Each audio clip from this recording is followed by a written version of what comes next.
Notes of a Russian Sniper by Vasily Zaitsev, read by Isaac Darlan. Childhood and youth. Everyone remembers his or her own childhood. Some recount those early years with bitterness, some with sentiment and pride. Oh, what a childhood I had.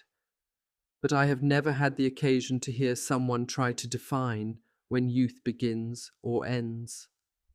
Personally, I don't know. Why? Probably because the initial step into childhood is made without awareness, and it leaves no trace in one's memory, while the exit from childhood to youth happens indistinctly and with the burden of a typically childlike, unreflective view on the world. It's not for nothing that we say, grown-up children. At what age children are referred to in this way is hard to say. Sometimes, of course, you run into children older than 20, but that kind of childhood is hardly something to brag about. In my memory, the end of childhood was marked by the words of my grandfather Andrei, who once took me out hunting with him, stuck a bow and some homemade arrows in my hand, and said, "Shoot with a steady aim and look your prey in the eye. You're not a boy anymore." Children love to play grown-up, but this was no game. The woods are filled with real wild animals, keen and swift, not make-believe ones. Let's say you want to get a look at a goat. For example, what kind of ears or horns or eyes he's got.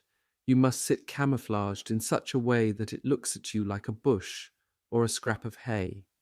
You must lie still, without breathing or batting an eyelid. And if you're making your way towards a rabbit's hutch, try to crawl from the downwind side so that not a single blade of grass rustles under your weight. Become one with the ground, press yourself against it like a maple leaf, and move in silence. You've got to hit the rabbit with a well-aimed shot from your bow. Crawl up as closely as possible. If you don't, your shot will miss its mark. Grandfathers love their grandsons even more than fathers love their sons. Why this is so, only a grandfather can explain. My grandfather, Andrei Alexeyevich Zaitsev, came from a long line of hunters. He chose me as his favorite, like his own firstborn son, Grigory, my father, the father of a daughter and 2 sons. I was the oldest and grew very slowly. My family thought I would always remain a runt, a half-pint, like a yardstick with a hat on. But my grandfather never gave me a hard time about my height. He always taught me using his vast hunting experience. My failures would nearly bring him to tears, and when I saw how much he cared for me, I repaid him. I did everything he asked, exactly as he told me. I learned to interpret the trails of wild animals like I was reading a book. I tracked down the dens of wolves and bears and built blinds that were so well hidden not even Grandpa could find me until I called out to him. These accomplishments made my grandfather, the experienced hunter, very happy. Once, as if thanking me for my efforts, my grandpa took a dangerous risk while we were tracking a wolf. He waited for the beast to approach so closely that he could kill it with a wooden mallet. It was as if to say, "Look, my boy, and learn how one must bravely and calmly deal with a ferocious adversary." And then, when the wolf's hide lay at my feet, he said, "You see how nicely things turned out. We managed to save a bullet, and the hide is spotless. This skin is going to be first class." Not long afterwards, I managed to lasso a wild goat. Oh, how that goat raced off when I tossed the rope over his horns. He yanked me from my hiding place and dragged me through the bushes, trying to tear the end of the rope from my hands. But no, I grabbed onto a bush and held on for dear life. That goat darted to the left, then to the right. He circled the bush once, then twice, and finally collapsed to his knees. Grandpa was delighted with my success. I was so happy I was crying, and Grandpa kissed the tears from my face. The following day, in front of my father, mother, grandmother, sister, and brother, Grandpa presented me with a gun, a single-shot 20-gauge shotgun. It was a real firearm, Military-issue cartridges in an ammo belt held slugs and buckshot for shooting field grouse. I stood at attention, and Grandpa hung it over my shoulder. I was so short that the butt of the shotgun rested on the floor, but at least I wasn't a kid anymore. Children weren't allowed to touch real weapons like this one. At that time, I was barely 12 years old. I had grown up within the span of a single day. Let them call me a half-pint. I had a real gun over my shoulder. This happened in 1927, in the home of my grandfather, on the bank of the river Saram-Sakal, in the Yelenovskoye Soviet of the southern Ural Oblast. I became a grown-up, or more precisely, an independent hunter. My father, remembering his days fighting under Brusilov, said to me, "Use every bullet wisely, Vasily. Learn to shoot and never miss. This will help you, and not just when you are hunting four-legged beasts." Along with the shotgun, my grandfather gave me the wisdom of the tiger, a love of nature, and his worldly experience. Sometimes he would sit on a stump, smoking homegrown tobacco in his favorite pipe, staring intently at a single point on the ground. He patiently taught me how to be a hunter. "Suppose you've entered the woods to catch some animal," he said. "Take off your hat so you can hear everything going on around you. Listen to what's going on in the forest. Listen to the birds talk. If the magpies are chattering, it's a sure sign that you've got company. Something big. So get ready. Find yourself a good spot. Be silent and wait. The animal is coming your way. Lie perfectly still and don't move a muscle." Grandpa took a puff on his long-stemmed pipe. "When you return from a hunt," he continued, "make sure you go home after sunset, so that nobody spies you with your catch. And never get big-headed over your accomplishments. Let them speak for themselves. That way, you'll always remember to try harder the next time." My grandfather knew how to instill his convictions in us children. We always took our catch to a hunter's lodge called an izba. Our izba was a large dwelling. Only men were allowed to use it. The izba was divided into two parts, separated by a log wall. We slept on one side and used the remaining space to store meat. During winter, the storage area was filled with frozen game. Hundreds of birds hung from the ceiling, preserved by the cold. Grandpa and my cousin and I slept on wooden benches covered with wolf pelts. Beneath the benches, we piled up the hides from other game. There was another bed for Grandpa to nap on during the day. On the eve of religious feast days, all of my relatives would gather in the izba. The rule against women entering the lodge would be temporarily suspended. My grandfather had his own sacred figures and gods that he honored. He did not believe in the Russian Orthodox saints or the god that Grandma worshipped, but neither did he throw her icons out of the house. So in our house, these two faiths existed side by side. My grandmother's faith dictated that thou shalt not kill, thou shalt not steal, thou shalt honor and obey thy elders, and gracious God in heaven sees all. According to my grandma Duna, we were born with eternal life. When the soul separates from the body is sent to its penance, while the soul flies like a dove to holy judgment. There each of us must account for the way we've lived our lives and the sins we've committed. Your life in the next world depends on your behavior here on earth. Whether you burn eternally in hell or revel in paradise depends on what you do in this earthly life. Of course, my cousin Maxime and I always tried to do everything the right way so that our souls would be admitted into heaven.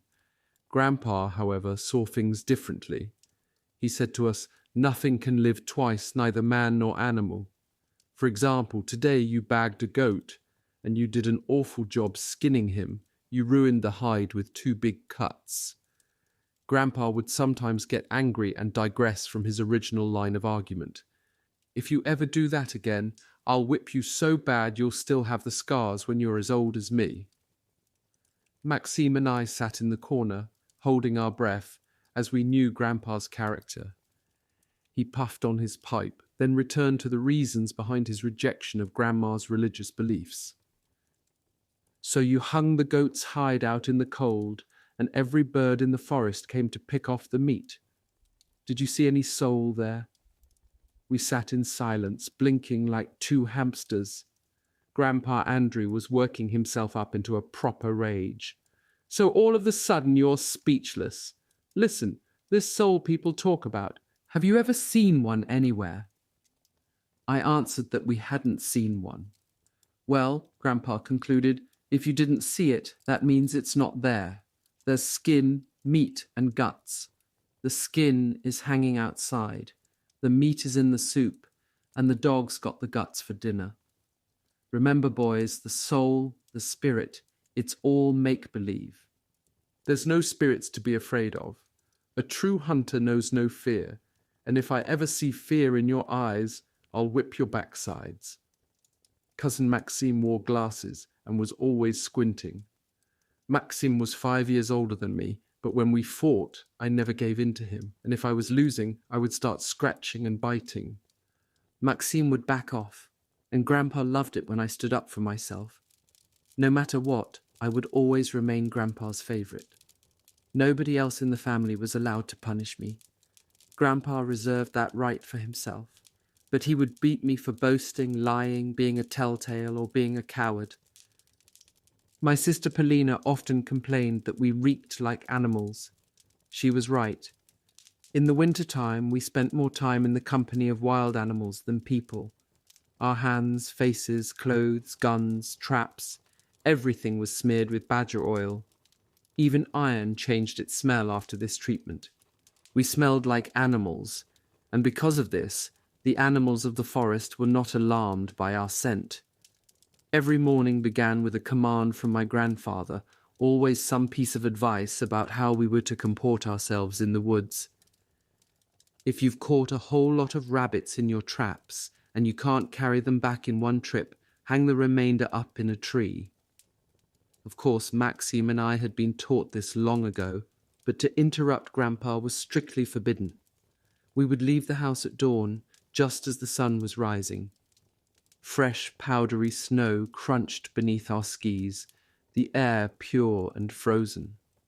We hadn't stretched our legs yet, so we skied at a lazy pace, but our dogs, always ready to go, would tug at their leashes. They begged to be set free, but we had to check our traps first. That is the way the days went by in the taiga. One morning, when we started to check the traps, we discovered that a wolf had got caught in the first trap and dragged it off. We tied our dogs up, and Maxim went back to the house for a gun, while I stayed to check out the rest of the traps. The sun was rising, and a rainbow glowed on the sides of the sun's red ball, with rings of dazzling colours. The cold was unceasing. The dogs started to yelp, their paws freezing in the icy wind. Maxime finally came back, and we took off in search of the wolf in our trap. The wind was blowing like mad. In the Urals on days like this, they'd say, "A little freeze is nothing to worry about, but you'd better not stand still." Maxime's eyes often gave him trouble, and the biting wind was causing his eyes to water, so we decided that I would take the first shot. We studied the wolf's trail and concluded that his front right paw had been caught in the trap, as he was walking on 3 legs. The wolf wasn't stupid. He knew someone would be trailing him, so he was walking across places where the snow cover was lightest. Wherever the anchor on the trap got snagged, the wolf would retrace his steps, trying to conceal his prints. Then he would take off again, in the same direction he had been heading before. He picked the most remote parts of the forest and the frozen swamps, and didn't leave a single hair in his trail. Maxime and I were so absorbed in the chase that we did not notice that it was getting dark. I was tired, my back was aching, and I needed something to eat. Maxime used his hatchet to mark a few trees so we wouldn't lose our way back. I was disappointed and bitter about our failure to accomplish anything that day. I absent-mindedly strayed off the path. My dogs sensed something and immediately started straining at their leashes. I hushed them up and grabbed the rifle. Not 50 paces away from me, standing by some bushes, stood a horned mountain goat. His back was to me, which made aiming difficult. I waited for the animal to turn so I would have a better target. But, as if to spite me, the goat stood still, munching on bits of grass that poked through the snow. I took careful aim and pulled the trigger. The goat leapt high in the air, ran a few paces, then stumbled and dropped to its knees. I set the dogs free and ran after them, waving my knife. When the dogs caught up to the goat, they jumped him. The animal was strong and cunning, and he beat them back with his horns. He fought them bravely, but he was wounded and could not escape. I did not want to use another bullet, but I had no choice. I couldn't get close enough to the rampaging animal to use my knife. So I shot him again. This time I hit him in the head, and he collapsed in the snow. Maxim had heard the enraged goat bleating and the dogs barking, and he had caught up with us. He was impressed by the size of the thing. "Whoa," said my invigorated cousin. "Both of us together won't be able to carry that beast. We'll hang him up in a tree." Then he began giving instructions. "Make a little clearing. We'll have to sleep here tonight. Gather as much firewood as you can, because we want to keep this fire going all night." So I prepared a camp, collected some dry wood, and then spent a long time trying to get a spark with tin and steel. I rubbed them together, but my hands were clumsy from the cold, and I kept having to start over. Finally, I got the tinder going, and the fire burned brightly, red tongues of flame dancing above the burning logs. By that time, Maxim had finished skinning the goat. First to slake their hunger were our four-legged friends. Maxim tossed them the steaming guts. Then, using the rifle's cleaning rod as a spit, we roasted the goat meat. We were both very hungry. After a tasty supper, I wanted nothing more than to go to sleep. I looped the dogs' leashes around my belt, wrapped my arm around the rifle, pulled my cap over my eyes, and fell asleep as if I were back home in bed. Maxim stoked the fire, rolled over towards me, and in minutes he was snoring. Our entire camp was in a peaceful slumber, except for our little Siberian husky, Damka. She was curled up in a ball, but one of her ears stood pricked up at attention, keeping guard over the camp. We were deep in our dreams when Damka began a fit of wild barking. In few seconds, Maxim, the dogs, and I were all on our feet and alert. Judging from the quantity of wood still remaining on the fire, we had not slept for long. Maxim pulled out a smouldering ember and hurled it into the darkness, so that it showered red sparks. There was no response. Our dogs grew quiet. I moved away from the fire in order to be able to peer into the dark. About 100 meters away, 2 pairs of tiny lights blinked back at me. "Wolves!" I shouted. "They must have smelled our little barbecue," said Maxim. Then he teased me. "You scared?" His question wounded my pride. "Of course not," I replied. I was angry with Maxim for this insinuation. I started hiking towards where I had seen those beady eyes. I had to move slowly, as the snow was up to my knees. Suddenly, some instinctive force commanded me, "Stop! Shoot!" I raised the rifle and fired. The shot echoed through the trees, and the wolves disappeared. I yanked off my fur cap, pricked up my ears, and held my breath, but the forest was totally silent. So I put my cap back on and returned to our campfire. Maxim was calmly shaving meat from the goat's haunch and sticking it on the spit. The fire had turned into a big bed of coals. I wondered why Maxim didn't bother to ask if I had hit a wolf or not, but there was really no reason for him to inquire. After all, it was a haphazard shot in the dark. I had to have missed. While thinking this, I fell into a wonderful sleep. The next morning I woke up with Maxim poking me in the side. "Come on, big game hunter, time for breakfast." As I was standing there watching Maxim cook, I decided to take a look in the direction where I had shot last night. Where the heck are you going? Maxim asked, perturbed. I want to look and see how many wolves were out there, I answered. Okay, he said, but make sure to get back before your breakfast gets cold. In the snow were wolf tracks mixed with blood. At first I couldn't believe my eyes, but when I followed the prints, there was no longer any doubt. My shot had hit its mark. Maxim caught up to me out of breath. So, what do you say? Did you get him? Well, come on, let's take a look.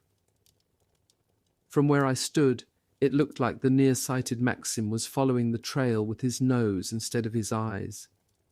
Then he straightened up and peered at me, surprised, like he was seeing me for the first time.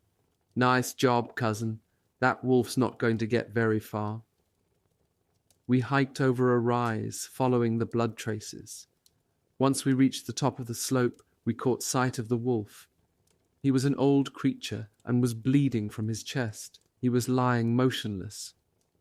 Just to be on the safe side, Maxim set loose the dogs before we approached the wounded animal.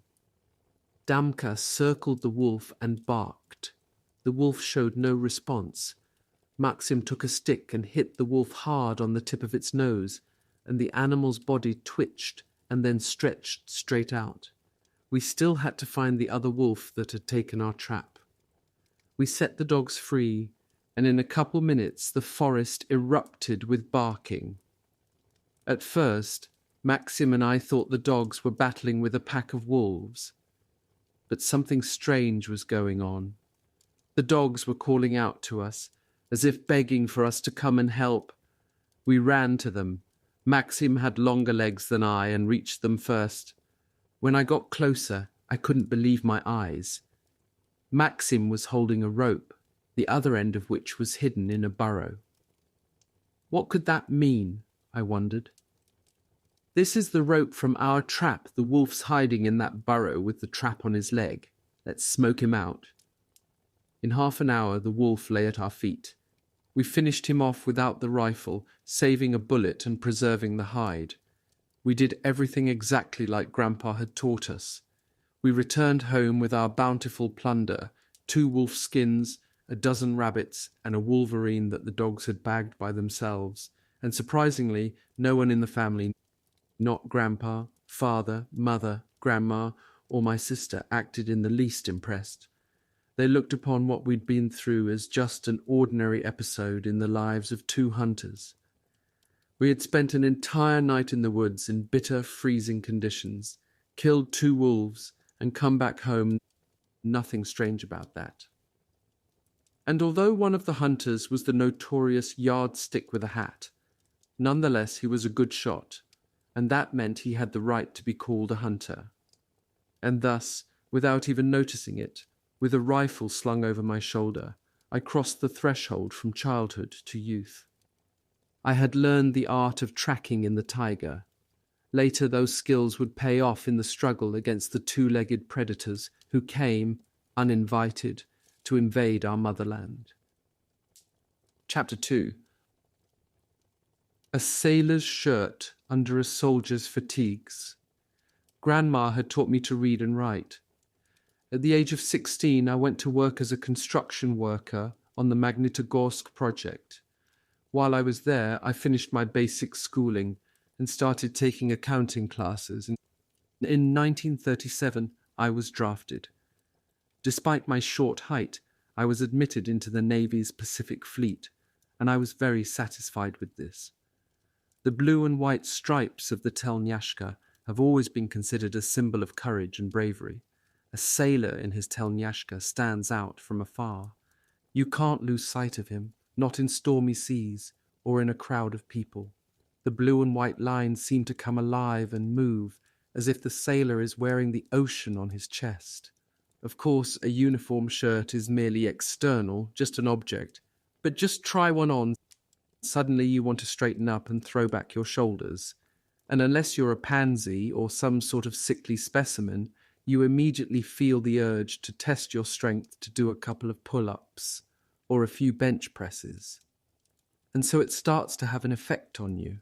And it is not for nothing that people say that men in telnyashki know no fear, spit in the face of death, and never ask an enemy for mercy. Telnyashka, Telnyashka. I had the good fortune to first put one on in the autumn of 1937 in Vladivostok. My fellow landlubbers, Komsomol members and I arrived there after the long journey from the Urals to serve in the Pacific Fleet.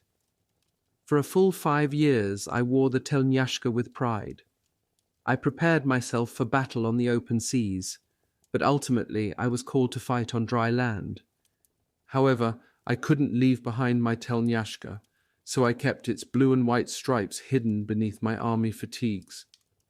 To make a long story short, in September 1942, my fellow seamen and I had to shed our naval garb and don the attire of soldiers of the 284th Rifle Division.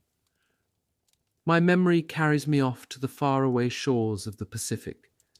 I recall Vladivostok as it looked when I saw it for the first time. The trainload of us green recruits arrived at the station at dawn on the morning of 3rd February 1937. The night was receding slowly, and the outlines of buildings surrounding the city were growing more distinct. We were eager to leave behind the smoky train carriages, and we made our way 2 by 2 along the elevated walkway over the tracks. Then we caught sight of the ocean, sheathed in a grey coat of ice. Well, where are the waves? None of us had ever seen the ocean before. We were all landlubbers from the middle of the country. A chief petty officer was with us. "All right, you loud mouths," he snapped. "Fall into line." We trod through the streets for a few blocks and ended up in front of a pair of red gates with an old sign that read, Garrison Athhouse. The letter B in bathhouse had worn off and had never been repainted. We stepped inside the building's courtyard, and a truck skidded to a halt in front of us. Seated next to the driver was a pea-coated sailor with a fresh crew cut. He threw open the door of the truck, pushed back the beret on his head, and stood on the running board sneering at us, as if to say, "Look who just showed up, the wannabes." He came over to me and sized me up. "How was your trip, Salachki?" he asked me. "It took forever," I replied, "but we finally made it." "Well, congratulations," he said. "I think you'll be a fine bunch of sailors." How can you predict what kind of sailors will turn out to be?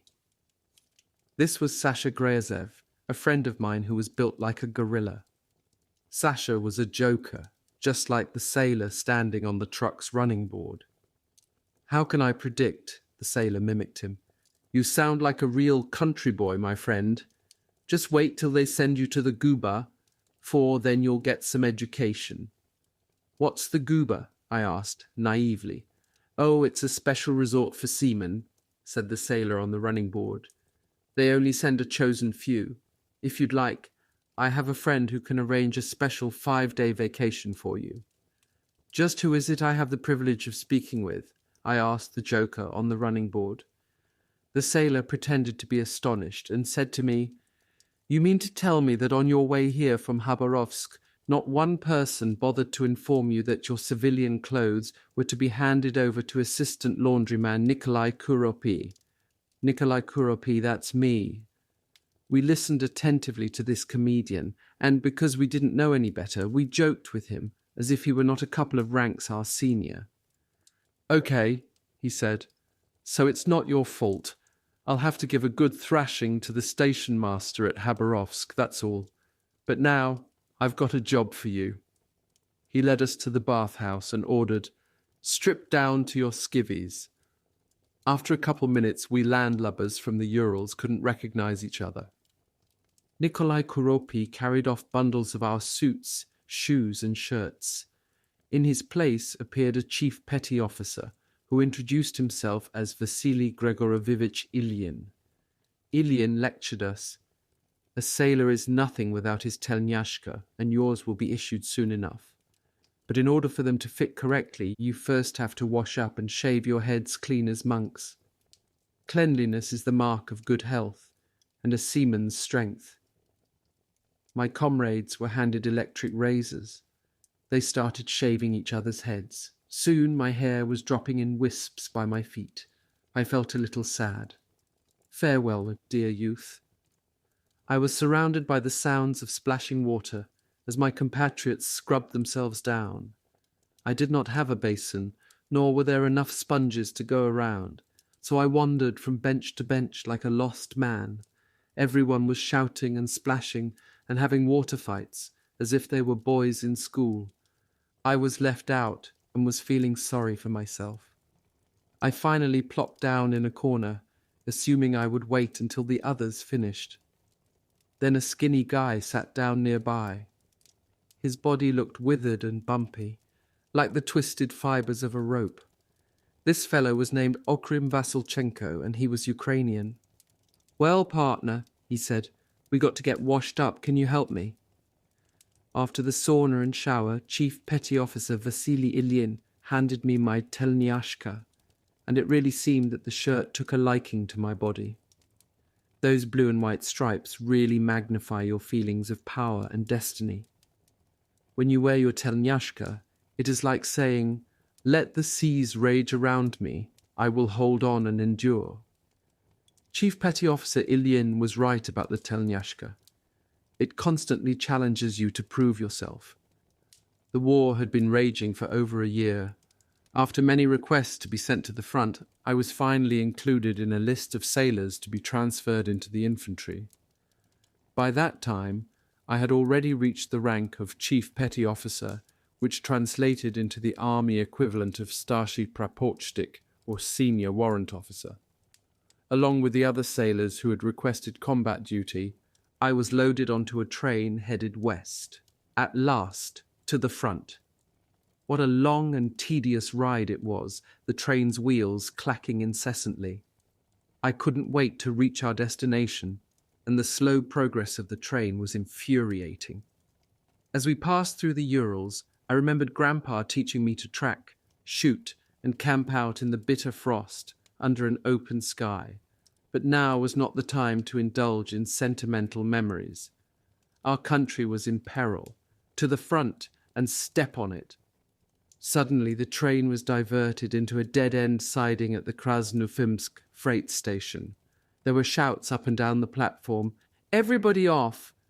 It was hard to imagine the disappointment on the sailors' faces when this happened. We were asking, why are they dragging us out here in the middle of nowhere? But it was here, in Krasnofimsk, that the regiments of the 284th Rifle Division were stationed. They had been rotated here to take a break and absorb replacements after some hard fighting at Kastornoye. My detachment from Vladivostok was enrolled in the 2nd Battalion of the 1047th Regiment. The commanders and political officers of the battalion greeted us warmly, although our black peacoats and bell-bottoms, not to mention our telnyashki and berets, elicited a few smiles. We were soon back on the train, listening to the rhythmic clanking of the wheels, and now with even fewer stops along the way.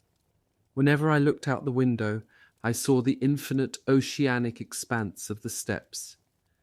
The inside of the train carriage was stuffy, and my comrades and I shed our peacoats, so up and down every car one could see the blue and white stripes of our shirts. We had become a ship on wheels, making our passage across an ocean of dry land.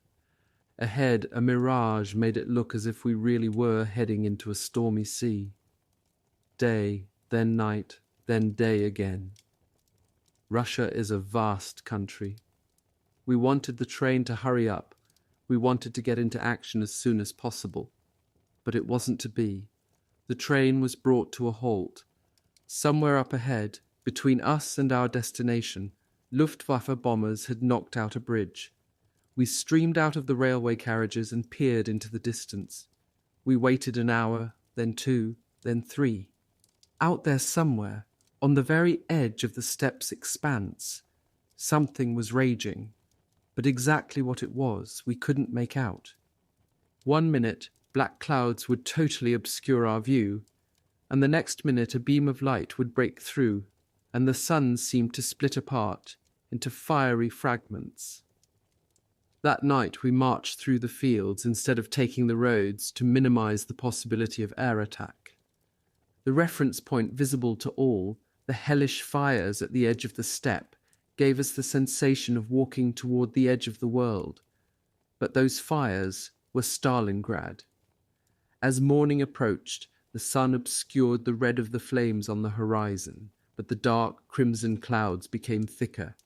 It was as if a huge volcano was erupting, spitting forth smoke and lava, and when the sun's rays lit up between the clouds, we could see things circling, like a swarm of flies.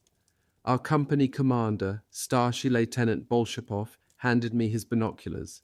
I looked through them, and I could not believe my eyes. Stukas, Heinkels, Me-109s, it looked like the entire German Air Force were flying over the city in formation, stacked 3 and 4 layers thick. They were unleashing their explosive payloads on the city below. The dive bombers dipped down into the heart of this conflagration, and from the ground below them, columns of red brick dust would shoot up hundreds of meters into the air. We were all astonished. Surely our comrades could no longer be fighting there. How could they manage to hold on and fight in that inferno? How could they manage to breathe? Was it possible for anyone to survive? Stalingrad has sustained a steady barrage of air attacks, Bolshapov explained, as if in response to my thoughts. That's where we're headed. But right now, sailors, we have to prepare you for action. For the next 3 days, our task was intensive training for street fighting. We were eager to train. We practiced with bayonets, knives, and shovels. We threw grenades and we battled through obstacle courses. Everyone understood that this training was crucial, and sometimes our hand-to-hand exercises nearly turned into brawls. In the heat of the moment, a sailor might whack his partner square in the nose. After all, our commander wasn't training us for a walk in the park. Starship Lieutenant Bolshapov sat on a rise, his legs stretched out before him, twirling his thick red moustache. His boots were dug into the earth, and his sunburned arms rested across his knees. It was easy to see that Bolshapov was content. Our hand-to-hand training was going as planned. We sailors were now accustomed to catching grenades in mid-flight and hurling them back into the trenches where scarecrow Germans loomed. A chubby college boy-type political officer, Zampolit Stepan Kryakov, was watching the exercises with Bolshapov. "Against sailors like these, the Fritzes won't stand a chance," said Bolshapov, and the round-faced Kryakov agreed with him. At that moment I was deep in a trench, learning how to use a shovel to overcome an enemy armed with a pistol. My opponent was Private Sasha Roitov. Roitov was a huge fellow, the orderly for Starship Lieutenant Bolshapov. The other sailors were watching us closely from a nearby embankment. Somehow Roitov managed to free his pistol and unload a whole magazine into me. Of course, the bullets were blanks. In order to learn this exercise, all of us were required to pass through the trench and try our luck. After the second run-through, there were very few casualties. At the height of these exercises, a staff car pulled up, pennants flying from the bonnet. A short, frail man with crimson diamonds on his collar emerged. This was our commander, Brigade Commissar Konstantin Terentievich Zubkov.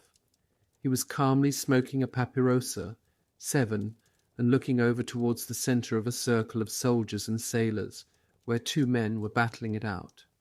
Starship Lieutenant Bolshapov had joined in the exercises. He was beating back the attack of Midshipman Rovnov. The midshipman was clearly more powerful than the lieutenant.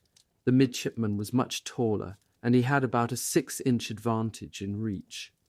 Starship Lieutenant Bolshapov was having a tough time, but his training and his knowledge of self-defense made him virtually invulnerable. Bolshapov would wind up like a spring, then throw his much larger opponent, and everything would start all over again. It looked like an even match, and we couldn't tell who was going to win.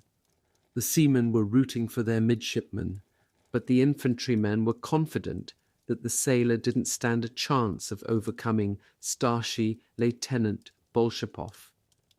The two fighters grappled again. Each man had the other by the shirt front, and their faces were turning red. Suddenly, Bolshapov planted one foot on the cuffs of the midshipman's bell-bottom trousers, so the midshipman was riveted in place. Then Bolshapov shoved Rovnov with his shoulder, and midshipman Rovnov went crashing to the ground. Starship Lieutenant Bolshapov wiped the sweat from his brow. "Those damned bell-bottoms could cost you your lives."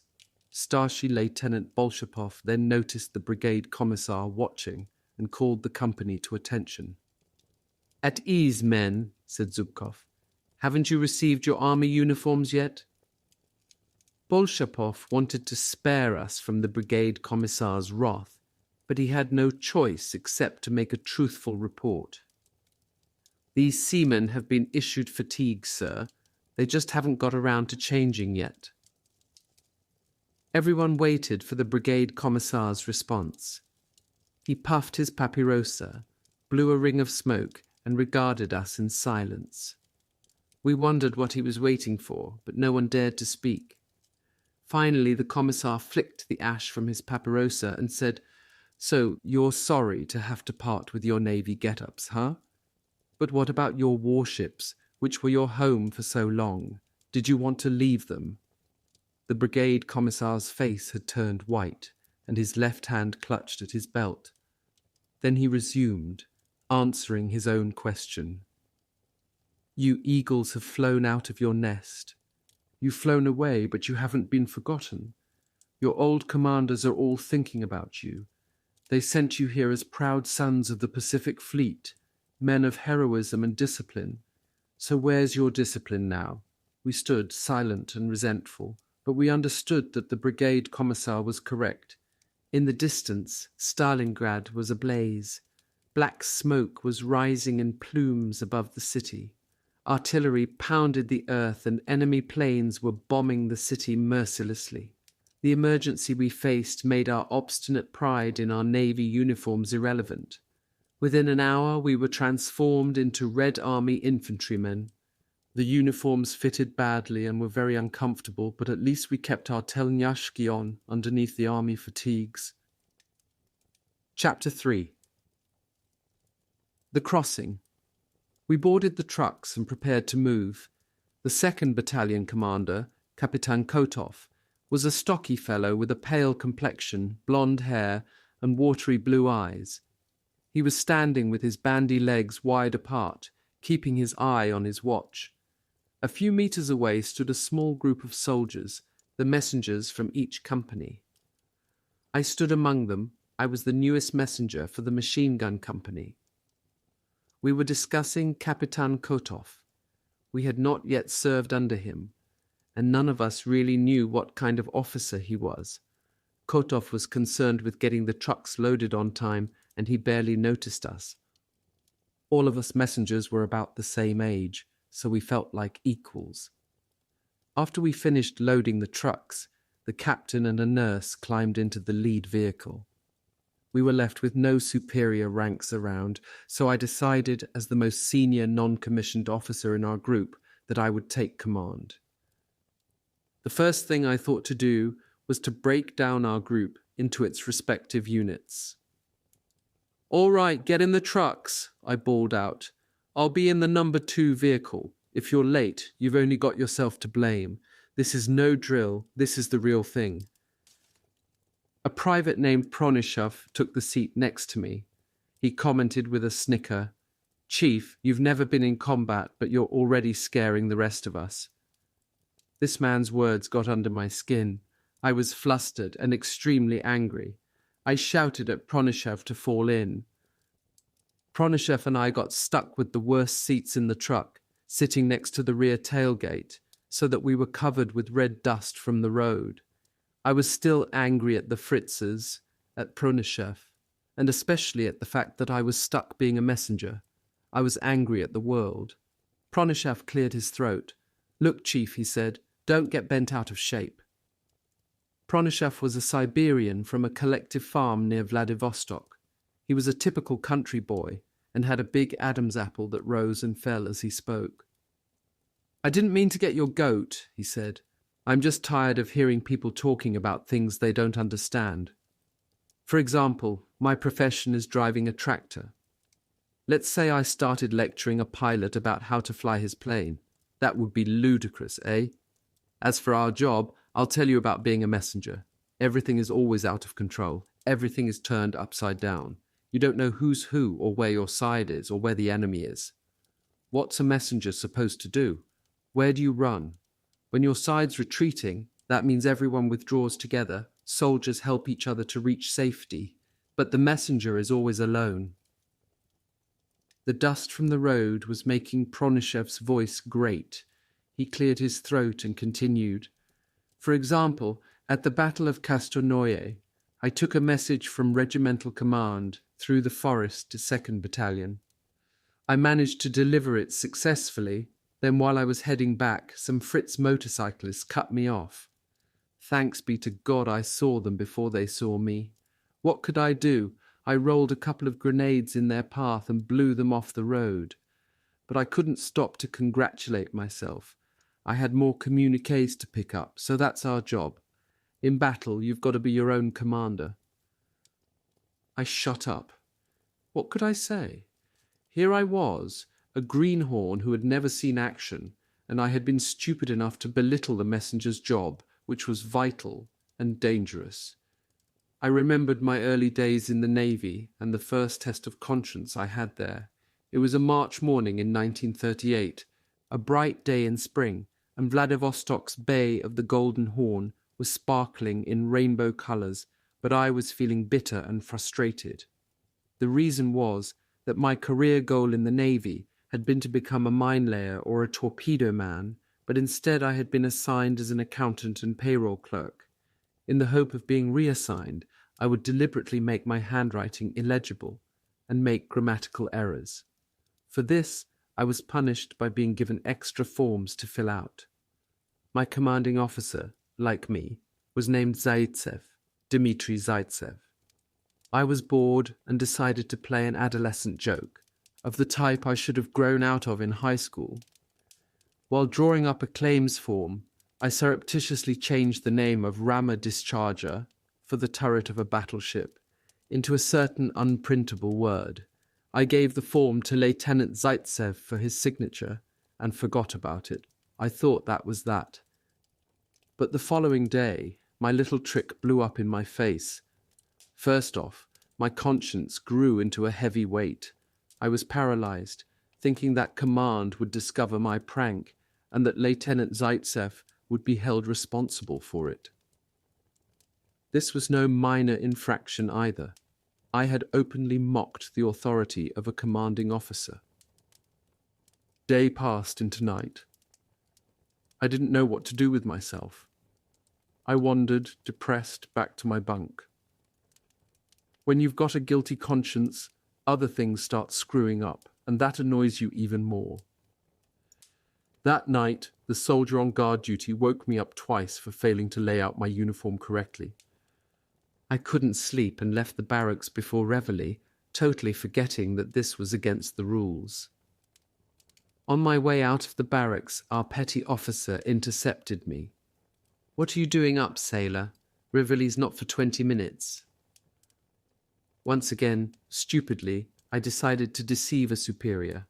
I slowly straightened up and stood at attention, doing my best imitation of looking deathly ill. "Chief, it's my stomach," I groaned. "Go on, get out of here," he said. "Make a run for the latrine." At roll call, the petty officer sent me to the clinic to have my ailment checked out. Our garrison doctor immediately uncovered my trickery. He examined me and saw that I was in excellent health. Then he wrote a note to the petty officer. For the next week, malingerer Zaitsev is to be woken 30 minutes prior to reveille to engage in cleaning the latrines. I spent the next week carrying buckets of water. When it was over, I was taken back to the doctor. Just like the preceding time, he examined me carefully. By this time, I had learned my lesson. "I feel fine, sir," I told him. Can you call off my treatment regimen? At that moment, a messenger from headquarters arrived with a note for me. Report to your commander, Lieutenant Zaitsev. In a flash, I was in Lieutenant Zaitsev's office. It was obvious that he was irritated with me. Zaitsev, he said, how were you ever able to hold a job as a civilian accountant? Did you pull this same type of joke when you worked for the Young Communist League? Look, I trusted you like my own brother, and in return for my faith in you, you pull this kind of stunt. The lieutenant's words turned me inside out. He was a kind man, a demanding but fair officer. The year before he had graduated from military school with distinction.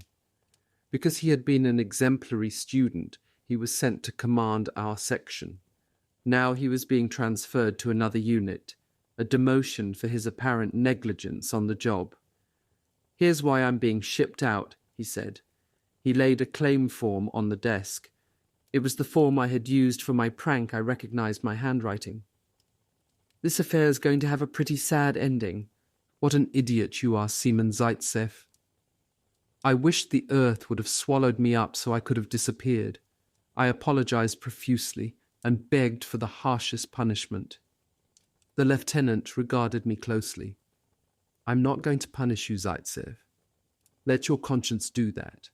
It will be your ultimate judge. The lieutenant was right. No punishment is more severe than the torment of your own conscience. I believe the life of every soldier, if he wants to be worthy of that title, depends not only upon regulations and orders, but also upon each man's own conscience. And losing your conscience in wartime is the most heinous of crimes. And now, with our country invaded by the fascists, with Stalingrad being blown to pieces before my eyes, my ears were ringing with the words of Private Pronishev. In battle, the messenger is his own commander. The only thing for me to do was to execute the will of my commanders faithfully and honestly. Otherwise, it was not even going to be worth dreaming about victory. Our column turned down a country road. For half an hour we rambled across the steppe. We drove past sleepy marshes and numerous small lakes. It was a hot day in September, and we dusty soldiers wanted nothing more than to take a swim. But that wasn't on the day's agenda. Suddenly there was an alarm from the lead vehicle, and all our trucks scattered. Soldiers hurriedly camouflaged the trucks with netting and branches. The sky above was clear, and this turned out to be a false alarm. But we were in a very dangerous area, and our gear was quickly unloaded and distributed. Now everyone was on edge. We formed into 3 lines and marched down the road. The day was coming to an end. The heat eased off, and we weren't so thirsty anymore. The air was filled with explosions, and we could smell smoke, cordite, and something else that was very unpleasant. The sickening aroma of roasted human flesh. We turned off the road and marched along some cattle trails in the forest. Suddenly, people in civilian clothes, old men, women, and children appeared from behind the bushes. They could barely walk, and they were bandaged and covered in dust. These were wounded civilians from Stalingrad, trying to reach a hospital. We sailors, who hadn't yet seen the horrors of war, looked on in distress. And at the edge of the forest, where we concealed ourselves, we could see Stalingrad. The Volga lay between us and the city. We could hear artillery fire and the rattle of machine guns.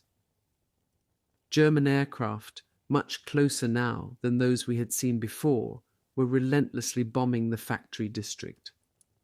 Wounded soldiers were led past us.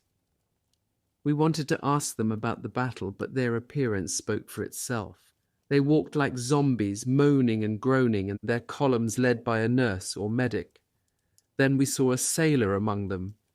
He was a chief petty officer like myself. His head and left arm were bandaged, and his shirt was filthy with dried blood. His left arm was in a sling. A bullet had creased the anchor on his navy belt buckle. He asked us for a smoke. We gave him one, and he sat down against a tree, exhausted. Then he looked at our badges and saw we were from the Pacific Fleet.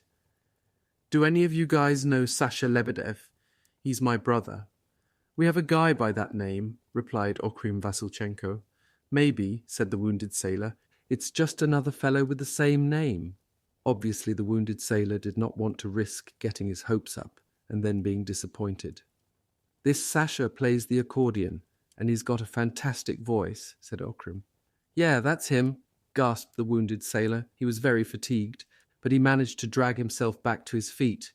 3 soldiers raced off to find Sasha. Before the fascists had advanced on Stalingrad, Ivan Lebedev had served with the far northern fleet in Murmansk, while his brother Sasha served in the Pacific. The two had grown up in Stalingrad. When the Nazis approached Stalingrad, both brothers requested transfers to the Stalingrad front. And now... "Tovarich Ivan Lebedev!" shouted Okhrim. "Look who's here!" Sasha was running towards us. The 2 brothers embraced. Ivan said in a trembling voice, "Look what they've done to me.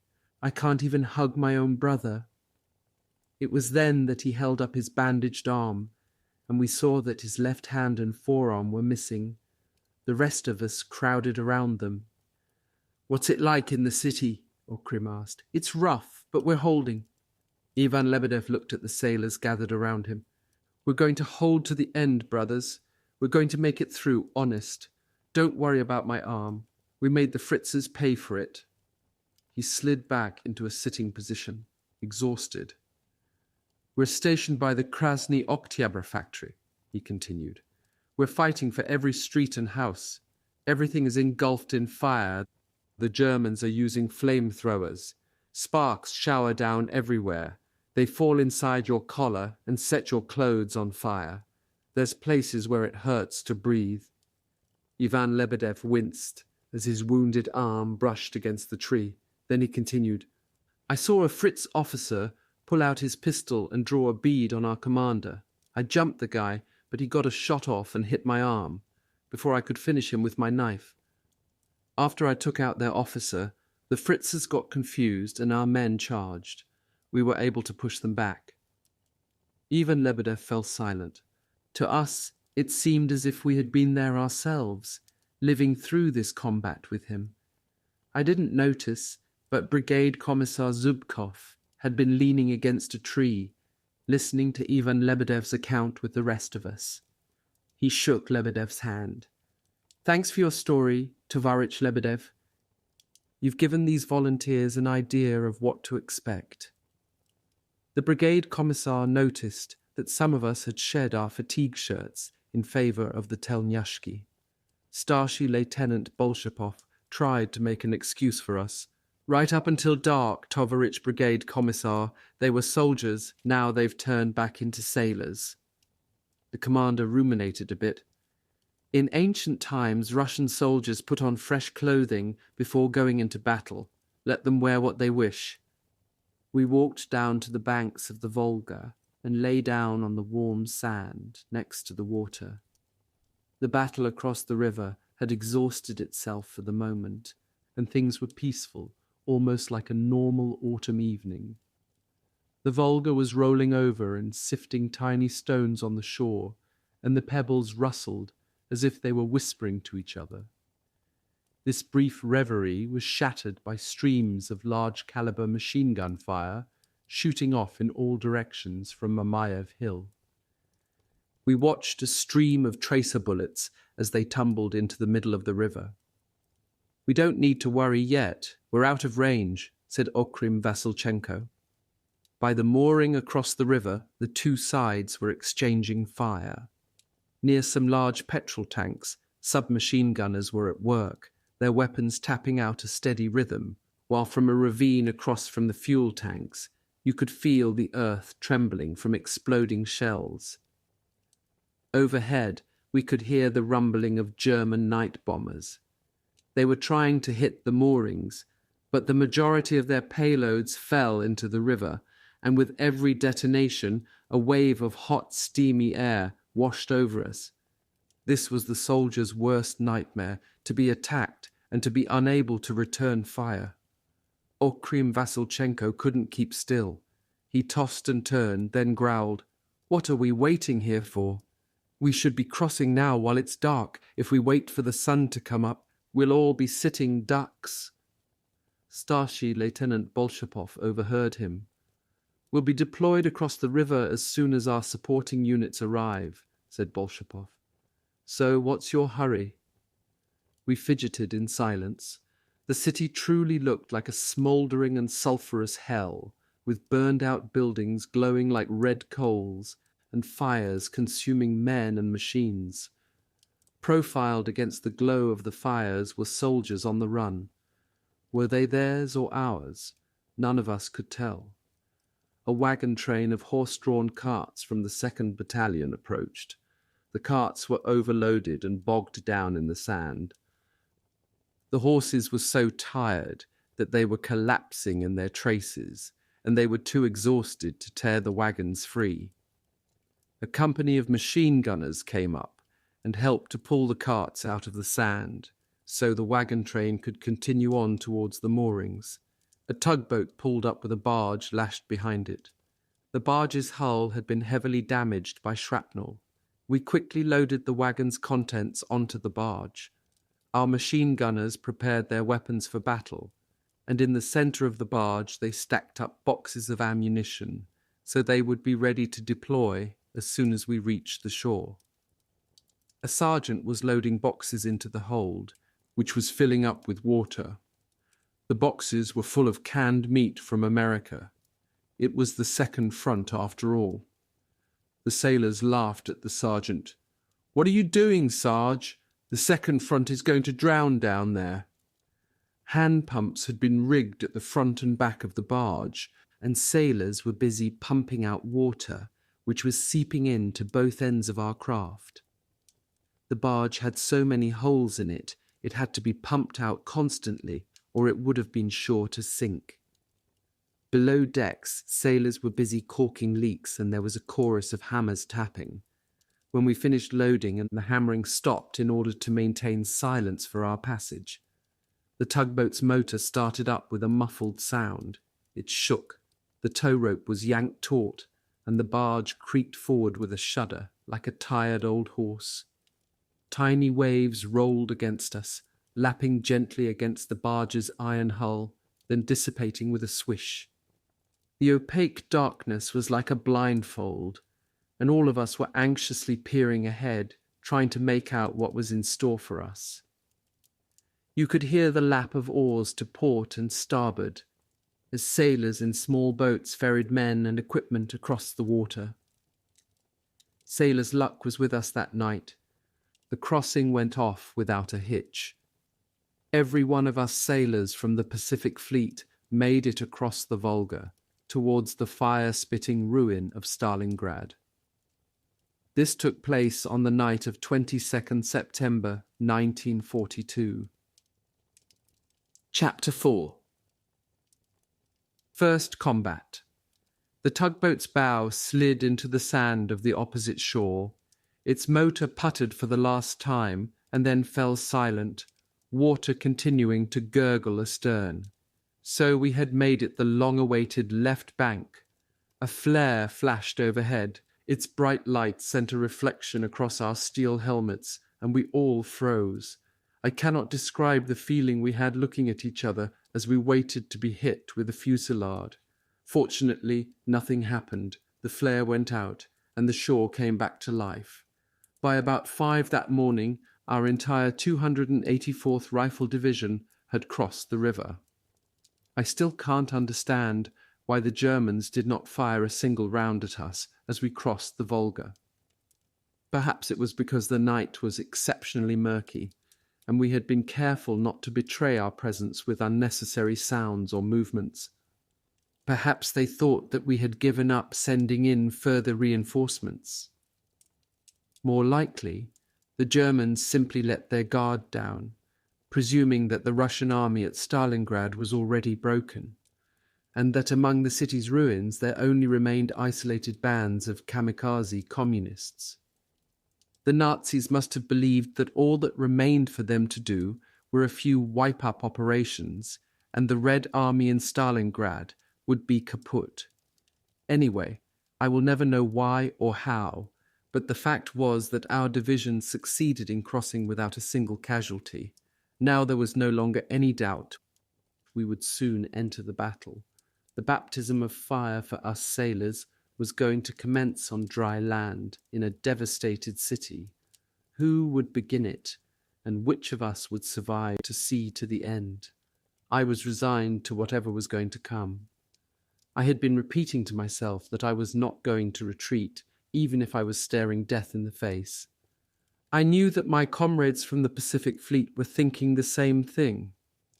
As I turned all this over in my mind, I remembered my days in Vladivostok and a radio announcer reading out the regular news update from the Sovinform Bureau, "Our forces have abandoned Sevastopol." I had heard that discouraging piece of news while I was at the bank, picking up the pay for the month of May 1942. And there, while standing at the counter behind my back, I heard a condemnation that for me was no less hard to deal with than the announcer's proclamation about Sevastopol. It was preceded by much coughing and hacking from one of the old fogies that worked at the bank. It went like this. So what I'm saying is that any old woman with half a brain can fetch money at the bank. It's time to call up bell-bottom sissies, like this one, to the front. You're right about that, Luka Yegorovitch, chimed in the familiar voice of Uncle Fedya, a mechanic who worked in the bank's boiler room. Take me, for example, continued Fedya.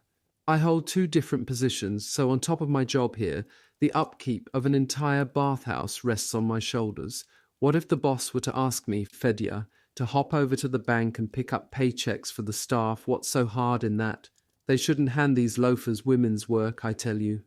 From that moment on, it hurt me to keep serving in a peaceful city so far from the front. When I returned to the base, I felt ready to toss all the rubles to the breeze, just so that I would be sent to the front with a penal battalion. And that's exactly what would have happened. But precisely at that moment, I ran into our base commander, Nikolaev, who informed me that my replacement was arriving, and that the fleet command had granted the request of the Komsomoltsi. We were to form a volunteer company of sailors to be sent to the front. I was so stunned I had to catch my breath. The commander grinned at me, pulled out a pack of Belmoras, and handed me a cigarette. I envy you and your Komsomol friends, the commander confessed to me. The base commander was a nervous man by nature, who took to heart the most minor snags and screw-ups. He often worked for days with no sleep. He had a scar that crept like a snake from his brow to his cheek, and his worries made it stand out from the worn flesh. I've put in 4 requests of my own to be sent to the front, he said. The last time I made a submission, the military council finally gave me my response. The commander pulled out a copy of the letter with its official stamp and showed it to me. It read as follows. Please explain to Tovarich Nikolaev that he must understand we are not on a holiday and that the Pacific Fleet has a mission to accomplish here in Vladivostok. If Tovarich Nikolaev doesn't come to understand this, the matter will be sorted out at the next staff meeting, if necessary, right up to expulsion from the party and dismissal from command. Nikolaev knew he could not pursue this matter any further. The decision of the military council was final. He was a wise commander who had given 18 years to the service, and at that moment he appeared to me almost like my own father, and in his way disappointed, as my father had been in his military career. My father's wound had sidelined him, and kept him from fighting for the revolution during the Civil War. Now Nikolaev had been sidelined by circumstance, and stuck here in Vladivostok, when he wanted to be in the thick of things. Commander Nikolaev counseled me on how to comport myself in battle. The most important things were never to lose courage and to always be alert. I was the most senior volunteer, and therefore was appointed commander of our detachment of sailors, which was to be part of the Pacific Fleet Naval Infantry Battalion. Time dragged by slowly while I waited for my replacement to show up. I was counting every second. One night, I made the special effort to review all of our unit's books. I managed to draw up a complete financial report to hand over to my replacement, and early the next morning I took a walk down to the ocean. Dawn was breaking over the sea with exceptional beauty. It began with the appearance of barely noticeable point of brilliant light. It was the Zarnitsa, the pathfinder star for the sun. The Zarnitsa is as tiny as a mouse's eye, but at dawn it shines so brightly that it lights up everything around it. This little light was no ordinary star. It was more like a scout, laying out a path for the sun to travel. When that little star flared up, the sun soon followed it. On that particular morning, I thought of it as the star of good fortune.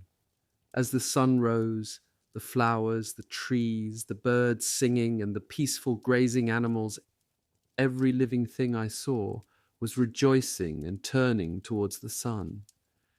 And of course I too was rejoicing. How could it be otherwise, considering what lay in store tomorrow? I was going to leave to serve my country at the front. After a swim in the chilly ocean, I trotted back to my barracks. By that time, everybody knew that a detachment of 20 Komsomoltis, myself included, was heading for action. Time was running out, and they gave us a send-off in the true Pacific Fleet fashion. Now we had finally arrived at Stalingrad, on the left bank of the Volga. Was the Zarnitsa going to be the same lucky star for us sailors from Vladivostok? You couldn't find it in the sky here over the Volga. The stars of the steppe looked completely different from those over the Pacific. We disembarked from the barges and waited for the order to engage the enemy. Until orders came down, we were to stay put, near the moorings. A few hours passed. Sailors can normally tell the time by looking at the sky, but in the city it was impossible. The sky was completely blanketed by smoke. We could see that our officers were getting jittery, and this made us even more nervous. It became obvious that we were going into battle at any minute. But where was the enemy? Where was his front line? It seemed like no one wanted to find out. The idea of sending out scouts had not even occurred to our battalion commander, Kapitan Kotov. He was lying on his stomach, next to me. To my other side was Starship Lieutenant Bolshapov. As the sun rose, the outlines of distant objects in the city's factory district began to take shape. We could see giant petrol tanks to our left. What was behind them, and who was out there? Beyond the tanks was a railway yard scattered with empty carriages, where God only knows what lay hidden. A few minutes passed, and German scouts spotted us and called down a mortar strike on our position. Then Me-109s appeared overhead, and incendiary bombs began raining down, with a steady pattern of concussions, each one of which rattled our teeth. Turmoil reigned amongst us. Sailors rushed back and forth, not knowing what to do. Kotov, Bolshapov, and I leaped into a deep bomb crater. We were stuck there, glued to the earth, as we waited for the bombardment to slacken off. To all sides we could hear groans and pleading from our wounded. A messenger leaped in with us. He reported that the division's second in command had been killed. This was horrible. Things couldn't have been any worse. Exactly at that moment we heard the whoosh, whoosh, whoosh of our Katyushas, 2 firing from the opposite bank. Nice job, boys, and right on time.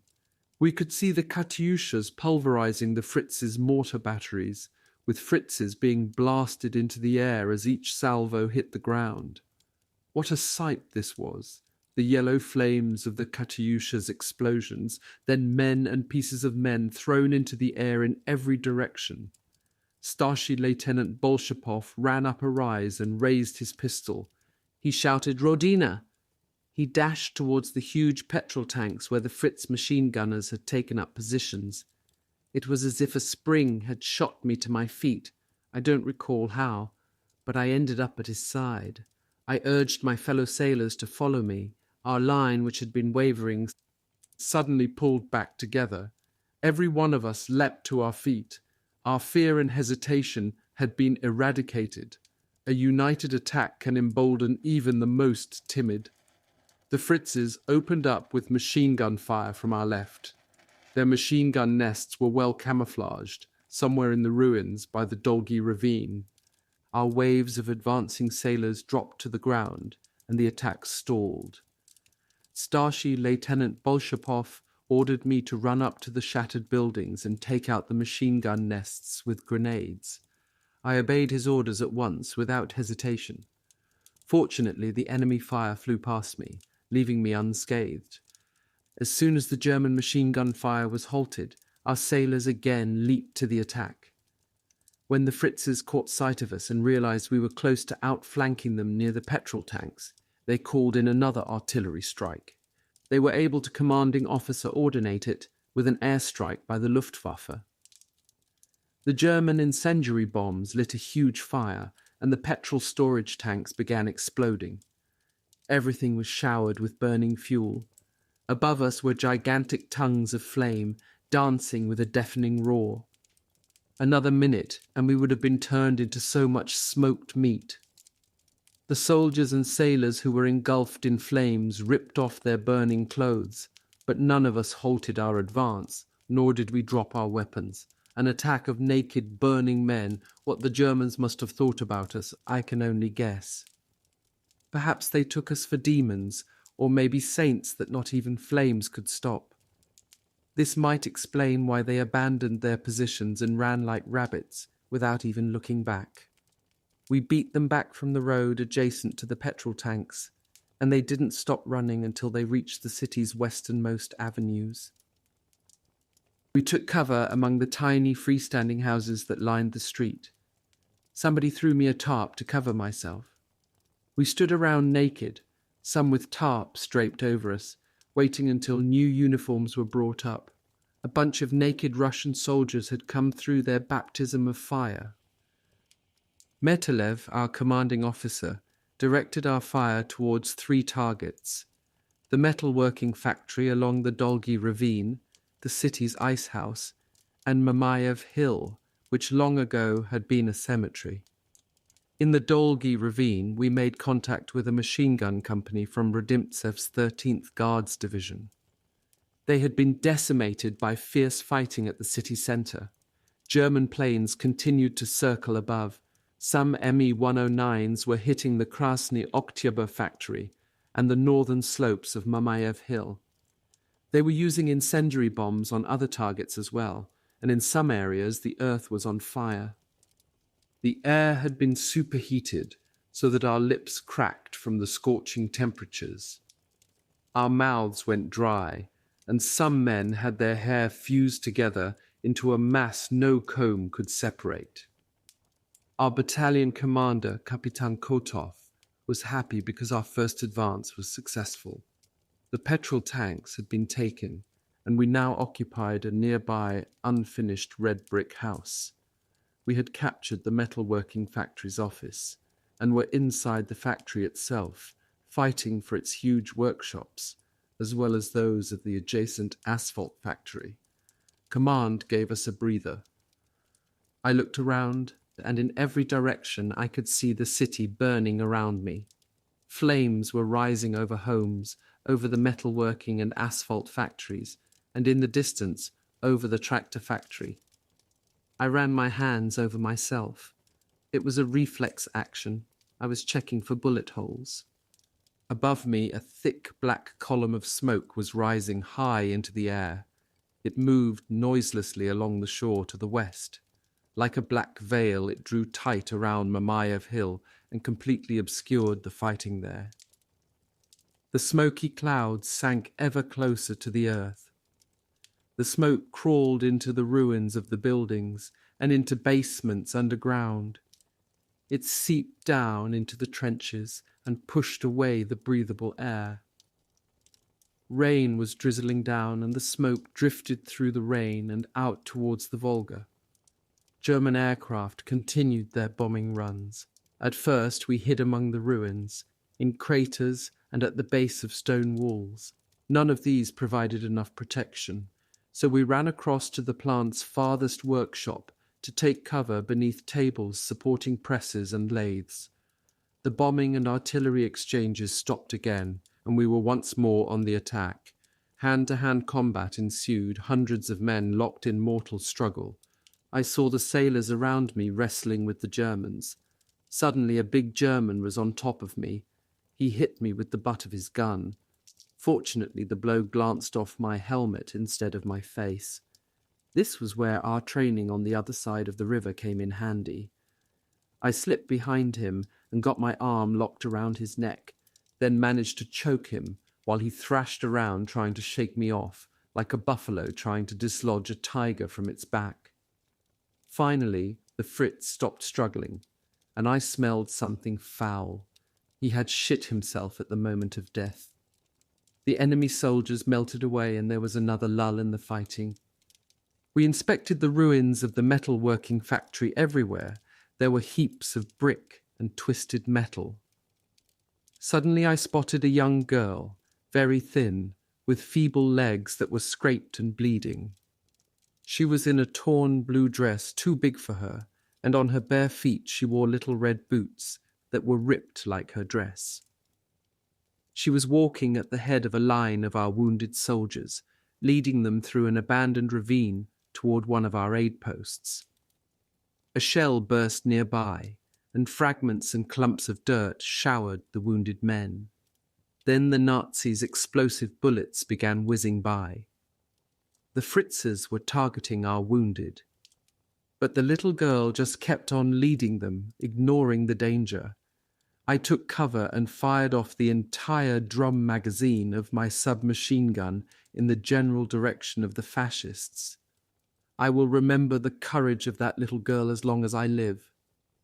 Starship Lieutenant Bolshapov wondered out loud, how did that girl figure out a path through our lines, back to the aid posts?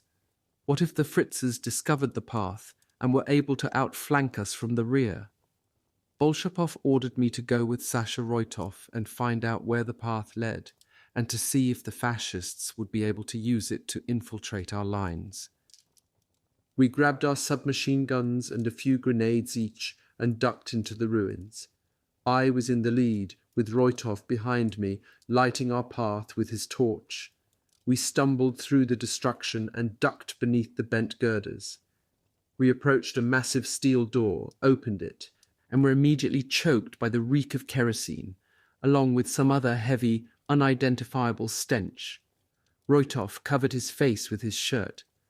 "Who?" he said. "You could hang an axe on that." There we were in a long, narrow corridor, and to the right was another door. We could hear voices and groans from behind it.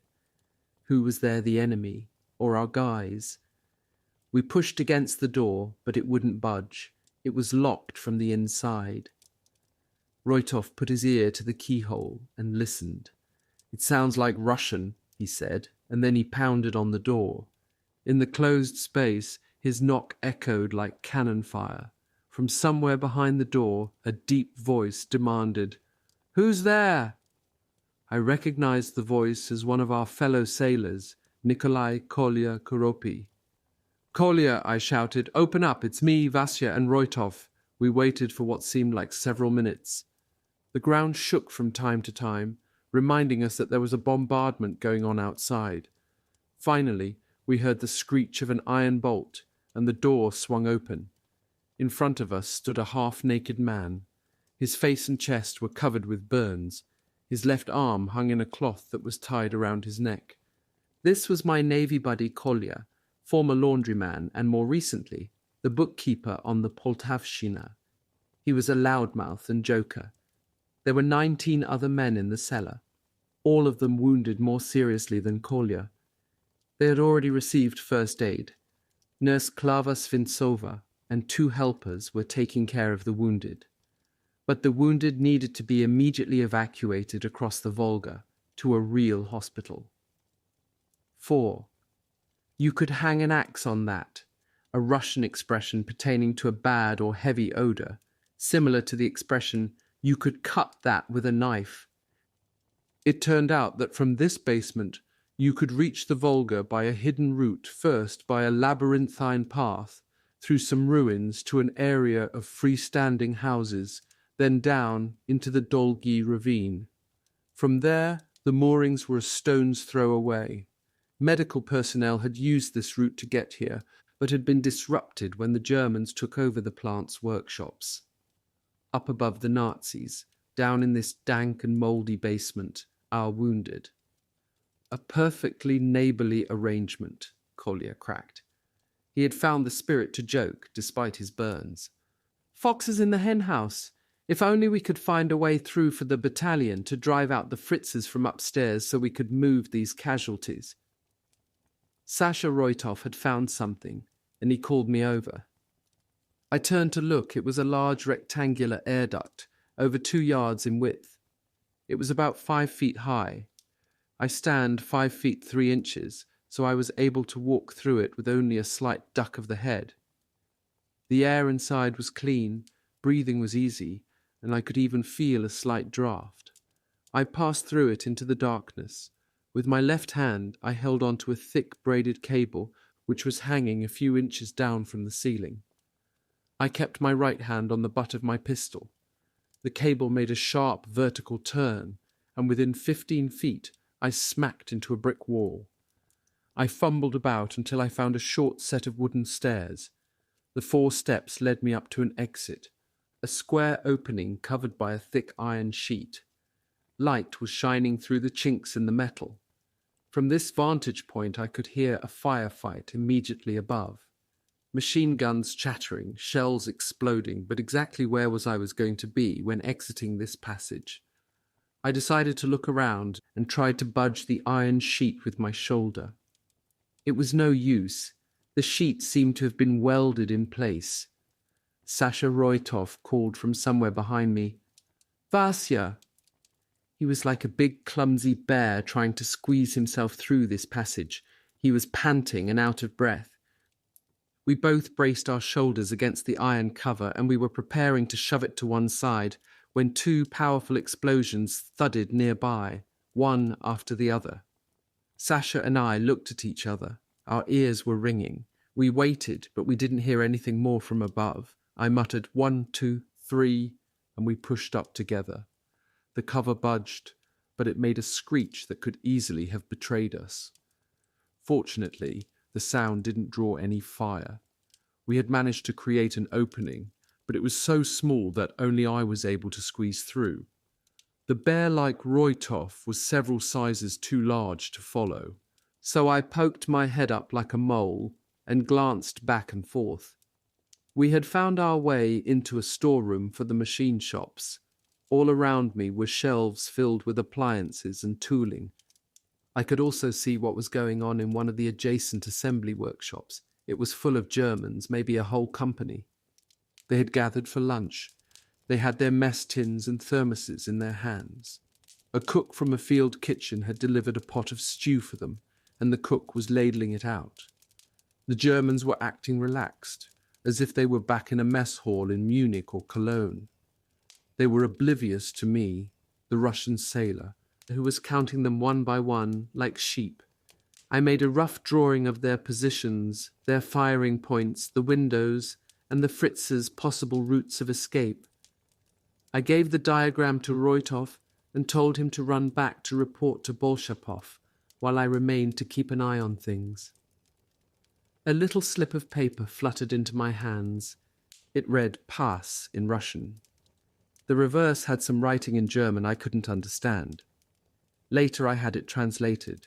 It read, "To all soldiers of the Führer, disarm without delay and send to a prisoner of war camp all Russian soldiers and officers bearing this ticket of surrender." For the next 20 minutes, I watched the Nazis eat their lunch. I counted 65 of them. After they finished, I heard the click of lighters as they broke out their cigarettes for a smoke. 2 of the Fritzes wandered into my corner of the workshop, and I popped my head down. They were smoking and laughing as they talked. They were so close I could smell the cabbage stew on their breath. I was sure they would notice the bent metal cover, but fortunately they ignored it as they were absorbed in their conversation. They were laughing at some private joke. I stole a look at them. They were tall and hearty, their faces full of arrogance, the arrogance of the conqueror. Where the hell was Reuthoff? Here we had the Nazis with their trousers down, and Reuthoff had disappeared. I had no idea if he had got the message through to our company or not. I imagined that his fat behind had been caught in an air duct, and that he was still stuck there. As I was thinking this, there was a clattering noise from the opposite side of the building, and the Germans began shouting and rushing about. Then I understood that this clattering was intentional. Our soldiers had managed to slip into the instrument storeroom via the adjacent basement, and they were waiting for the Germans to be distracted by the noises they made. Then I heard Bolshupov's voice shout a command, and grenades were heaved into the Nazis' makeshift cafeteria. I counted 30-odd explosions in the space of a few seconds. The two Fritzes by me took cover, and I rolled a grenade up to their toes. When they noticed the grenade rolling across the floor, they glanced in my direction and our eyes met. Now that they had seen the grenade coming, they didn't look so arrogant anymore. I ducked and heard them scream as my grenade exploded, then heard ricochets as streams of machine gun fire tore up and down the room. In less than 2 minutes, not a single Fritz in the workshop remained breathing. That evening we finished mopping up the remaining German positions in our section of the factory. The Germans still held the asphalt factory, the northwest section of the metalworking factory, the transformer room, and a part of the boiler room. In addition, they continued to hold the bridge and a railway embankment that skirted the northern edge of Mamayev Hill. We cleaned ourselves up and carried the wounded out of the cellar, then helped to prepare a field hospital for Nurse Klavas Vinsova. Then we sent the wounded back to the docks at the Volga. Thus ended my first battle, or more precisely, my first day of battle in Stalingrad. Chapter 5. Buried alive. For the entire week of 23 September to 29 September, 5 to 6 times daily, the Nazis would make full-force attacks on the metalworking factory. Some parts of the factory changed hands several times daily. The Germans would hold them in the morning, we would win them in the afternoon, then at night the Germans would grab them again. The worst days were when the enemy held an unopposed position on top of Mamayev Hill and used it for an observation post. From this spot they could watch our ferry crossings and aim their artillery fire at us at will. From Mamayev Hill, the Fritzes could keep all the approaches to the offices of the metalworking factory under surveillance. In addition, less than 100 meters from our bunker, there was a tower used by German forward artillery observers. They had even ranged in on the entrance to our bunker. At 8 a.m. Monday morning, an artillery bombardment began. Shells were exploding by our bunker, blowing everything above it to smithereens. Trees growing along the trolley lines had been turned into stiff charcoal posts. Rails were torn out of the ground by the shock waves from the explosions, and the rails were mangled into twisted steel balls. Trolley cars lay without windows or doors, scattered like broken children's toys. In the yard, among the tangled rails, you could see helmets, spent cartridges, abandoned crates of ammo, and torn gas masks and medical packs. Corpses lay half covered in dirt, no longer caring which side they had been fighting for. I barely paid attention to any of this. I had one goal in mind: to reach the safety of my bunker and fall asleep. I was passing out on my feet, and I wandered past this nightmare scenario like a sleepwalker. When I reached what I thought was our bunker, I heard the muffled sounds of German artillery returning to work on our front lines. The earth was aching and groaning with the violence being done on its surface. 1. In the early days of the battle, the Germans had immense air and artillery superiority. To meet this challenge, the Red Army approached the German front lines as closely as possible, even digging their entrenchments next to the German positions, so that the Germans could not use air or artillery strikes against the Russians without hitting their own troops.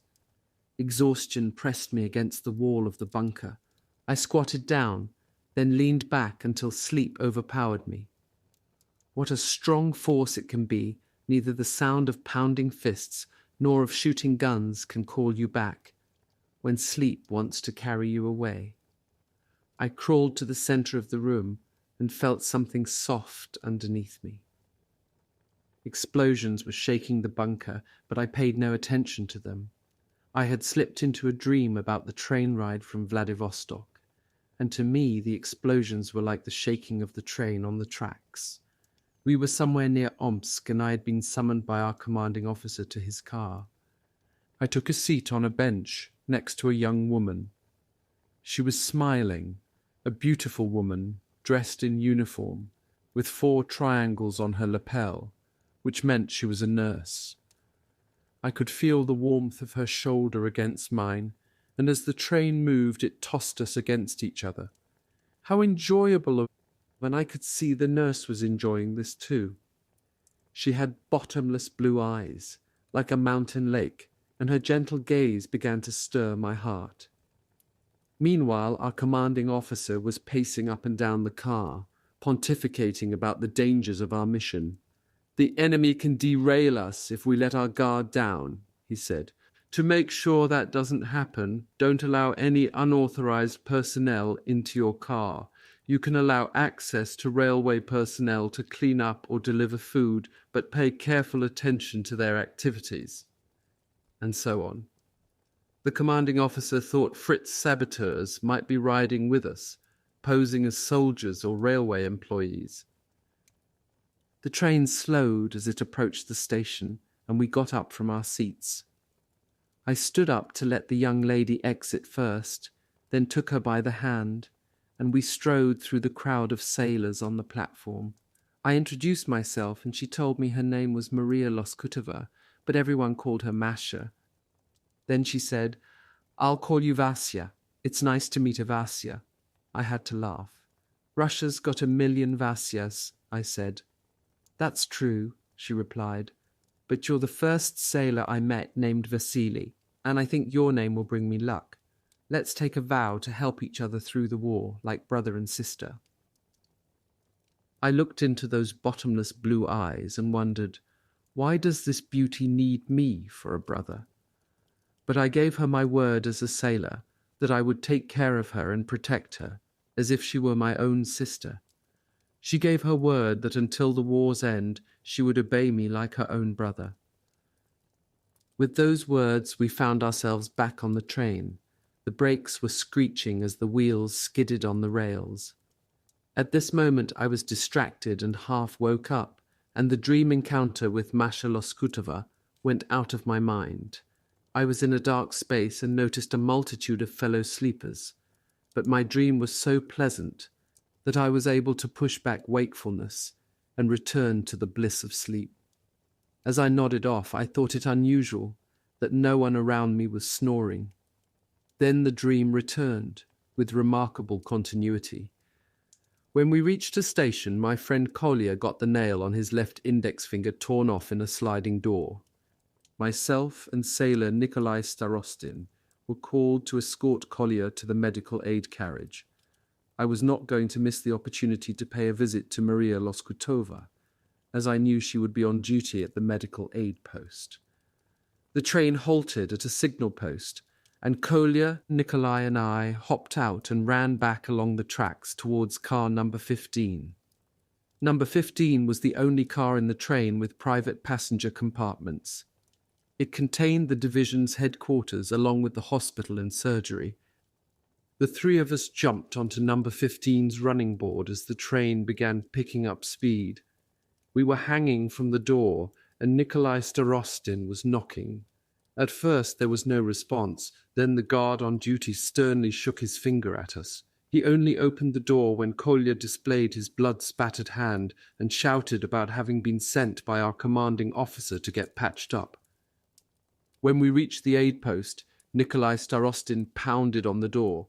Nikolai, like myself, had fallen head over heels for Masha. "Nurse, we have a wounded sailor here," he hollered. The door to the compartment opened, and Masha came out from behind a dull green curtain. She looked radiant, and we sailors were all grinning at each other. She knew what was up, of course, but she immediately concentrated on Kolya's injured hand. "Sit down," she told him, "while I prepare a clean dressing for you." Kolya sat by a metal table while Nikolai and I hid behind the doorway of the dispensary. Masha put on a white robe and tied on her snow-white nurse's cap, while we feasted our eyes on her beauty.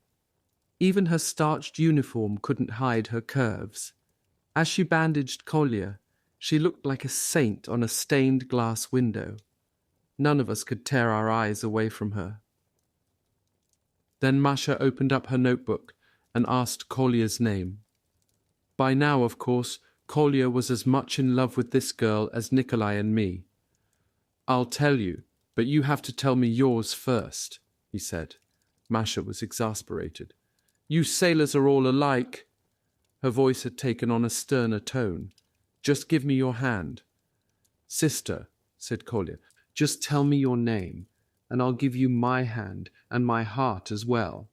Masha frowned. "You mean Vasya hasn't told you about me?" "Vasya says something about you." "Not a word," Kolya lied. "Never mind," she said. "You keep your heart to yourself, but put your hand on the table and hold still, please." As Masha finished bandaging Kolya's hand, something began to rumble and thunder. It was like a thunderstorm over the steppe. I reached around me, but nobody was there, and I was very hungry, so hungry I woke up, thinking that I had to eat something. It was quiet and dark. I sat up, leaned back against a wooden wall, and tried to remember where I was. I pulled out a packet of tobacco and rolled a cigarette. I couldn't find any matches. I remembered that earlier that morning I had loaned my matches to the sailor Mikhail Masayev. I was almost positive that he had not returned them. I cursed him under my breath. Masayev had a bad habit of keeping everything you lent him. Things went into his pockets, and you never saw them again. As I was thinking this, and fumbling through my pockets looking for matches, one of my hands brushed something nearby. It was a face. I felt a moustache and then sticky congealing blood. I finally located my matches and lit one. My hands were shaking. In the flickering light, I saw what at first looked to be men sleeping, but their legs and arms were frozen at odd angles. When I leaned forward, I saw that they were the slain bodies of Russian soldiers, dozens of them, tossed into this abandoned bunker. I lit another match and continued to look around. It was a walled wooden pit. It had been constructed solidly, a concrete bunker braced with heavy beams and tons of earth. I tried rolling another cigarette, but by now my hands were shaking so badly that it took several attempts to roll the cigarette right. By the time I finished it and got it lit, my heart was beating like a hammer. I realized that somehow I had been sleeping amidst corpses. My comrades must have taken me for dead and tossed me into a mass grave. I broke into a cold sweat, and the sleeves of my shirt became sticky with perspiration. "Snap out of it," I told myself. I crept forward along the wall. It ended at a heap of sand. I rested for a moment, then composed myself and crawled off in the opposite direction. Then I ran into another wall. There was no way out. I crawled and scratched on the concrete walls in vain. Around me there were only walls and mounds of sand. There was no way out anywhere. I had seen a shovel lying to one side of the pit when I lit my cigarette. A soldier in the grave's detail must have dropped it in when they finished burying these bodies. I fumbled my way over to the spot where I had seen the shovel. My hands closed around the shovel's handle, and I immediately began digging. I was thinking, just let me out of here, fast. But no matter where I dug, the blade of the shovel struck wood. This pit had been walled up on all four sides. I had been buried alive, and it was impossible to control my reactions. I began to hyperventilate, and then I realized that the air was getting stuffy.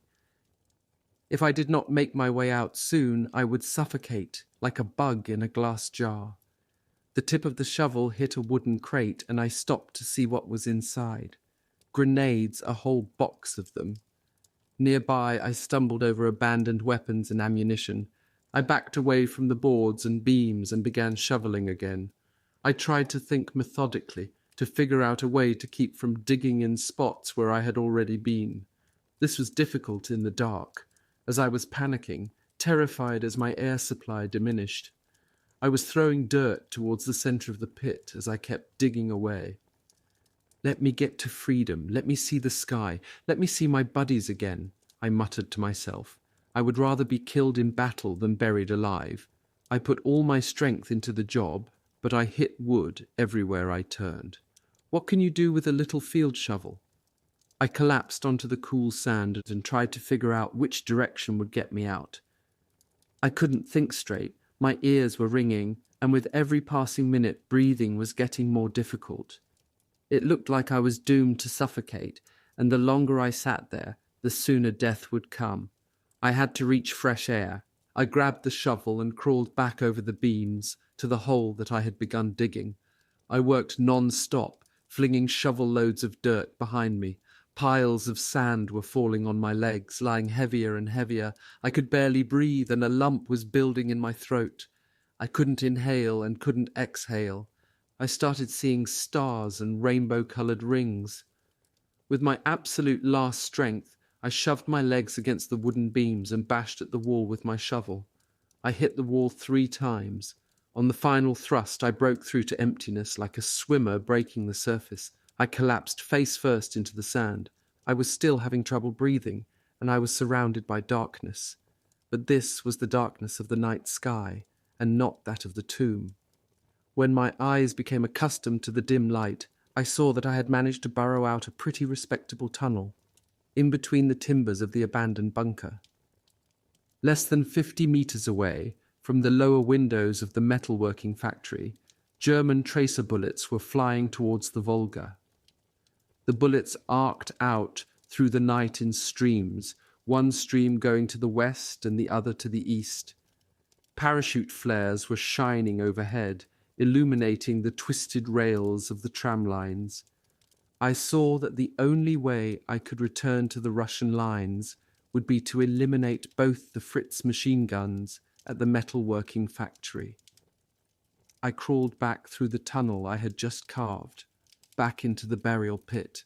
I had to locate the box of grenades. It was dark, and I had run out of matches, so I fumbled through the pockets of a corpse.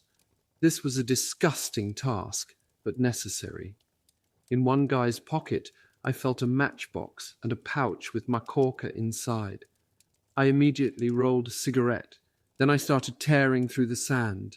I kept lighting matches until I located the box of F1 grenades. I stuffed my pockets and an empty gas mask bag with as many grenades as I could carry, then crawled back out of the bunker.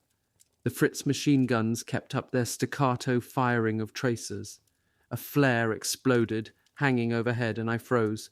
I was so covered with filth that no one would have been able to distinguish me from an inanimate object. I pressed my face to the ground. Another flare popped above me, and both machine guns began firing in sync. Meanwhile, everything was lit up by the artificial suns overhead. More flares continued to go off non-stop. I saw then that the German lines had edged into the factory office, turning it into a Fritz outpost. It was an enemy beachhead that threatened our lives. One of their guns was set up on the ground floor, and the other was on the first floor, a few meters directly above.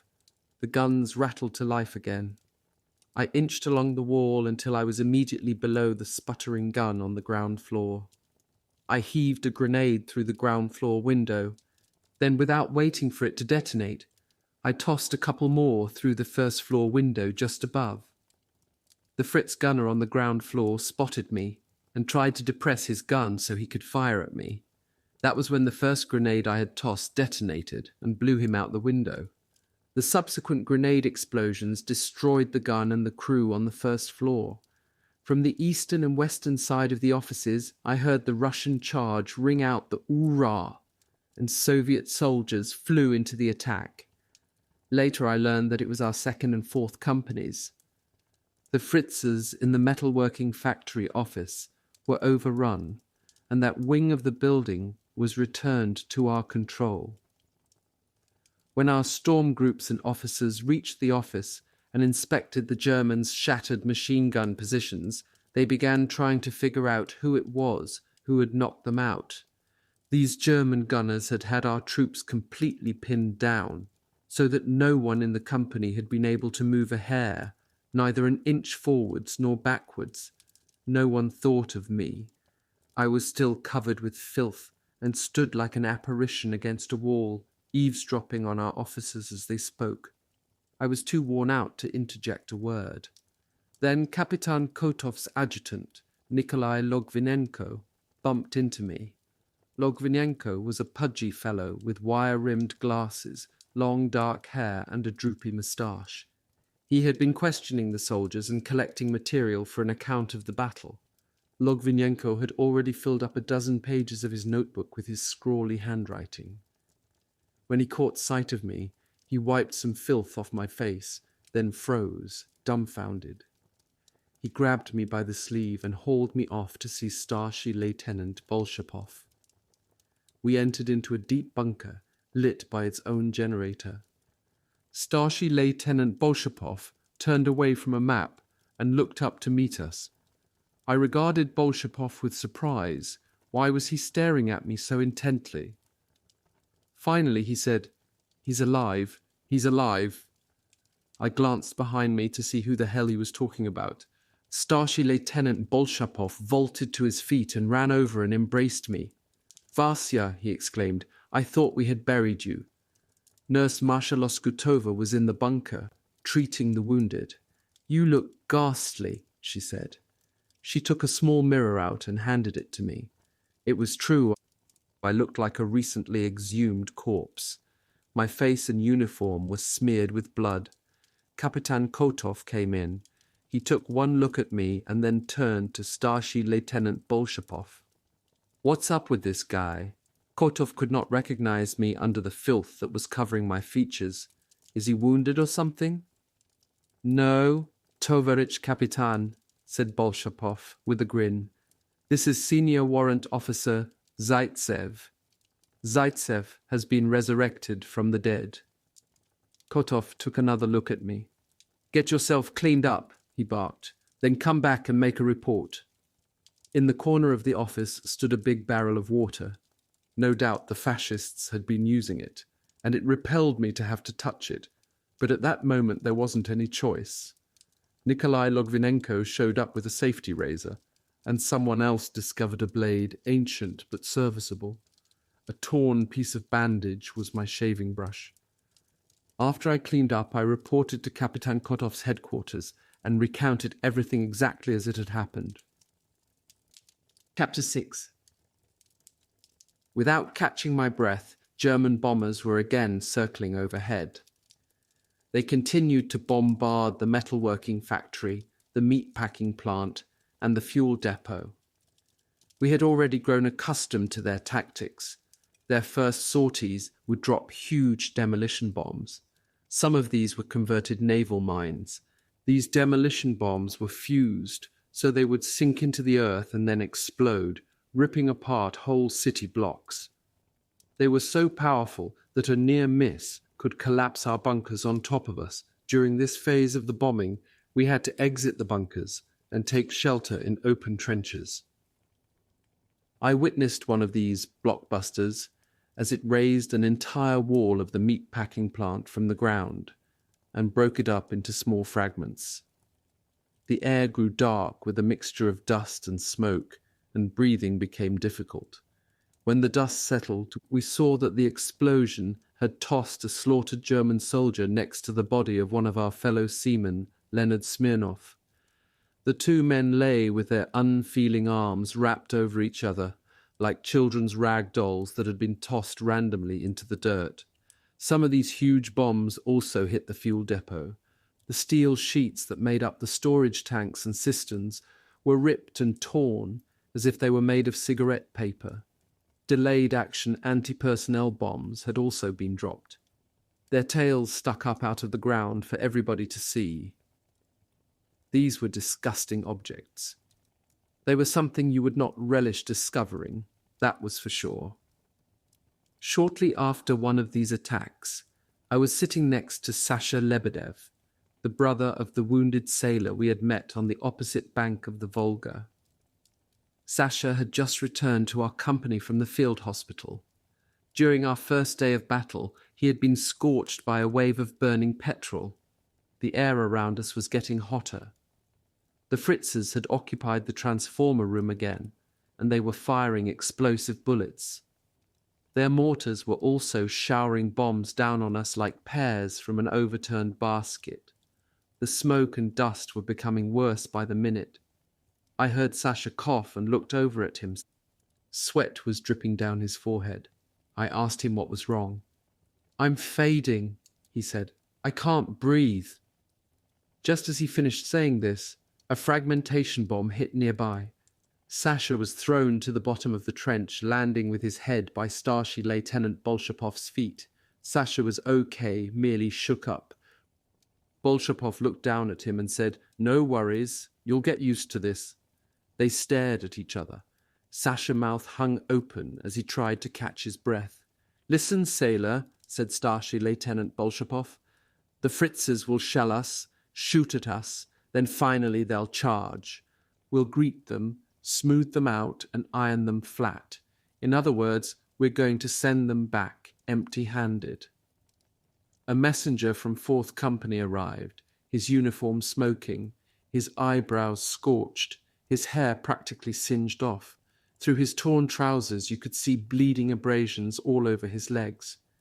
The messenger reported to Starship Lieutenant Bolshapov that Fritz submachine gunners were moving against our positions in the Dolgi ravine, and that the lieutenant of the company there had requested backup from us. The Nazis were advancing in 3 orderly lines, one after the other, like waves marching towards a beach. They were steadily inching closer to the Volga. Leonid Selesnev, the medic, Nikolai Logvinenko, and Sasha Griezev dragged out one of our Maxim guns and set it up among some bricks. The Maxim gun worked like a charm. It stopped the first 2 waves of Fritzes, but then we saw that the surviving enemy soldiers were still creeping forward, crawling closer and closer. The Maxim gun's crew could not depress their angle of fire enough to shoot at these crawling Nazis. They were too close, like an army of slugs. Nikolai Logvinenko grabbed a submachine gun, hung 2 grenades from his belt, and ran to cut them off. The grenades flew. The Germans had not been expecting this type of greeting. Their assault ground to a halt, and Nikolai Logvinenko ran up to them and raked them at close range, emptying his entire drum magazine. Now the momentum of the battle had reversed. We had recovered the initiative. We inched forward in small groups towards the ice house of the meat-packing plant. The Germans chose this moment to unleash their surprise. 2 heavy-caliber machine guns had been positioned on top of the ice house, and they opened fire on us. The bullets lashed around us like whips. We had no choice except to stop and hug the ground. Any movement could be fatal, so each of us did our best to make ourselves invisible. To my left was Seaman Okhrim Vasilchenko, and to my right I noticed a skinny little runt of a soldier. He wore ragged puttees and his helmet was falling down to his eyebrows. I have already mentioned that I am not very tall myself, but this fellow was half a head shorter than me. He crawled towards a mound of cobblestones as dozens of bullets whistled past his ears. I was busy clawing at the earth with my fingernails, trying to scrape some sort of shallow foxhole. The other men around me had also been reduced to grovelling in the dirt, but the short fellow in the puttees was relentlessly crawling forward. He reached some cobblestones and shifted his rifle to his right shoulder. The rifle had some sort of strange little pipe on top of it. The next second, the short guy was aiming, and then wham! He shifted his weight, and a few seconds later, he fired again. Wham! and suddenly both machine guns were silent. The rest of us charged, showered the Germans with grenades, and captured the ice house. The Germans had been depending on their machine guns to keep us pinned down. They had not set up any fallback positions, so we caught them unprepared. The short guys taking out the machine guns had made this an easy conquest. After the battle, I caught up with Okrim Vasilchenko. "Who was that midget?" I asked him. "Chief," said Okrim, "that's no midget. That's a sergeant, the sniper Galifan Absalov." My curiosity got the better of me, and I took off to try and meet with the sharp-shooting Sergeant Absalov. He had already taken up a new position, and I slowly approached his hideaway in the rubble. I was eager to talk with him, to express my admiration, and to inquire about how he had managed to get this assignment. To be honest, I was envious, and after all, I was a good shot myself, and I was thinking that Absalov might help me get assigned to his unit. I saw the little guy scrunched up, with what I would learn to be his perennial foul temper, twisting his mouth into a sneer. He spotted me as I approached, and before I could say a word, I caught sight of his slanting green eyes. "Hey, you sailor," he hissed. "Piss off. Can't you see you'll draw fire to me?" I crawled away. Had I ever been stupid? No doubt Absalov thought I was some sort of cretin.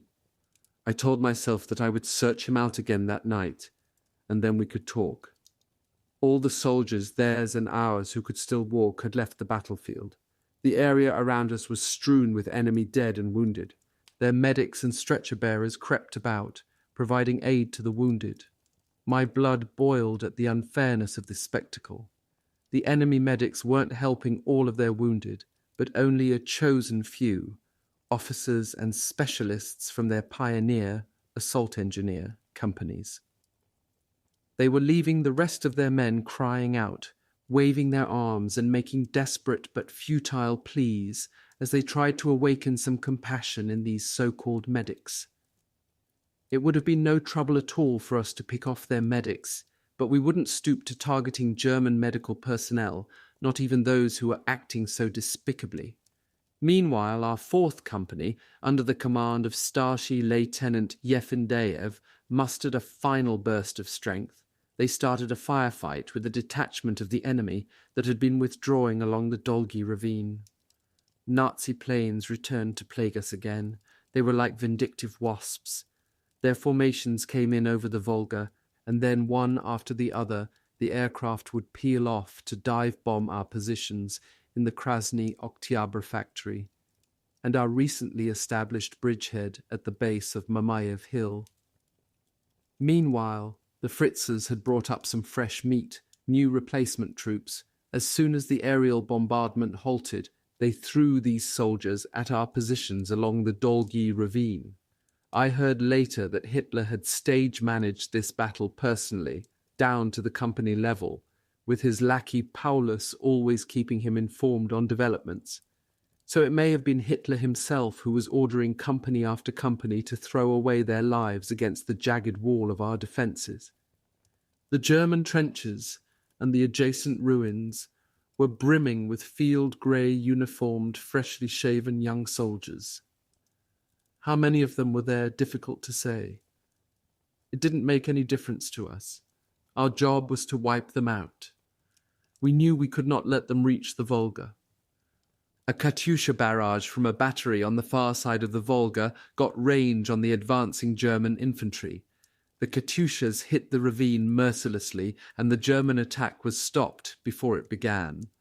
The Nazis there were liquidated, blown into bits. We inspected the ravine afterwards, and it was impossible to determine how many bodies filled it. Despite this victory, it was a sad day for us, because several of the Katyushas fell short and hit our own men.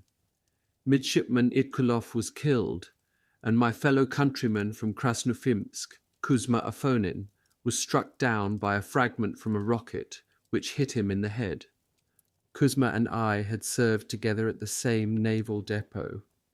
When our group of 20 volunteers had been mobilized to go to the front, we had a stopover in Krasnofimsk.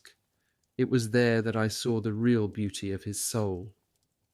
It was early morning, and a light drizzle was falling. The cobblestones of the city were glistening, wet with the rain. Our group was ambling through the town, en route to the train station. We walked about haphazardly with our rucksacks slung over our shoulders. We were barely in formation, walking idly rather than marching. We saw some housewives wearing headscarves and carrying empty shopping bags as they trudged to the market. When they saw us, they stopped, each of them running their eyes across the rows of sailors, searching for familiar faces. Kuzma did his best to stand out. He raced around our formation, peering to the right and to the left as he searched for his mother. Was she among them? He tried to run ahead, but the commander of the column ordered him back in line. Our commander that day was Kapitan Filipov, a captain, 3rd class. Filipov was strutting a bit for the residents of Krasnoufiimsk. He held his head high and thrust out his chin, and he ordered the rest of us to look smart. We were in a neighborhood of single-story houses with verandas and beautiful wooden gates. The rest of us sailors regarded Kuzma with a mixture of sympathy and envy. Here he was in his hometown, walking along a street he had run up and down 1,000 times. At each house we passed, he would rattle off the names of its residents, as if to check his memory. Suddenly he grew pale and shouted with excitement, "There's my house, and that's my mother."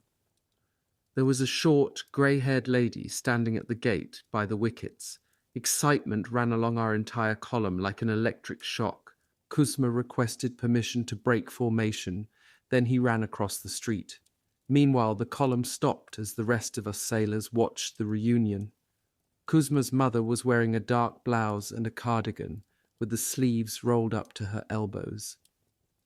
The cardigan hung lopsided on her shoulders. Her black skirt was tucked up under her belt, and her frayed boots were covered in dirt. Obviously, she had been working in the garden. When she saw Kuzma running towards her, she cried out, "Kuzma, my son!" We could see that she wanted to run to him, but her legs would not obey her. Mother and son embraced. Tears were running down Mrs. Affonin's cheeks. "Tell me I'm not dreaming," we heard her say. As we witnessed this, each of us was thinking of his own mother. Mother, it is a sacred word. It is the honor and root of the family. A mother represents the family's immortality. Our very first word is directed to her, Mama, and when a soldier is about to leave this world, the words that escape his lips are also spoken to her. There is no deeper or more noble thing on this earth than a mother's love for her children. Kuzma was a tall and strapping fellow. He towered over his mother. He took her in his arms and, in plain view of the whole column, rocked her back and forth and held her to his chest as if she were a little child. Kuzma understood that this was no picnic we were headed into. There are no wars without casualties. He knew that this could be the last time he'd press close to his mother's heart, and he was crying. I don't know if they were tears of sorrow or tears of joy, but they were heartfelt and genuine. Our whole column stood there, holding our breath. Kuzma kicked open the gate, and he and his mother stepped into the yard, where we could no longer see them. When he returned to his position, the column started moving forward again. We stood up straight and got into proper formation as if we were on parade. As we marched, the street echoed with our stamping feet. This was our salute to Kuzma's mother. As we turned the corner, she was standing in her garden next to a big birch tree. Mother and a birch tree, the two symbols of Rodina, the Russian motherland. Kuzma was in formation behind me, and he whispered, "It's okay, Vasya. We're going to get through this alive. My mother told me so." But now Kuzma was gone. How was I going to explain to his mother that friendly fire had killed her son? It had been an accident of war. Our commanders had no choice but to call in the Katyusha strike as close as possible. and a Katyusha is not the most precise of weapons. But would any of this make a difference to Kuzma's mother? As I tried to write a letter to her, I couldn't make myself explain what had happened, and I ended up crushing the paper into a ball. I would have to write her at another time, when I could control my emotions. Now it was up to me to seek retribution, and the ones who were guilty of Kuzma's death were the invaders. I picked up my rifle and left the bunker. I would avenge Kuzma. The enemy would find no mercy from me here in Stalingrad. Despite our best efforts, a group of German pioneers, assault engineers, had forced their way through to the Volga.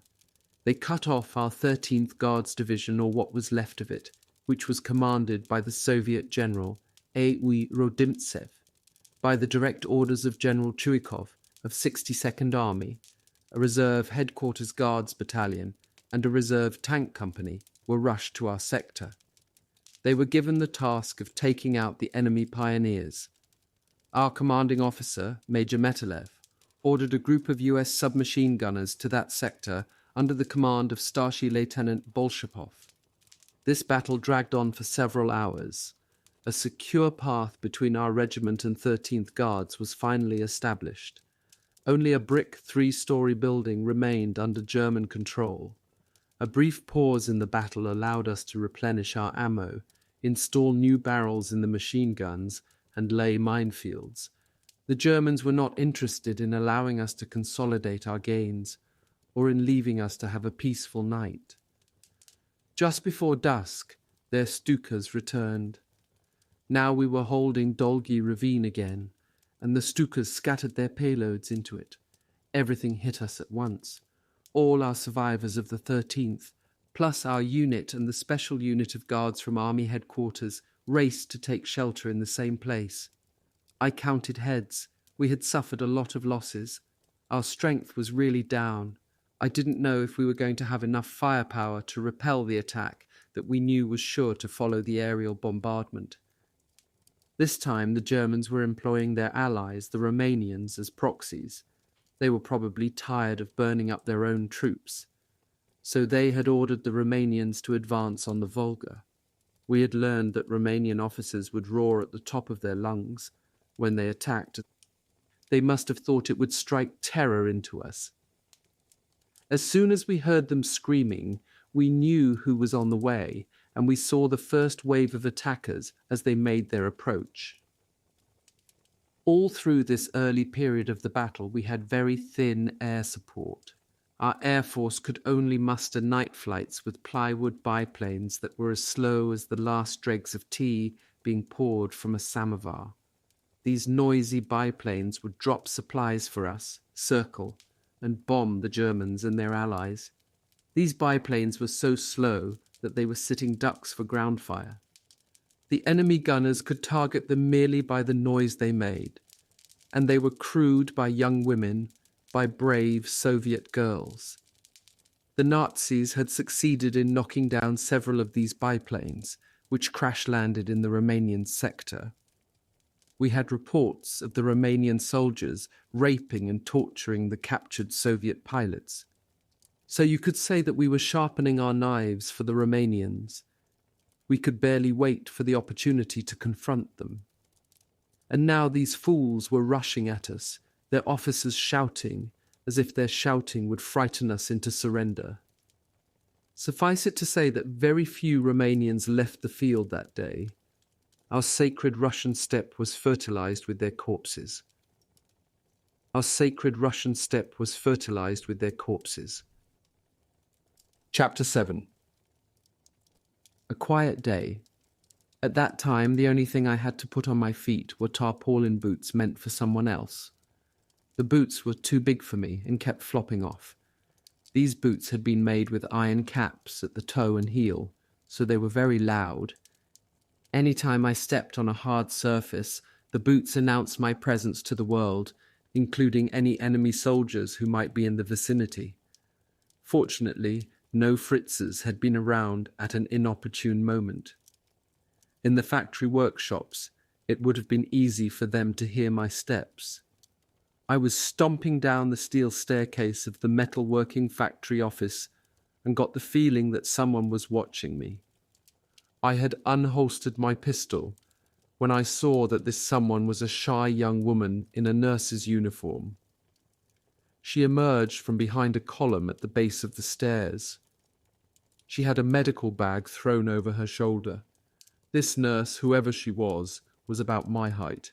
"Your ears can sure play tricks on you," she said, "and I thought you were somebody else." "How's that, my dear?" I asked. She was clearly irritated with herself. "How could I ever manage to have confused you with him?" She flashed a smile at me, took me by the hand, and led me to a better lit side of the cellar. I followed her obediently, observing her profile. No, it wasn't Masha Loskutova. Masha had been moved across the Volga with the medical battalion, and I was sure she had already forgotten the oath we had sworn to each other on the train. Well, enough about Masha. The other side of the Volga may as well have been Mars, for all the likelihood I had of ever seeing it again. The young woman and I finally made it into the light. She had beautiful long brown hair and warm hazel-colored eyes. I was sure I had seen her before, but I couldn't place where or when. Now she was taking a good look at me. "So," I said, "I presume I'm not the guy you were expecting." "Your boots on the stairs sounded exactly like his, and I expected to see a tall, dark fellow, so I got excited and hid behind the column." She said all this matter-of-fact by way of explanation. Clearly I was not in the running for her heart. My mysterious competitor had already staked out that territory, but I couldn't resist poking a little fun at her. "So," I asked her, "does Mr. Tall, Dark and Handsome know that you're carrying a torch for him?" She stared at me, irritated by my impertinence. "Do you think I'm so naive that I would let him know?" she asked. "Well," I protested, "you told me." Then she realized I was teasing her. Her long eyelashes fluttered. "You're a complete stranger. Why shouldn't I tell you?" Now that we were in the light, she inspected me from head to foot. "How did your uniform get so torn up?" I had been on patrol the previous evening. "I had a rude encounter," I explained, "with some barbed wire."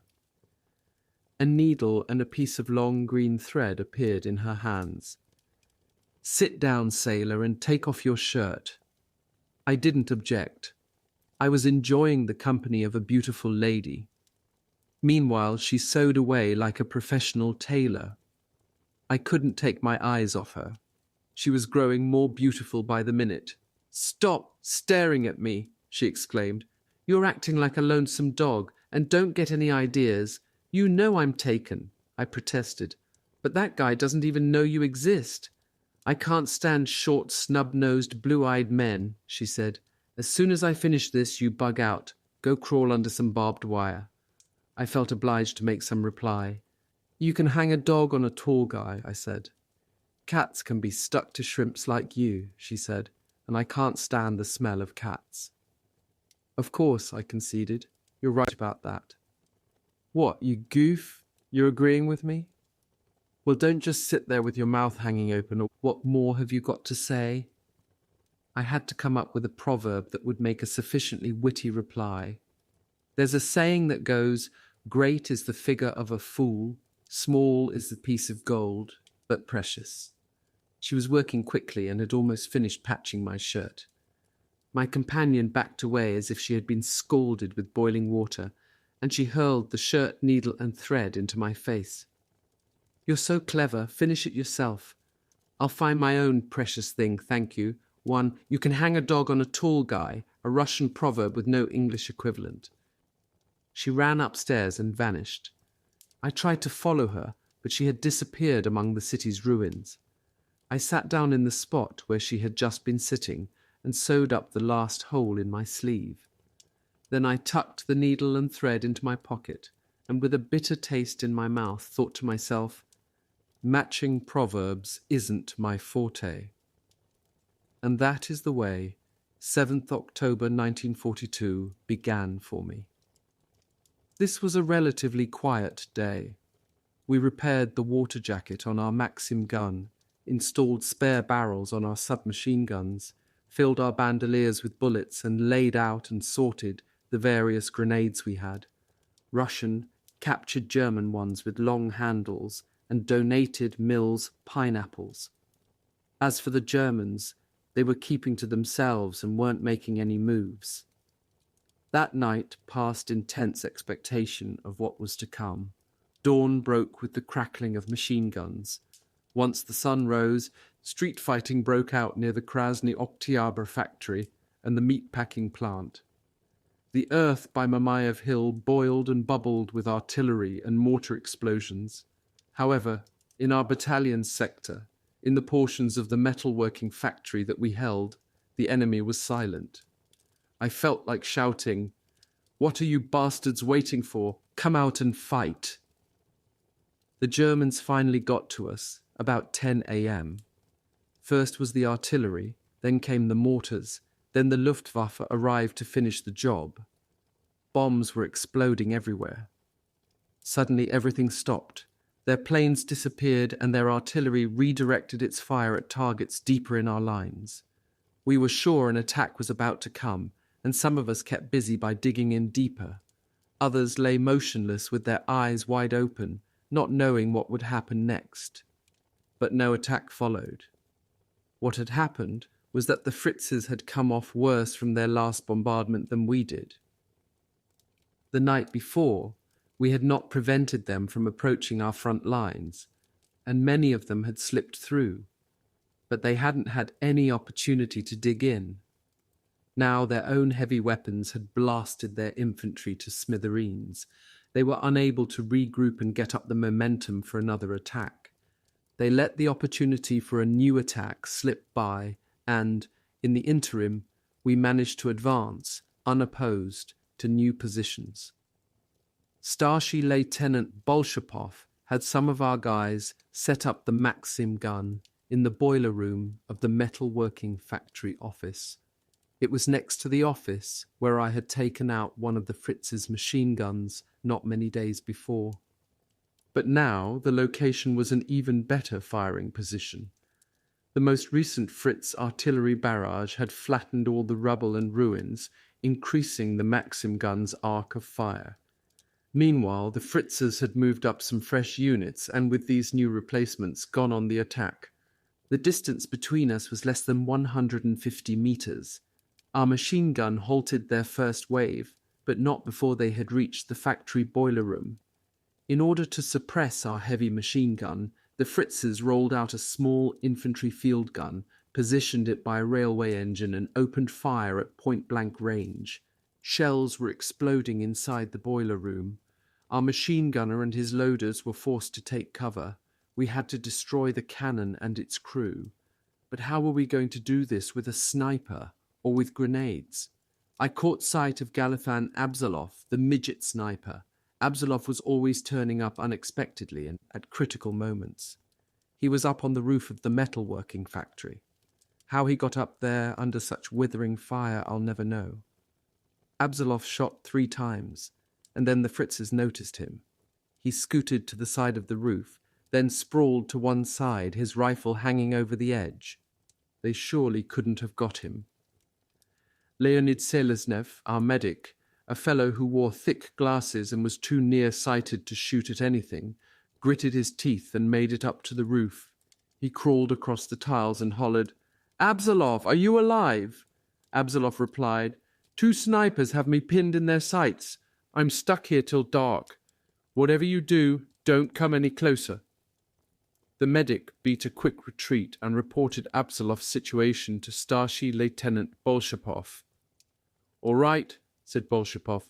"Then we've got to take out the cannon with grenades. I need a volunteer." The messenger from the 4th Company, Pronishev, the Siberian tractor driver, immediately stepped forward. "Look, Pronishev," said Starship Lieutenant Bolshapov. The 2 men were peering just above the slit trench, wincing as Fritz bullets flew nearby. "Run across the courtyard and hide by the foot of that wall. Then wait and check the direction of fire. Don't move until you're sure you've located the Fritzes.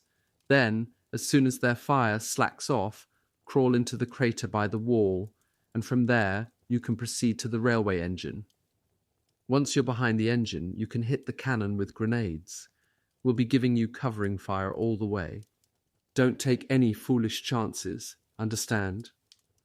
This is my second year on the front, sir, said Pronishev. Kak dva palca obosat. Pronishev hooked 2 grenades in his belt, put a fresh magazine in his pistol, saluted, and vaulted out of our position, running past the trenches in a zigzag. 2 kak diva palca obosat. It'll be a piece of cake. Misha Masayev, another sailor, was lying next to me.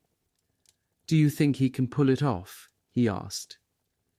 As Misha asked me this, I was blasting away at any spot where the Fritzes might put their heads up.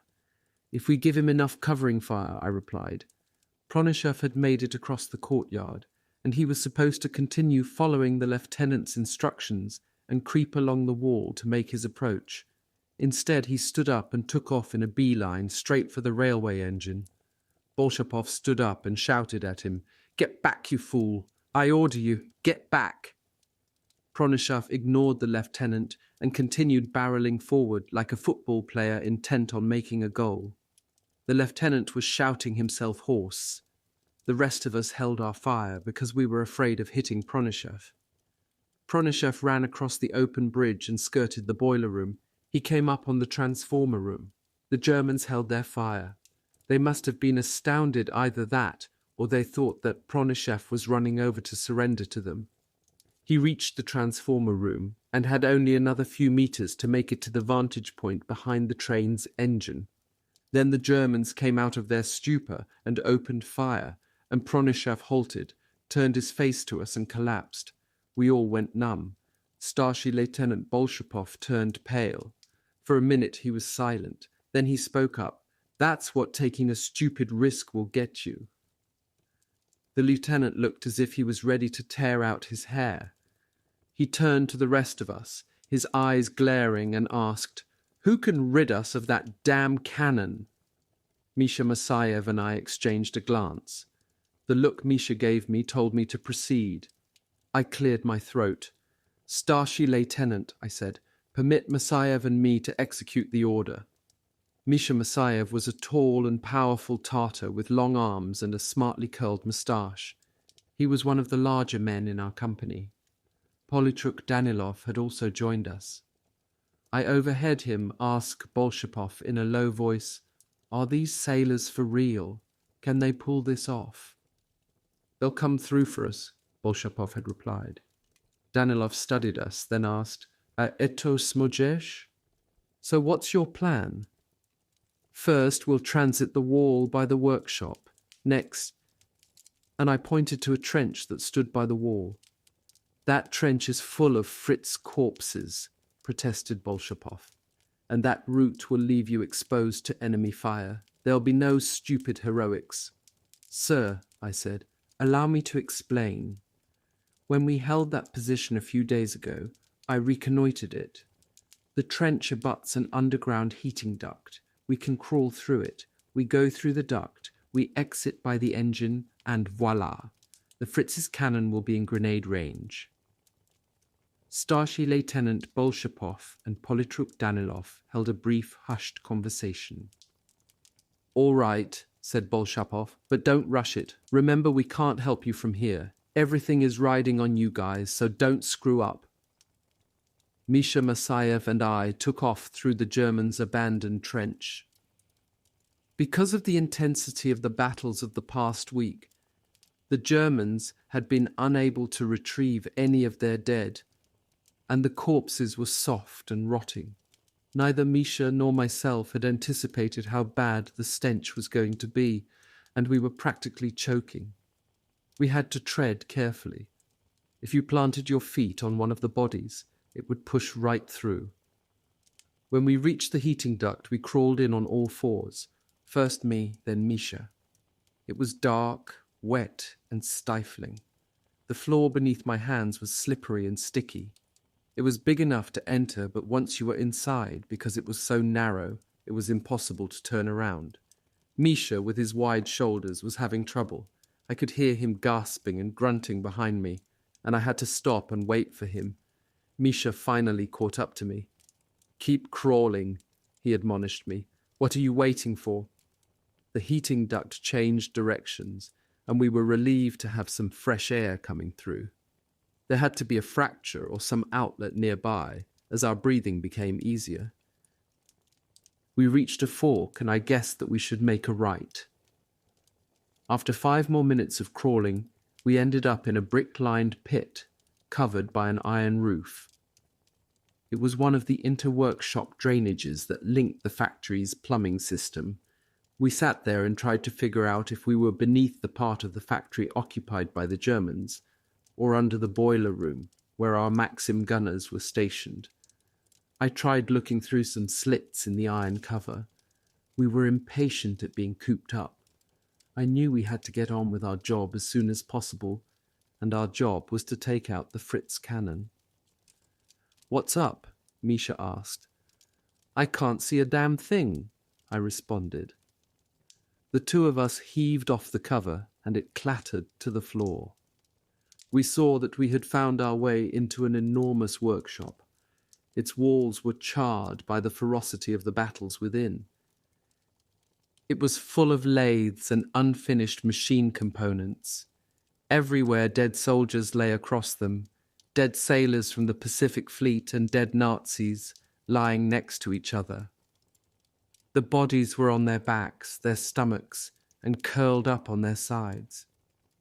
Misha and I clambered up into the workshop, crawling past a turning machine, and pressed close to the floor behind it.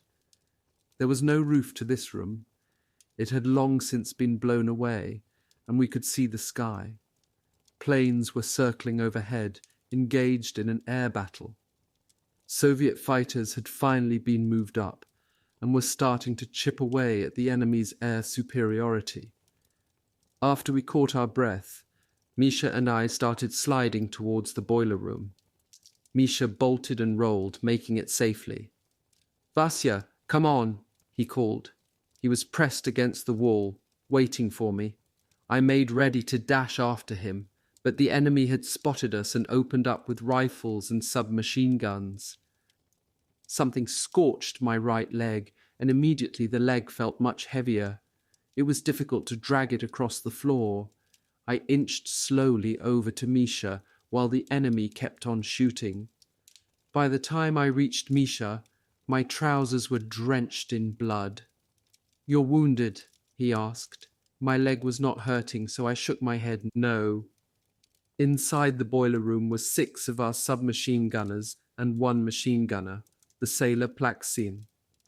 Since their group had been cut off from our battalion, they had turned the boiler room into a fortress, from which they had been able to repel one German attack after another. Misha and I were amazed by their cunning and ingenuity. They had taken several of their submachine guns and aimed their barrels through breaches in the wall. The submachine guns had been bracketed in place by twisted pieces of water pipe. They had run wires from the triggers back to Plaksin, who at this stage was the only soldier left with injuries minor enough to be able to fire anything. I asked Plaksin how it worked, and he demonstrated by jerking on the wires. The infernal racket in the closed space made Misha and me cover our ears. Judging by the amount of incoming fire we were taking, the Germans must have thought we had an entire company in the boiler room.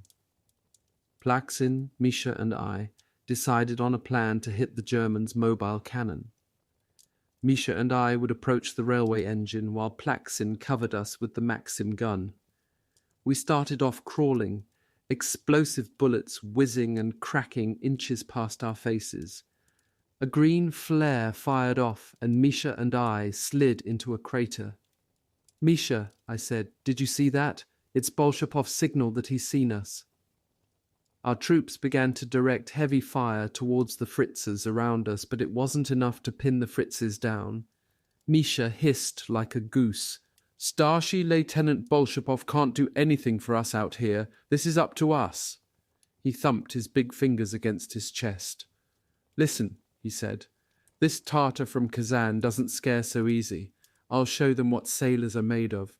Misha started crawling out of the foxhole, and I yanked him back just in time as an explosive bullet shattered inches from his face.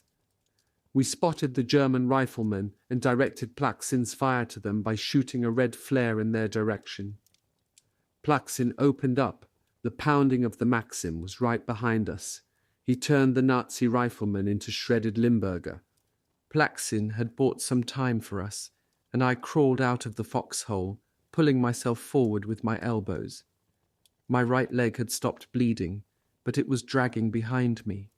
When Misha saw that I had made it, he set out to follow. But Misha didn't flatten himself out enough. When he crawled, he looked like a beached whale. A German rifleman spotted him and opened up on him from a window of the transformer room. I was in a dilemma. I was close enough to toss my grenades at the cannon, but I had to rescue Misha first. And as I was trying to figure out my best course of action, I stumbled across Pronishev. The Siberian was still breathing, but he was badly wounded. I snatched up Pronishev's pistol, took cover behind the engine's wheel, aimed and fired. One German gun barrel vanished from the window of the transformer room, but another rifleman leaped up immediately to replace him. He was overexcited and fired wildly at Misha, who was pinned down by the hail of bullets. I checked how many shots I had left in the pistol's magazine. Only one remained. My wounded leg was giving me trouble. I dragged myself along the rubble, one elbow after the other, until I was directly under the window the German rifleman was firing from. I tried to get up, but with the muscles in my leg cramping, standing was difficult. So I rolled over on my back. I could see the arms of the enemy rifleman jerking with every shot, and he was cursing as he missed. Then he leaned forward to get a better angle. That was when I pointed the pistol at the base of his chin and pulled the trigger.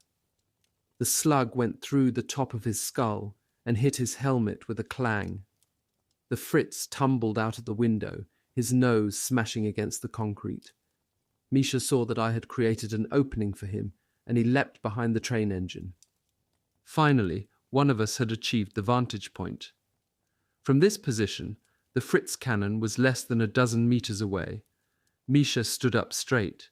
He had exceedingly long arms, like some tree ape. He scooted around the engine. He wound up and pitched a grenade while shouting at the cannon's crew, "Here, Fritzes, catch!" The grenade detonated in mid-air and knocked the cannon on its side. The cannon's crew was sliced up by the flying shrapnel, and they were screaming like pigs in a slaughterhouse. Misha's face was full of fury. He threw his second grenade at the screaming Nazis. It silenced them. Misha then ran up and spiked the cannon by exploding a grenade in the breech. No Nazis would be using it again. Although the threat from the cannon had been removed, our guys were still in too much disarray to move on to the attack. And the surviving Nazis in our vicinity took this chance to surround me and Misha. Maybe they were planning to capture us alive. The Nazis took great pleasure in torturing their captives publicly, so that other Russian soldiers would be compelled to see their comrades writhing in agony. But Plaksin spotted the Germans who were advancing on us and opened fire with the Maxim gun. This gave Misha and I a chance to retreat. I ordered Misha to grab Pronishev, and he heaved the wounded sailor over his shoulder as if Pronishev had been a sack of potatoes. I jumped into the foxhole, and Misha tried to follow me, but as soon as he left his cover behind the train engine, something flattened him. Misha and Pronishev had fallen into a heap, and I thought Misha was finished. But then he raised his head.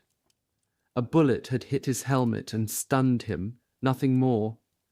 I knew we could not hold out in this isolated position much longer, so staying put was not an option. Then I saw two Nazis crawling our way. I heaved my last grenade towards them, and they retreated. Misha and Pronishchev had made it to the foxhole, and Misha was bandaging Pronishchev's chest as Pronishchev groaned and called out for water. By then, it had turned dark. Our comrades in the boiler room were waiting for us to return. Misha hoisted Pronishev onto his back and crawled off as I followed. We were both extremely fatigued, and our exhaustion showed in our sluggish movements. Tracer bullets whistled overhead as if to point us out to the enemy. Neither of us thought Pronishev was going to survive, but we had to get him back to our lines. The boiler room was silent and dark. Plaksin had been wounded and was lying next to the Maxim gun. Misha started to move him, and Plaksin woke up. He mumbled, "The Germans are here," before passing out again. Plaksin was the only man from the original detachment in the boiler room who was still alive. Misha and I could hear voices speaking in German on the other side of the wall. Obviously, we could not make our escape in that direction. Pronishev muttered something incomprehensible. We lay him next to Plaksin. The German voices sounded farther away. Misha and I cooked up a plan. He would head back to the battalion by passing through the heating ducts, the same way we had come, while I would stay and guard the wounded. So Misha took off down the tunnel and I lay still, listening for movement. My leg had really started to ache, and I lay down next to the wall. I had scoured the floor of Plaksin's boiler room and found 2 grenades and 1 magazine for the pistol, so I was ready for whomever or whatever was going to come. My legs started bleeding again, and I was passing in and out of consciousness. When I woke up, I could see that the night was almost at an end, and a blood-red dawn was breaking. The thump of grenades and the rattle of machine guns started to the east. I heard the rush of footsteps, and I pulled the pin on one of my grenades. Plaksin had awakened as well. He said through his cracked lips, "Who's there?" I put my hand to his lips to silence him and huddled closer to the wall. Suddenly I heard voices speaking Russian. With all my remaining strength I shouted, "Tovarich, we're alive!" Someone shouted, "Oh, we hear you!" Starship Lieutenant Bolshapov and Misha entered the room. Misha Masayev had reached our lines and brought our troops back to rescue us. Chapter 8. I become a sniper. For 5 days in a row, from the morning of 16 October through to midday of the 21st, the Germans attacked our positions in the factory district. Bombers, artillery, tanks, and infantry, they threw everything they had at us to try and break us. The German High Command was committed to pushing through to the Volga at any cost. The enemy soldiers advanced ruthlessly with no concern for casualties. At times it seemed that Hitler had decided to drown his entire army in blood. We were defending the metalworking factory, the petrol storage yard, the meatpacking plant, and half of Mamayev Hill. In the beginning, we sustained the heaviest hits around the tractor and barricade factories. I can't say exactly what happened around the tractor factory, since I wasn't there, but even from a distance of several kilometers, things looked horrible. Hundreds of German planes were circling the tractor factory non-stop.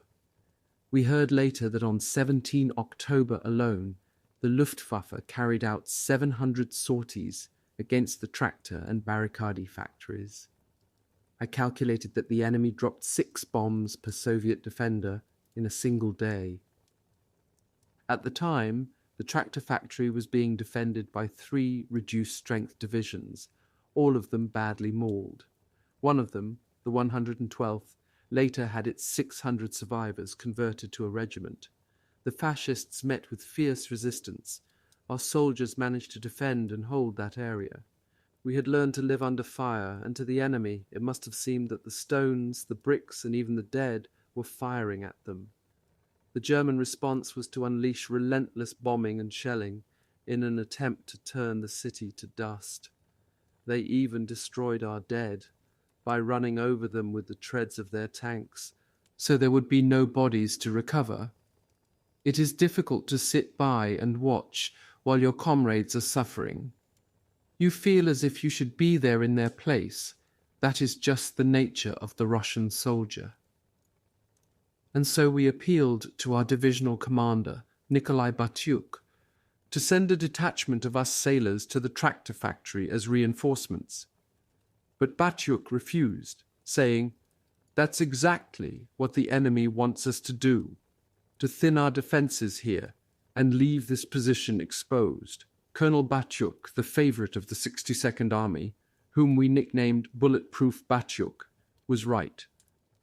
After 48 hours of attacks on the tractor factory, the enemy shifted their attention to our zone. It would have been impossible to calculate the number of bombs they dropped on the metalworking factory. What our fellow divisions must have been thinking about the punishment we were absorbing, I have no idea. By this time, each company in our battalion had been reduced to not more than 20 able-bodied soldiers. In the first hour of German bombing alone, 27 squadrons of German dive bombers carried out 4 passes each. Their bombs kept dropping and dropping. When their dive bombers finished, they were followed by an artillery barrage. The repeated concussions left many of our men with their hands and lips trembling uncontrollably. The German artillery had created a firestorm, and as soon as it slackened, the enemy infantry charged us. We beat back their first attack with the Maxim guns. The second wave succeeded in getting closer, and we had to repel them with grenades and submachine guns. The Germans' subsequent attacks began with a massive onslaught of grenadiers, who came from 3 sides simultaneously. These grenadiers penetrated our right wing, and shortly afterwards our centre and our left. All our positions were engulfed in hand-to-hand combat. I let my attention slip for a moment, and a grenadier managed to stick me in the back with his bayonet. I must have collapsed, because the next thing I knew I was in the medical aid post at battalion headquarters. Our stretcher-bearers had carried me there. It was midday, and the battle was still raging outside. Several of our nearby bunkers had caved in from direct shell hits, burying wounded men who had been brought there for medical treatment. So now all the wounded that came in were being carried directly to this medical aid post at battalion headquarters. 2 older soldiers walked in with a stretcher, bearing a wounded sailor. They set him down on a cot, then they immediately took off again. These same guys may have been the ones who brought me in. I had been one of the lucky ones. Apparently we were retreating. The Fritzes had taken back the factory tool room. The turning shop was still no man's land, but the Fritzes had also taken back the ice house. Our 4th Rifle Company had been pushed behind the trolley lines, and they had to dig in outside an unfinished red brick house nearby. 2 days earlier, the commanding officer, Major Metalev, had paid our company a visit, and he ordered that I be made a sniper. This is how it happened. There had been a moment's calm, and a couple of us sailors were sitting in a shell crater with Starship Lieutenant Bolshapov having a smoke. Then we came under fire from a Fritz heavy machine gun. The machine gun was about 600 meters away, but because of the recent bombing, the gunner had a clear field of fire and was able to keep us pinned down. He was blasting away, so we could not even lift up our heads. Misha Masayev had a trench periscope, and he was looking over the top of the crater. "Vasya, there he is," he said, and handed me the periscope. I took a quick look, then raised my rifle, and practically without aiming, fired a shot. The gunner collapsed. Within seconds, 2 more gunners appeared, and in rapid succession I plugged each of them with a single bullet. By chance, Polkovnik Batyuk had been watching this exchange through his binoculars. "Who was that?" he asked, and Metalev told him it was me. "Get him a sniper's rifle," Batyuk ordered. So Metalev came over to visit us. He ordered me to keep track of all the Nazis I took out. "Tovarich Zaitsev," he said, "you've already got 3. Start your tally with them." Circumstances did not allow me to begin adding to the tally that day. First of all, no sniper kill could be verified without filling out some forms, which required a description of events, my signature, and the signature of a witness. and I wasn't yet familiar with these procedures. However, what was more important was that we were nearly surrounded. We had fallen back and lost a lot of our positions. There was only one way out, by the passage through the Dolgi ravine, and then by slipping through the empty pipes of the petrol storage yard, which reached all the way down to crossing number 62 on the riverbank. This was part of the same passage that Misha and I had used to relieve Plaksin. In the entire battalion, only 4 of us knew about it, being myself, Misha Masayev, Starshий Lieutenant Bolshapov, and Kapitan Kotov. But we did not want to breathe a word about it. If we were to start withdrawing, it might have led our besieged troops to stampede. The pipes could only accommodate a few men at a time, and a mass retreat would be impossible. It would have been hopeless. So such an idea could not even be whispered about. It would mean abandoning most of our equipment and all of our wounded, and the Nazis had been executing our wounded by the most hideous means. To take my mind off this idea, I looked around my location. Immediately above me, just beneath the roof, was a big ventilation pipe with an internal exhaust fan. An iron ladder reached up to the fan from the floor. 2 days earlier, I had used this space for a sniper's nest. From the elevated vantage point, it was easy to observe the movements of the Germans below. A forward artillery observer, Vasily Fyodorov, set up a position next to me. His telephone connection back to headquarters was terrible, as his phone constantly buzzed and whined. This made Fyodorov very agitated. In order to be heard, he had to constantly shout into the handset. He was a big distraction, but despite being stuck next to him, I was able to keep cool and go about my business. I liked being a sniper and having the discretion to pick my prey. With each shot, it seemed as if I could hear the bullets smashing through my enemy's skull, even if my target was 600 meters away. Sometimes a Nazi would look in my direction, seeming to stare right at me, without having the slightest idea that he was living out his final seconds. A shell hit nearby, and the shock wave rocked through the piping and tore the ladder from the wall. Fyodorov and I managed to escape the hail of fragments by diving into the cellar, where our battalion medical aid post was located, next to our battalion headquarters. Nurses Klava Svintsova and Dora Shaknovich, the very nurse who had sewn up my shirt, were tending to the wounded. It was then I remembered about my leg and how I ought to have it looked at. The bandage had become torn when I ran into the cellar, and I could feel warm blood trickling down. I waited next to Dora.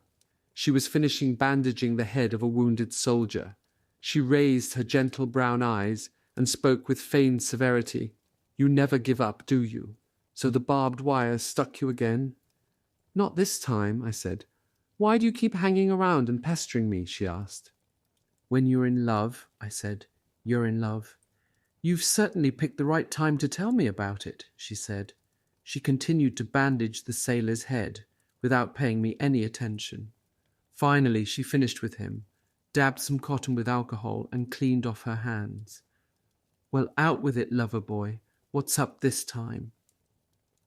She was so beautiful that I flustered for a moment and almost forgot where I had been hurt. Then I told her about the bandage on my leg. "Don't stand there with your hands in your pockets," she said. "Take off your trousers and let me see the wound." I was embarrassed and was slow to unbuckle my belt. "Really?" said Dora. "Do you think you're going to show me something I've never seen before? Hurry up." I dropped my trousers and gritted my teeth as she applied alcohol to the wound. When I bent over to pull up my trousers, blood trickled down my back from beneath my shirt. "Whoa," said Dora, "hold it." She had found the bayonet wound in my back. It was a flat cut, just under the skin. Luckily, the blade had not struck anything vital. After Dora cleaned and bandaged the wound, I left the medical aid post and ran into our battalion commander, Kapitan Kotov. Kotov had just left his headquarters, and he was accompanied by his adjutant, Logvinenko. We stood at the door as Kotov surveyed the never-ending line of stretchers being carried in with wounded and dying soldiers. Kotov threw open the door. "Just bring your pistols," he ordered, and we laid down our rifles and submachine guns in a corner of the cellar. "Follow me," Kotov said, and the captain started racing off towards Dolgi Ravine, with Logvinenko and me doing our best to keep up. My wounds were taking their toll, and all this running, ducking and leaping through the ruins in pursuit of the captain was exhausting. Kotov and Logvinenko halted at a trench, and I caught up with them there. Kapitan Kotov was tired too.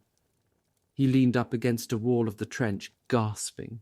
He had turned white as a sheet, and beads of sweat covered his face. I sat down next to him. I had to catch my breath before I could speak.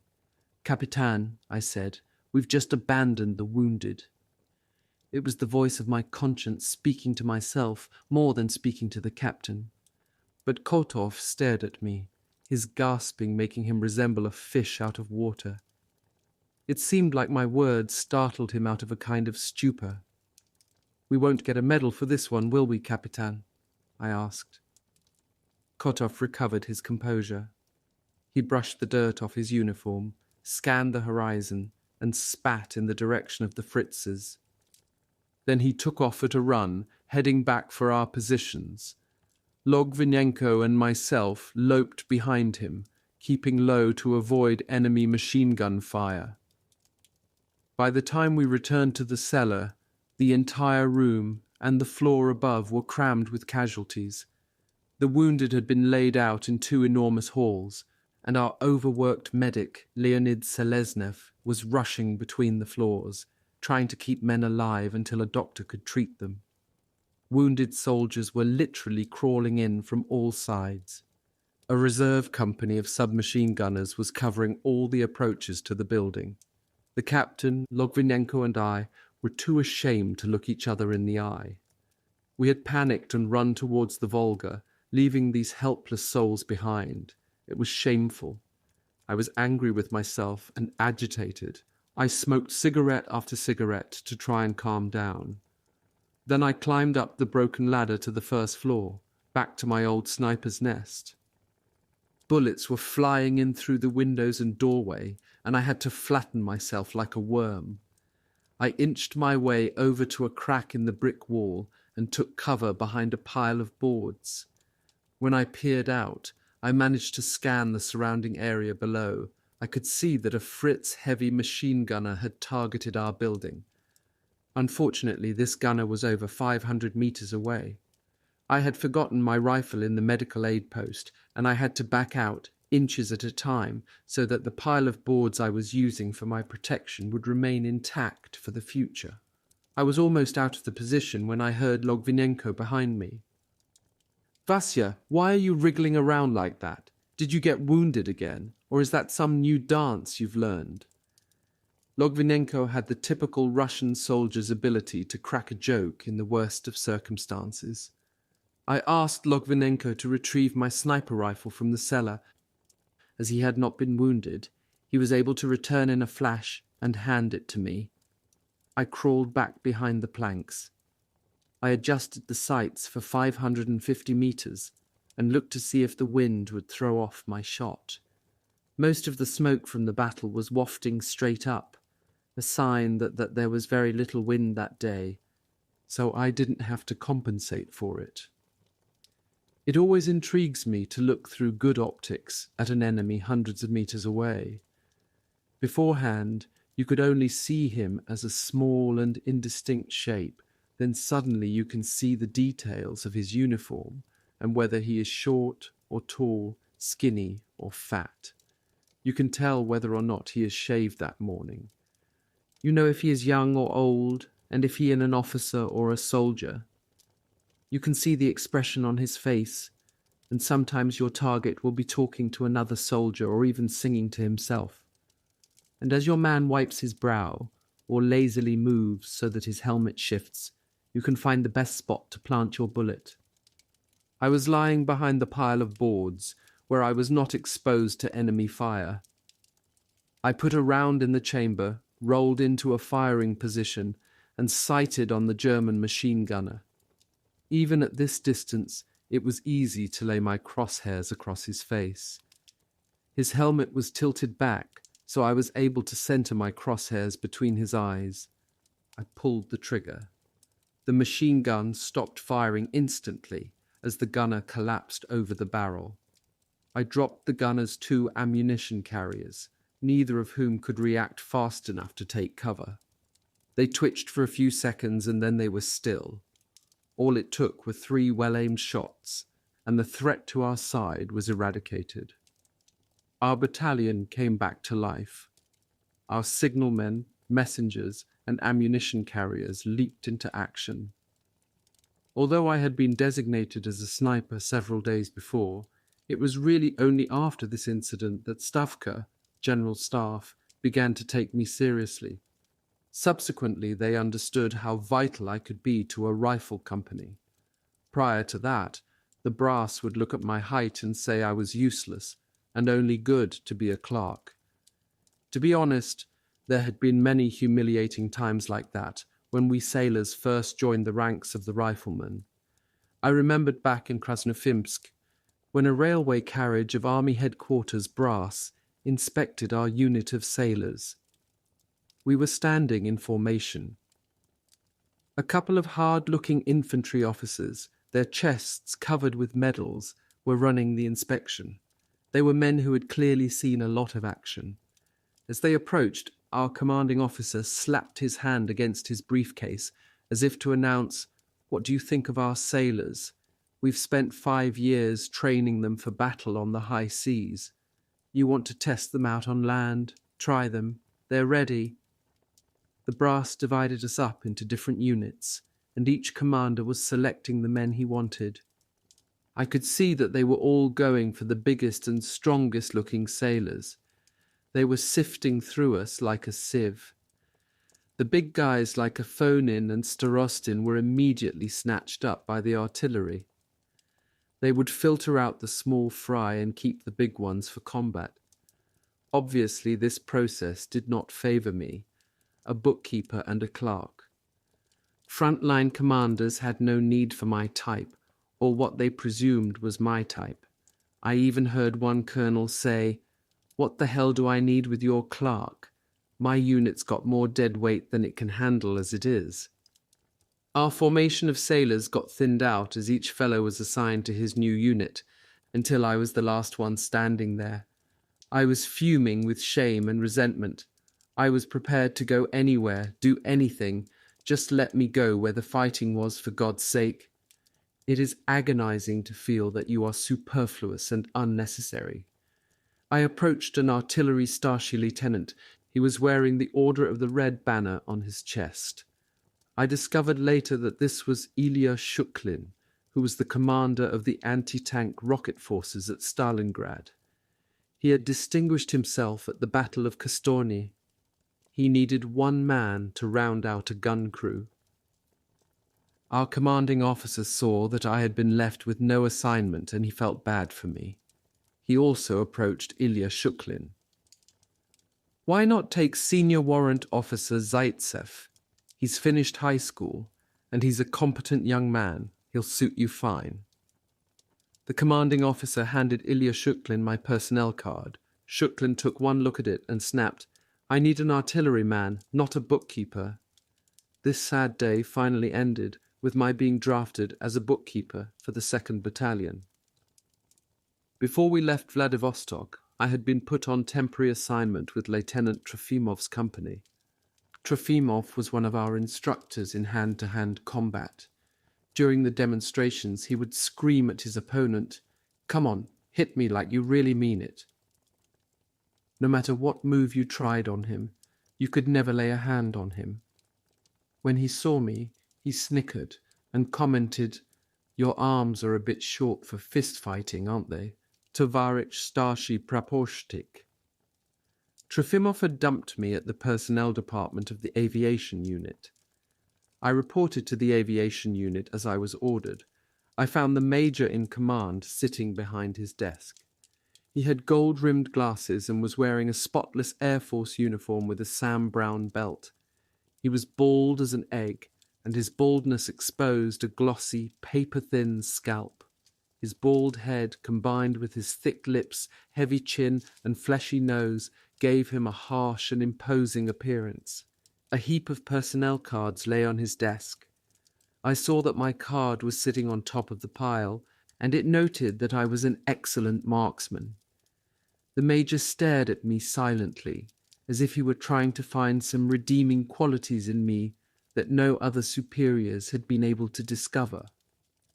By this time, I was so infuriated by the whole process that all I could do was to stare back. The Major was the first one to grow tired of our staring contest. He cleared his throat. "So," he said, "where did you learn how to shoot?" "In weapons training," I replied, thinking that this guy was just another bureaucratic jackass. "Well," he said, "now I'm going to teach you the real way to shoot." I was already in a foul mood, and his words made me feel even worse.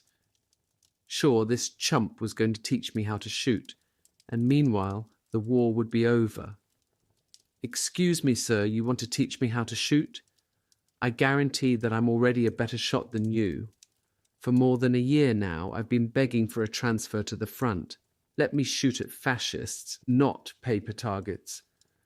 The Major could have had me court-martialed for this idiotic outburst, but instead, something unexpected happened.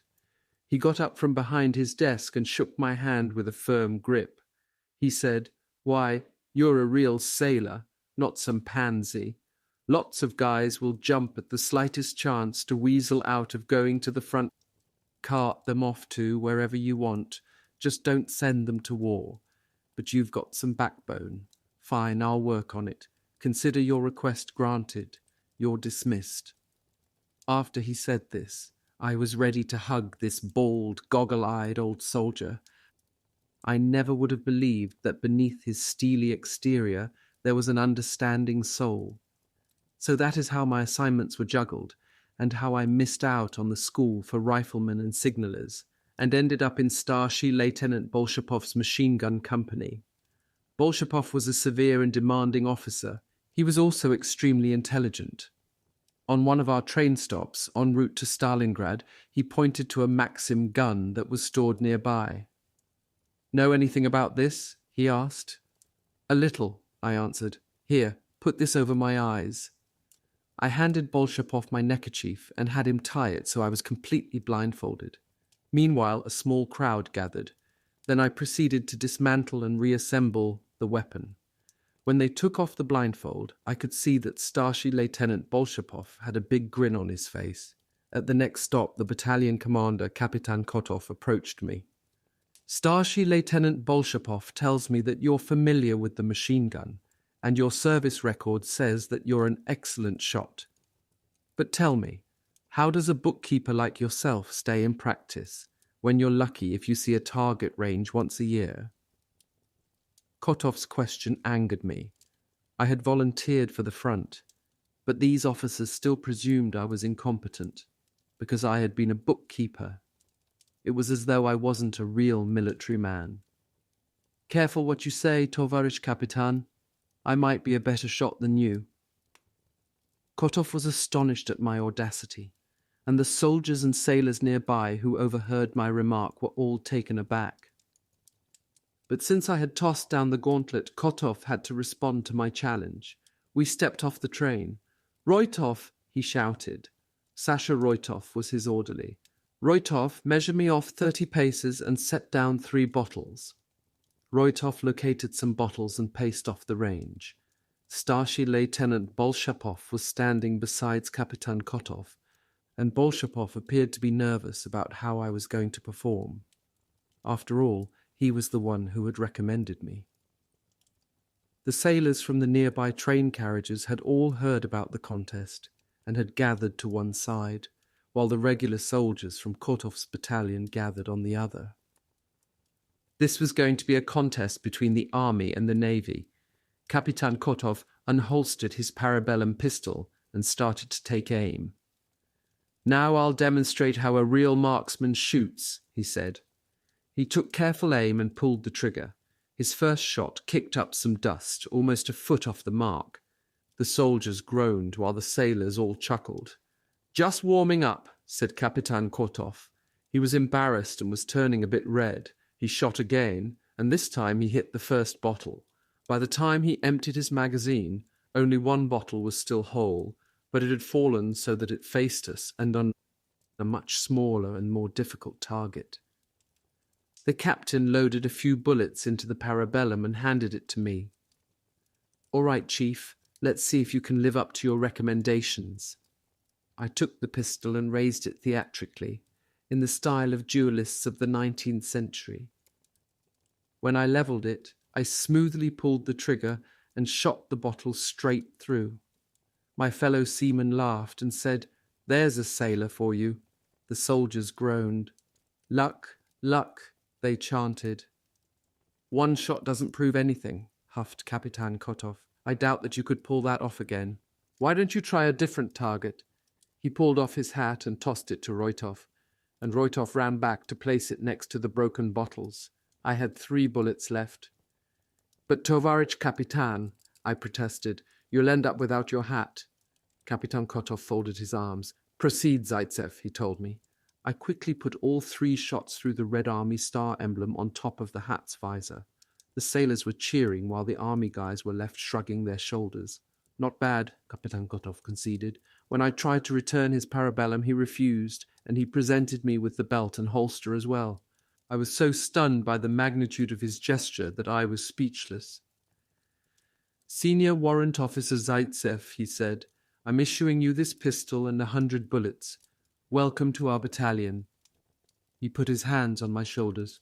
"Now go drill holes in some fascists." The other sailors congratulated me on my baptism of fire.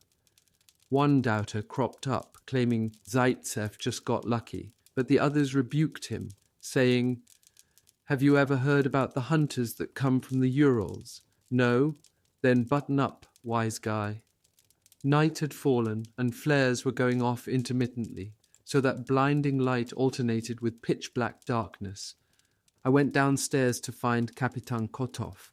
He was seated lotus fashion on a tarpaulin, shouting into a telephone. From what I could make out of the conversation, we were being ordered to recapture some positions we had lost. Of course, I should have expected this tonight. We had to take the offensive. Kotov gathered us together. "I need Fienki and Dyegtyorevki with their shirts off," he said. He was calling for grenades. Fienki were F1 grenades, while Dyegtyorevki were RGD grenades without their fragmentation sleeves or shirts. The battalion commander repeated Colonel General Chuikov's instructions. "Grab a dozen grenades and burst in on the enemy together. You and the grenades, that is. I want you both dressed lightly, you without your rucksack, and the grenades without their shirts." The grenade is an excellent weapon. We loaded up with them and took off. Tonight we were going to kill some Fritzes. The Fritzes really caught it from our pocket artillery that night. We took them completely by surprise. They must have thought they had us on the run, and they weren't anticipating an attack. By morning, we had regained most of the positions we had lost the previous day. We had re-established our positions at the factory's forge. After it was secured, our battalion command was supposed to be transferred to this new location. The forge was divided in 2 by a white brick wall. This wall was rooted to the stone foundation, and its brickwork extended up several meters beyond the roof. Everything adjacent to it was in ruins, and the wall stood by itself, separating us from the Nazis. We were so close to the enemy that we could hear them if they farted. You had to constantly be aware of every noise you made, or you could betray your location. Sasha Roitov was hoping we could tunnel under to the Fritz's side in order to plant some explosives, and he had started digging under the wall's foundation until his progress was halted by a large rock. No matter how he tried to lever it out, the rock would not budge. So Sasha searched around the forge until he discovered a big sledgehammer. He bent back, the muscles in his arms braiding like a whip. Then he struck the rock, a tremendous blow. It immediately popped out, like a cork flying from a bottle of champagne. From underneath, someone screamed in German and started firing a submachine gun at us. The rapid fire beat a tattoo against the brick wall as the bullets whizzed past Sasha's face. If the enemy soldier had pointed his barrel 2 centimeters to the right, Sasha would have lost his nose and the rest of his face as well. Sasha collected his wits and dropped a grenade down the hole created by the vacant rock. There was a muffled boom, which was immediately followed by a much larger explosion that cracked the foundation and threw us off our feet. Black smoke poured out of the hole. These Fritzes had been on their way to mine us when Sasha's grenade had detonated their explosives prematurely. Sasha wanted to dig into what was left of the Germans' tunnel to see if we could make our way over to their side and plant some charges. I was all for the idea, but then another Luftwaffe attack commenced with the screeching approach of the Stukas. Everything started all over again, the dive-bombing, artillery and mortars. This time their infantry didn't attack, but 3 tanks showed up. Our anti-tank riflemen were able to set the first one ablaze, and the other 2 could not maneuver around it, and were forced to retreat. Our machine gun fire was too intense for the Germans to follow up the tank assault by unleashing an infantry attack. It seemed that after that day, the enemy lost their appetite for frontal assaults. The fighting went on until midday and then quieted down, and as the hours ticked by, the Germans' assault slackened off. This was 21st October 1942. From that day onwards, Paulus's soldiers no longer believed they were supermen, and Stalingrad became more of a battle between 2 entrenched forces. This was not to say that German frontal assaults totally halted, but they became much rarer and more hesitant. This was also the day I was officially written into the ranks of the Russian snipers. From here on in, my only assignment was to master the sniper's art. Chapter 9. First Steps. Goebbels' propagandists started showing up more and more opposite our positions. "Ruskies, surrender!" they'd shout through their loudspeakers. "Resistance is futile." They would keep babbling until they shouted themselves hoarse. We knew that the enemy had a numerical advantage and better equipment. We didn't need their propagandists to remind us. This is what had allowed them to cut the city in 2 and cut off our supply lines. But we also knew that we, the city's defenders, were resisting ferociously, killing Nazis day and night and inflicting blows that kept them constantly off balance. We were wearing them down, both physically and psychologically. The Nazis' propaganda belied the fact that now the German army was truly suffering. They had stopped believing in easy victory, and the momentum was slipping through their fingers like sand. It wasn't out of kindness to us that they stopped trying their all-out assaults. The reality was that they could no longer afford the high casualties from frontal attacks. Still, it would have been suicidal for us to let our guard down. The serpent's bite is still poisonous. After all, the Germans were like a wounded snake hiding amongst the rubble, and that snake was still capable of making lethal strikes. A crowd of soldiers we didn't recognize had gathered in the trench outside our bunker. They were all bristling with weapons. Every one of them had a cigarette in his mouth, and the air was thick with smoke. "Why are you guys hanging out here? Get lost," I ordered them in an imposing tone. All but one complied with my command. This one lingered in front of me, a stocky soldier with his legs set far apart. While he wasn't that tall, he had extremely broad shoulders. You could just feel the power in this soldier, and he knew it too. The rest of those gathered had obeyed me and moved on, but this soldier continued to stand there, defying me, stiff as a pole. I slapped his shoulder. Without turning around, he bellowed, "What do you want?" "Into the bunker," I said. "I got no business there," he said. If you've got no business here, then what are you standing around for? You waiting for a grenade to drop in? Look at this, a little rooster like you making all this noise. Maybe I ought to clip your wings to make sure you don't get too excited and fly away. Lieutenant Fedosov, the general staff officer from the 2nd Battalion, overheard our raised voices. When he spotted me, he immediately said, "I need to speak you," and the two of us stepped inside the bunker. "Did I miss something?" I asked Fedosov. "Is today some sort of holiday? Why have these guys assembled here? Are they Raspis Dei who've abandoned their positions?" "Vasya, don't get upset for no reason," said Fedosov. Fedosov was an irritable fellow with a pock-marked face and a red nose from all the vodka he drank to lift his spirits. "It's a storm group, a reserve one, that is.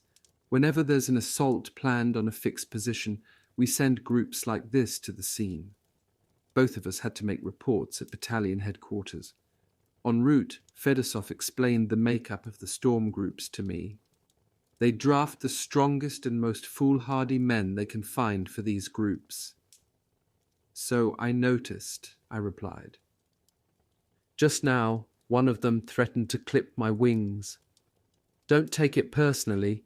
He's a heck of a shot with an armor-piercing gun." Our division had been assigned to retake Mamayev Hill. Battalions of the 1047th Regiment had sunk their teeth deep into the enemy's defences on Mamayev's eastern slopes. From a distance you could see furious clashes breaking out where our storm groups were carrying out their lightning attacks. But the enemy was not without new tricks. They had begun to use light machine guns. These could be fired from a standing position or placed on a bipod. These guns provided a very high rate of fire, utilized a high-velocity round, and were accurate at long range, making the soldiers that were equipped with them much more of a threat than soldiers equipped with short-barreled submachine guns. And these roving gunners were 100 times more mobile than stationary gunners equipped with heavy machine guns. To make matters worse, the mobile Fritz gunners had good radio commanding officer ordination. So when they suspected a Soviet storm group's approach, several enemy light machine gunners would pop up simultaneously and lay down withering commanding officer ordinated fire. This prevented our storm groups from reaching their objectives. Even in the pitch dark, the German gunners were able to effectively commanding officer ordinate their moves.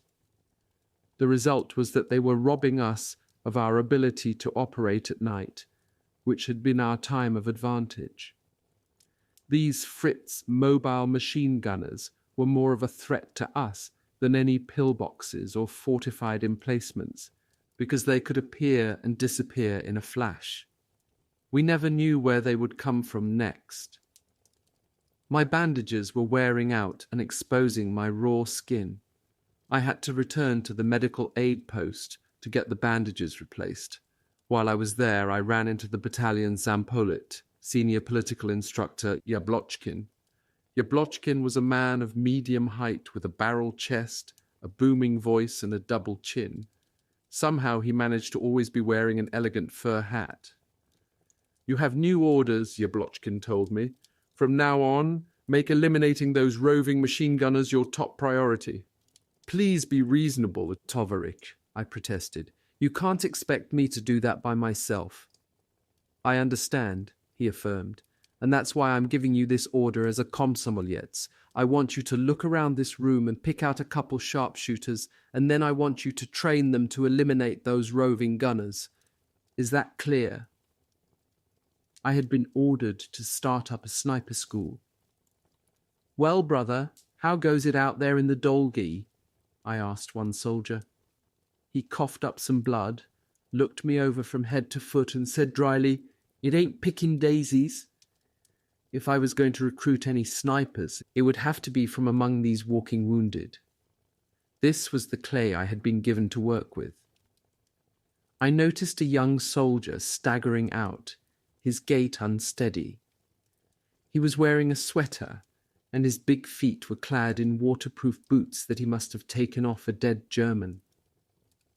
His head was bandaged, his hands were shaking badly, and he was trying unsuccessfully to roll a cigarette. Commanders subsequently gave him more discretion in how he would recruit snipers. "Let me do that," I said, and took the tobacco and paper from him. This soldier was obviously shell-shocked. I was silently cursing the Zampolit.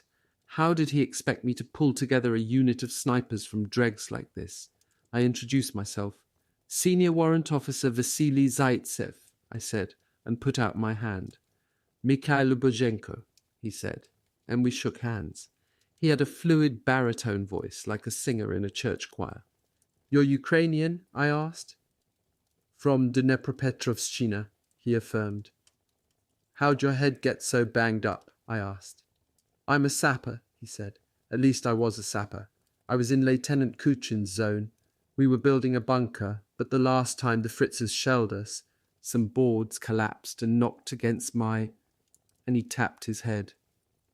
"So why didn't they ship you out?" I asked. "I can still fight," he said. "I told them I wanted to stay. I can't drag logs around anymore, it makes my head spin, but I'm willing to try my luck with a rifle." I liked his attitude. His injuries hadn't rendered him useless.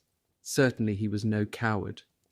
With a concussion like he had, he could easily have opted to be transported across the Volga. Instead, he had elected to stay in the city and fight.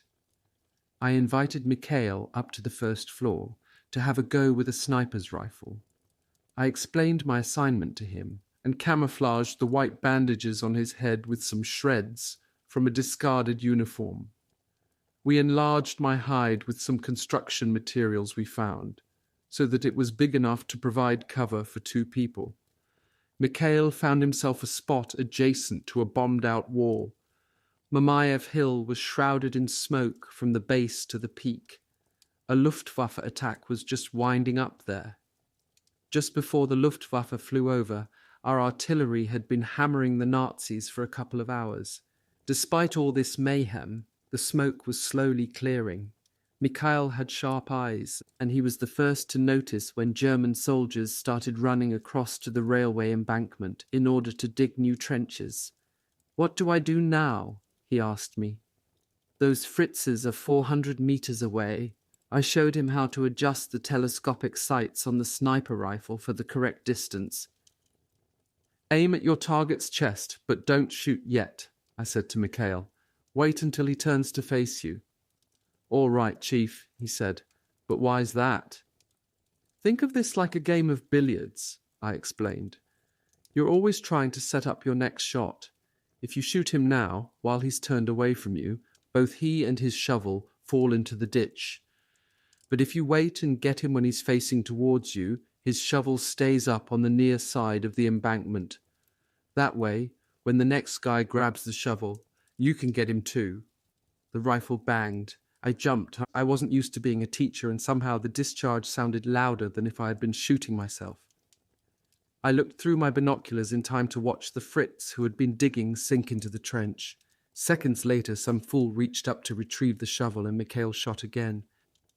Vasya, I nailed 2 Fritzes."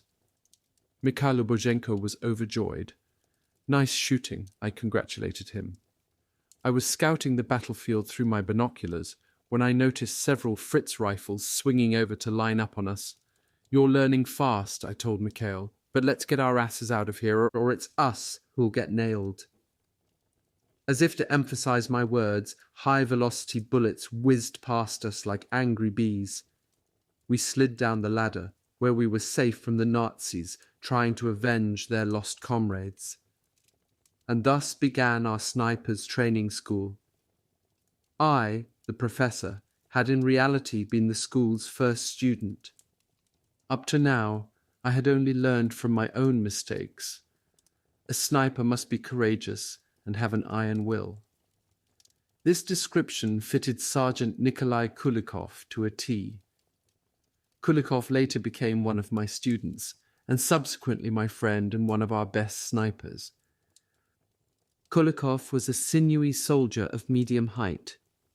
He was an intellectual, and whenever he spoke, he chose his words carefully.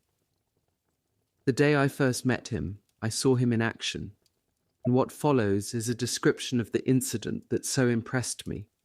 200 meters south of the water towers on Mamayev Hill stood a bombed-out T-34 tank. 5 soldiers from Ivan Shetilov's company, under Sergeant Volovatic, had burrowed under the tank and set up a Maxim gun there. Their position proved to be excellent. They had a wide field of fire, so they could torpedo any Nazi infantry attacks as soon as those attacks were launched. The Fritzers tried repeatedly to take the tank, but they had no luck moving against this position. However, after 3 days of struggle, the Fritzers finally managed to sneak up and surround Volovatic's unit. However, the enemy overlooked one factor: the telephone connection we maintained with our stalwarts in the burned-out tank. A call came in from Volovatic, who reported that his team were in good spirits, but we're taking fire from all sides. We need some grenades and rounds for the machine gun. Ivan Shetilov, the company commander, asked for a volunteer. I was standing next to the sniper Sergeant Abzalov, as well as a soldier from Yakutsk, Gavrili Protodyanov, who manned a 45mm gun. Nikolai Kulikov was also there. He was the newest replacement in our company. Each of us was silently contemplating the best way to reach the tank, as we calculated the odds of survival. Reaching the tank would mean passing across open terrain in clear view of the enemy's positions. There was no cover whatsoever, except for a few scattered shell holes and the bodies of some dead soldiers. Before any of us could say anything, a messenger from regimental command volunteered. The messenger inched forward relentlessly, nudging a box of ammo in front of himself. It was getting dark, and it looked like the Fritzes wouldn't notice him when suddenly an explosion thundered out next to him, and the German submachine gunners opened fire. Sergeant Volovatic rang up again to report that the messenger was wounded and needed help. Nikolai Kulikov took the call. "Don't worry," he said. Volovatic recognized Kulikov's voice. They had known each other before Kulikov had been assigned to our company. Volovatic beseeched him for help. "Kolya, old buddy, can you deliver some hardware for us?" He didn't say a word about food or water, although they must have been close to dying from thirst and hunger. "I'm already en route," said Nikolai Kulikov. "Fire up the samovar, prepare some hors d'oeuvres, and don't worry, I'll bring the wine." It was the end of October. A cold autumn drizzle was falling. Kulikov grabbed a tarp, laid it out on the floor, and asked the rest of us to help him pack some food and ammo so it wouldn't get wet, and so that it wouldn't rattle around and draw unwanted attention. We made up a nice picnic bundle: grenades, bullets, water, some kasha, tobacco, and tinned meat from the second front. We packed it exactly as Kulikov had ordered, then dragged the load back and forth to make sure it wouldn't unravel. When Kulikov was satisfied, he tied a rope to one end, then took the other end in his teeth and set off crawling. Nikolai made his way forward, moving like a big lizard. He kept his body flush to the ground and wriggled from crater to crater. Soon he disappeared into the dark, and we could no longer monitor his progress. We didn't hear any firing, so we surmised that he was progressing well. After a few minutes, the telephone rang. Volovatic was on the line. "Nikolai made it. We're saved." Before the night was over, Nikolai Kulikov completed 3 more runs, so the men in the burned-out tank were now prepared to withstand a siege.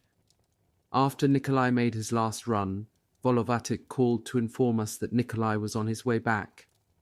We waited and waited, but Kulikov didn't show up. We were afraid that he had been captured, but the morning light revealed him sleeping just outside our position. He had crawled back to safety and collapsed with fatigue. When we woke him up, he was ready to make another run. That was how I was introduced to Nikolai Kulikov. In general, fate smiled on me regarding all my snipers. Take Alexander Sasha Gryazev, for example. He was a giant of a man, a farmer with straw-coloured hair. Before he joined the navy, he had spent his days ploughing fields. He was big as an ox and could have been yoked to a plough himself. When we camped out in the metalworking factory, sometimes we would tease Gryazev. We would be stuck in workshops cluttered with trolley wheels and broken lathes, so that there would be no place to lie down, no place where we could sleep comfortably. We would all be exhausted, so we would summon Gryazev and ask him to move this industrial clutter out of the way. "But why me?" he would ask, and we would explain to him that if anybody else tried to pick these things up, they would get a hernia. And so Sasha would calmly pick up an entire axle, or a big machine lathe weighing several £100, and not even break into a sweat. He would move these awkward loads as delicately as if they were fine china, and when he put them down, he set them down silently, without dropping them, so as not to wake up any of the rest of us.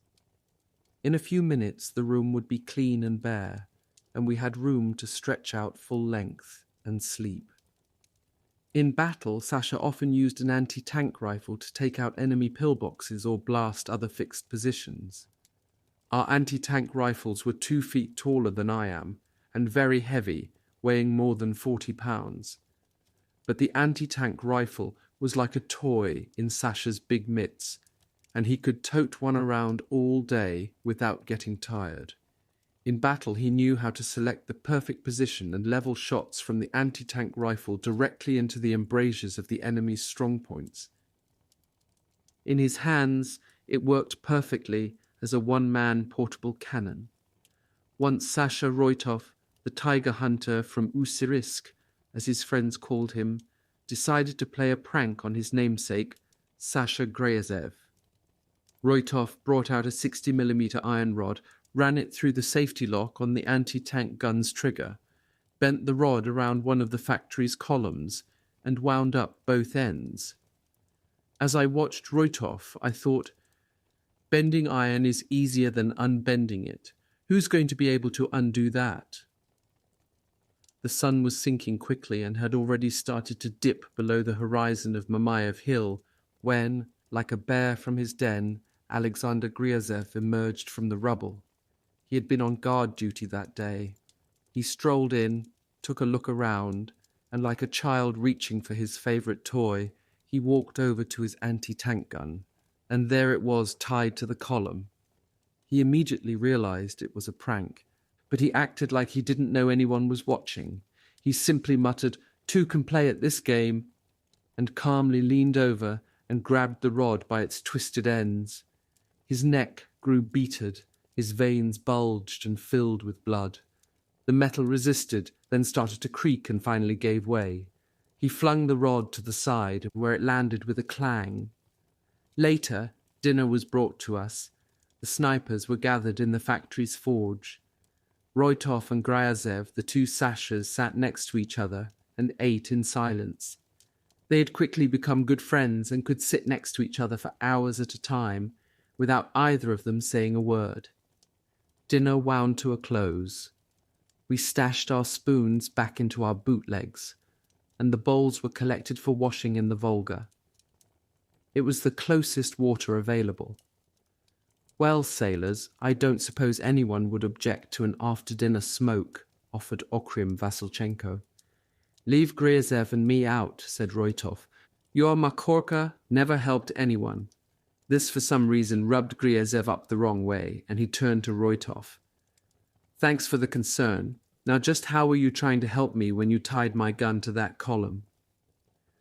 "Well, now that's different. There was a reason for that."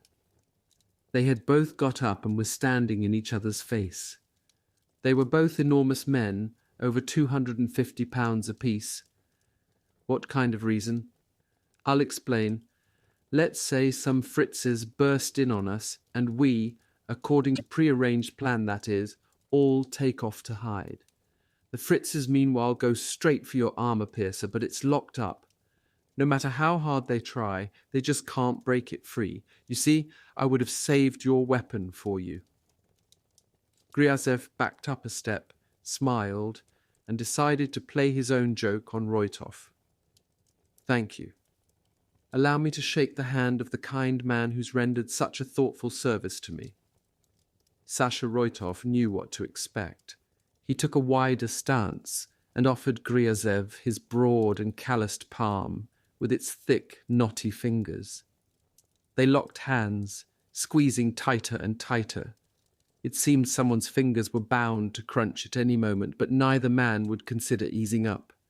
2 minutes passed, 3, 5. Still, neither would give in. They were flushed and their breathing was ragged.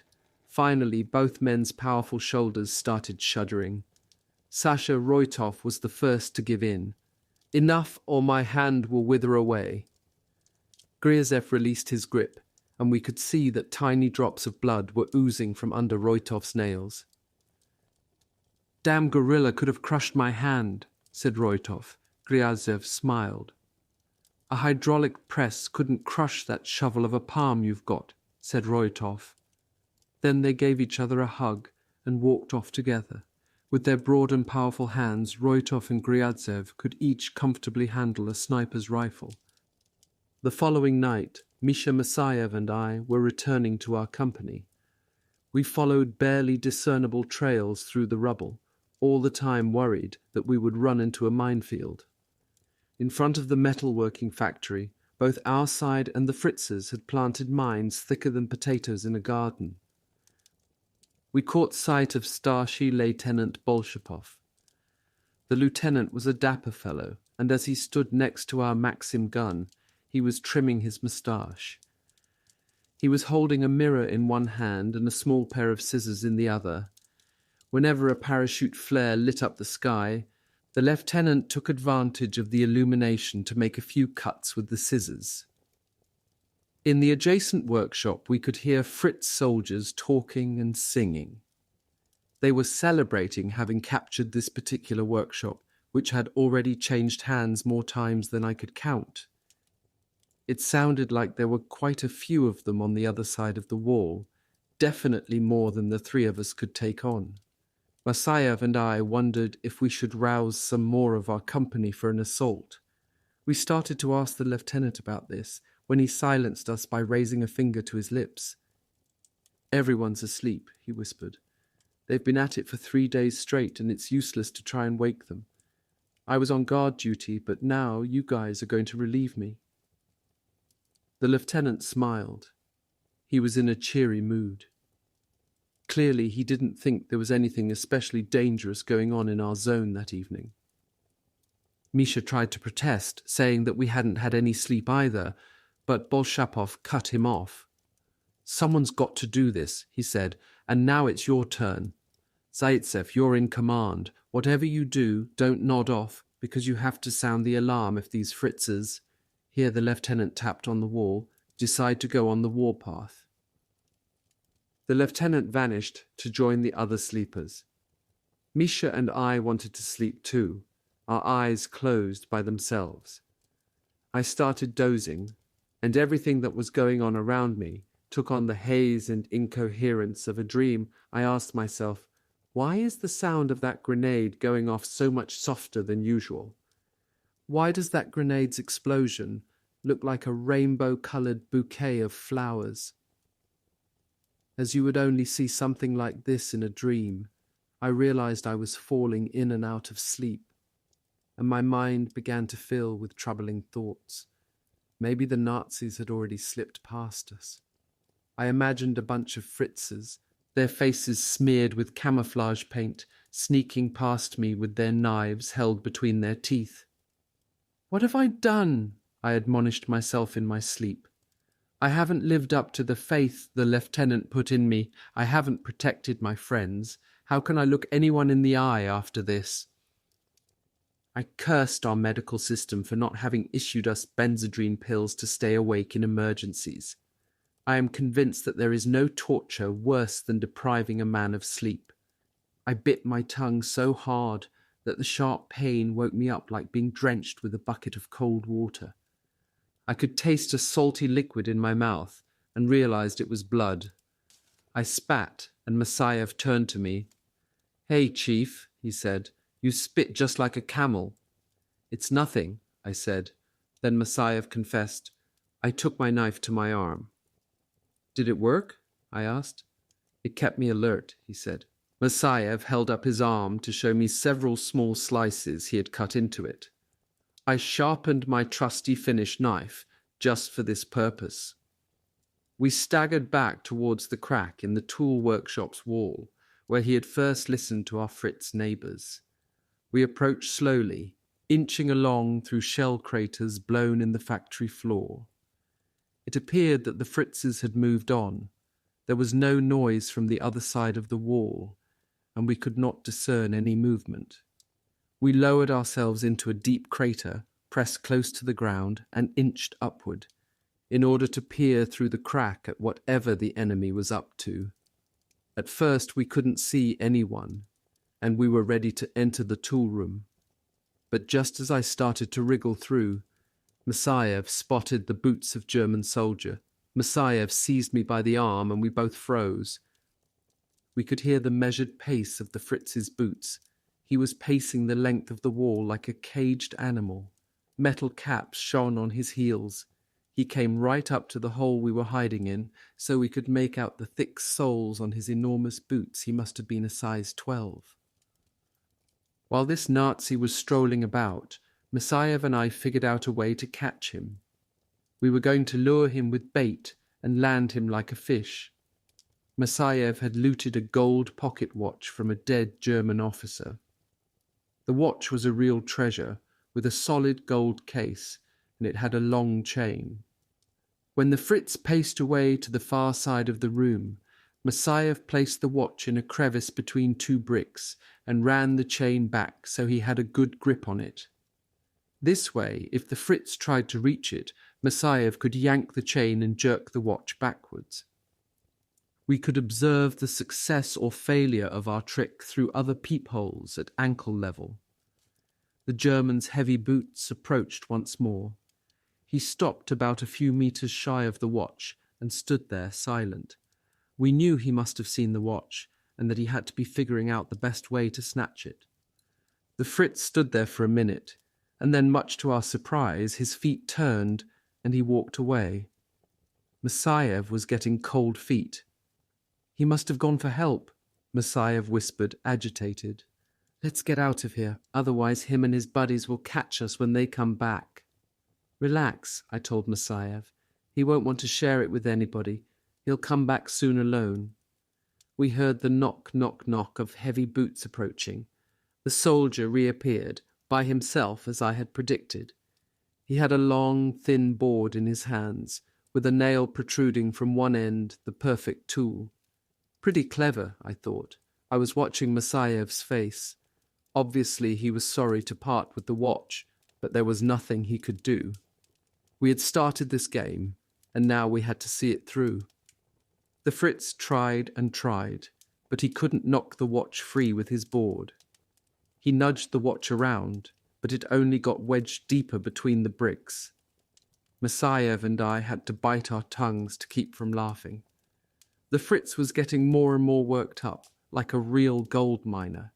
He threw the stick aside, got down on his knees, then stuck one arm deep into the crevice to try and get a grip on his plunder. His fingers fumbled near the watch's slippery cover, but whenever he came close to getting a grip, Masayev would yank the watch a few inches back. The Fritz was really frustrated now. He muttered some obscenity, then took his rifle off his shoulder, lay down, got down on all fours, and crawled right into the crevice. We frog-marched our dazed prisoner back to the liberated zone of the factory. The prisoner wore Gefreiter, Lance Corporal, badges on his epaulets. Starship Lieutenant Bolshapov grinned from ear to ear when he saw who we were delivering. "Nice catch, sailors," he congratulated us. Nurse Klara Svintsova appeared. With her usual indifference, she took some iodine and began to treat the cuts in the German Lance Corporal's scalp. One of the sailors watching this scene was bitter. "They set dogs on our wounded, while Klara swaddles this Fritz with sterile bandages." Our prisoner was only half conscious. I had tapped the base of his skull with my rifle in order to make him more tractable. We were starting to wonder if I had hit him too hard. Maybe he would never come back to his senses. Klava took an ammonia swab and dipped it under his nose. The Fritz sneezed and blinked as if he had been thrown under a spotlight. Meanwhile, Masayev was relating how we had snared this German soldier. Lieutenant Fedosov decided to have a laugh on us. "Friends, this story sounds like hogwash to me," said Fedosov. He took a long pull from one of the flasks he always had with him. His eyes were red and nose was bulbous. "Everybody knows that Zaitsev and Masayev are as useless as trying to make bullets out of dog shit," continued Fedosov. "This factory's got tons of wounded Fritzes lying around. They probably picked this guy up on their way back, then invented this story to make themselves look good." Meanwhile, our prisoner still hadn't quite come around. Masayev looked at me, his eyes glaring. Masayev's accusing look said, "You were the one who hit him in the head." Precisely at this moment, the German lance corporal came to. He dashed for the door like a cheetah from the jungle. Lieutenant Fedosov was sitting on a nearby stool, and the German corporal sent Fedosov and his papers flying.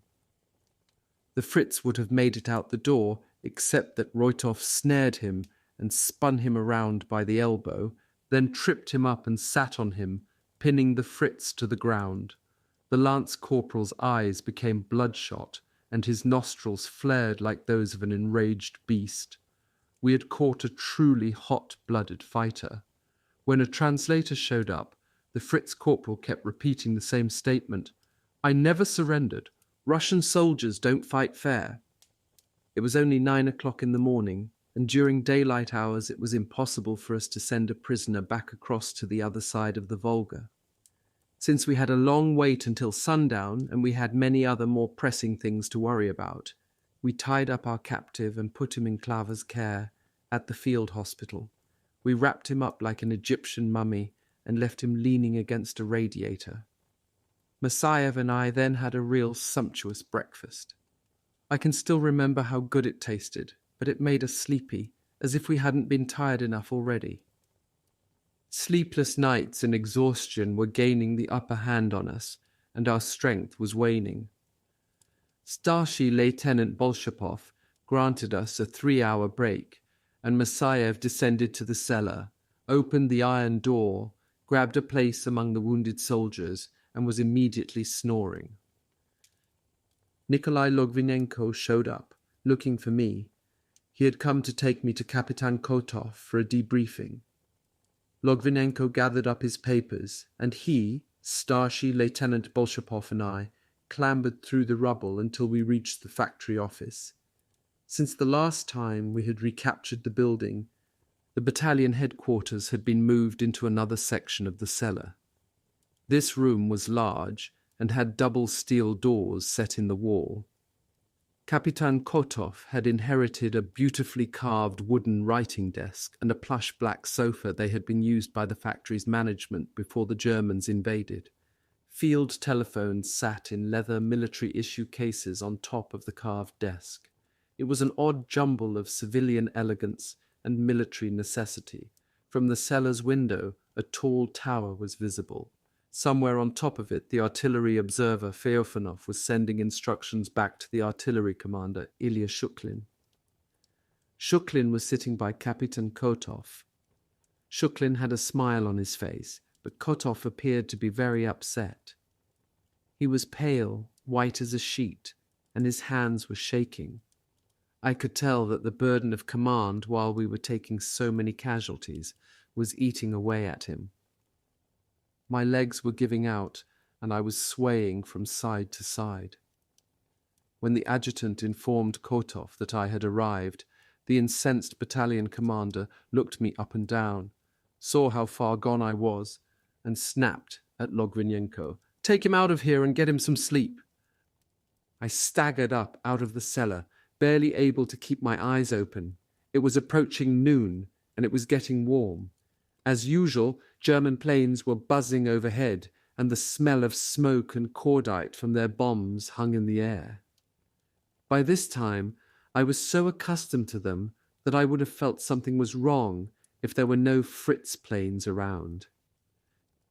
2 anti-tank rifles had been set up on a crumbling wall, which was all that remained of a factory building. A big, cheerful soldier was sitting next to them. "Nice to meet you," he said in broken Russian. "I, Gavrili Dmitrievich Protodiakonov from Yakutsk. Commander say me to shoot German tanks here. Who are you?" I introduced myself.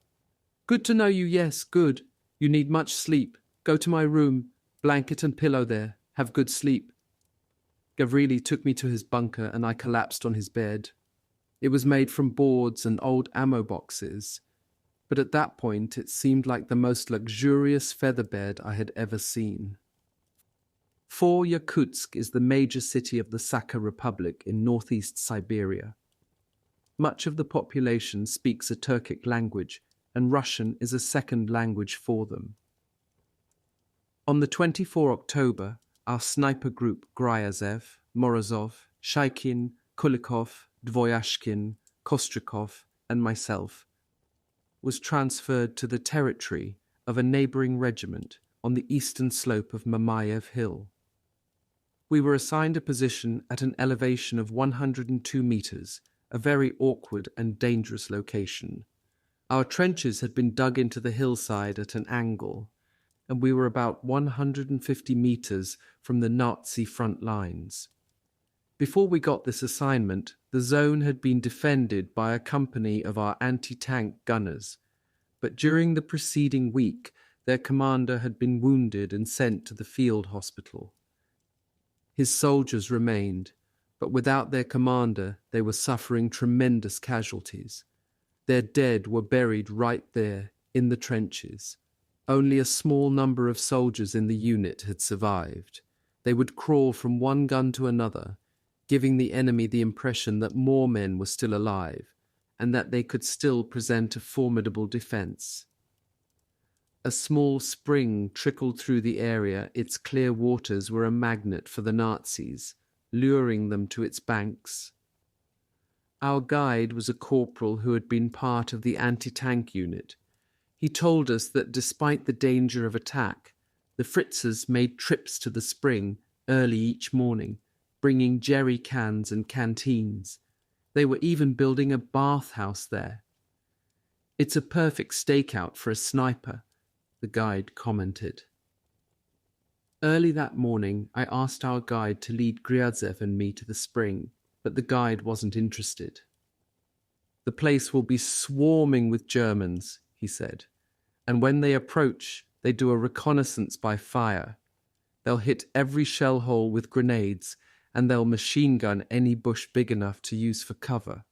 It was about 4 a.m. "They haven't started shooting yet," commented Sasha Gryazev, the perpetual optimist. He persuaded the corporal to take us on up.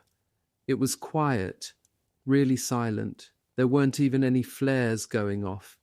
We dropped to the ground and crawled, as if we were hunting for wolves. We kept moving, searching for a foxhole or a vacant trench. Crawling is difficult when you're a sniper. The long rifle on your back is constantly shifting from side to side, forcing you to stop and adjust its position. Simultaneously, your submachine gun always ends up dragging in the dirt, and if dirt gets into the gun's mechanism, the submachine gun will surely jam on you when you need it most.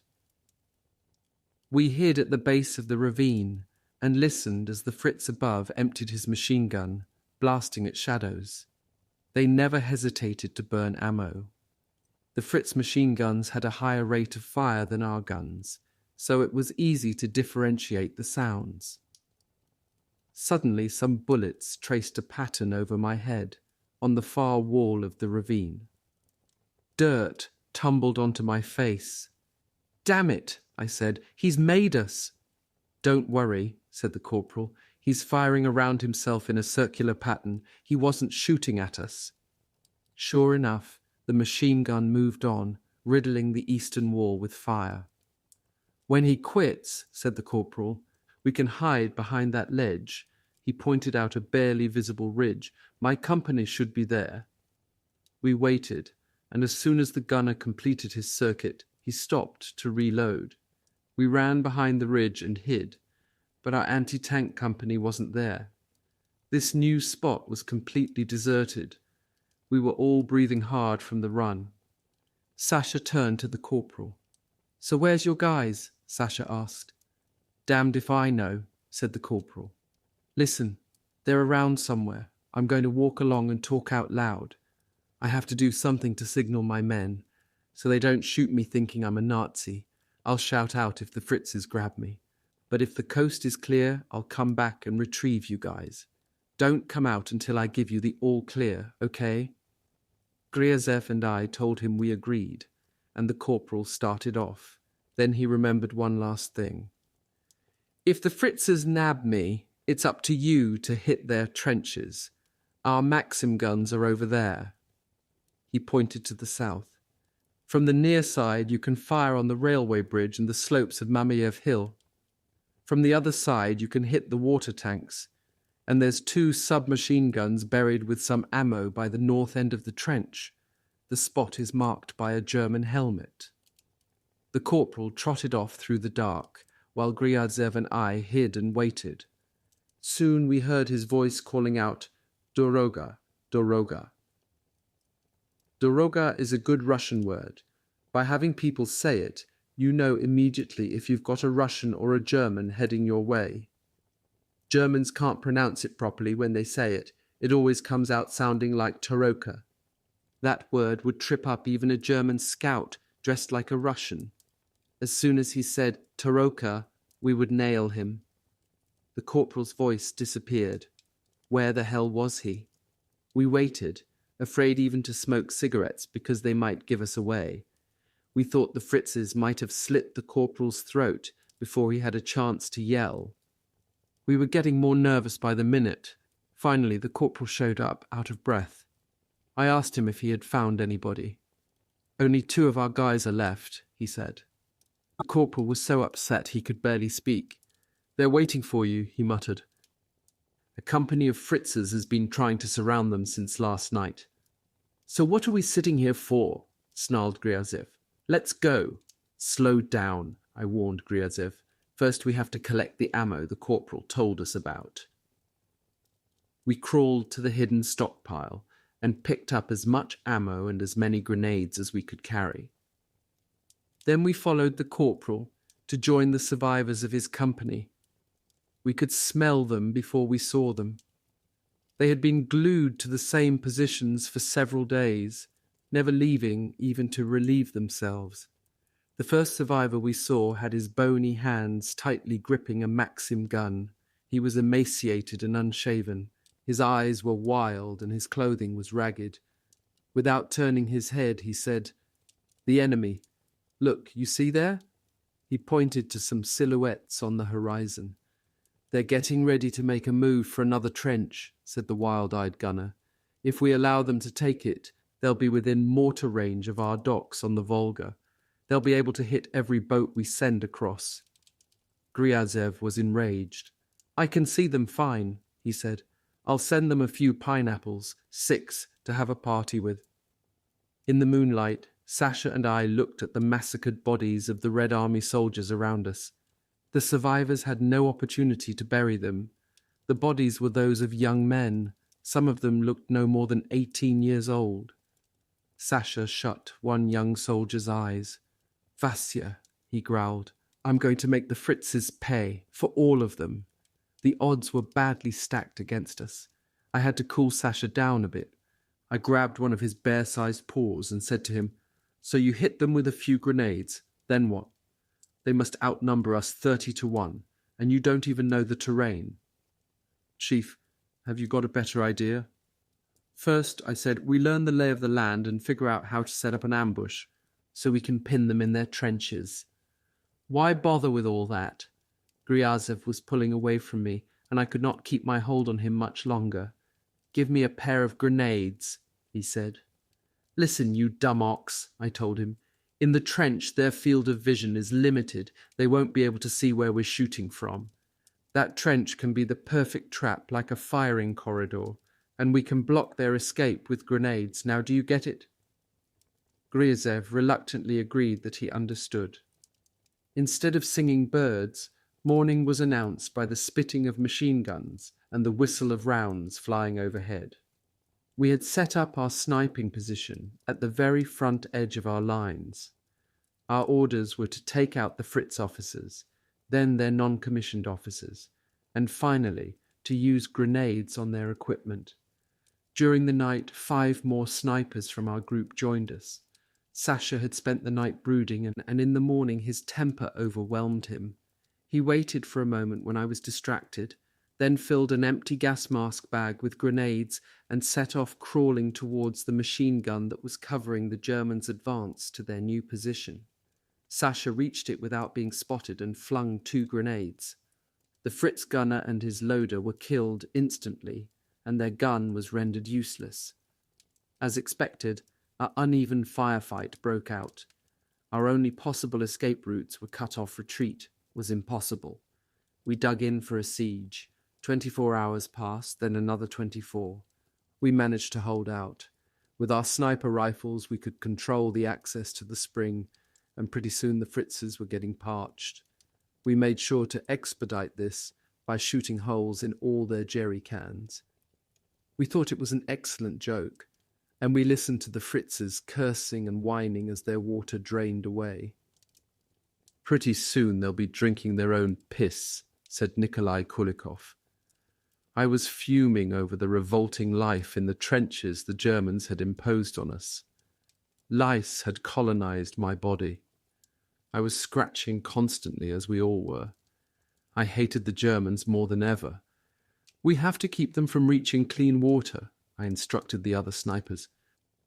"We want to make their guts run."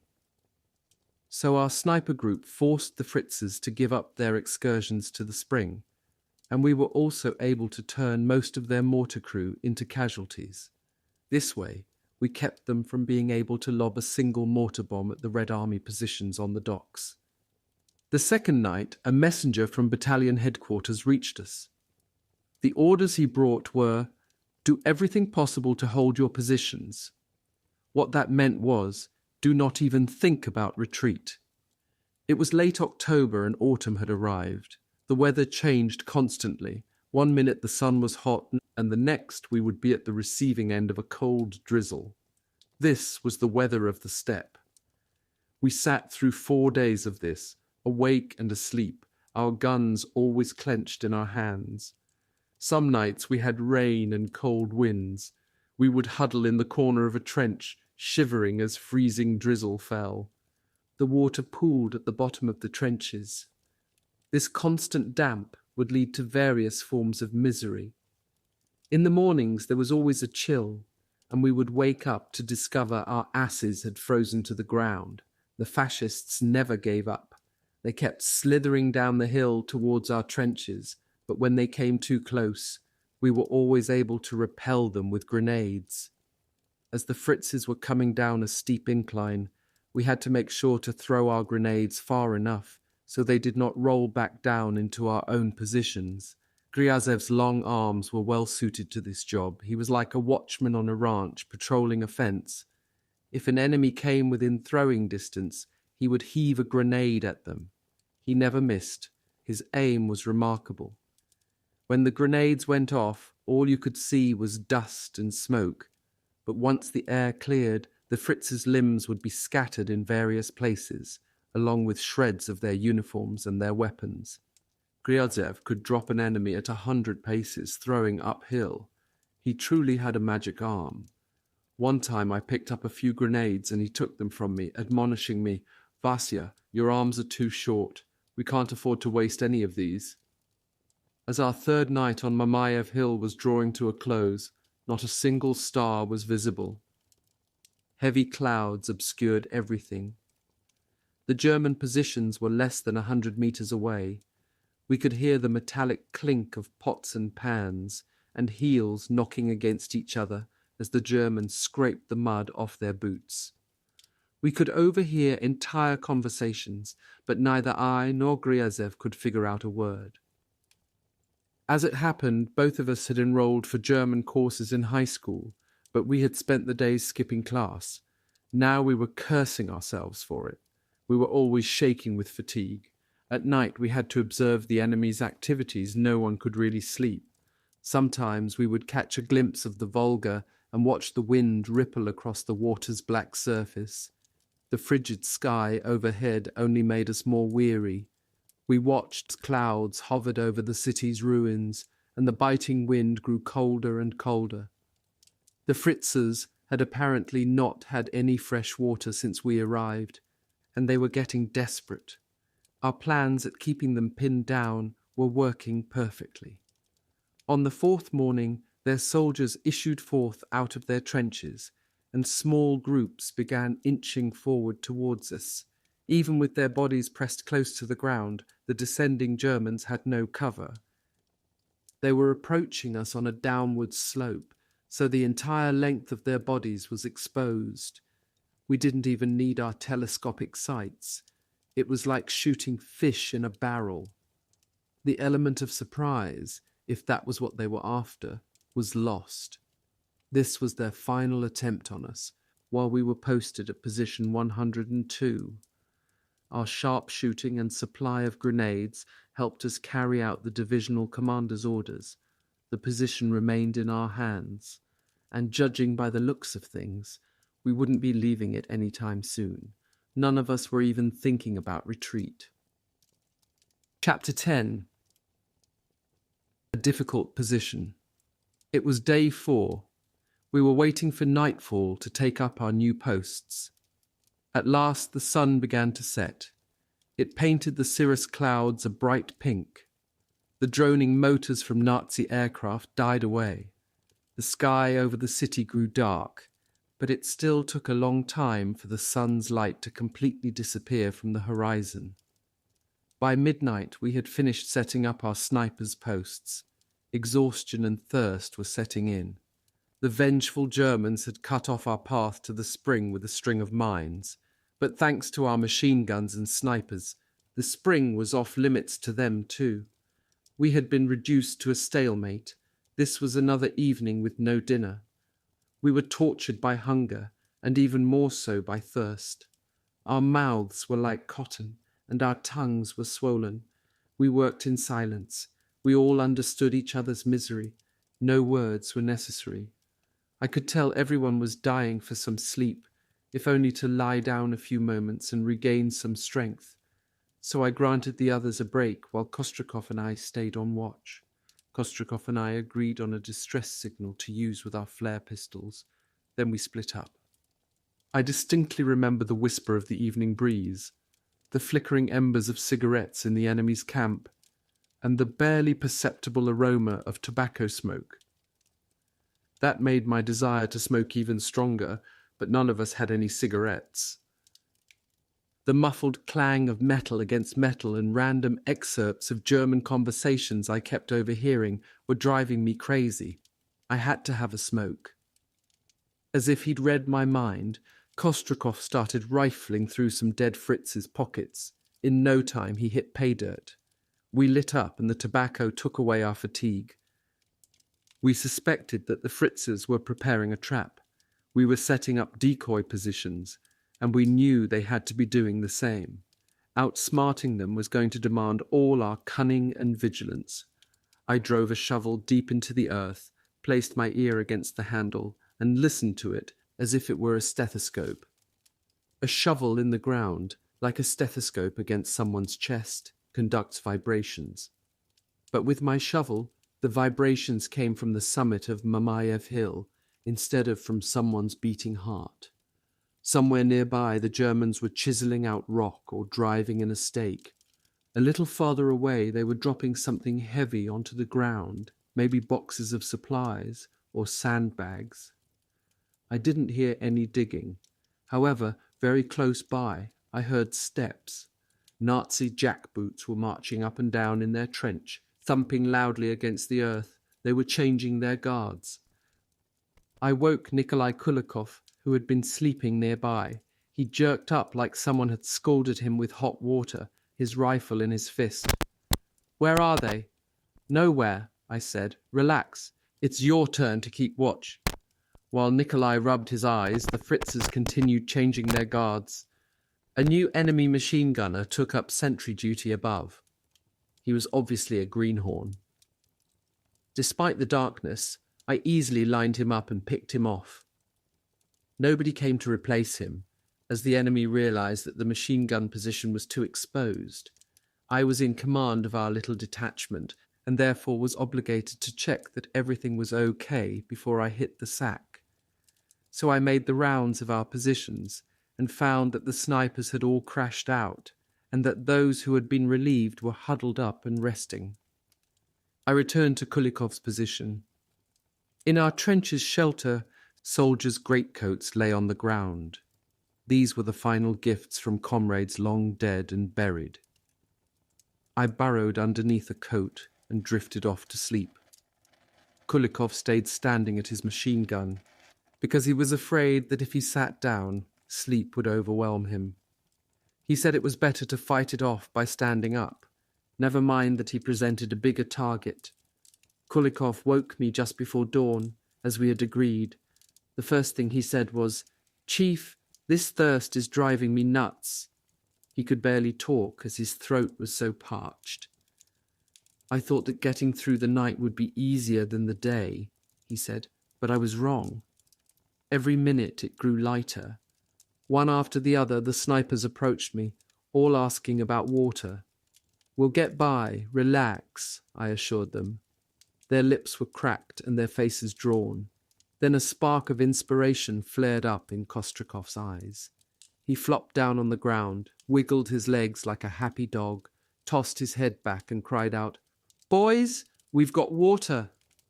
Then he was silent, smiling to himself contentedly. We looked around him, but none of us saw anything. It appeared that the prolonged hardship had caused Kostrikov to become unhinged. Finally, Gryazev spoke up. "Well, come on. Where's this water you're so pleased about?" Kostrikov was a Georgian with hooded black eyes. "Where's the water, you ask? Out there, you know how many dead Germans are lying around." "So what?" said the now irritated Gryazev. "They've all got water in their canteens." Kostrikov laughed like a madman. "We just have to round them up." "I should have thought of that," croaked Kulikov. He was suffering the worst of us all. "But you'll need cover to retrieve them." Kulikov, Dvoyashkin and I set out for our positions. I barely managed to shoulder my rifle before the Fritzes moved up a machine gun on their side of the embankment and opened fire. But this new gunner of theirs had no cover whatsoever. I took aim and shot, and the machine gun fell silent. Then I realized that the enemy was watching me. Perhaps this gunner had been used as a pawn to discover where I was. I knew I had to change my location. I left behind my helmet, using it for a decoy. Then I grabbed my periscope and scurried through the trench in search of another position. Meanwhile, Gryazev and Kostrikov completed their canteen roundup. They had returned to a site near our mustering point whenever we had to meet. I would go there and raise my cap in the air, but this time it was Kostrikov who gave the signal to assemble. I couldn't believe they had finished their run so quickly, but when I got to the muster point, I saw 5 canteens laid out on a tarp at Kostrikov's feet. The canteens contained some sort of rusty, bitter liquid we would normally never have touched, but in our present circumstances we drank it down greedily. We were all re-energized immediately. At about 10 a.m., large movements of fascist troops began on the southern slopes of Mamayev Hill, to our left. They were shifting men from a deep trench that went down the hill towards an anti-tank emplacement that could fire on the railway bridge. Their designs were easy enough to figure out. They wanted to set up an ambush against our tanks, should we try to bring them over the bridge for an attack. If our forces inside the city had tried such an advance, this battery could have inflicted crippling damage, but we had too few tanks to even dream about mounting an armoured attack. So I only assigned 2 snipers to watch over the emplacement Volovatik and Podkopov. Volovatik and Podkopov were our only reinforcements so far. They had just moved up to join us, led to our position by a regimental messenger.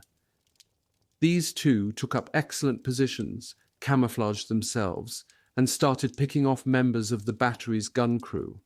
For this reason, the enemy battery was dead quiet during the day. From our elevation on the upper slopes, we had an unobstructed view of their weapons below. They stuck to the southern base like frozen snakes, and their artillery positions appeared to be silent and abandoned. Soon we stopped paying them much attention, and this was our mistake.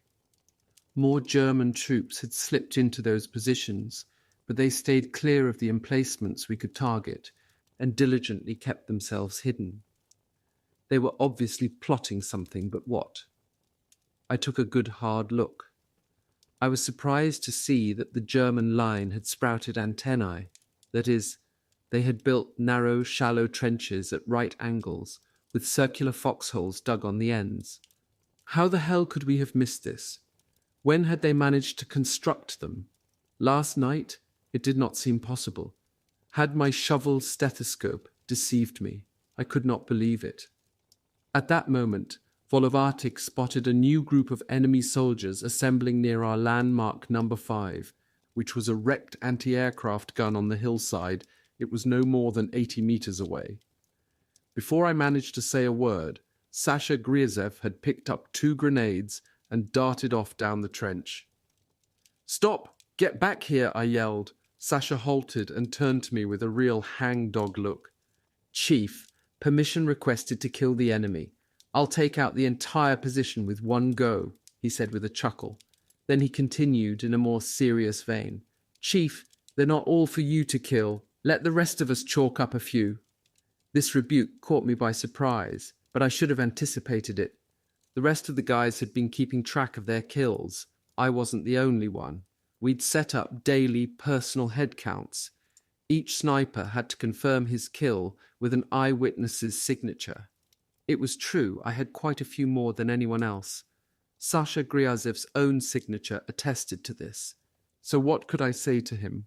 He stood there waiting for an answer, while the rest of the snipers watched us. I was hurt by what Sasha had said and didn't have an adequate reply. So I waved my hand to signal my accord. He smiled triumphantly and quipped, "About time." However, my conscience was troubling me. I tried to recall an incident where I'd abused my command or used one of my sniper partners as bait to lure targets for myself. I couldn't think of any, and I hoped I was correct. My crew was standing around in silence, smoking. They could all see me struggling with what had just happened. Then I started thinking about the Fritzes by landmark number 5, and how they were deployed, and how they had so carelessly allowed us to spot them. And then it hit me, all in rush. "Guys, it's a trap. Nikolai Ostapovich," I said to Kulikov. "Go catch Sasha and tell him it's a setup." Unfortunately, Kulikov couldn't reach Sasha in time. Sasha had to break cover to heave his first grenade, and he hesitated a second too long before ducking down again. An explosive bullet hit him in the right side of his chest and spun him around like a top. I ran over to him. Sasha knew he was dying. His eyes were already glazing over. He appeared resigned to meeting his fate. Sasha calmly pulled out his Komsomol card and said, "Take this, Vasya. You were right. It was a trap. Tell my comrades that I died a communist." We took off his shirt to try and cover up his gaping wound. It was hopeless. His right arm hung limp, and blood was rushing from his torso. We had nothing to dress the wound with, so we cut off his telnyashka to use for a bandage. Sasha's eyes came alive one last time. He pulled the blood-soaked telnyashka from my hands, stuck it on the end of his rifle, staggered to his feet, and brandished his gun in the face of the enemy. "Hold me up," he muttered, and we did, so he was facing the enemy's position. "We're going to win," he shouted, and then he collapsed into our arms. The Nazi position was about 80 meters away. Sasha's grenade hadn't come close to it, and with a single bullet, the Fritzes had robbed us of this great man. I cursed myself for not having stopped him. On his Komsomol card, Gryazev had scrawled a message for his son. A patriot is not the man who talks about his love for his country, but the one who's ready to give his life for it. In the name of my country and in your name, my son, I am prepared to sacrifice everything. Grow, my son, and learn to love your country not only in word, but in deed. When we buried Sasha Gryazev, we swore to take our revenge on the Nazis. That was a difficult day for us, despite the fact that the Fritzes did not launch any significant attacks, nor was there any aerial bombardment. 2 separate waves of Nazis probed our positions near the water tanks, but we repelled each of them with our machine guns. The sun was getting low. The horizon turned crimson. A light breeze started blowing. It was only by the drift of smoke through the air that could you tell the wind's direction. Brown dust was settling on the earth and on our shoulders. Night finally lay down its curtain. The eastern sky was painted in a grey and black velvet, while to the west a band of bright light glowed. I looked off to the horizon in a stupor. Gryazev's death was weighing heavily on me, and I had no desire to eat or drink. My sorrow was only occasionally perturbed by the goings-on in the enemy's camp. Down the hillside, near the railway tracks, which were by one of our medical aid posts, I could hear a metallic clanging. I could also hear distant shouting from our officers. One of the German machine guns opened fire. As far as I knew, they didn't have any targets. It wasn't like they'd be shooting at stray dogs. Every dog in Stalingrad had already swum to the other side of the Volga. I figured the Fritz gunner must be shooting into the air for the hell of it. Suddenly a thick fog set in, which made it hard to see your hand in front of your face. The pitch-black darkness jolted me back to reality. An enemy scout would love weather like this. He could easily crawl up and take a captive. In 1,000 years, however, we would never have dreamed about what happened next. Under the cover of the fog, soldiers of our 3rd Battalion broke through to us. They were led by Lieutenant Fedosov, the former General Staff Officer of the 2nd Battalion. As always, Fedosov smelled like a brewery. When he saw me, he slapped me on the back. "Congratulations, Zaitsev," he said. "You fellows are to pack up and head to the rear on the orders of Major Metalev." Of course, I was relieved but curious. "What's the rush?" I asked. Fedosov lit up a cigarette and offered me one, then looked straight at me with a frown. "Tine podmakiva," he replied, his voice hoarse. Apparently, Fedosov was feeling sorry for himself for having been ordered to this meat grinder position. The college boy Politruk Stepan Kryakov walked over to us. We shook hands. Meanwhile, Fedosov ambled off, taking long pulls from a bottle he had been keeping under his coat. Once we were alone, Kryakov told me that Fedosov's Komsomol card had been revoked as a punishment for his chronic drunkenness. Fedosov had been put in charge of a penal company and sent here to the most dangerous front. To quote Tovarich Stalin, he was here to redeem his sins by blood. "Are the rest of these men serving out punishments as well?" I asked. "Yes," said Kryakov. "One Tine podmakiva, none of your goddamned business," or a more literal translation, "You're not the one being screwed, so don't wiggle your ass." "Then answer me this. What have they sent you here for?" Kryakov paused to think for a moment and then spoke in a quiet voice. "I'm a politrobotnik, too, and I answer for everything that goes on here, including the character of our troops and their misdeeds. We haven't written these men off completely yet. I want to help them atone for the mistakes they've made." We got to talking openly and honestly, and at the end of our conversation I asked Kryakov to put in a request to the commanding officer, Major Metalev. I explained that my sniper group should not be withdrawn just yet, because we were obligated to avenge the death of Sasha Gryazev. I also asked that my men and I first be granted 24 hours of rest. I recalled the game Mystery Cards that we played as children. Each card bore an intricate web of brushstrokes and lines, and the object was to find the boy amid the confusing tangle. It was an amusing game to play when we were little. The game we played in the ruins of Stalingrad was similar. For innumerable hours we peered amid the chaos of rubble, looking for some sign of the enemy. Only in this game, the stakes were much higher. At this point, we snipers on Mamayev Hill had gone for days without rest. Our spirits had been drained, and our sense of initiative was waning.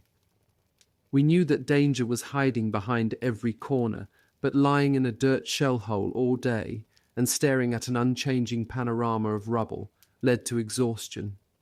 The consequences, hesitation and indifference kept threatening to overtake us. While it may only take a couple of seconds for a sniper to aim and fire, the preparation for this task often requires hours and hours of close observation. But what kind of observing can a sniper do when he's fatigued? He's useless. What's more, he may endanger himself or others because he's stopped paying attention. And a sniper in this state of mind does not have the correct mental focus for combat. Therefore, the commanding officer allowed us 24 hours rest. Since our line had been reinforced by the penal company under Lieutenant Fedosov, the threat of our being surrounded had abated. It was safe for us to sleep for a few hours before we crawled off to our bedrooms, in reality small shelves hacked into the walls of the ravine. We pointed out the most dangerous parts of the enemy's trenches to Fedosov's men. They probably assumed the Nazi trenches were deserted. Of course, we knew better. For the first time since my last leave from the naval base at Vladivostok, I had the privilege of sleeping for an entire day. I was awakened by the clang of a kettle next to my ear. It was dinner time. After a meal of kasha, meat, and hot tea, I wanted to go back to sleep again. We still had some time left, so we burrowed back in our holes and got a few more hours of shut-eye.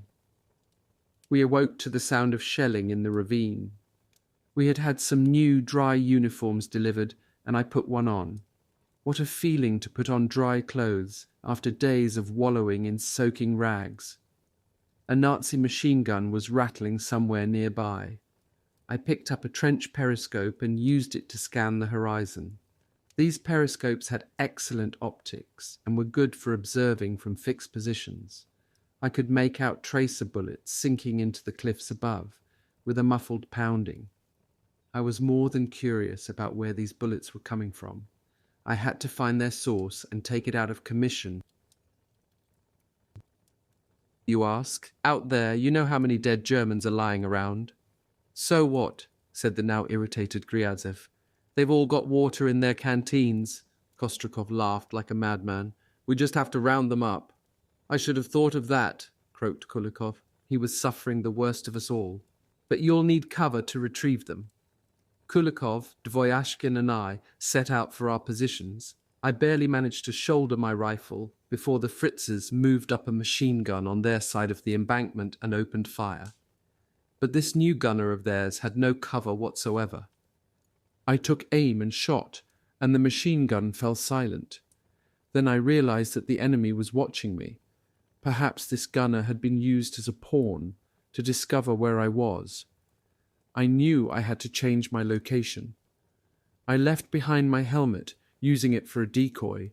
Then I grabbed my periscope and scurried through the trench in search of another position. Meanwhile, Gryazov and Kostrikov completed their canteen roundup. They had returned to a site near our mustering point whenever we had to meet. I would go there and raise my cap in the air, but this time it was Kostrikov who gave the signal to assemble. I couldn't believe they had finished their run so quickly, but when I got to the muster point, I saw 5 canteens laid out on a tarp at Kostrikov's feet. The canteens contained some sort of rusty, bitter liquid we would normally never have touched, but in our present circumstances we drank it down greedily. We were all re-energized immediately. At about 10 a.m., large movements of fascist troops began on the southern slopes of Mamayev Hill, to our left. They were shifting men from a deep trench that went down the hill towards an anti-tank emplacement that could fire on the railway bridge. Their designs were easy enough to figure out. They wanted to set up an ambush against our tanks, should we try to bring them over the bridge for an attack. If our forces inside the city had tried such an advance, this battery could have inflicted crippling damage, but we had too few tanks to even dream about mounting an armoured attack. So I only assigned 2 snipers to watch over the emplacement Volovatic and Podkopov. Volovatic and Podkopov were our only reinforcements so far. They had just moved up to join us, led to our position by a regimental messenger. These 2 took up excellent positions, camouflaged themselves, and started picking off members of the battery's gun crew. For this reason, the enemy battery was dead quiet during the day. From our elevation on the upper slopes, we had an unobstructed view of their weapons below. They stuck to the southern base like frozen snakes, and their artillery positions appeared to be silent and abandoned. Soon we stopped paying them much attention, and this was our mistake. More German troops had slipped into those positions, but they stayed clear of the emplacements we could target and diligently kept themselves hidden. They were obviously plotting something, but what? I took a good hard look. I was surprised to see that the German line had sprouted antennae, that is, they had built narrow, shallow trenches at right angles with circular foxholes dug on the ends. How the hell could we have missed this? When had they managed to construct them? Last night? It did not seem possible. Had my shovel stethoscope deceived me? I could not believe it. At that moment, Volovatic spotted a new group of enemy soldiers assembling near our landmark number 5, which was a wrecked anti-aircraft gun on the hillside. It was no more than 80 meters away. Before I managed to say a word, Sasha Gryazev had picked up 2 grenades and darted off down the trench. "Stop! Get back here!" I yelled. Sasha halted and turned to me with a real hangdog look. "Chief, permission requested to kill the enemy. I'll take out the entire position with one go," he said with a chuckle. Then he continued in a more serious vein. "Chief, they're not all for you to kill. Let the rest of us chalk up a few." This rebuke caught me by surprise, but I should have anticipated it. The rest of the guys had been keeping track of their kills. I wasn't the only one. We'd set up daily personal head counts. Each sniper had to confirm his kill with an eyewitness's signature. It was true, I had quite a few more than anyone else. Sasha Gryazev's own signature attested to this. So what could I say to him? He stood there waiting for an answer, while the rest of the snipers watched us. I was hurt by what Sasha had said, and didn't have an adequate reply. So I waved my hand to signal my accord. He smiled triumphantly and quipped, "About time." However, my conscience was troubling me. I tried to recall an incident where I'd abused my command, or used one of my sniper partners as bait to lure targets for myself. I couldn't think of any, and I hoped I was correct. My crew was standing around in silence, smoking. They could all see me struggling with what had just happened. Then I started thinking about the Fritzes by landmark number 5, and how they were deployed, and how they had so carelessly allowed us to spot them. And then it hit me, all in rush. "Guys, it's a trap. Nikolai Ostapovich," I said to Kulikov. "Go catch Sasha and tell him it's a setup." Unfortunately, Kulikov couldn't reach Sasha in time. Sasha had to break cover to heave his first grenade, and he hesitated a second too long before ducking down again. An explosive bullet hit him in the right side of his chest and spun him around like a top. I ran over to him. Sasha knew he was dying. His eyes were already glazing over. He appeared resigned to meeting his fate. Sasha calmly pulled out his Komsomol card and said, "Take this, Vasya. You were right. It was a trap. Tell my comrades that I died a communist." We took off his shirt to try and cover up his gaping wound. It was hopeless. His right arm hung limp, and blood was rushing from his torso. We had nothing to dress the wound with, so we cut off his telnyashka to use for a bandage. Sasha's eyes came alive one last time. He pulled the blood-soaked telnyashka from my hands, stuck it on the end of his rifle, staggered to his feet, and brandished his gun in the face of the enemy. "Hold me up," he muttered, and we did, so he was facing the enemy's position. "We're going to win," he shouted, and then he collapsed into our arms. The Nazi position was about 80 meters away. Sasha's grenade hadn't come close to it, and with a single bullet, the Fritzes had robbed us of this great man. I cursed myself for not having stopped him. On his Komsomol card, Gryazev had scrawled a message for his son. "A patriot is not the man who talks about his love for his country, but the one who's ready to give his life for it. In the name of my country and in your name, my son, I am prepared to sacrifice everything. Grow, my son, and learn to love your country not only in word, but in deed." When we buried Sasha Gryazev, we swore to take our revenge on the Nazis. That was a difficult day for us, despite the fact that the Fritzes did not launch any significant attacks, nor was there any aerial bombardment. 2 separate waves of Nazis probed our positions near the water tanks, but we repelled each of them with our machine guns. The sun was getting low. The horizon turned crimson. A light breeze started blowing. It was only by the drift of smoke through the air that could you tell the wind's direction. Brown dust was settling on the earth and on our shoulders. Night finally lay down its curtain. The eastern sky was painted in a grey and black velvet, while to the west a band of bright light glowed. I looked off to the horizon in a stupor. Gryazev's death was weighing heavily on me, and I had no desire to eat or drink. My sorrow was only occasionally perturbed by the goings-on in the enemy's camp. Down the hillside, near the railway tracks, which were by one of our medical aid posts, I could hear a metallic clanging. I could also hear distant shouting from our officers. One of the German machine guns opened fire. As far as I knew, they didn't have any targets. It wasn't like they'd be shooting at stray dogs. Every dog in Stalingrad had already swum to the other side of the Volga. I figured the Fritz gunner must be shooting into the air for the hell of it. Suddenly a thick fog set in, which made it hard to see your hand in front of your face. The pitch-black darkness jolted me back to reality. An enemy scout would love weather like this. He could easily crawl up and take a captive. In 1,000 years, however, we would never have dreamed about what happened next. Under the cover of the fog, soldiers of our 3rd Battalion broke through to us.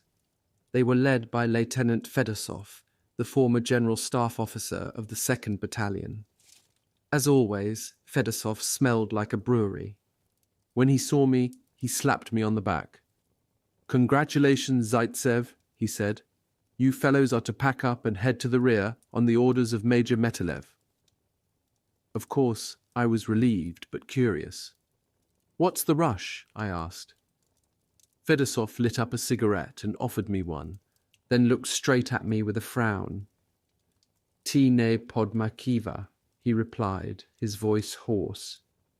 Apparently, Fedosov was feeling sorry for himself for having been ordered to this meat grinder position. The college boy Politruk Stepan Kryakov walked over to us. We shook hands. Meanwhile, Fedosov ambled off, taking long pulls from a bottle he had been keeping under his coat.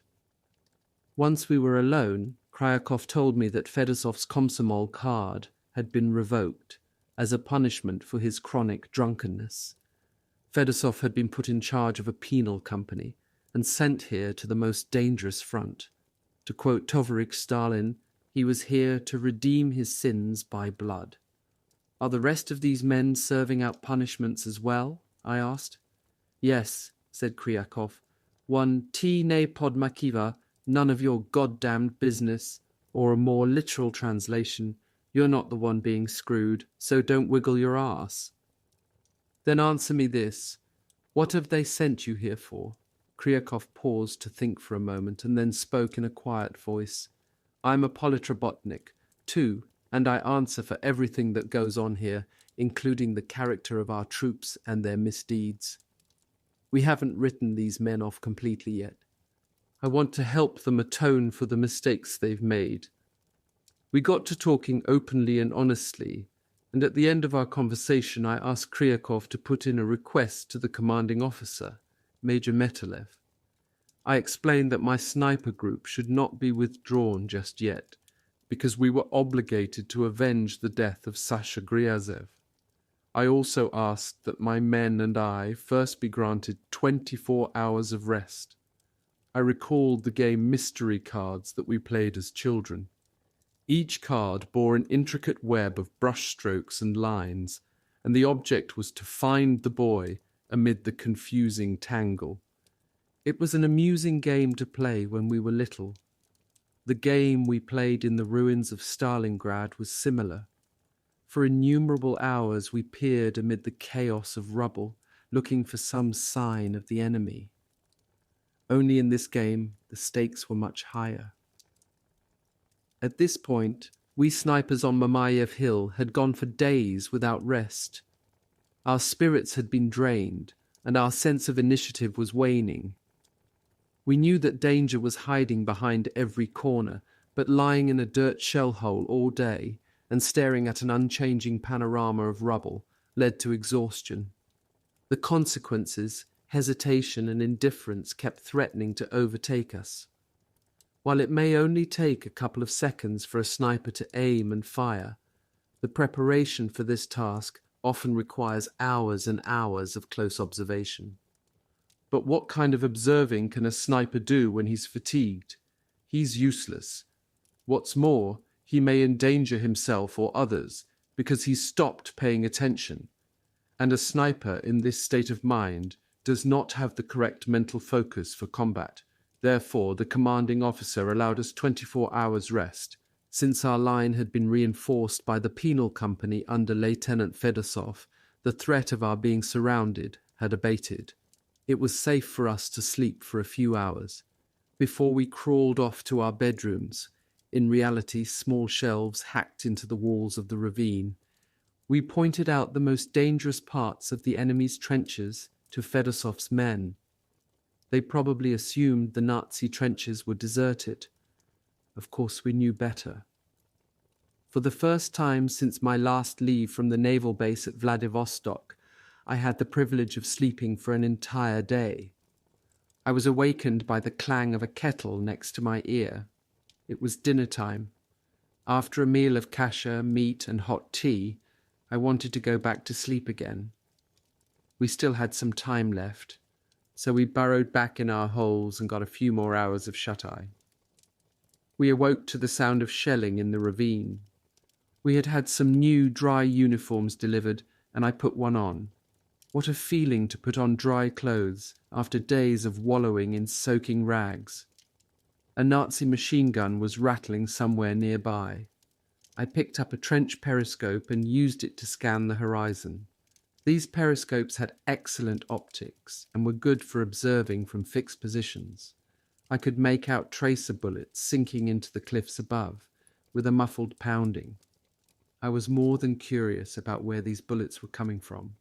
I had to find their source and take it out of commission, if not now while it was dark, then at the crack of dawn.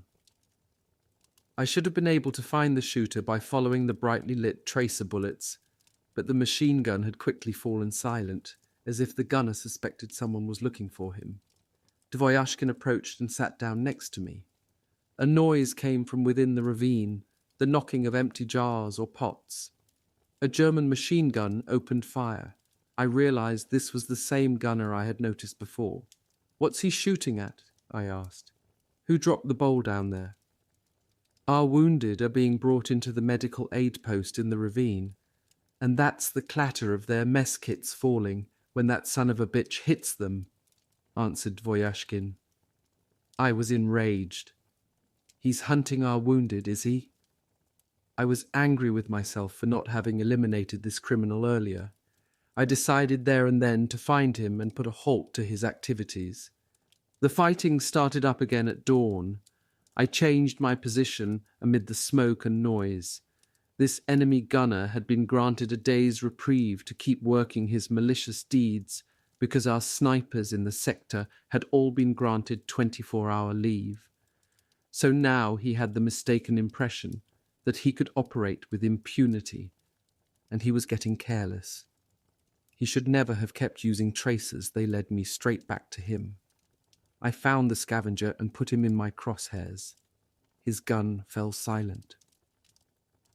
Chapter 11. Find the sniper. I cleaned myself up as best as I could. I was too enervated to sleep. I descended into the ravine to talk to the wounded soldiers who had arrived the preceding night. In order to locate the sniper who had hit Zaitsev, it was crucial for me to find out where and under what conditions these other soldiers had been wounded. I was especially interested in bullet wounds. After all, every wound is different, and each one contains clues about the enemy's firepower at a particular site. Near the entrance of the medical aid post sat a heavy-set soldier. His black eyes were bright with that bitter soldier's humour that stays with us up to the moment of death. His mouth was bandaged shut. The bandage over his chin was caked brown with dried blood. The soldier's large, dirty hands and shirt were both stained with splotches of blood. The staff at the aid post told me that he had been wounded the previous morning. His ID papers indicated that his name was Stefan Safonov. Next to him lay a torn section of a book with no cover, with a broken-off piece of a pencil stuck between its pages. "How did the Fritzes manage to locate you?" I asked him. The soldier gave me a glance full of reproach. His look said, "Get lost." But I endured his withering gaze and waited for an answer. Finally, he picked up the pencil and scribbled a reply onto a page of the book. "You haven't had a chance to smell my breath, have you? If you'd like—" "That's all right," I answered. "Just relax. I'm not trying to upset you. I just need to find out where and how you were wounded. It's very important." With his next response, I learned that Safonov had been shot while lighting up from a companion's cigarette. "And where's your friend that gave you the light?" "My friend, TYURIN, is still at the front." Safonov was writing furiously with the pencil. "He's just waiting his turn. They'll put a bullet through him too soon enough." "Idiots!" I blurted out angrily. "We spent a whole week up on the hill and managed to keep our heads away from Fritz fire, while in a single night you greenhorns managed to lose half your unit. What's your problem?" Safonov scribbled some obscenities in response, and I got up and stormed out of the aid post and back to my position. I crawled through the trenches to the grave of Zaitsev and then descended into a bunker, where after what seemed like a whole day of crawling on my knees, I was finally able to stand up straight. I had to figure out what to do about the enemy snipers in our area. I knew they were out there, but they were operating with a great deal of caution. As a rule, Nazi snipers would take up positions deep within their own line of defense, whereas ours would crawl up to the very edge of our front lines. The Fritzes also set up many decoy positions, making it even tougher to pick out your real target. After I had a little experience, I learned that two things were essential: keen observation and a good dose of restraint. Let's say you spot what appears to be the reflection of a lighter in the sun, and you presume it's a sniper lighting a cigarette. Maybe yes, maybe no. Mark the spot and wait. A stream of smoke should appear. A little time will pass, or maybe even a whole day, and for a fraction of a second a helmet appears. But don't fire. Even if you can get him this time, you don't know yet where among the decoy positions you'll find your real enemy sniper. And if you shoot and hit a decoy, you've revealed your position, but gained nothing. This line of thinking convinced me I had to monitor the area from which the bullet that hit Zaitsev had been fired. I crawled into the sniper Podkopov's position and began my observation. 1 hour passed, then 2. My eyes ached and my neck grew tired from the strain of holding my head still, but I did not move. Podkopov had assured me that there were no snipers' nests where I was looking, and that he had checked this area at least a dozen times. Then he crawled away. I trusted him, but I had a hunch that there was somebody out there. This feeling, combined with the desire to avenge Sasha's death, kept me rooted to the spot, despite the discomfort. In an hour, Podkopov and Morozov returned with trench periscopes. All 3 of us began combing the same landscape I had been monitoring for hours. Heavy shells from Nazi 6-barrel Nebelwerfers, rocket launchers, soared over our heads. They exploded deep within our lines, shooting up columns of earth. You could actually see these huge rockets in flight. They hurtled through the air with a screech. They wobbled from side to side like a piglet in the mud. We started calling the Germans 6-barrel launchers donkeys for another reason. Their screams would be heard 3 times a day, once at sunup, around 5 a.m., another time at midday, and a final round at the onset of darkness. The German launcher crews knew exactly when our stretcher-bearers transported our wounded to the Volga. We lay in silence, observing. The rays of the setting sun were lighting up the hill. They illuminated all the dark recesses and bathed every outcrop in bright relief. A bit further down the hill, some spent German artillery shell cases lay scattered. I had nothing to do, so I counted them. There were 23. Then I did a double take. 1 was missing a bottom. Through a shell case like that, just like through a telescope, someone could see a long way into the distance. I raised myself up a little. Suddenly, there in the casing, it was like a flint struck a spark. An explosive bullet ripped into the embankment behind me. Nikolai Kulikov was sitting next to me in the trench.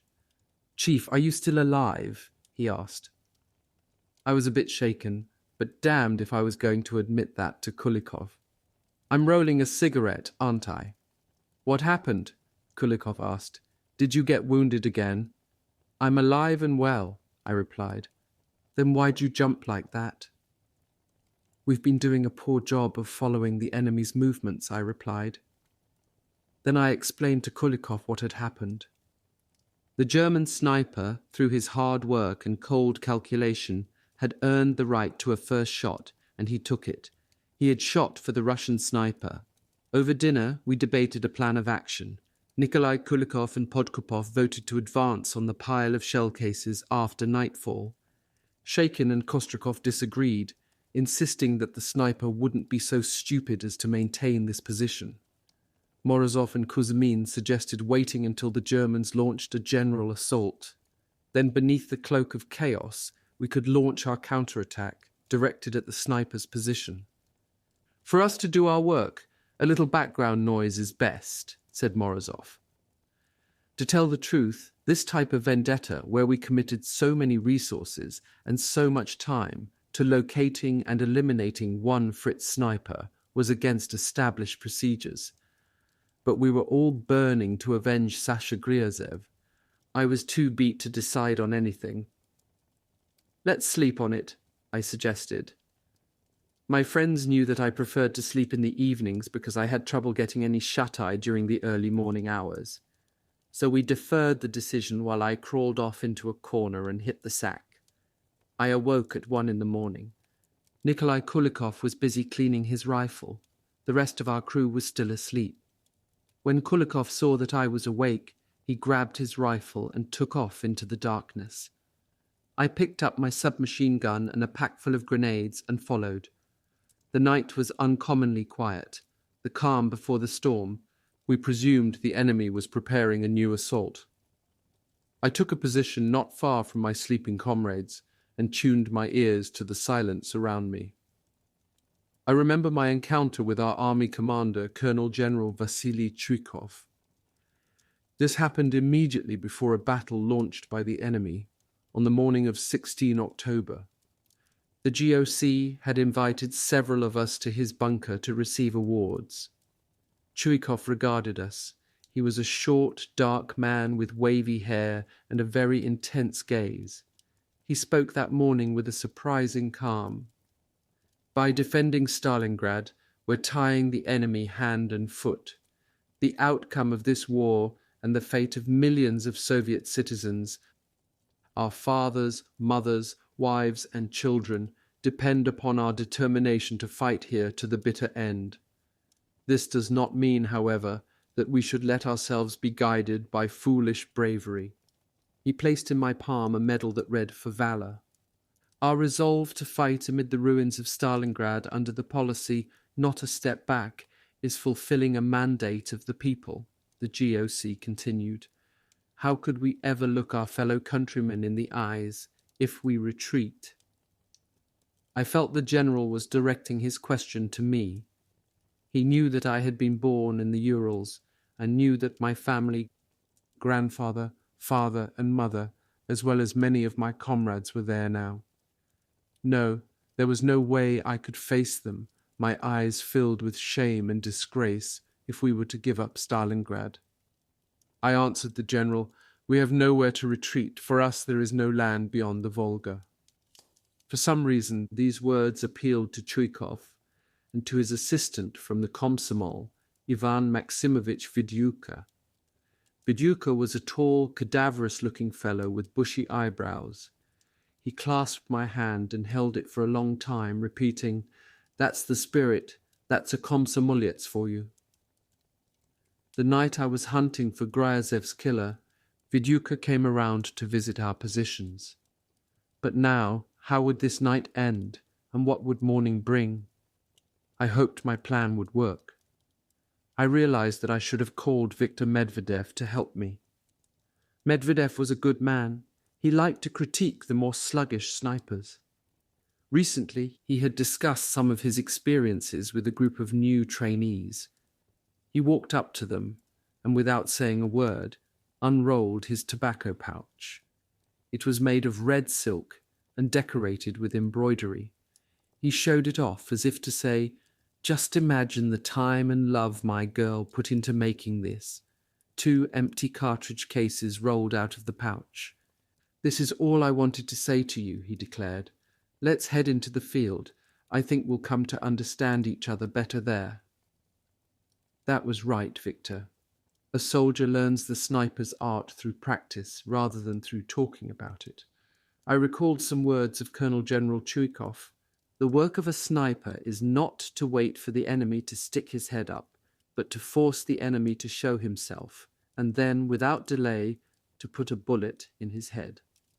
With these thoughts, I whiled away that night's long, solitary hours. The silence was relentless, like a noose around my neck. Finally, I saw a band of light was growing on the horizon. I was ready to go and wake up my comrades, but they were already crawling towards me. They had brought breakfast and more ammunition. One of them announced, "The regimental scouts caught a Nazi and made him talk. There'll be an artillery attack on our front lines at 6 this morning." We didn't bother opening the thermoses of kasha. We left it all for dinner, grabbed some zwieback, and took off for our posts. Not far from my position, I ran into the red-nosed Lieutenant Fedosov. He had posted his soldiers and was now awaiting the attack. "6 o'clock's come and gone, and the Germans haven't made a noise," he said. Nikolai Kulikov was waiting for me at our position opposite the pile of German shell cases. We had stashed an artillery periscope there to aid us in surveillance. What we saw when we looked through it didn't surprise us. 22 shell cases lay where they were the day before. The 23rd, with the missing bottom, had disappeared. But where had it gone to? An artillery periscope has excellent optics. Small details of the terrain or of a soldier's uniform will be clearly visible from several hundred meters away. I ran my eyes over bush after bush, foxhole after foxhole, using the magnifying optics to penetrate deep into the enemy's lines. I scanned to the very summit of the hill. Next to the summit was a small depression, and there it was, the artillery shell with the missing bottom. It was camouflaged by an embankment near the hollow. Through the shell case I could see the German scope. The spent case shaded his scope from sunlight, hiding its reflection and helping its operator see his targets. It even seemed that he had some camera apparatus on his rifle and was photographing each target. At the moment, he fired his shots. "There you are," I whispered, as if he would hear me and depart on his own. I was shaking with rage. In order to calm down, I passed the periscope to Nikolai Kulikov and told him where to find the sniper. I walked his gaze there, guiding him by easily recognizable landmarks. "Got him! There he is!" Nikolai exclaimed. "Chief, we've got to nail him now, otherwise he may get away." Somebody walked up behind me. I could smell vodka on his breath. This person whispered behind my back, "Just a minute, boys. Let me get a look at a real live Nazi sniper." It was Lieutenant Fedosov. We hadn't even noticed his approach. Fedosov was anxious over the delayed enemy attack and was so fidgety that he was drinking twice his normal ration. By now I had held the Fritz sniper in my sights for over an hour. I was tired and losing my mental focus. I forced myself to banish this exhaustion. Meanwhile, the Fritz kept peering through his scope. It was only a matter of time before he discovered us. I asked Kulikov, "Nikolai, what do you think? Does he see us?" "We'll find out." Nikolai backed up and used a stick to raise a helmet a few inches above the embankment. The German fired a shot that ripped through the helmet. I was surprised that he went for this bait. Perhaps the tedium of waiting for a target had made him forget the risk he was taking. I watched as the German sniper placed one hand on the breech and reached forward to pick up the empty cartridge case. Collecting spent cartridge cases was standard operating procedure after making a victorious shot. As he did so, he raised his head slightly from his scope. It gave me the few inches of scalp I needed to zero in on. And at that second, my own shot rang out. The bullet struck him at the hairline, his helmet fell forward over his brow, and his rifle lay motionless, the barrel still inside the shell case. Lieutenant Fedosov dropped to the trench floor and found my little notepad that held my personal head count. Fedosov licked the lead of his pencil and inscribed in large letters, "I have witnessed a duel. Before my eyes, Vassili Zaitsev killed a Nazi sniper. A. Fedosov." That was how we took revenge for the murder of Sasha Gryazev. In the days that followed, my student, sniper Nikolai Kulikov, operating with more confidence, used this same position to eliminate 2 enemy forward artillery observers working the slopes of the hill. Meanwhile, the impending artillery attack that our intelligence had reported never materialized. The Fritzes must have realized that we had a captive who had spilled the beans, and that we would have our big guns across the Volga targeted and waiting for them. The enemy probably guessed as much and decided not to go asking for trouble. Day by day, they were growing more cautious and more cunning. Chapter 12. When patience is essential. Mamayev Hill occupied an imposing position over the city. Its southern arm was indicated on the map by an elevation marker of 102 meters. From its peak, it commanded an excellent view of the city, which by now was almost completely in the hands of the enemy. Therefore, it was easy to understand our desire to hold at least the southern slopes of Mamayev Hill, if not the summit itself, and to use this position to attack our enemy's flanks and rear. You couldn't find a better position than this in all of Stalingrad. We could literally peer through our sights and see the backs of the heads of the Nazi soldiers who were mired down in the center of the city. However, before we could go on the offensive, we first had to secure the area and protect ourselves from attacks from the rear. Nazi machine guns and snipers higher up the hill fired on us from time to time. The Germans had stationed various long-range spotters for artillery and mortar fire on top of the hill, so we were forced to monitor and fire on two different fronts simultaneously, which was a common occurrence in Stalingrad.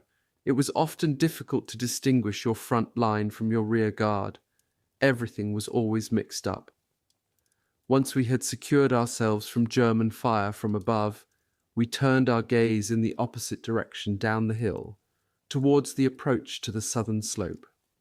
This approach was broken up by little gullies and covered over with thick patches of burrs, thistles, wormwood, and elderberry.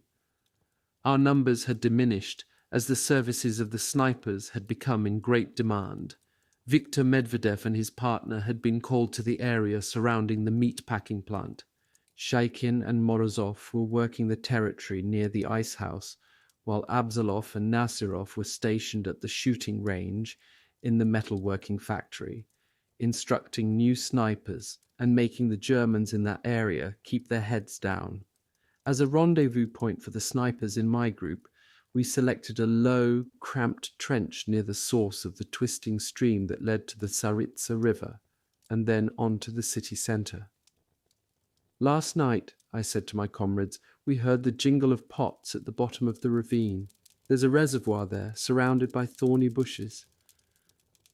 "Yes, there are bushes down there," confirmed Nikolai Kulikov, "but so what?" "I think the Fritzes are using the reservoir," I said, "to infiltrate our positions." After talking it over, we decided to set up a 24-hour stakeout of the reservoir. We planned to split up and observe it from two sides. Night came, and high overhead illumination flares went off. For a few seconds, each flare would exhume random objects below from the darkness. Shaikin and Ubozhenko had taken up positions along the ravine's eastern wall, Kulikov and myself, the western one. We climbed towards the precipice, directly in front of the thickest bushes, and huddled near the bottom of a deep crater. 100 meters below us was a Nazi trench. One of their machine guns was visible. In the light of a flare, we also noticed the bodies of two dead Italians lying near the edge of our crater. These two bodies were in a state of advanced decomposition.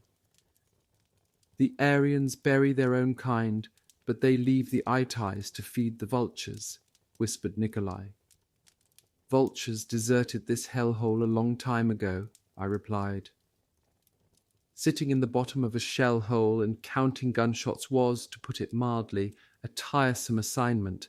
We had to do something to occupy ourselves, so we outfitted our foxholes for action.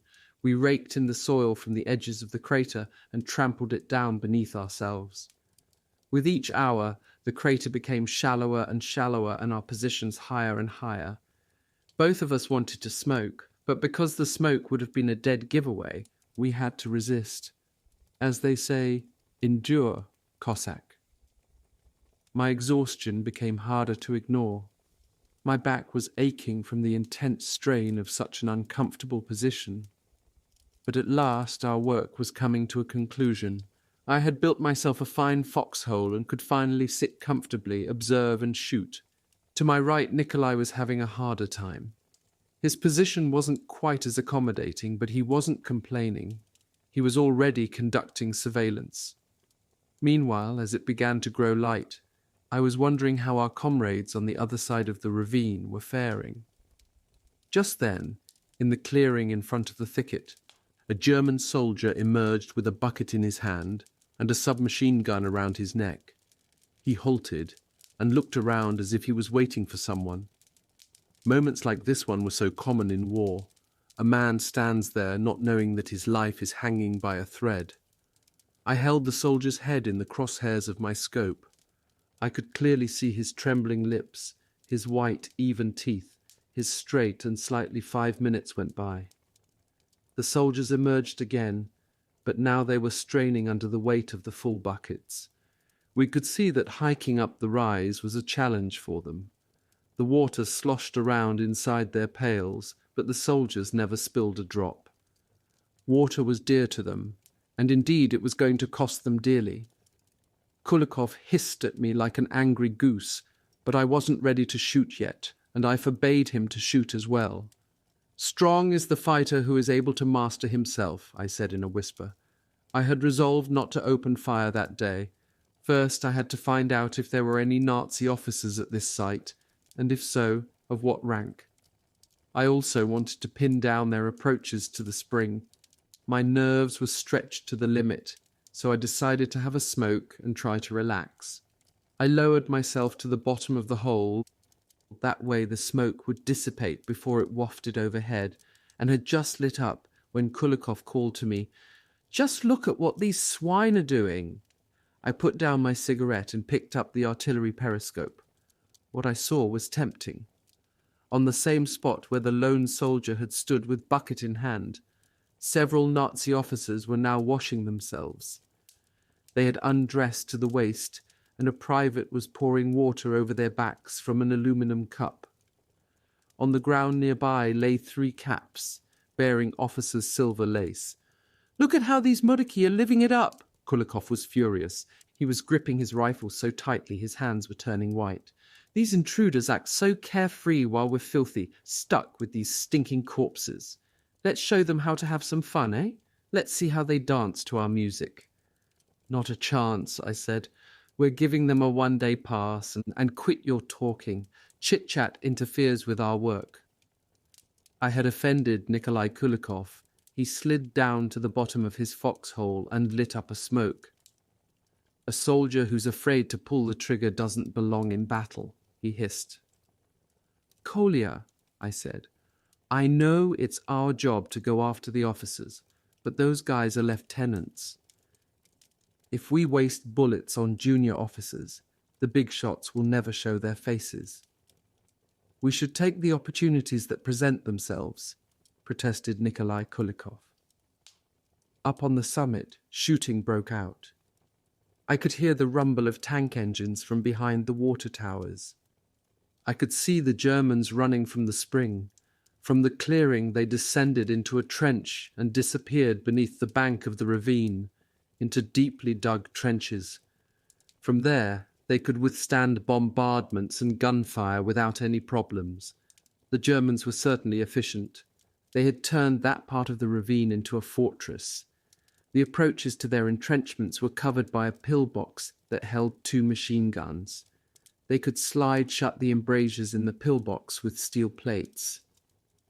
Their trenches and the pillbox were connected by a shallow trench, and we could see their soldiers running back and forth. It was already midday. Our thirst, combined with the stench from the corpses nearby, was torturing us. When we were setting out the night before, we hadn't counted on getting hung up in this spot, so we had failed to pack any extra food or water. Just then the Germans' machine gun opened fire. We could see it perfectly. Bullets whistled past our helmets. Kulikov and I both set our telescopic sights for 300 meters, and we fired simultaneously. But the Fritz machine gunner kept on blasting away at us as if we had fired blanks. The shooting in our sector ceased as quickly as it had started. Nikolai and I sat in silence.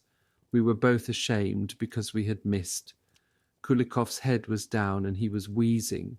I encouraged him to take a break. We began fishing for reasons why we could have missed. Maybe the strain was affecting our vision, or our scopes had gone bad, or perhaps our breathing was unsteady, or maybe we had simply forgotten how to press the trigger without jostling the rifle. I looked over at Kulikov. He had dropped his head into his hands, wondering, like me, what had gone wrong. "Forget about it, Kolya," I told him. "Get some rest." Meanwhile, I was kicking myself. Then I remembered that we had been shooting down at our target. Under those conditions, it's always awkward to measure distance. You can never believe your first estimate. You always have to add on at least 10% of the measured distance to be safe. And something else when you've got all kinds of guns firing nearby.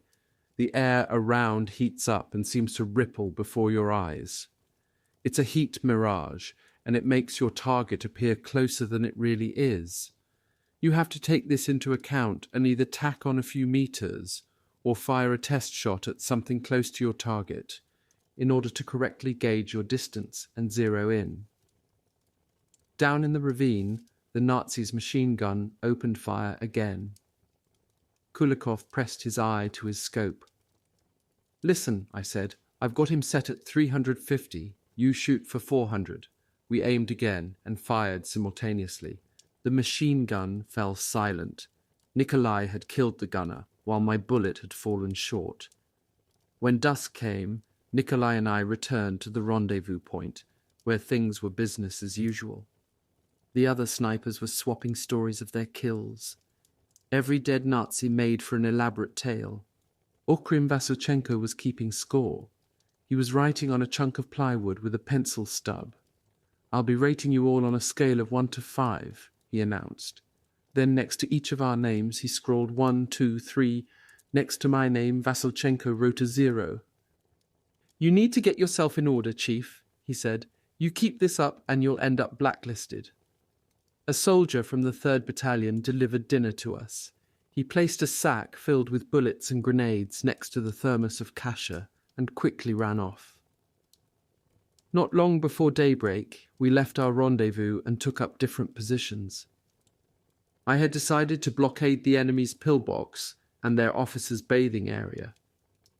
My plan was to use 3 pairs of snipers stationed at various points. For Kulikov and myself, I selected a new position, not far from that of the day before. Though I had a periscope with me, at first I couldn't see the pillbox. Some sharp-edged shell fragments from a recent barrage were obstructing my view. I had to shove them aside. I then had a clear view and could make out the entrance to the enemy's bunker. A red-haired Nazi in an officer's cap peeked out of the entrance for a moment and disappeared. I announced this to my comrades, and our teams spread into a formation that allowed us to talk back and forth. All the snipers were suddenly wide awake at the prospect of having targets. We lay waiting in nervous expectation. The tip of an officer's cap appeared in a trench next to the dugout. You could see the edges of its swastika emblem. The cap rose higher and higher above the rim of the trench until the visor itself was visible. "What do you think?" I asked Kulikov. "It's one of their snipers setting a trap. He wants us to take a shot." The cap disappeared. "Not very subtle," he said. "What's one of their snipers doing down here?" I asked. Nikolai shrugged his shoulders. "The devil knows. I guess he's got a death wish." "That's for sure," I said. "Yesterday, when you took out their machine gunner, where did your bullet hit him?" "In the mouth," answered Kulikov. "It must have blown off the back of his head." "With a shot like that," I said, "you've thrown their snipers a challenge, and now they've accepted. They're gunning for you, Nikolai. You've got to set up a decoy that looks like you." The soft sunlight gently warmed our shoulders, while a refreshing breeze blew across our faces. These were the last mild autumn days of 1942. Lunchtime rolled around. A hunched-over German soldier approached the enemy trenches. He was unarmed, and only carried a bucket in his hand. We decided to leave him be, since he looked so shabby and pitiful. Another 10 minutes went by, when suddenly a heavy-set, polished Nazi officer turned the corner of one of the trenches. He had a colonel's insignia on his jacket. A sniper followed behind him, carrying a beautiful hunting rifle with a huge scope. 2 additional officers emerged from behind the same corner of the shallow trench. One of them was a major wearing a knight's cross with oak leaf clusters. Following behind the major was another colonel, who was smoking a cigarette in a long holder. Nikolai and I exchanged a glance. This was what we had been dreaming about. There were still lots of little Nazi fish swimming out there, because we had been willing to wait to catch the sharks. Missing out on the little fish was the price a sniper had to pay for a moment like this. I nodded a yes towards Nikolai, and he signaled the others. Our shots rang out, 3 volleys of 2 shots each. We made textbook headshots, and all 4 of the Nazis dropped to the earth, their lives draining out of them. With the enemy's sniper now dead, it seemed Kulikov's challenge would go unanswered. We had sent our rival 6 feet under. 10 or 15 minutes passed, but no one approached the slain Fritzes. We were growing bored when out of the blue a massive artillery bombardment rained down on us. We crawled underground, waiting anxiously as shells exploded closer and closer. When a shell approaches the earth, its scream is so intense that it feels like your head is going to explode. You lie there, feeling like your intestines are being slowly yanked out by a winch. You say to yourself, "That one's got my name on it." But after the impact, if you can look around, you know you are still alive, and you can see that the shell struck somewhere else. Then the Luftwaffe arrived dive bombers that hit us in passes of 9 planes each. You know you must have taken out some serious Nazi brass for them to call in the air power. One of their bombs hit our trench and we were knocked around by the shockwave.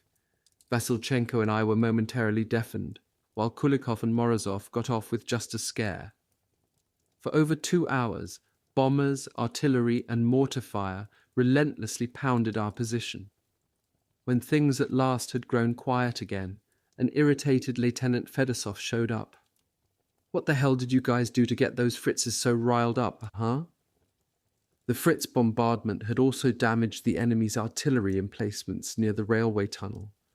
The wooden panels that had camouflaged their big guns had been torn away, and now the emplacement sat fully exposed. Their gun crews were swarming over the artillery pieces like rats. This was going to be a field day for us snipers. We steadied our rifles on the embankment. Kulikov and I began by taking out their officers. Because of the torrents of noise that masked the report of our rifles, and because we were so thoroughly camouflaged, the enemy had no idea where our shots were coming from. As their officers fell, the soldiers nearby froze in confusion. The hot-tempered Dvoyashkin and Shakin saw what we were doing, and they also brought down many Nazis, face first in the dirt. Only then did the Fritz artillerymen grasp what was happening. The few survivors dived for cover. After an attack like this, they weren't going to show their faces in daylight anytime soon, and their artillery was useless after dark. We had thoroughly neutralized them. In the evening, the snipers met at the rendezvous point and reviewed the day's events. I posed the question, "Now do you understand why we needed to be patient yesterday?" "We're ready for your next plan, Chief," replied Nikolai Kulikov. Chapter 13. A Soldier's Sky. On the battlefield, a soldier's day is full of worry. He's constantly missing something. One day it's food, the next day it's ammunition, and the next, a place to lie down. But one thing that's never in short supply is danger. With danger, you've got to confront it, otherwise you're dead. But with other menaces, such as foul weather, think of it this way. Over your head, a hole in the sky has opened up, and all the rain, sleet, and cold in the world has been directed specifically at you, so you'll shiver to the bone. You feel like a helpless giant. However, in my opinion, this feeling has another, more useful side effect in war. Without hardships like these, we could never have battle-ready soldiers. When a battle is raging, you think that every bullet, every shell, and even every bomb has been aimed directly at you. You talk yourself into believing that you have become the enemy's primary target. But don't be a fool. Keep your head out of the crossfire and keep clear of flying shrapnel. You've got a brain, so use it. Be a little trickier with the enemy. Transform yourself from a helpless giant into an invulnerable and barely visible mouse. This inflated sense of your size and of your exposure to the enemy doesn't leave you. After all, if the enemy really has focused their assault on your area, then it follows that you're fighting for the most important land, and you've got good reason to be anxious. Beneath your feet is the very center of the front, the center of the earth, you could say. Nobody can convince you otherwise. What kind of soldier are you then? You're a giant because you're defending the center of the earth. and you're invisible because neither bullet nor shrapnel has touched you. These remarks regarding calm on the battlefield come from my experiences in different theatres of action. When things grow quiet in your zone, it could appear to you that the enemy has pulled back on every front, but in reality, the entirety of Stalingrad was bombed and shelled continually, day in and day out. Attack gave way to counterattack. Isolated explosions mushroomed into all-out firefights near the Krasny Oktyabr factory, surrounding the barricade, or in the city centre. But since we had grown accustomed to the steady din of engagement, we only paid attention to battles in our own vicinity, on the slopes of Mamayev Hill, and to those battles among our neighbours to the right and left. This day, calm slowly returned, after the Fritzes retaliated against us for taking out their officers. However, even this calm was only relative. The enemy had moved up a new machine gun, and it tore through the embankments along our trenches. The shooting down in the ravine never let up, and every now and then a bullet burrowed into the roof of our bunker. Before sundown, it began to rain. The heavens had opened up to relieve us of our thirst. The shallower foxholes filled up with water. We placed our pots, buckets, and thermoses out to collect rainfall. Okrim Vasilchenko prepared a banyo one, although obviously without a sauna. He and the others stretched out a tarp over the top of the trench and started washing themselves. In place of a washcloth, they used the scrap of a soldier's greatcoat. Of course, there were no birch branches available. Then they ran naked into the bunker and wrung out their drenched clothes as if they were freshly scrubbed laundry. Our uniforms were still filthy, but they were all we had. None of us had extra clothing, as the military council had not issued us any. For a soldier, his bunker is his home. It is kitchen, bedroom, and bathroom, all rolled into one. Kapitan Aksionov ducked into our little palace. He was the assistant commander to the divisional commander. Aksionov was a heavy-set fellow with a perpetually red face and thinning black hair that shone with pomade. He was studying the work of sniper groups along the front lines. Apparently he was impressed with our work. On a dank and rainy night like this, we could sleep soundly, knowing the Nazis would never launch an attack, though their artillery and mortars periodically bombarded our positions so that the walls of the bunker were shaking. "Can any of you guys spare an extra sukharik?" Aksionov asked gingerly. "I haven't eaten a thing since morning." Okrim Vasilchenko was on duty that night as the steward for our crew's quarters, as we seamen called our bunker. He was at a loss. He apologized. "We haven't had anything to eat ourselves for 2 days." Kapitan Aksionov moved close to our kerosene lamp. He opened up his notebook and started to record our reports and impressions of the day. I slipped out to check on Dvoyashkin, the duty sniper. A cold drizzle continued to fall, and it was pitch black outside. A German flare shot up and arced over the ravine. It floated to earth, suspended by a parachute.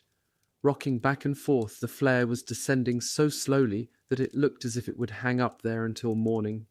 2 figures across the ravine froze in the flare's harsh illumination. I called out, "Who's there?" There was no answer. Dvoyashkin grabbed his submachine gun from inside the dugout and began wading through the water to the other side of the ravine. Okrim Vasilchenko followed. Meanwhile, Kapitan Aksionov called me to his side. A few minutes went by. A match flared up by the entrance of the bunker. The tarp was thrown to one side with a theatrical flourish, and Okrim Vasilchenko tapped a steel bucket as if it were a gong. He and Dvoyashkin entered, making trumpeting noises, as they accompanied 2 long-awaited guests, Akhmet KHABIBULIN, our food and supply man, and the polytruk Stepan Kryakov. Kryakov greeted everyone with a handshake, took off his overstuffed backpack, and handed it over to Akhmet, saying, "Pass this stuff out." What a godsend! This time they'd brought us more food than we had expected. There were cans of tinned beef from the second front and boxes of kasha. Okry and Vasilchenko clanged some mess tins together. Then we stopped talking as we fell into the food.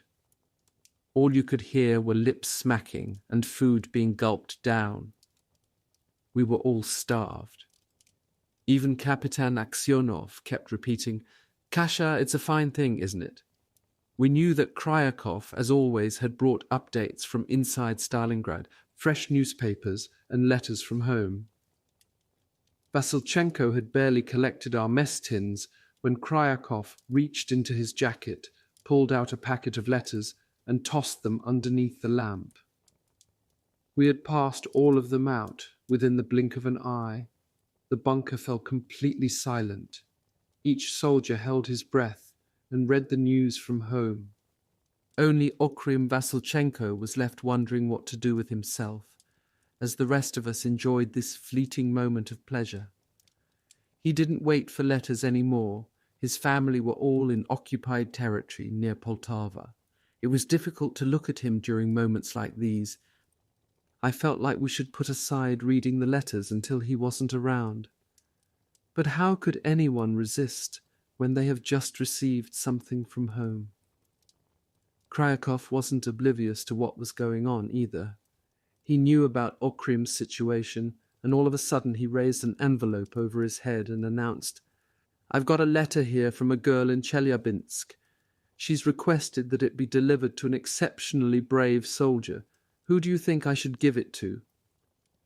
Without a moment's hesitation, we all answered, "To Okrym. Of course, to Vasilchenko. Give it to him, yes, to him." And that's how Okrym Vasilchenko, after a year and a half of war, finally received his first letter. He took the letter from Aksionov's hands, but clearly he was afraid to read it. He was so flustered that he didn't know what to do. Finally, he tore open the envelope. I was sitting next to Vasilchenko, and I could read the lines written in a straight, clear, feminine handwriting. On the page was written 1 banya, Russian word for bathhouse or sauna, 2 birch branches used in Russian bathhouses for flagellating the skin to improve circulation, 3 Sukharik, Zvibak, 4 Poltava, city in Ukraine. I don't know who will end up reading my letter. I'm 17 years old. If I'm young enough to be your daughter, then I'll call you father. If you're a little older than me, then let me call you brother. The girls and young women in our plant have collected some gifts for the defenders of Stalingrad. We know things must be difficult and dangerous for you in the trenches. Our hearts go out to you. We work and live only for you. Although I'm far away in the Urals now, I live by the hope that I'll someday return to my native Minsk. Can you hear my mother's weeping?" Vasilchenko turned the page. I managed to read the closing lines. "Destroy the Nazis, let their country be drowned in grief, and may their families cry a river of tears. Fight the enemy with courage like our ancestors fought them before us." I could see the emotions rippling across Okrym's face. He put aside the letter. He exited our bunker and returned a moment later, carrying his submachine gun and a sack full of grenades. He was clearly planning something dire. I stood up and blocked the exit, my legs spread wide in a sailor's stance. Vasilchenko understood my meaning. "You aren't going anywhere." He took a step back and sat down. In an attempt to explain himself, he decided to reveal his reckless plan. It turned out that for several days, Vasilchenko and another sniper, Kostrikov, had been carrying out surveillance of one of complexes of enemy bunkers to our east, on the slopes of Mamayev Hill. These two had figured out every one of the enemy bunkers' approaches, and had learned exactly where their sentries were stationed, and at what intervals their sentries were changed. All they needed to execute their plan was for the right moment to come along a distraction. That is, a heavy rain or snowstorm. And now that moment had arrived. Kostrikov had already quietly slipped out of our bunker. I yelled to our sentries, "Catch Kostrikov and bring him back here immediately." This was too much for Vasilchenko. He flung his gun and bag of grenades into the corner and started to scream, calling all of us traitors. He was shouting in rage and frustration. Kapitan Aksionov and Politruk Kryakov stood up. "Stop it!" Aksionov yelled at Vasilchenko. "What's with all this nonsense, soldier?" Thick drops of sweat had broken out on Okrym's face. His eyes grew dim and his mouth was wrenched out of shape. His body shook. It was only then that we realized that he was having an epileptic seizure. None of us had been aware that he had this condition. Okrym collapsed like a tree felled by an axe. His teeth were chattering violently and he was shivering. His head was beating against my chest. When the paroxysm finally passed, he fell sound asleep, snoring loudly. At this point, we listened attentively to Kostrikov, who had returned. Kostrikov was a wiry fellow with dark hair. He had been an engineer before he was mobilized, and he was good at summing up his observations, as if they were a scientific report. His plan of attack was quite good, so that even Kapitan Aksionov liked it. The rain wasn't letting up. We knew the Fritzes would be sound asleep. We couldn't let this opportunity slip past us. Who knew if there would be another rainstorm like this any time soon? Kostrikov's and Vasilchenko's position would now being manned by Afinogenov and Sherbina, two more sailors I had recruited as snipers. They had worked in the same engine room in the Navy, and here in Stalingrad they found themselves together again. Afinogenov had fiery carrot-coloured hair and a temperament to match. Sherbina was skinny with dark hair, a pale complexion, and a permanent, idiotic grin. We needed their input. First we woke up Afinogenov. He sprung up as if he had been waiting for someone to touch his shoulder. "Let's go. I know every path in and out of the Fritz's trenches," he said. "Wait a minute," I protested. "Let me go over the details first." "I already heard everything," Afinogenov replied. "In Stalingrad I've learned to sleep and still take in the whole conversation." We armed ourselves lightly with submachine guns, grenades, and knives. Afinogenov led the way, followed by Sherbina, Stepan Kryakov, and myself. We were only worried about one thing: stumbling into a minefield while en route to the enemy bunker. But that was a fate we managed to escape. Soldiers' luck was with us that night. When we reached the entrance to the bunker, a German lance corporal with a submachine gun around his neck was sheltering from the rain underneath a lady's parasol. Afinogenov crawled into the trench. His knife glistened in the darkness. He stabbed the sentry in the heart and muffled the Nazi's groans with his hand. The lance corporal collapsed without a sound. Sherbina and Afinogenov remained as lookouts on top, while Kryakov and I silently slipped into the trenches below. I quickly took in my surroundings. By the door, there was a rack of nails pounded into the wall. From each nail hung a submachine gun. Beneath the guns were helmets, and by the helmets, torches. Everything was very orderly, in typical German style. All up and down the sides of the bunker were cots, with German soldiers snoring peacefully beneath their blankets. Their uniforms hung above their heads. In the center of the room was a small electric lamp, which bathed the bunker in a dim, milky light. Kryakov and I took a couple of submachine guns from the rack for souvenirs. Kryakov unscrewed the light bulb from the overhead lamp, and we each clipped a torch to our belt. Meanwhile, the Germans kept snoring. Stepan Kryakov gave a loud and firm command: "For the murders of our mothers and children at the hands of these fascist swine, fire." Our submachine guns spat out streams of hot lead. The Nazis were rudely jerked awake. They looked like marionettes being yanked on broken strings. They collapsed in their bunks, moaning and screaming until the arcs of flying lead raked over them again and shut them up. Their blankets were thrown in heaps in the confusion. Stepan Kryakov and I stood near one wall, moving about as necessary. We riddled the cots with bullets, going back and forth and up and down the room. The Nazis never had a chance to get out of their beds. They never had a chance to resist. Out of nowhere I saw a live Fritz huddled at my feet. He was only wearing long underwear, and it didn't have a single bloodstain on it. How he managed to escape our fusillade, I'll never know. I pointed my gun at him, but Kryakov grabbed me by the arm. "Leave him be!" he yelled. Our ears were ringing from the gunfire, and Stepan had to repeat himself to make sure I understood. "We've got to bring back a Yazhik." The Fritz spread his arms across the floor as if to say, "Look, I surrender. Even though I'm prone, my hands are up." The German spoke good Russian, which is what saved him. He understood what Kryakov had yelled, and when we began shooting, he had instantly thrown himself at my feet. He did exactly as we ordered. He threw on an overcoat, stuck his feet in his boots, and we returned to our lines with a prisoner. We made our way back quickly. At our bunker, we were met by Kapitan Aksionov, Kostrikov, KHABIBULIN, and a well-rested Vasilchenko. They looked over the German from all sides, then questioned us about the details of our mission. It was a hard story to tell. Something didn't sit right with me about what we had just done. But as we recounted the story, I looked into Vasilchenko's eyes. They still burned with grief, as dark and miserable as the grey sky hanging over us. As I concluded, I spoke my mind out loud. We may be doomed, but for now we're still the masters in our own land. 7. Chapter 14.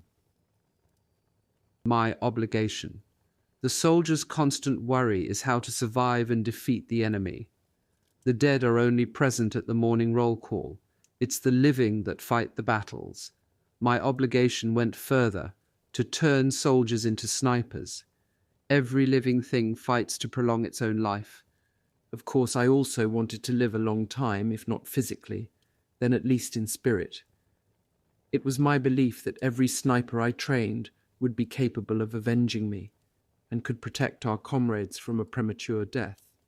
Even if I should be killed, my students would be able to act on what I had taught them, and help bring the war to a victorious conclusion.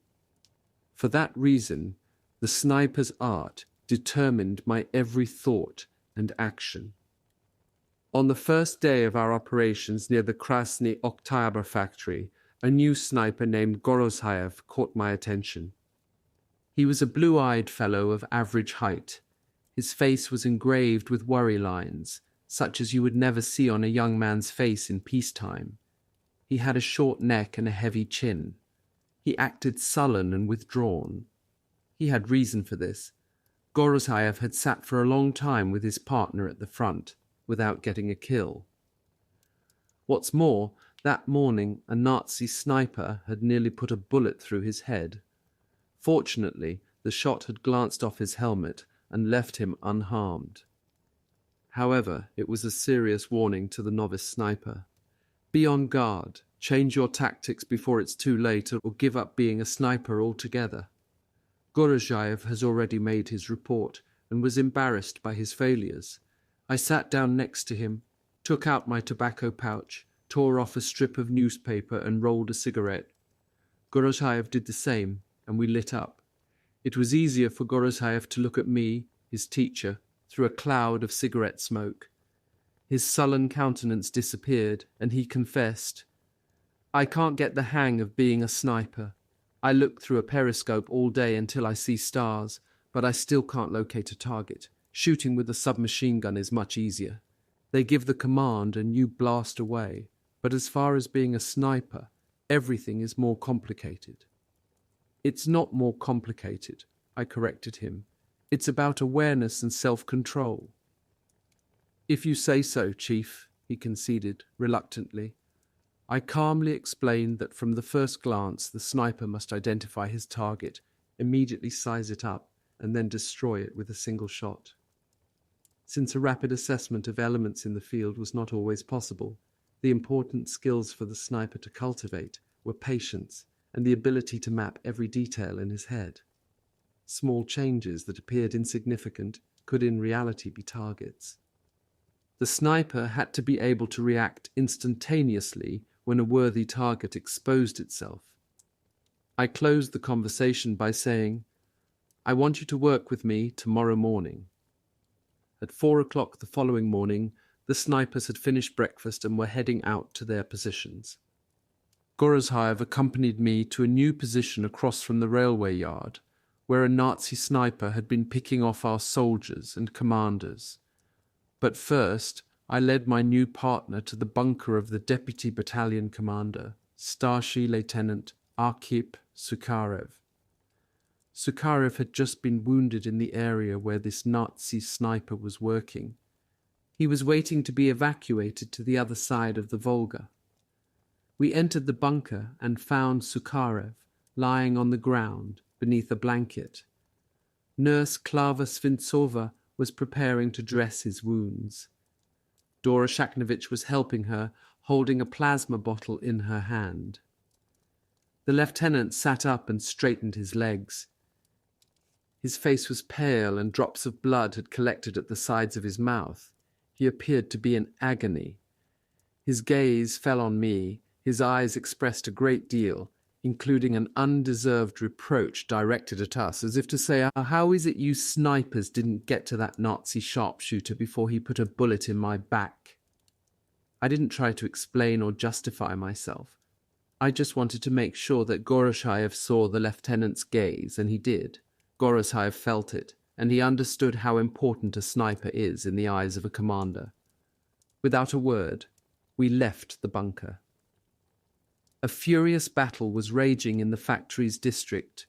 Machine guns were firing in all directions. "Where has their sniper positioned himself?" I asked Gorozhaev. "And how are you going to locate him with all this noise and distraction? What clues have you got to tell you where he's hiding?" I was questioning Gorozhaev as a teacher to his pupil. He shrugged his shoulders. "The devil only knows.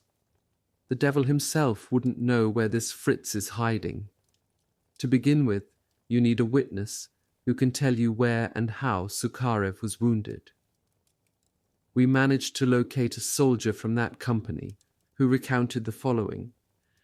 The Starshий Lieutenant and Zhikov the medic were walking from the tool room towards our machine gunners in the boiler room. As he was standing in the doorway, the Starshий Lieutenant lurched forward and blood gushed from his mouth. I wanted to help, so I ran to him. Just as I stooped over, a bullet scorched my left shoulder. We took cover behind the boiler, where Zhikov bandaged us up. "How many soldiers and officers have been hit in that doorway?" I asked. "Today, 3 soldiers plus the lieutenant," he answered. It was obvious that an experienced Fritz sniper had zeroed the doorway in his sights. "We've got to take up a position close by," I said to Gorozhaev. The two of us made our way into the boiler room. I set up my artillery periscope on the sill of a blasted-out window, and Gorozhaev did the same. Our enemy was cunning. He was working beneath the cover of his submachine gunners. The gunners fired one round past my periscope, and then another. The enemy sniper was camouflaging the sound of his shots among the rounds of machine gun fire. But where was he? We sat for 3 hours with no luck. Gorozhaev was already grumbling that there was no sniper out there. I stayed silent. I had to figure out for myself whether I had made a mistake or not. To our right, Nazi submachine gunners launched an assault on the meatpacking plant. The battle was spilling over into our lines, but Gorozhaev and I stayed put. As we watched, directly opposite us, from behind the wheel of a railway carriage, a Nazi submachine gunner leaped out. Then a second, a third, a 10th. They were sliding beneath an embankment and disappearing behind the rubble. Where were they going? Then gunfire crackled only a few meters away. A squad of the enemy soldiers had burst through the doorway toward the window where we were sitting. Gorozhaev's face grew tense. His eyes widened, and he feverishly heaved grenades at them. I sprayed the advancing soldiers with gunfire. Once I'd taken out several of them, the rest turned and fled. Calm returned. Gorozhaev and I resumed our hunt for the German sniper. The field of battle appeared empty again. The slain German submachine gunners were scattered like cut sunflowers, their heads pointing in various directions. One of those still alive called out to his friends for help, but no one came. No one had any use for these men now. They might have made good bait for us, luring out other Nazis with their cries for help, but I wouldn't think of firing on their medics. Just then, Kapitan Vasily Rakitiansky turned up. He was an instructor in the division's political bureau and a seasoned politrobotnik. He lay down near a hole in the wall and wedged his loudspeaker between some bricks. I asked him to hear me out before he began his broadcast. The captain approved of my plan and agreed to help us. He agreed to use some German-language propaganda to rupture their sniper's concentration and to cause their sniper to act less cautiously. But we miscalculated in response to Rakitiansky's voice. We received a volley of machine gun fire. They fired furiously at the loudspeaker. We answered with our rifles. The Fritz machine gunners became careless because they were angry over a little propaganda. We sent 6 of their machine gunners to the Cross Battalion in the sky in a few minutes, but their sniper still wouldn't reveal his position. Then a brief bombardment began. Bombs rained down upon the rubble of walls, on the factory's machines, and on heaps of broken brick. We took shelter in a shaft beneath the boiler. Where Politrobotnik Rakitiansky goes, the bombing follows, joked one of my friends. Could it be the other way around? Where the bombs are dropping, I follow, Rakitiansky replied. The Fritz's bombing run ended, and we went back to the positions we had recently vacated. Rakitiansky had dropped his loudspeaker during the bombardment. It had fallen in a crevice. He reached out and began to prise it loose from the hole. This was just the moment the enemy sniper had been waiting for. The Fritz's bullet ripped through the captain's forearm, but this sniper had finally revealed his location. I caught sight of him beneath a train carriage where he had set up a position between its wheels. Now I wanted to let Gorozhayev have an opportunity to make the shot. I told him to take up a position deep within the workshop while I stayed up front next to the loudspeaker to draw the sniper's attention. But Gorozhayev was too hasty. His bullet passed through a slot in the train's wheel, struck the rails, and ricocheted into the distance. The Nazi sniper was unharmed.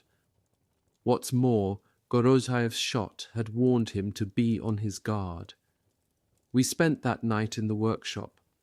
At sunrise, Starship Lieutenant Bolshapov lowered himself through the boiler's furnace and delivered us a bucket of water. "Get washed up, rub your eyes clear, and get down to work," he said. After we freshened up, we took up positions again.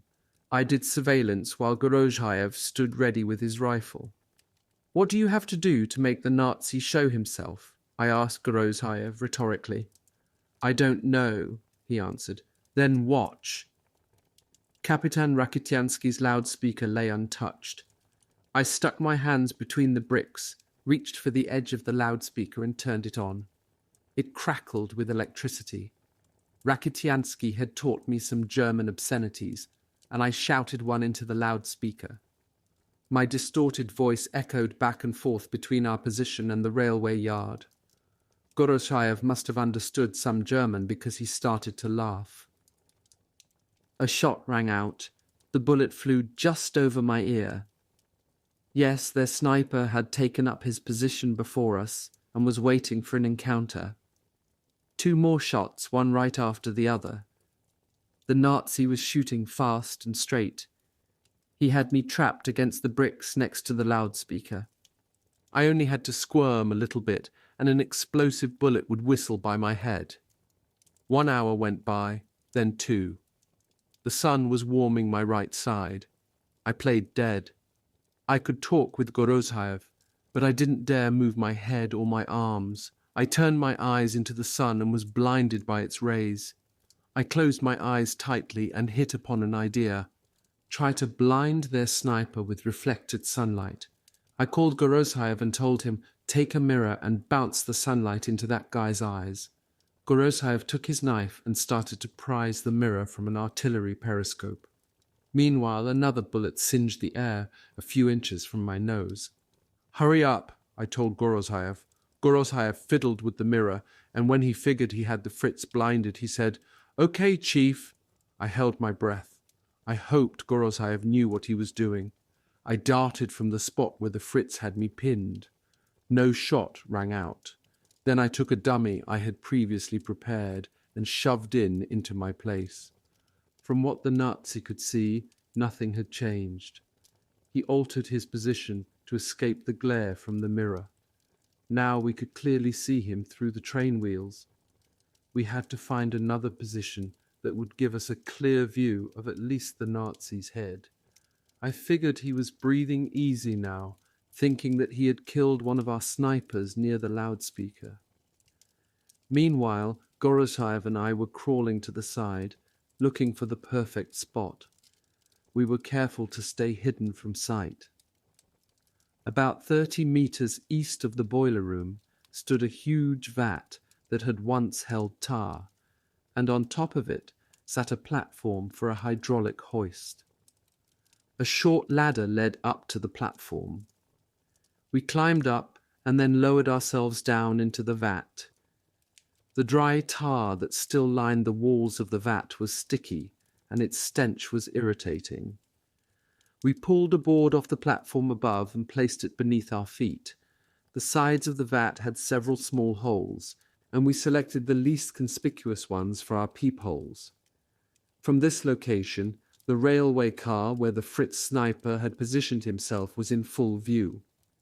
At that moment, the train wheels obstructed our view of the sniper, but we were willing to wait. Other than the stench from the tar, we had found the perfect position. After 30 minutes had passed, the Nazi sniper climbed out from beneath the train carriage. He threw back his shoulders proudly and slung his rifle over his shoulder. Then he started walking through the trench. He met a fellow soldier, halted and took the rifle from his shoulder, and held it up to demonstrate how he had just made his shot. I watched through my binoculars while Gorosayev followed the actions of the enemy sniper through his telescopic sight. "Take your time," I said to Gorosayev. "Let him make one last little speech and tell the story of how he finished off the Russian with the loudspeaker." "Okay, Chief," said Gorosayev. He was leveling his rifle slowly and carefully. "Now, wait for the moment when he turns his face straight towards you," I said. "I've got him in my crosshairs." At that moment, I saw that the Nazi must have noticed the reflection from Gorozayev's scope. The Nazi sniper's expression changed from gloating to one of alarm, and suddenly he had raised his rifle and was aiming at us. "Fire," I said. The word came out like an exhalation. Goroshayev's shot rang out. The bullet flattened the Nazi. As he collapsed, his rifle got wedged in between the trench walls, blocking the path of the second German. I had noticed this second German was wearing the Iron Cross, first class, on his chest. I pulled the trigger, and my bullet punctured the German's medal. It sent him flying backwards, with his arms spread. We left our position very late, but satisfied. We both had reason to be happy. Goroshayev had gotten a kill and had avenged his comrades, while I had succeeded in teaching a student, further ensuring my own safety and advancing our common initiative. We were always on the lookout to take live prisoners. We needed intelligence specific to our area of the front, and our officers and the Politruki constantly pressured us, take prisoners and return them to our lines, in good enough shape to provide information. After dinner that night, we had got news that a German had been taken captive, just over the front lines from our sniper positions. This capture had been orchestrated by our battalion's mortar commander, Kapitan Krasnov. In their own way, every sniper envied that mortar crew. Okrem Vasilchenko tried to drown the indignity in vodka and cigarette smoke, but basically we were too ashamed to look each other in the eye. The battalion Komsomol deputy came by, and an informal Komsomol meeting started. I took the floor first, and here's what I said. How is it that Krasnov's men caught this Nazi and not us snipers, when we're the ones out on the front lines day and night, when we know every nook and cranny of the area? How is it, asked Viktor Medvedev, that we missed seeing Krasnov's men cross into German territory anyway? We hadn't even noticed them. Normally the mortar crew worked a fair distance behind us. None of us could believe that Krasnov's men had waltzed right past, without us noticing them. I scolded my men for their carelessness. I reminded them that our best source of information was our own fellow soldiers, and that we had to keep channels open to them, rather than acting as if we were lone wolves. The group sat in silence as I continued. If a sniper doesn't rely first and foremost on his fellow soldiers, if he disengages from them and begins to operate on his own, if he locks himself up like a snail in his shell, then nothing but failure awaits that sniper. The men started talking. My rebuke had cut them to the quick. The Komsomolets, Kostrikov, said that he had killed 26 Nazis in all, while Sidorov had 70. Kostrikov argued that comparing his count with that of the champion, Sidorov was futile. "What are you trying to say? Don't beat around the bush," the others cried. "What have I got to hide? Let Sidorov himself tell you. If he gets something wrong, why, I'll just correct him." Sidorov rose to his feet and calmly cast a glance around the room at all those present. He had an impressive appearance, a sharply chiselled face, a large and hawk-like nose, a jutting chin and wavy light brown hair that he brushed straight back. He had a broad chest and powerful shoulders. Before starting to speak, he pulled out his tobacco pouch and began rolling a cigarette. "What's with the silence? If you've got something to say, then get on with it," someone hollered. "What, are you blind? I'm rolling a cigarette and collecting my thoughts. I don't know how to give a speech and roll a cigarette at the same time." Sidorov lit up, exhaled a puff of smoke, and got into a staring contest with Kostrikov. Sidorov shook his head and in a single breath pronounced, "This chicken here says that he doesn't want to compare himself to me. What have I asked to be compared to you, Kostrikov? I'm tired of you telling stories and giving me orders." Kostrikov leaped to his feet. I had to rush between them to keep them from coming to blows. "What's happened between you guys?" I asked them. "He's the one that started this story," said Kostrikov. "Now let me finish it." The Komsomol business was forgotten, as everyone's curiosity drove them to discover exactly what had happened between Kostrikov and Sidorov. Sidorov had put a spark to the short fuse of Kostrikov's Georgian temper. "2 days ago," said Kostrikov, "the fascists began advancing in small groups up the slope of Mamayev Hill. They were using machine guns for cover to their right and left. Our own soldiers had to expose themselves to their machine gun fire in order to get at the Fritzes before the enemy overran our positions." Kostrikov was recounting events that all of us were familiar with, whether or not we had been there during the action. "I got busy taking out the machine gunners," he continued, "as we had been ordered. But Sidorov was taking easy shots on Fritz riflemen, so he could pump up his personal head count. While he was occupied with boosting his numbers, the enemy machine gunners that he should have been taking out wounded 4 Soviet soldiers. Whether those 4 guys will survive or not is anybody's guess. Sidorov considers racking up kills more important than protecting the lives of his comrades." "There's no such thing as a war without casualties," countered Sidorov. "You can't blame me for what happened." Despite his efforts to justify himself, we found Sidorov at fault. That night I accompanied him to his sector. We camouflaged ourselves near a drainage gully of the Dolgi ravine and kept watch over an area surrounding a Fritz pillbox. The pillbox's machine gun kept up a steady drone. Its tracer bullets made stripes through the air across a wide front. "Why didn't you mention that there was a nighttime gunner out here?" I asked Sidorov. "His bullets won't reach us," he replied. "Are you crazy?" I said. "I want you out of here. Tomorrow request a transfer to a different sector." Later that night, Okrim Vasilchenko and I carried an anti-tank rifle to this same location and got rid of the Fritz machine gunner. It took only 2 shots. The first shot hit close enough to distract him and make him fire wildly. His erratic firing allowed us to take our time setting up the second shot, and that one blasted him and his machine gun right out of the pillbox. Just before dawn, I was visited by a messenger. "Battalion command wants to see you." "What for?" I asked.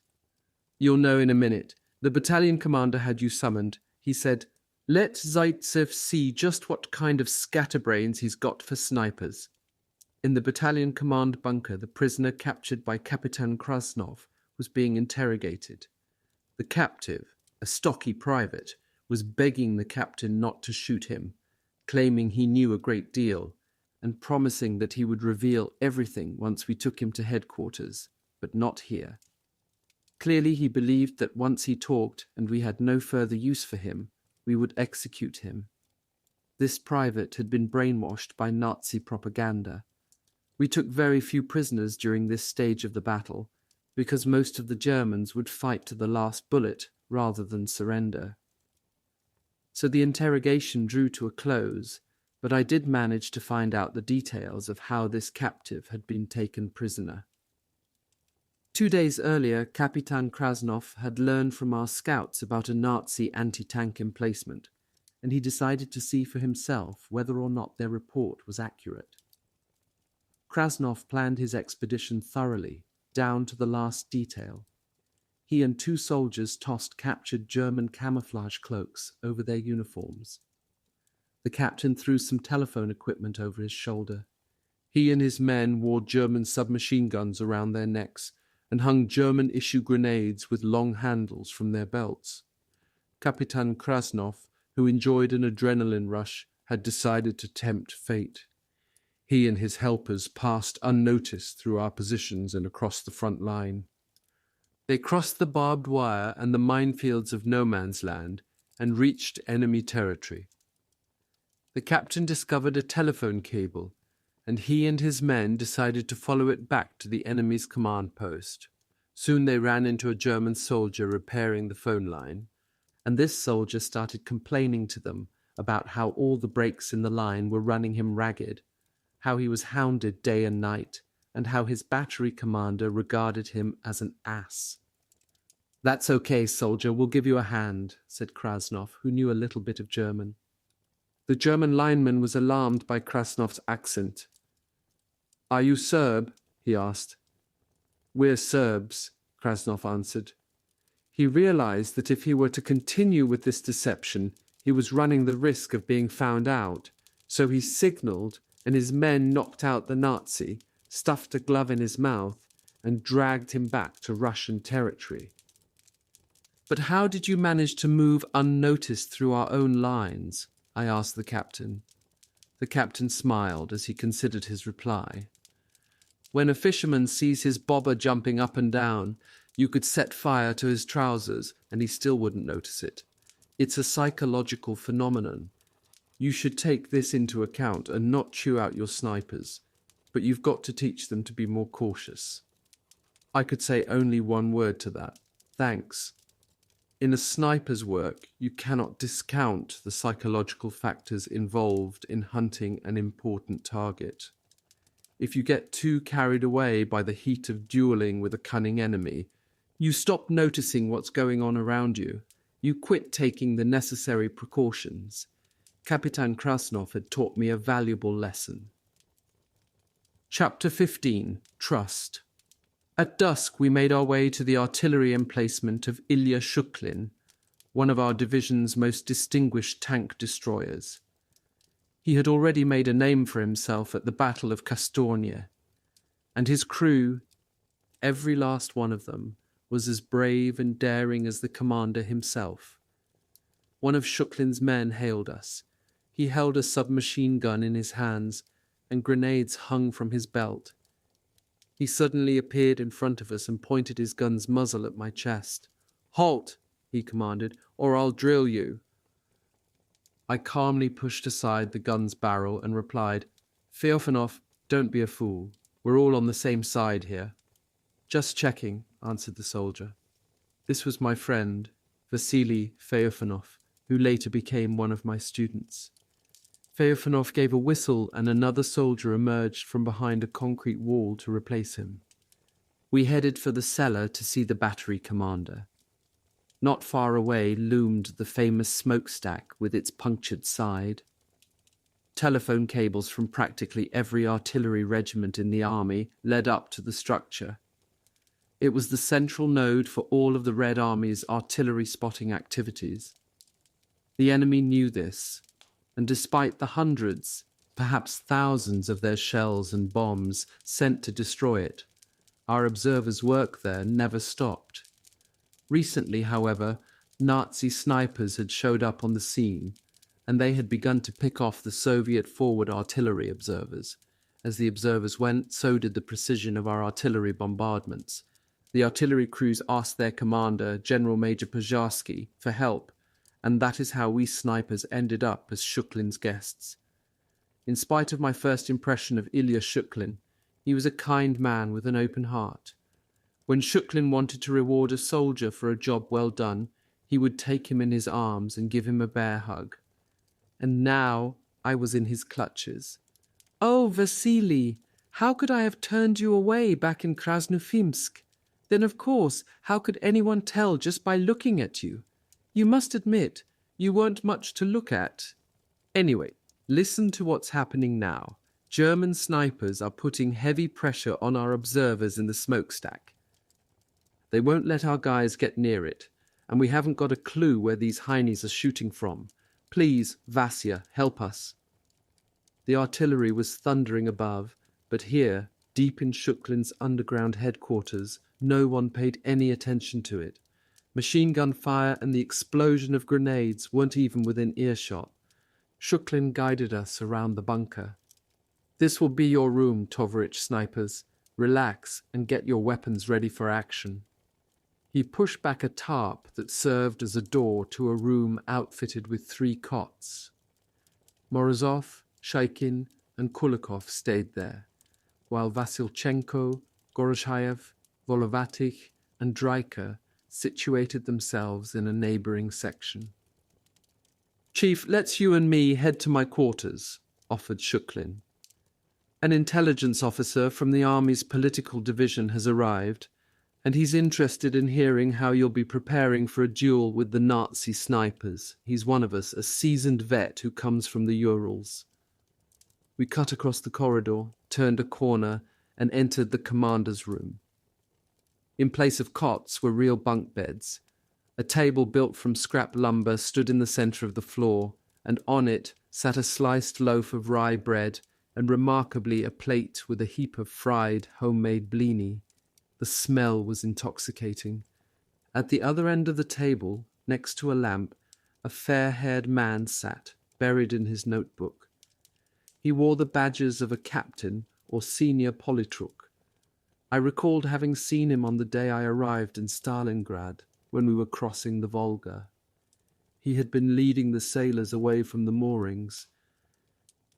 However, at this moment my attention was focused more on the soft pan-fried blini than on anything else. They were indeed a luxury, and I couldn't help but groan with anticipation. "You're living quite well, Tovarich Starshий Lieutenant," I remarked to Shuklin. "Maybe you've got some real pelmeni in your kitchen too?" We may, said Shuklin, "but let's work on these first. If we wait, my crew will finish them off." Shuklin sat me down next to him at the table, and we dived into the blini. The fair-haired man with the badges on his collar was too slow. Without lifting his eyes from his notebook, he reached over to the plate, but it was already empty. He raised his head in surprise and came face to face with my smile. "I see you've received some reinforcements, Tovarich Shuklin. From the commander's reserves, is he?" "Yes," I answered for Shuklin. "From the reserves, from up on Mamayev Hill, that is." Apparently missing the irony of my response, he smiled and offered me his hand. "Ivan Grigoriev." Vassili Zaitsev, I responded, and we shook hands. So, tell me, what happened to you snipers up on the hill? He asked, as if trying to clarify why we had shown up here at the Krasny Oktyabr factory. His question perplexed me. We're here on the commander's orders, I said. Of course, he replied. But I'm interested in something else. What's he driving at? I wondered, and began to get irritated. I instinctively raised my voice and said, in the first place, the fighting at Mamayev is every bit as intense as it is here, and secondly, I sucked in my breath to continue my tirade, but Grigoriev cut me off. Don't get upset. After a brief pause, he addressed me by my first name. Vasily, you haven't understood me correctly. I'm talking about your morale. I'm not knocking your achievements. In fact, I've been writing about your exploits in my reports for a month now. Mamayev Hill is a key position in our defense. I'm interested in how you and the other snipers are performing there. Suddenly it hit me. This Kapitan Grigoriev was a journalist. I was willing to talk to him now. He produced some cigarettes. I began to recount all that I'd endured and thought about while we were stuck on the slopes of Mamayev. So we're creeping up the hill near the water towers. Most of us were wounded and some lay dead, but I was unhurt. Lucky, they say. They send the wounded to the field hospital, but I, the so-called lucky one, continue with life, crawling through the slime in the trenches. And then I get called down to the banks of the Volga, and here I stuck it to Grigoriev. I was ordered to come here, away from that danger zone, but people seem to think I'm guilty of something for not getting killed back on Mamayev Hill. No, I understand and I believe you, interrupted Grigoriev. Only don't be so morbid. Quit harping on about dying. Fair enough, I said. Just don't pay attention to people when they talk like that, said Grigoriev. They're jealous. They envy all the praise you've received. You were sent here because you're needed here. Let those loudmouths see how a deserter like you operates. Grigoriev was exaggerating my significance, but I appreciated his words. It is important to have someone understand and trust you. Faith and trust, how powerful they can be. When no one believes in you, your soul dries up, your strength is exhausted, and you are transformed into a bird with crippled wings. But when people put their faith in you, then even things you would never dream about become possible. Trust is the source of a soldier's inspiration, and faith is the mother of friendship and of a soldier's courage. For the commander, faith and trust are the two keys to a soldier's heart, to that hidden cache of energy that the soldier himself may not understand he has inside of him.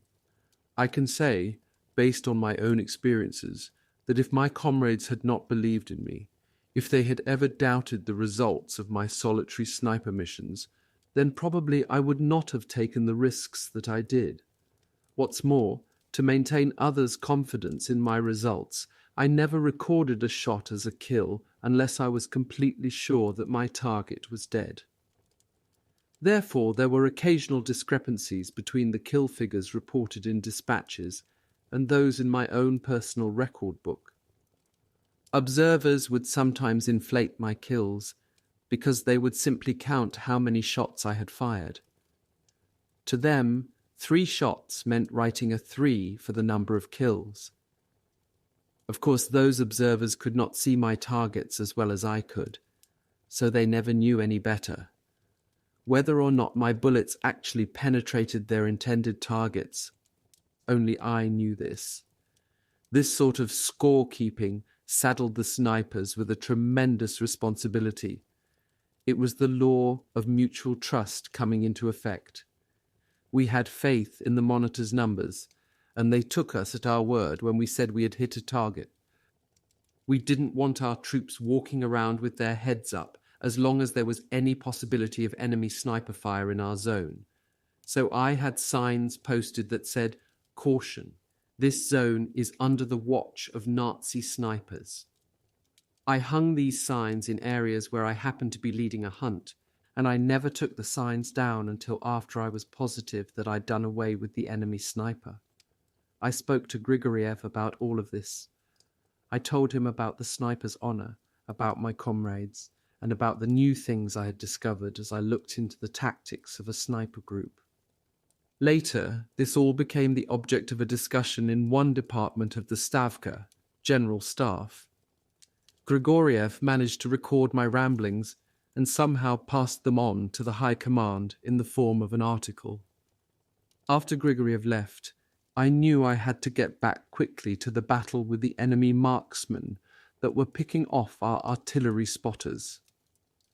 During that night, I managed to interview a number of soldiers who had witnessed the deaths of the spotters. Ilya Shuklin helped us draw several maps that allowed my snipers to see from what points and from what angles the spotters on the smokestack had been fired upon. We figured out the probable trajectory of the incoming bullets, and therefore the distance from the enemy snipers' gun barrels to the top of the smokestack.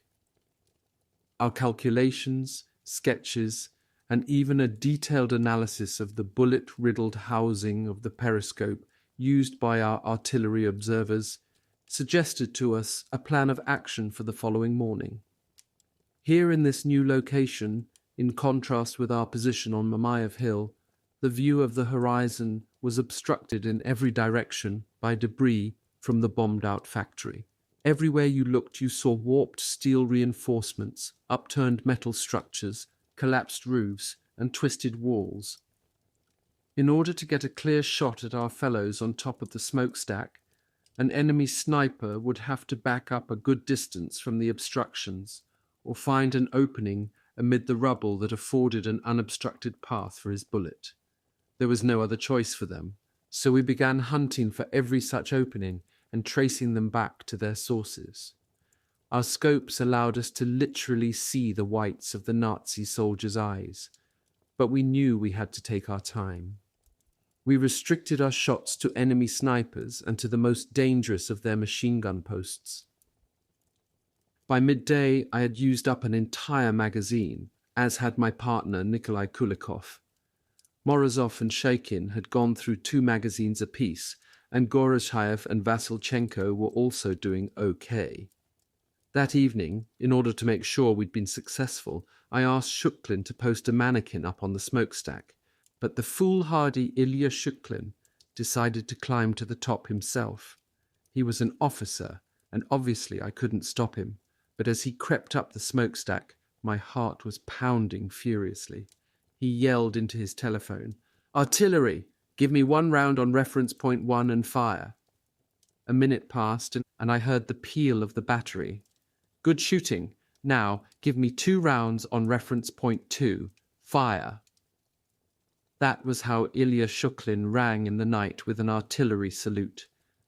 The next morning, our artillery spotters were able to resume their work.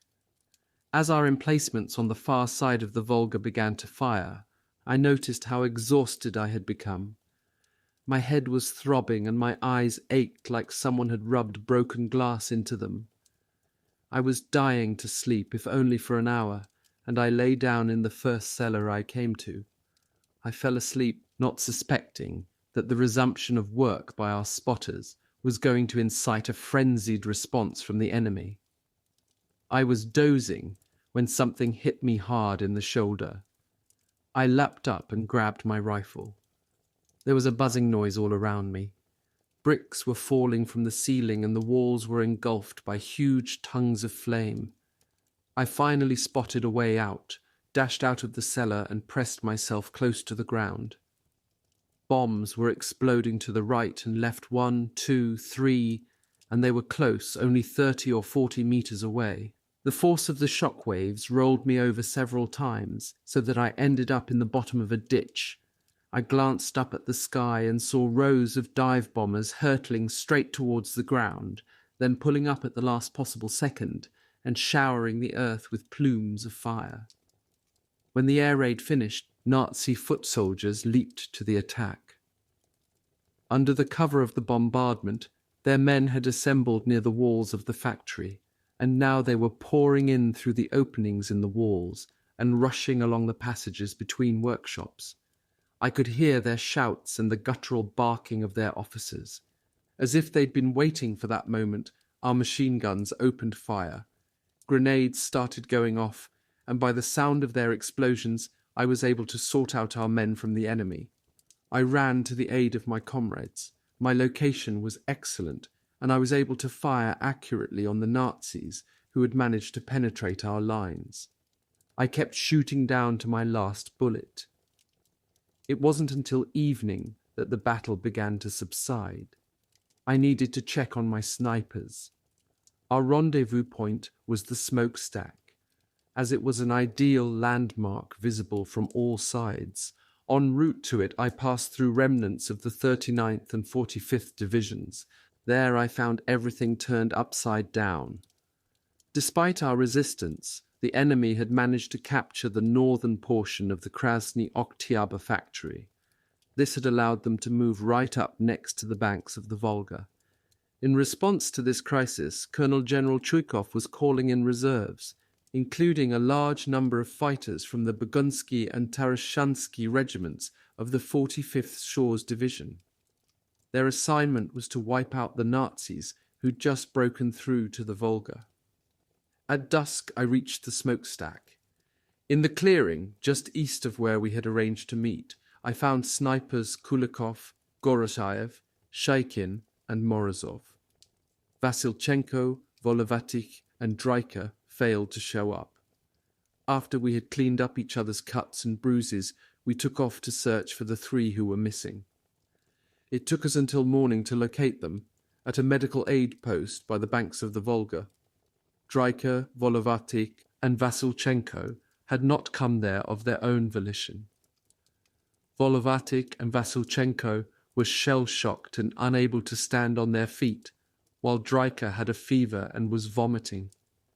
Their faces were all swollen and their eyes were red. They lay on the stones by the shore without any bedding. This day had brought in so many wounded that the medics still had not managed to look at them.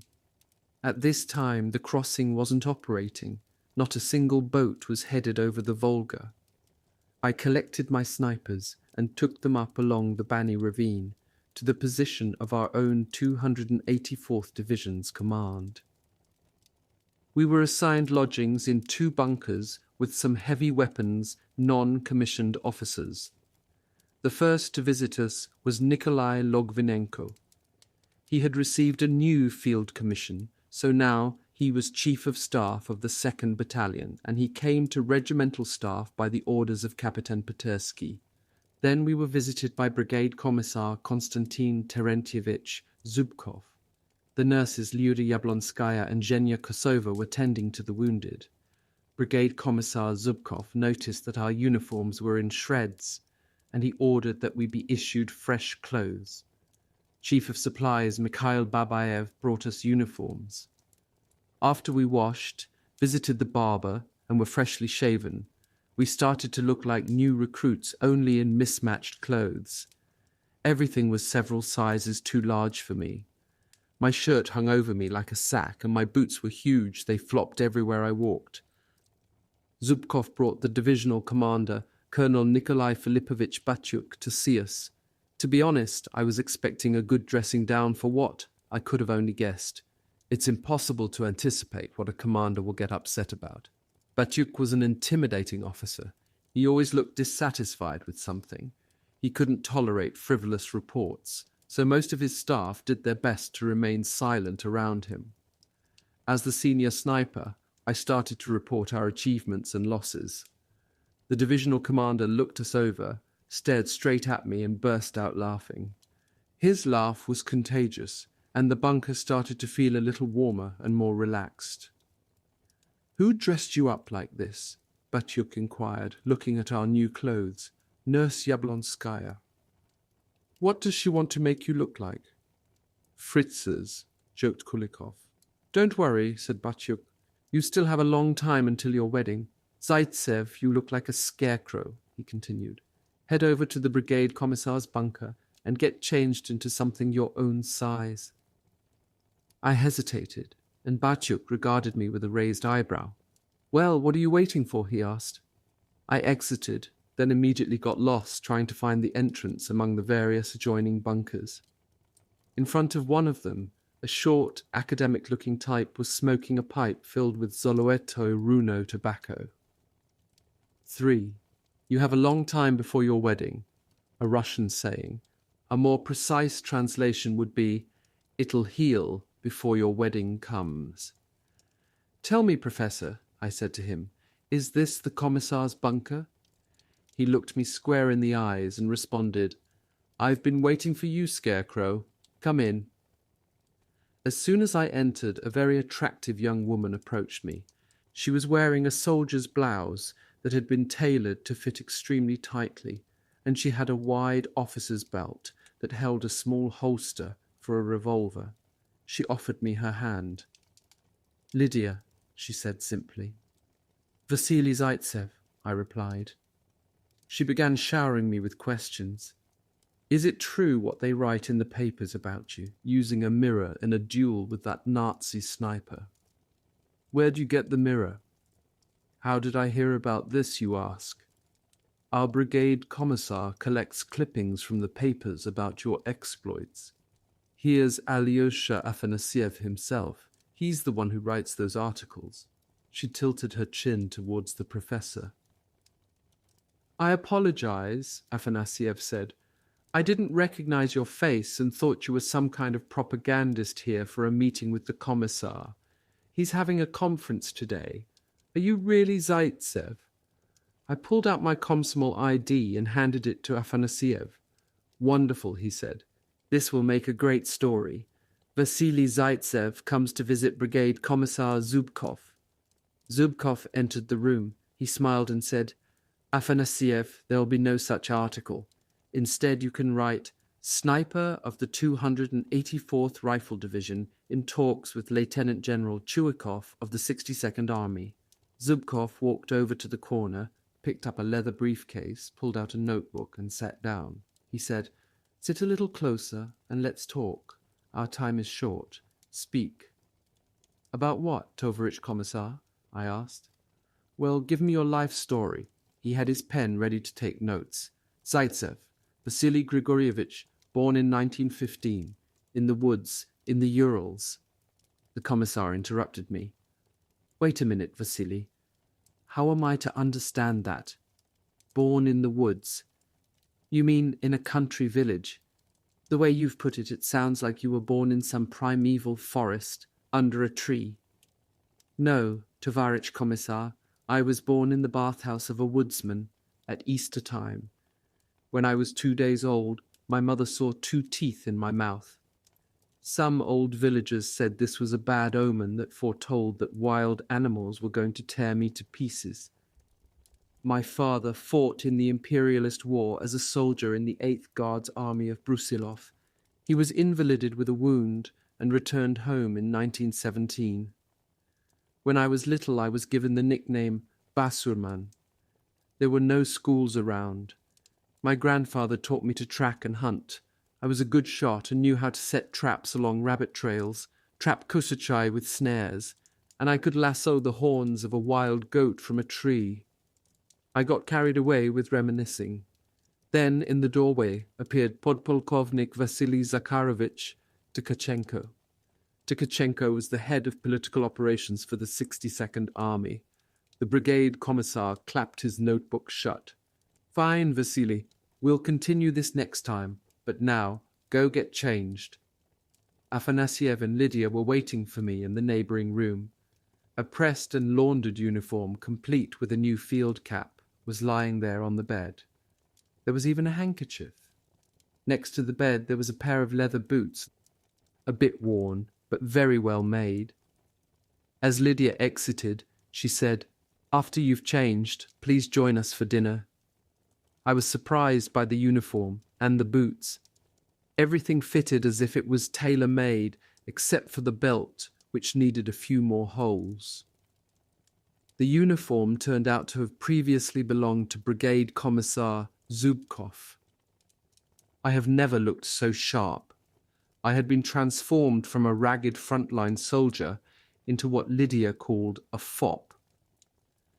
At 3 o'clock that morning, the snipers in our regiments gathered in the divisional commander's bunker. We all had sticking plasters and bandages on our faces. Vasily Ivanovich Chuikov arrived, accompanied by the journalist Kapitan Grigoriev.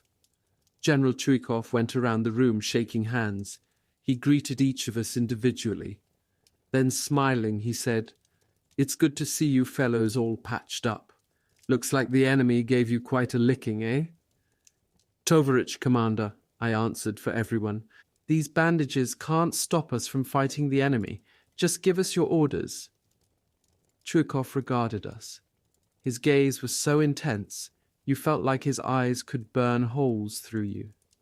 General Chuikov was always preoccupied with the big picture, and he wanted to explain things to us so that we would grasp his primary concerns.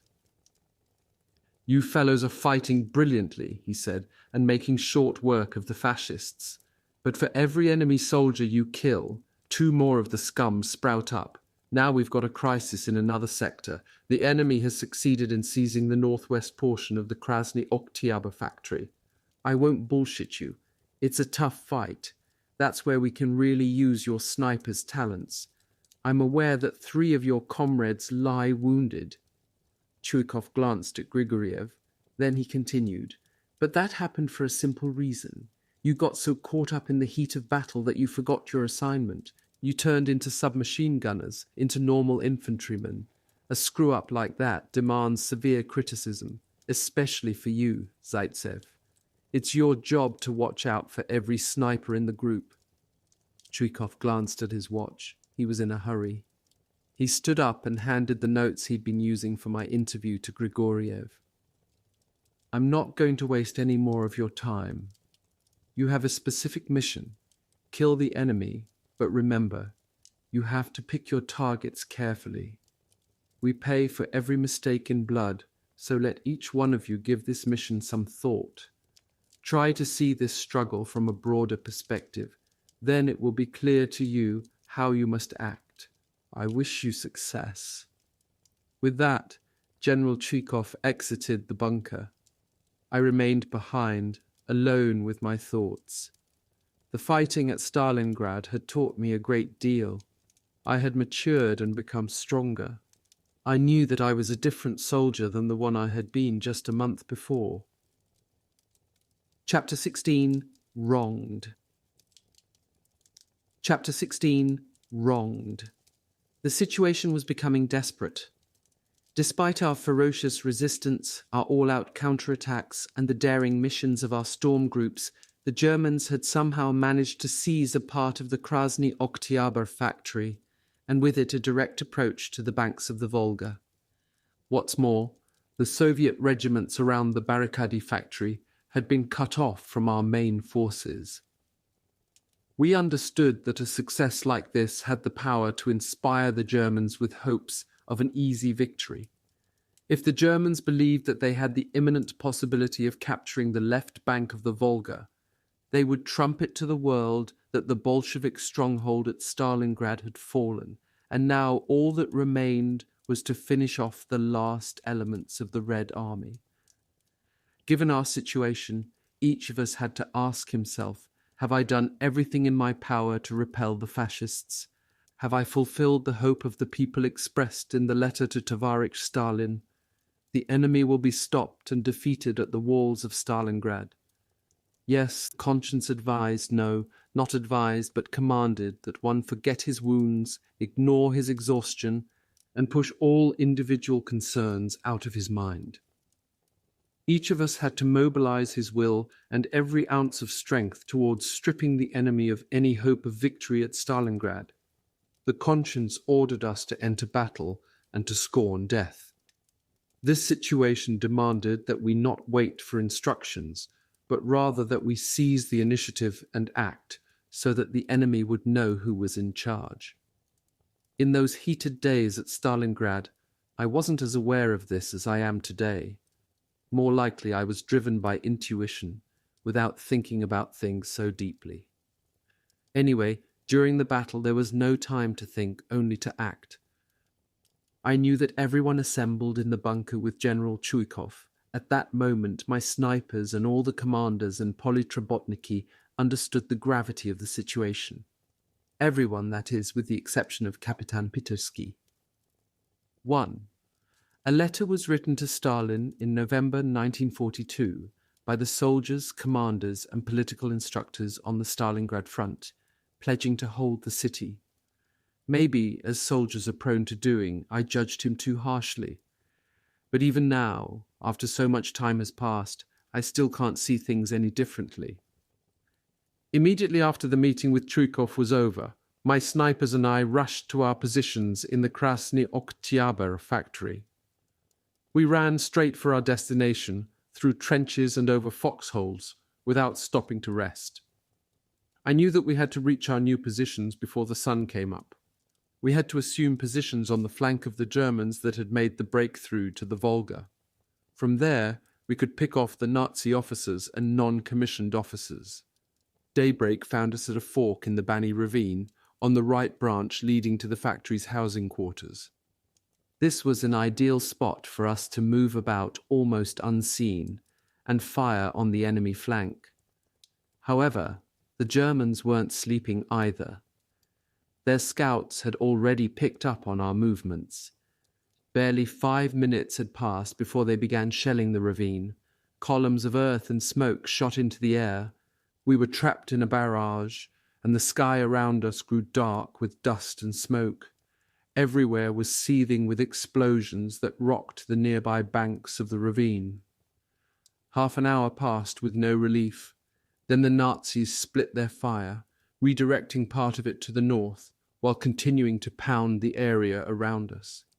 But it was no easier for us, because with the reduction of artillery fire, the enemy cranked up the level of machine gun fire they had targeted against us. It became difficult to breathe with all the smoke and dust. We were paralyzed. We lay on the bottom of the trench, our hands over our heads, unable to move. We could do nothing except wait for their shelling to end, and then the launch of the enemy infantry's next attack. Our submachine guns and grenades were at the ready. Finally, the artillery barrage halted, but the attack we were expecting didn't materialize. Instead, like an apparition, a soot-covered man with a pipe stuck between his teeth came strolling along the bottom of the ravine. We recognized him by his droopy moustache. It was Logvinenko. He had noticed us taking cover in this trench and had come to meet us. En route, he had been covered with soot and dust from various nearby shell explosions, but he was unhurt. "Still alive in there?" he asked. "This ravine's mighty ploughed up, eh? The Fritzes must have thought we had some big numbers down here. Turns out it was just me. They sure laid it on me, though, didn't they?" I was trying to figure out what Logvinenko was doing here. He hadn't shown up only to draw fire on himself. He lay down against the embankment, borrowed my periscope and then my rifle. Meanwhile, the other snipers set about their work. The Germans showed themselves rarely, but whenever they did, none of them escaped a barrage of lead. Nikolai Logvinenko even took a shot at one. I watched through the periscope as his bullet jerked his target's head and sent the German's helmet flying. "Well, what do you say, Chief? Was it a kill?" he inquired, as if whether or not he had hit his target depended on my opinion. Meanwhile, the German was twitching in his death throes. "Looks like you nailed him," I replied. Logvinenko paused for a moment and then, in an altogether different tone, asked, "Do you see their observation point, beneath that slab?" "Yes." "And that artillery periscope there, do you see it?" "Yes, the scope too." "Good, then listen. 3 days ago, you made it safe for our forward artillery observers to go back to work. Now I want you to do the opposite to the enemy, blind them. I want you to neutralize their spotters, is that clear? If so, then get to work." With that, Logvinenko departed, trudging back through the blackened trenches. This assignment had the highest priority. The enemy's observers and surveillance posts were essential for them to pinpoint their artillery fire. Their shelling was severely hampering our ability to retaliate against the enemy detachment that had broken through to the Volga. Time was of the essence. Thanks to Logvinenko, we knew where the enemy's main observation point was situated. In no time, we spotted the slits through which their observers were keeping watch. These slits were just beneath a giant concrete slab that covered their bunker. The Fritzes were sitting there, looking through the polished lenses of their spotting scopes. It was infuriating to think of our enemies, invaders so alien to our land, observing us through their high-powered optics. I thought to myself, "We'll blow holes through those scopes now, you vermin." They had a huge observation post. There were 6 slits. I assigned one to each of my comrades, and I took the last. We agreed to synchronize our shots. Crack! A volley of 6 rifles thundered through the ravine. We let 3 minutes pass. Crack! Another volley. The second volley had been for insurance. "Don't even think about raising new scopes to those slits, you swine. We'll take out the next set, too." A few minutes after our second set, German bombers began buzzing the factory. Demolition bombs shook the earth with a mighty force, and the sky grew thick with stratified clouds of red brick dust, pulverized concrete fragments, black smoke and red tongues of fire. But what could we do? Against aircraft, a sniper's rifle was useless. Then, without orders, as if jolted by some mysterious force, we charged through the rubble towards the enemy's positions by the factory gates. A small shell fragment struck Vasylchenko in the cheek, but there was no time for us to stop. Okrim yanked the fragment from his skin and pressed a piece of cloth against it to staunch the bleeding. We jumped into a trench near the factory gates. "How bad are you hit?" I asked him. "My head is spinning."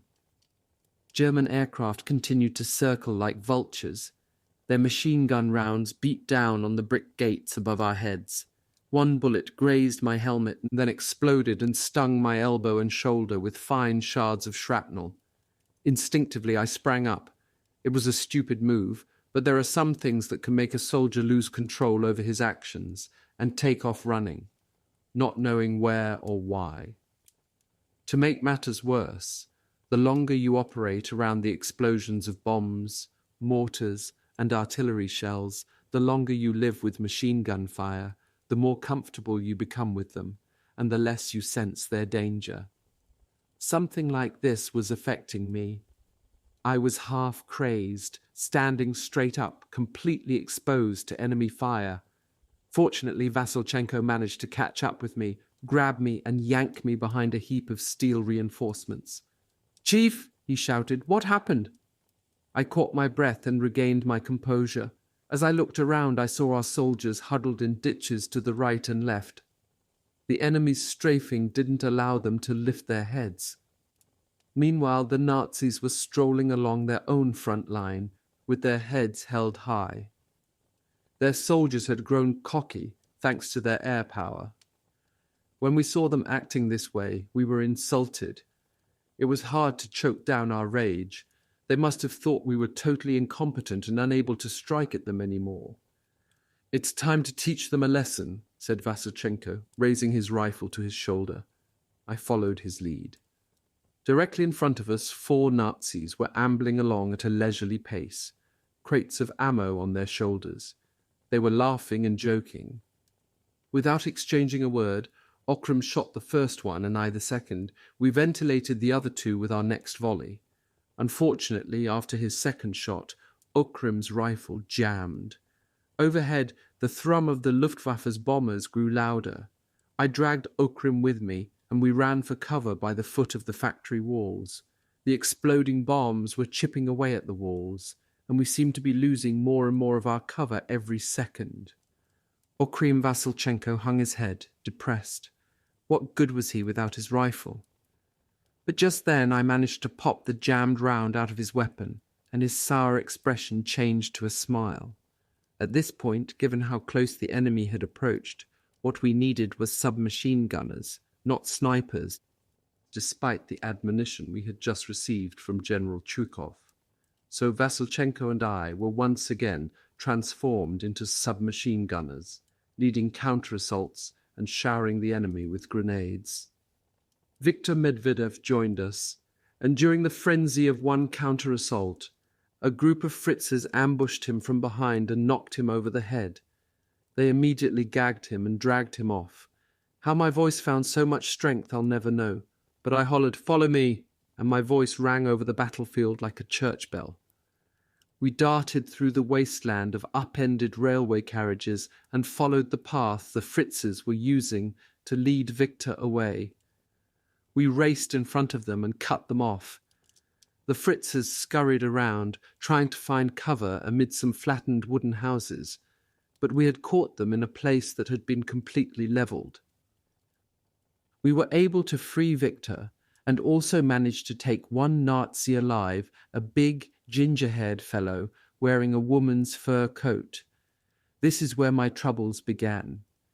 The ordeal with Kapitan Petersky that followed all started on account of this captive. The crux of the matter was that we lost our prisoner on the way back. We came under heavy machine gun fire, and unfortunately the first rounds struck our captive and practically blew his head off.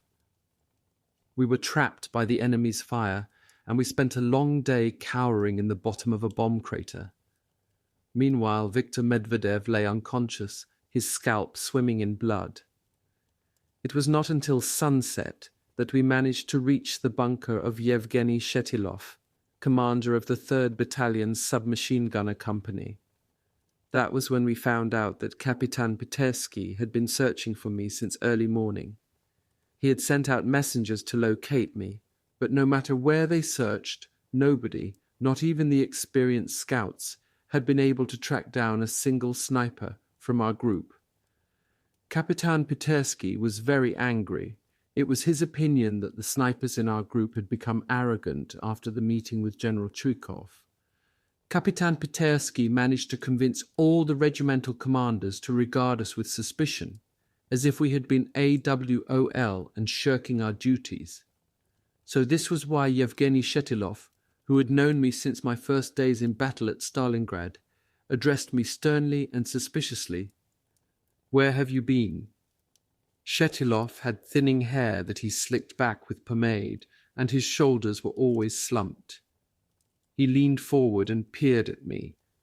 Well, was he really about to accuse me of cowardice? A cold wave ran up and down my spine. I couldn't find any words to reply. "Vasya, I don't believe you've done anything wrong, but you must explain to me where you were." Signalman Alexander Blinov had called the regimental staff and reported that the snipers had all returned to the company. Kapitan Petersky, who was our chief of staff, was on the telephone, demanding to speak with me. "Well, sailors, I guess our chief's fallen into a trap, and now he's really going to catch it," said someone behind me. Blinov whispered to me, "Vasya, keep your cool. Don't let them scare you." Blinov was right to warn me. Kapitan Petersky gave me a serious tongue-lashing, and any time I tried to say something in response, he cut me off with silence. I finally managed to get a word in edgeways. "I request that Kapitan Rakitiansky be sent here to sort out the documents of our captive." Without allowing me to finish, Petersky hollered, "Where is the captive?" I didn't fully understand the Chief of Staff's question and replied, "He was killed." That really set Petersky off, and if I thought he had been angry before, now he was in a truly rug-chewing rage. "The firing squad would be letting you off too easy," he screamed. "We lose some of our best men trying to capture live Nazi prisoners, while you take it upon yourself to shoot one. I order you to report to me this instant and deliver a full account of your actions. You are hereby stripped of command of the snipers." I passed the telephone to the signalman and walked out of the bunker. The other snipers followed: Kulikov, Dvoyashkin, Kostrikov, Shaikin, Morozov, Gorozayev, and Abzalov. Viktor Medvedev, who had been really knocked for 6 and could barely struggle to his feet, remained behind. I explained what Kapitan Petersky had just told me. There were groans all around. Thank God, I thought to myself, my men still have some respect for me. I was thinking of what a martinet Pitersky was, one of those officers every soldier runs into sooner or later, an officer who can only justify his existence by making the lives of his underlings miserable. Nikolai Kulikov, you're the next most senior after me. You'll be taking over. Why not Viktor Medvedev? Kulikov objected. We've got to get Viktor to the regimental aid post, I said. We can take him now while it's still dark. We'll go together. Viktor Medvedev emerged from the bunker, holding on to the shoulders of Blinov, the signalman. I'm already feeling better, Viktor coughed. Take me with you. To tell the truth, Viktor looked like death warmed up. The muscles in his face had gone slack, as if he had aged 20 years. Viktor, I told him, we would never consider leaving you behind. We had been taking cover beneath a train carriage. From there we had to cross 300 meters of open space that traversed the railway embankment. Along this embankment, even in the middle of the night, enemy machine gun fire crisscrossed the open air. We were going to have to test our luck in a game of blind man's bluff with death. Maybe these are going to be my last steps, I thought to myself darkly. Then they would post a notice in the newspaper about me, as they did about every casualty. Died fulfilling his duties on the front. A flare soared high above the Bani ravine, leaving a long, fiery trail in its wake. It exploded with a muffled pop and hung listlessly like an electric lamp. We dropped to the ground and crawled for cover. There was an ominous silence. It hindered us from attempting to cross the open territory. We knew the enemy was nearby, listening for the slightest sound. I had to create a diversion, so I stood up. Absalov got up behind me and we began walking along the embankment, stamping loudly with our boots. But the enemy remained silent. They were waiting for something more, so I gave it to them. I flung a grenade across the railway tracks. That was enough of a provocation to make the German machine gunners open fire. Lines of tracers hissed through the air above our heads. Absalov and I returned fire, while the rest of the group cut across the danger zone, 2 of them supporting Viktor Medvedev. The Fritz machine guns kept Absalov and me pinned under their streams of bullets. We crouched in a gutter, unable to lift our heads or move our legs.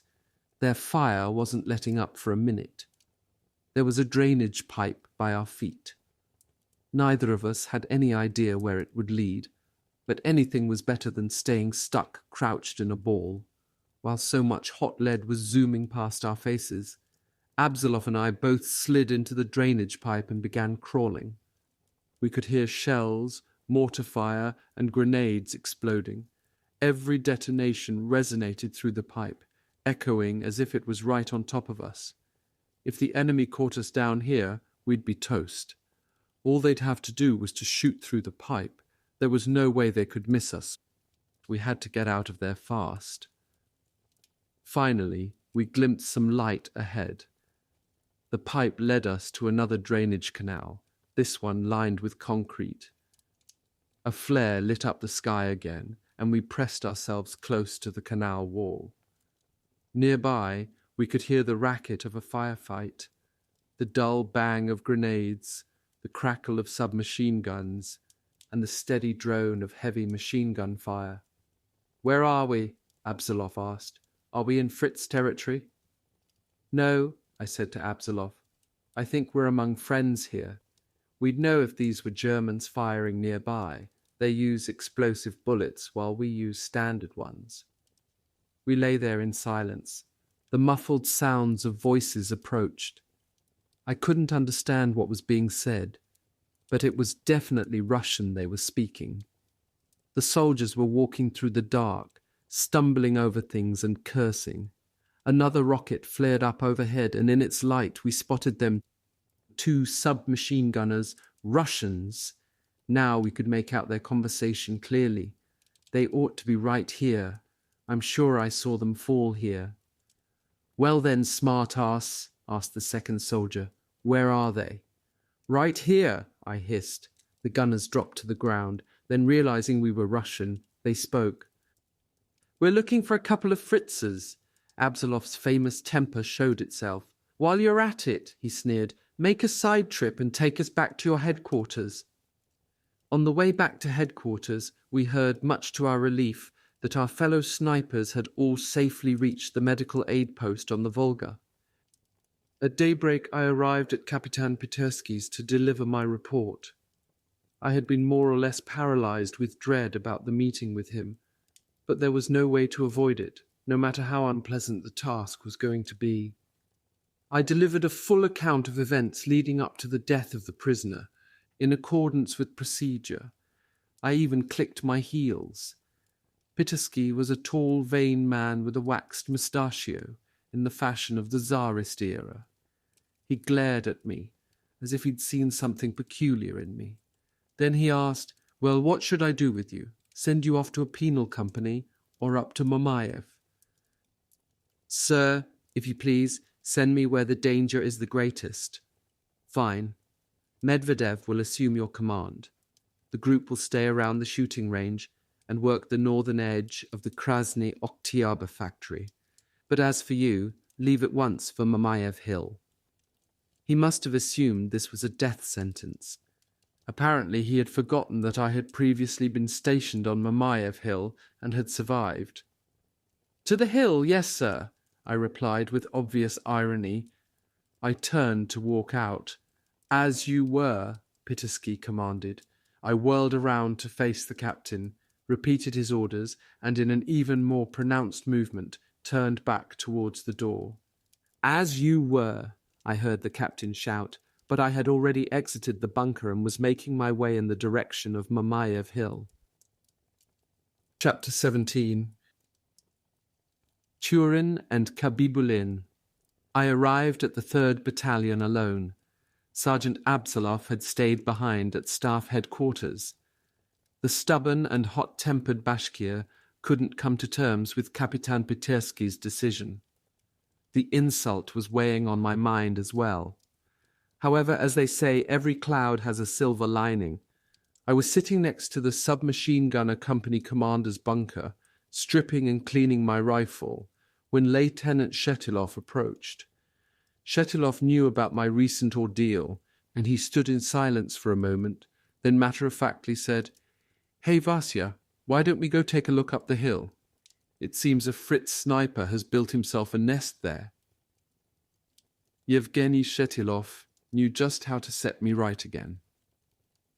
"Take me to the spot," I replied. To the south of the water tower lay some sort of depression, what looked to be a bomb crater. A collection of dry branches hung over the right side of the depression. The branches didn't provide much cover, but they did hinder me from getting a good view. To the left of the crater was a bush, and next to it, on the rim of the crater, lay the shaft of a mortar bomb, with its edges blown out and twisted, like the curled horn of a mountain goat. "So, what's your opinion? Is there a sniper up there?" asked Shetilov. "The spot's a good one," I said. "He'd have an excellent view, and he would be well concealed." Sitting in the trench next to Lieutenant Shetilov was the cool and wiry Stepan Kryaj. He was Shetilov's signaller, known to all by his name and patronymic, Stepan Ivanovitch. The other soldiers respected him for his courage, but they feared him as well for his hot temper.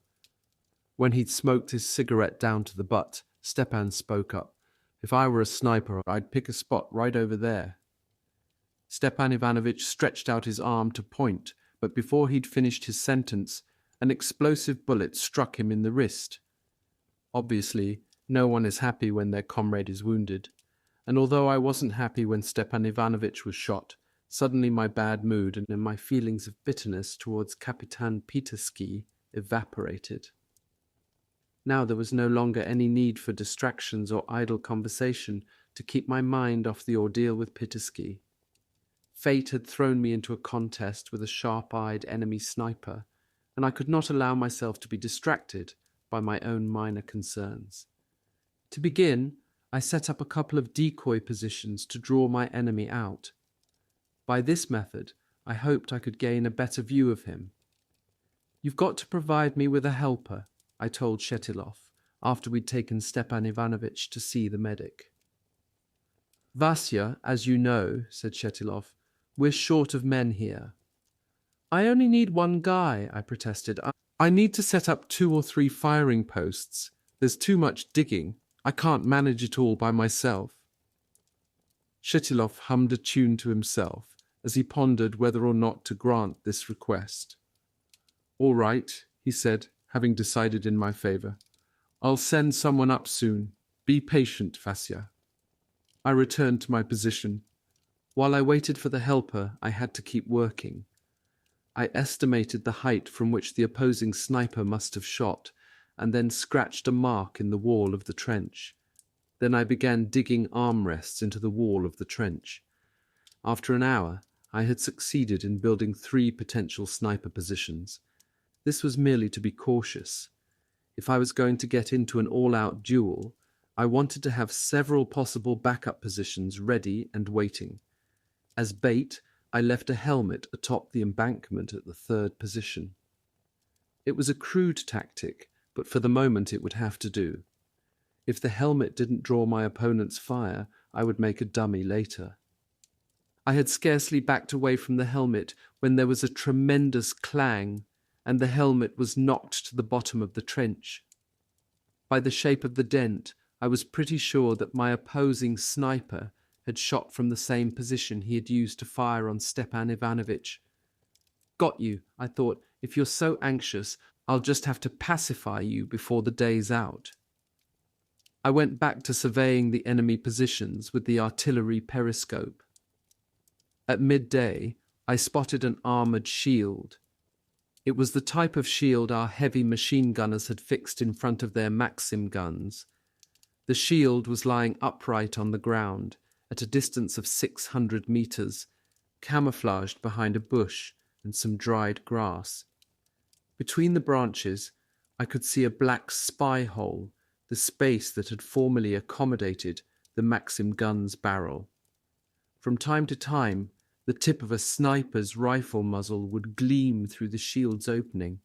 Sending a bullet through that hole wouldn't accomplish anything. My round would merely ricochet off the sniper's barrel and do nothing more than scare him. I was stuck. I would have to wait until my opponent stood up, or at least raised his head. Fortunately, on this occasion, I didn't have long to wait. Another German delivered the sniper's lunch. 2 helmets surfaced above the shield. But which one of these belonged to the sniper?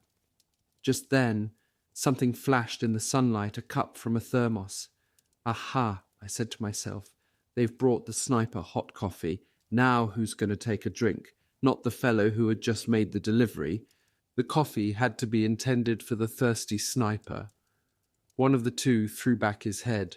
He was drinking down the last drop. Ever so gently, I squeezed my rifle's trigger. The sniper's head lurched backward. A shiny little cup dropped in front of the shield. I moved to one of the nearby vantage points in case my shot had given away my position, but this time I didn't have to worry. At this long distance, with all the other noise on the battlefield, no one in the German trenches had been able to pick out the report of my single rifle.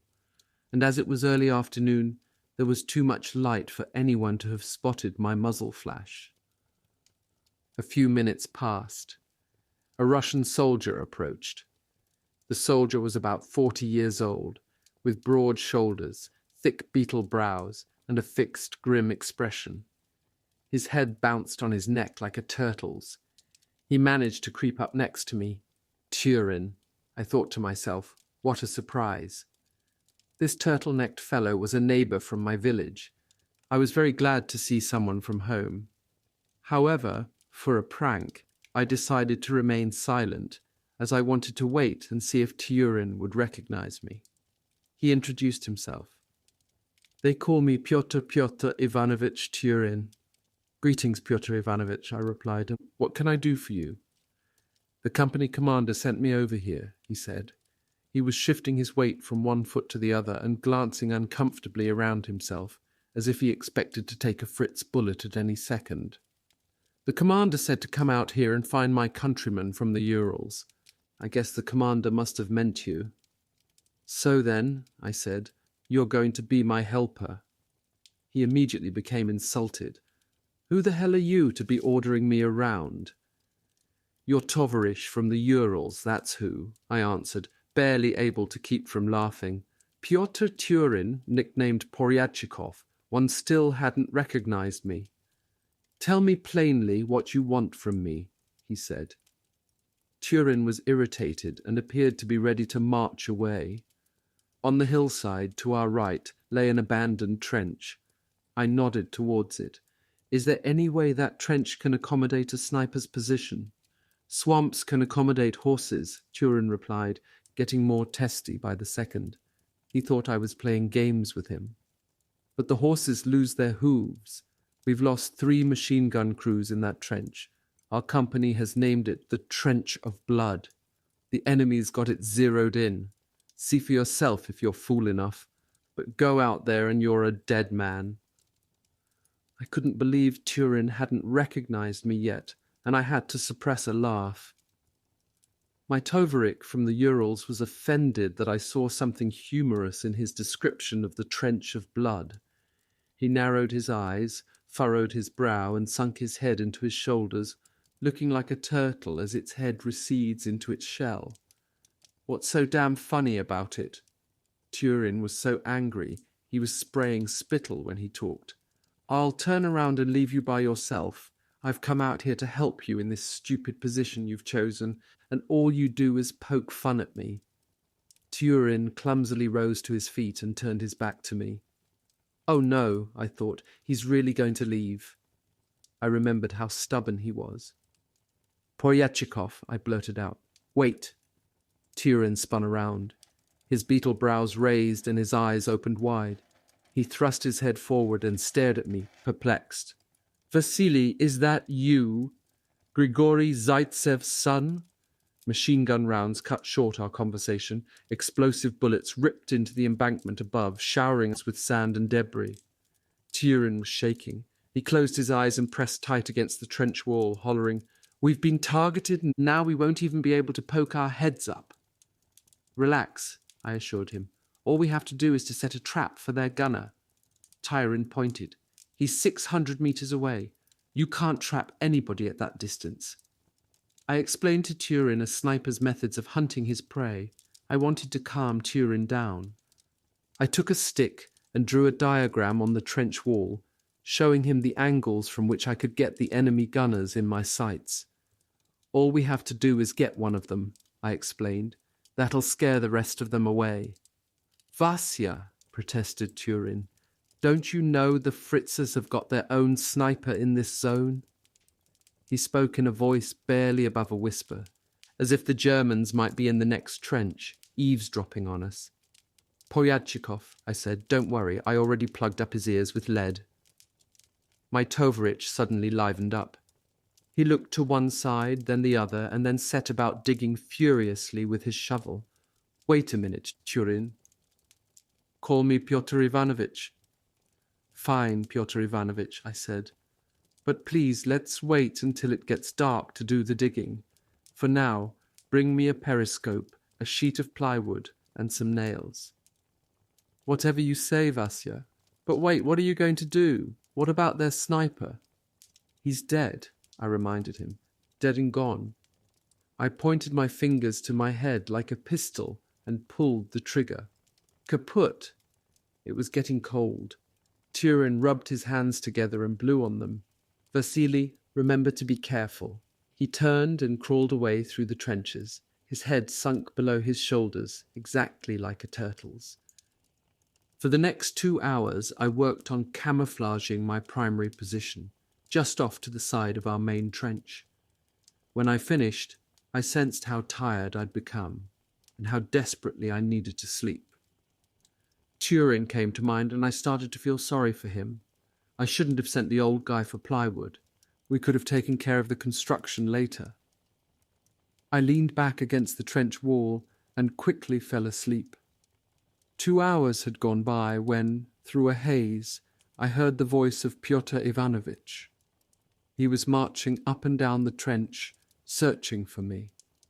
I fell back into sleep. As TYURIN walked, he mumbled to himself, getting more and more agitated, until finally, as if we were back in the village, he bellowed, "Vasya!" This time it jolted me awake. However, I kept quiet to see what he'd do next. "Vasya, come out! Supper's getting cold!" I emerged from my position. I'd been a few inches away from him, and he had not been able to see me. "What do you think of my hide, Pyotr Ivanovitch? Pretty decent job of camouflage, huh?" He ignored my question. Clearly he was offended about my having remained hidden while he was searching for me. "Lunch is very good today," he said to me, "barley kasha with meat gravy." "I asked you about my camouflage skills, and you talked to me about kasha." "Vasya, I'm not interested in such things right now. It's time to get some food in you." We sat down to lunch. We took turns drawing spoonfuls from the pot. I saw that Pyotr Ivanovitch was taking only kasha, while crowding the meat and the wonderful thick gravy over towards my side of the bowl. "Pyotr Ivanovitch," I protested, "why don't you take any meat?" "Vasya, today I'm not feeling well." He was not explaining himself well.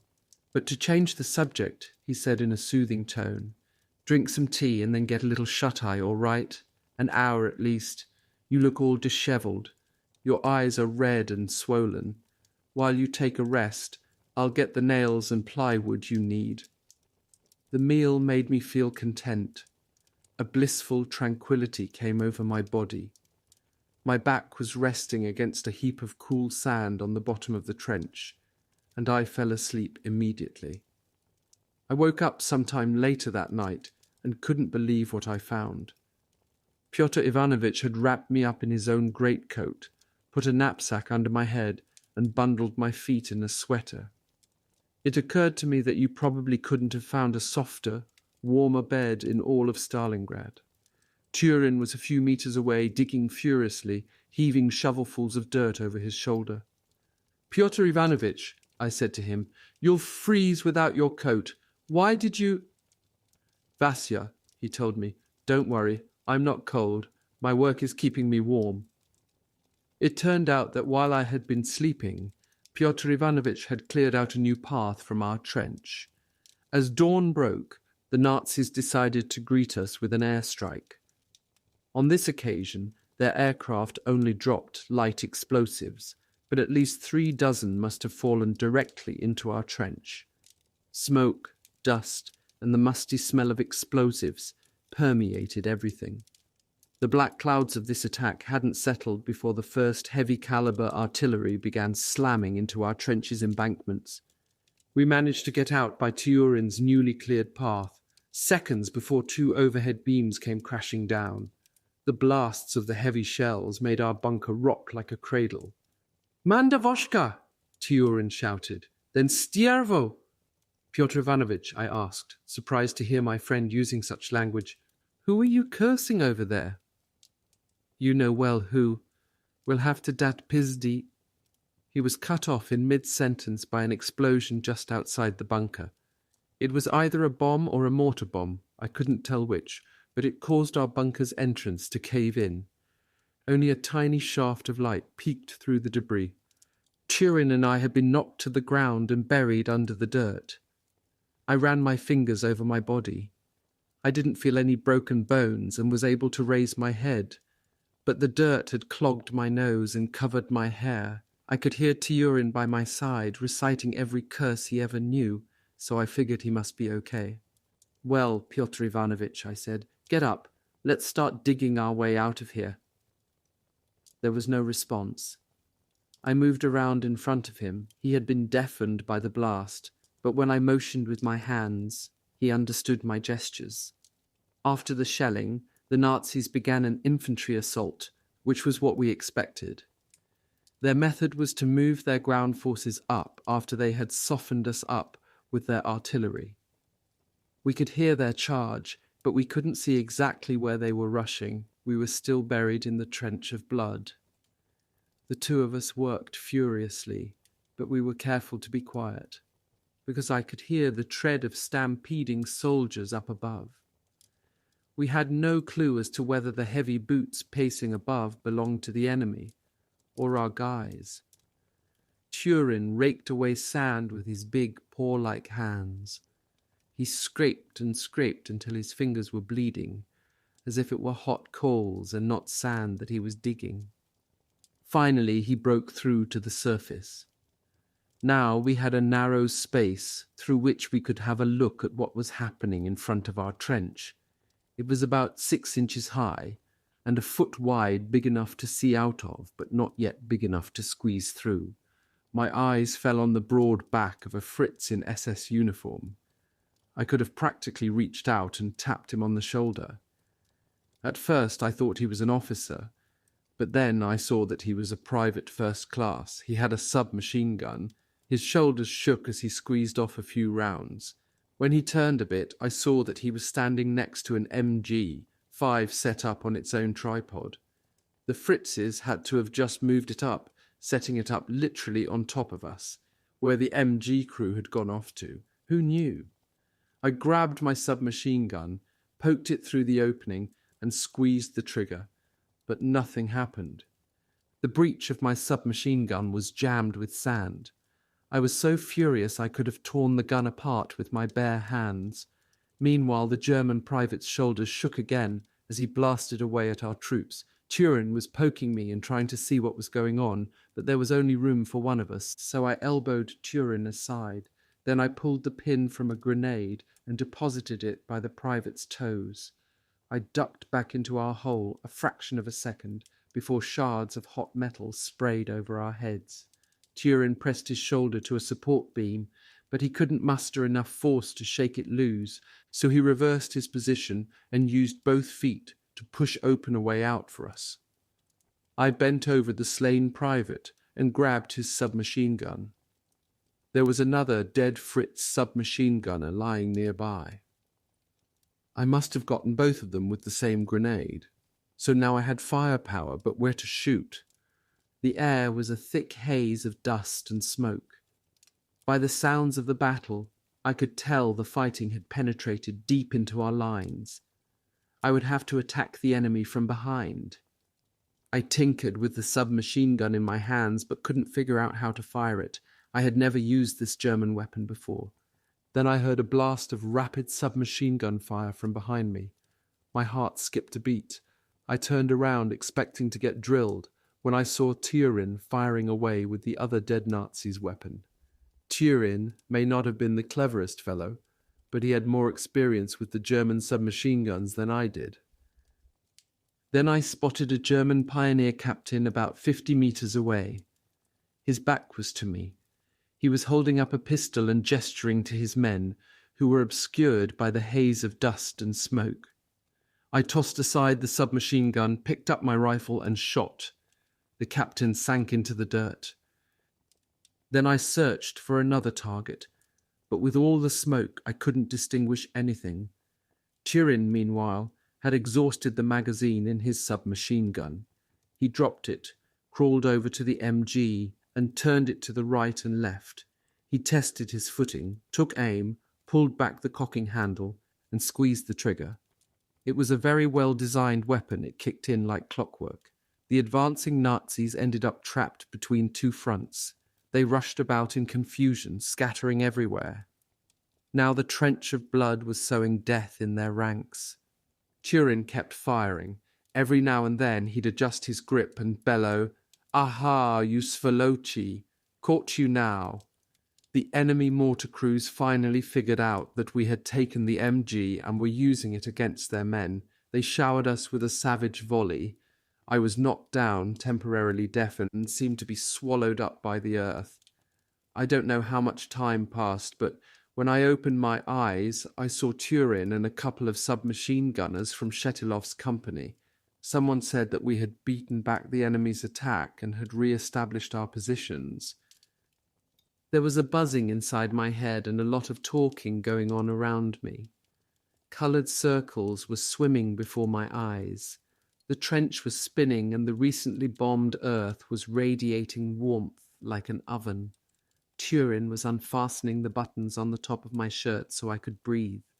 His hands were trembling and his left eye was watering. To top off everything, the soles of his shoes had somehow been torn off, although it was only now that he noticed it. Someone jokingly remarked, "Say, uncle, it's a good thing your head's still screwed on tight."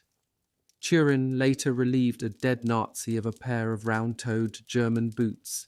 They were of excellent manufacture and fitted TYURIN perfectly. That night we converted the trench of blood into an acceptable living space. We plugged up the embrasures with sandbags and hung a tarp over the doorway to keep in the warm air. We made the inside into a soldier's delight. The outside, however, we left just as we'd found it. Let the enemy think it was still abandoned. It was well known that 2 bombs never fell in the same crater. Breakfast was delivered early the next morning by KHABIBULIN, a modest and hard-working man. His job was to deliver food to the front lines.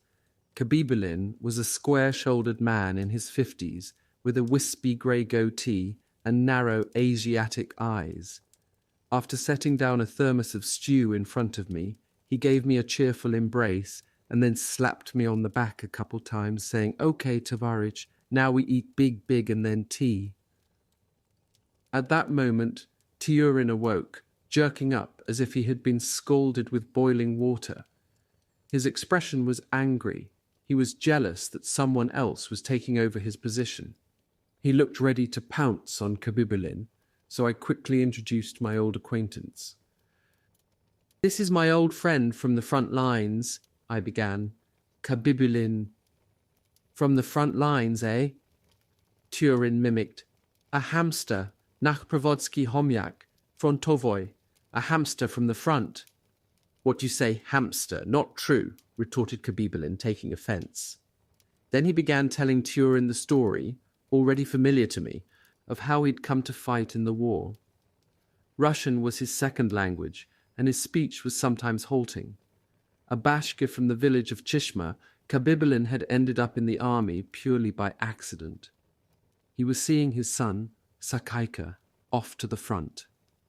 They had arrived at the train station on the back of KHABIBULIN's chestnut horse. Off to the side of the station stood a string of horse carts. The horses stood unharnessed, tied to the carts, lazily chewing their hay. "My chestnut she run all night, rode very much long, she tired," KHABIBULIN explained. He tied up his chestnut with the rest of the horses. They were part of an army wagon train, so it could munch on hay while he went off to search for his son. He walked up and down the echelon, poking his head in the door of every railway carriage, or green box as he called them, yelling to his son. But Sakaika didn't respond. When KHABIBULIN returned to the spot where he'd left his horse, his chestnut was gone. The horses and carts had been loaded onto the train. "A soldier steal my chestnut?" KHABIBULIN exclaimed. The trail left by the familiar 3-cornered markings of his chestnut's horseshoes led him immediately to one of the green boxes. He wasn't allowed into the car, so he started calling his horse by puckering his lips and whistling through his palms. His chestnut heard its master and stamped its hooves in response, but the train had already begun to slowly creep forward. KHABIBULIN managed to leap onto the running board. He had been with the army ever since, his chestnut by his side, working as a horsekeeper for the supplies platoon. Just before entering battle at Stalingrad, KHABIBULIN located his son, Sakaika. The father and son decided to fight alongside one another in the same regiment, and their chestnut was officially awarded an allotment of the regiment's fodder rations.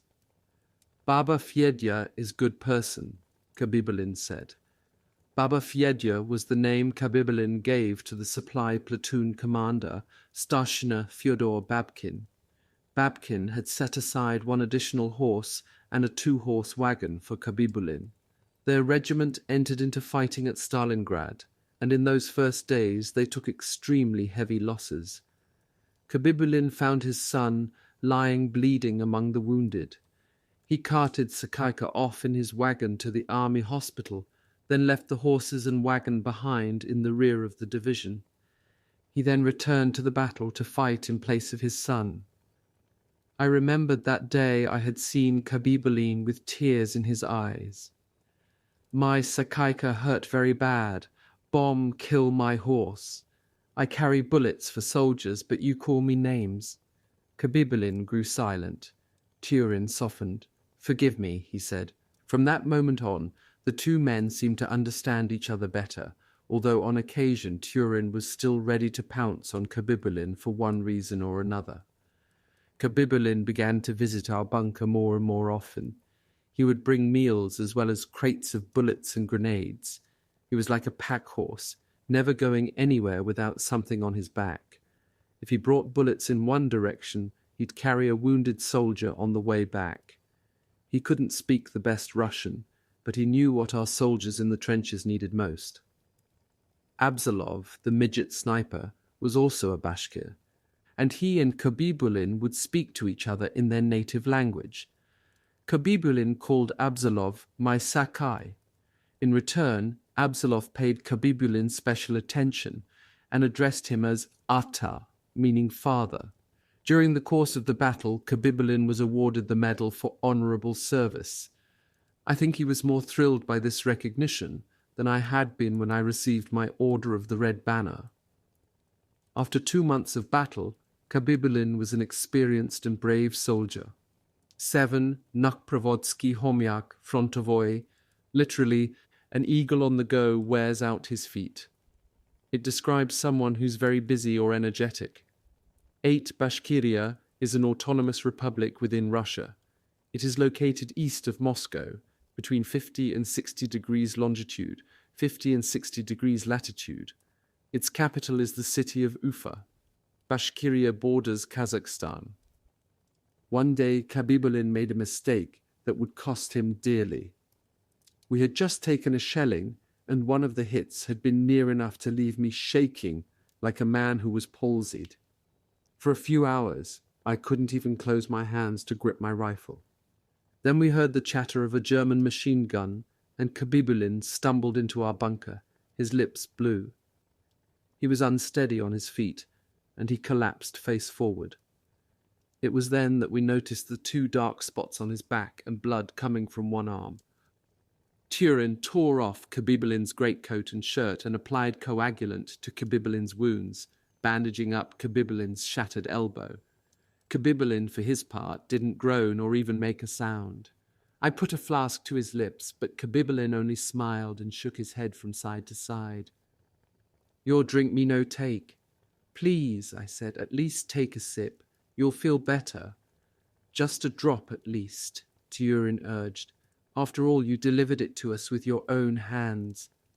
"Fine for you, Ural man, but for me to swallow firewater is bad. Sinful." It was only then that we discovered that he didn't drink and that he couldn't stand alcohol. "The pain will give him an awful rough time if he doesn't take a drink," said TYURIN. "He needs to get to a hospital." Then KHABIBULIN groaned. "Me no go, my Sakaika die there." This was the first any of us had heard that his son had died of his wounds. We all knew that Sakaika had been wounded and hospitalized, but KHABIBULIN had kept his son's death to himself. I wanted to take revenge on the machine gunner who had shot KHABIBULIN. Abzalov sensed what I was thinking without me having to say a word. Abzalov gathered up his equipment and crawled out of the bunker. Within a few minutes we heard the loud crack of his weapon, and the enemy machine gun was abruptly silenced.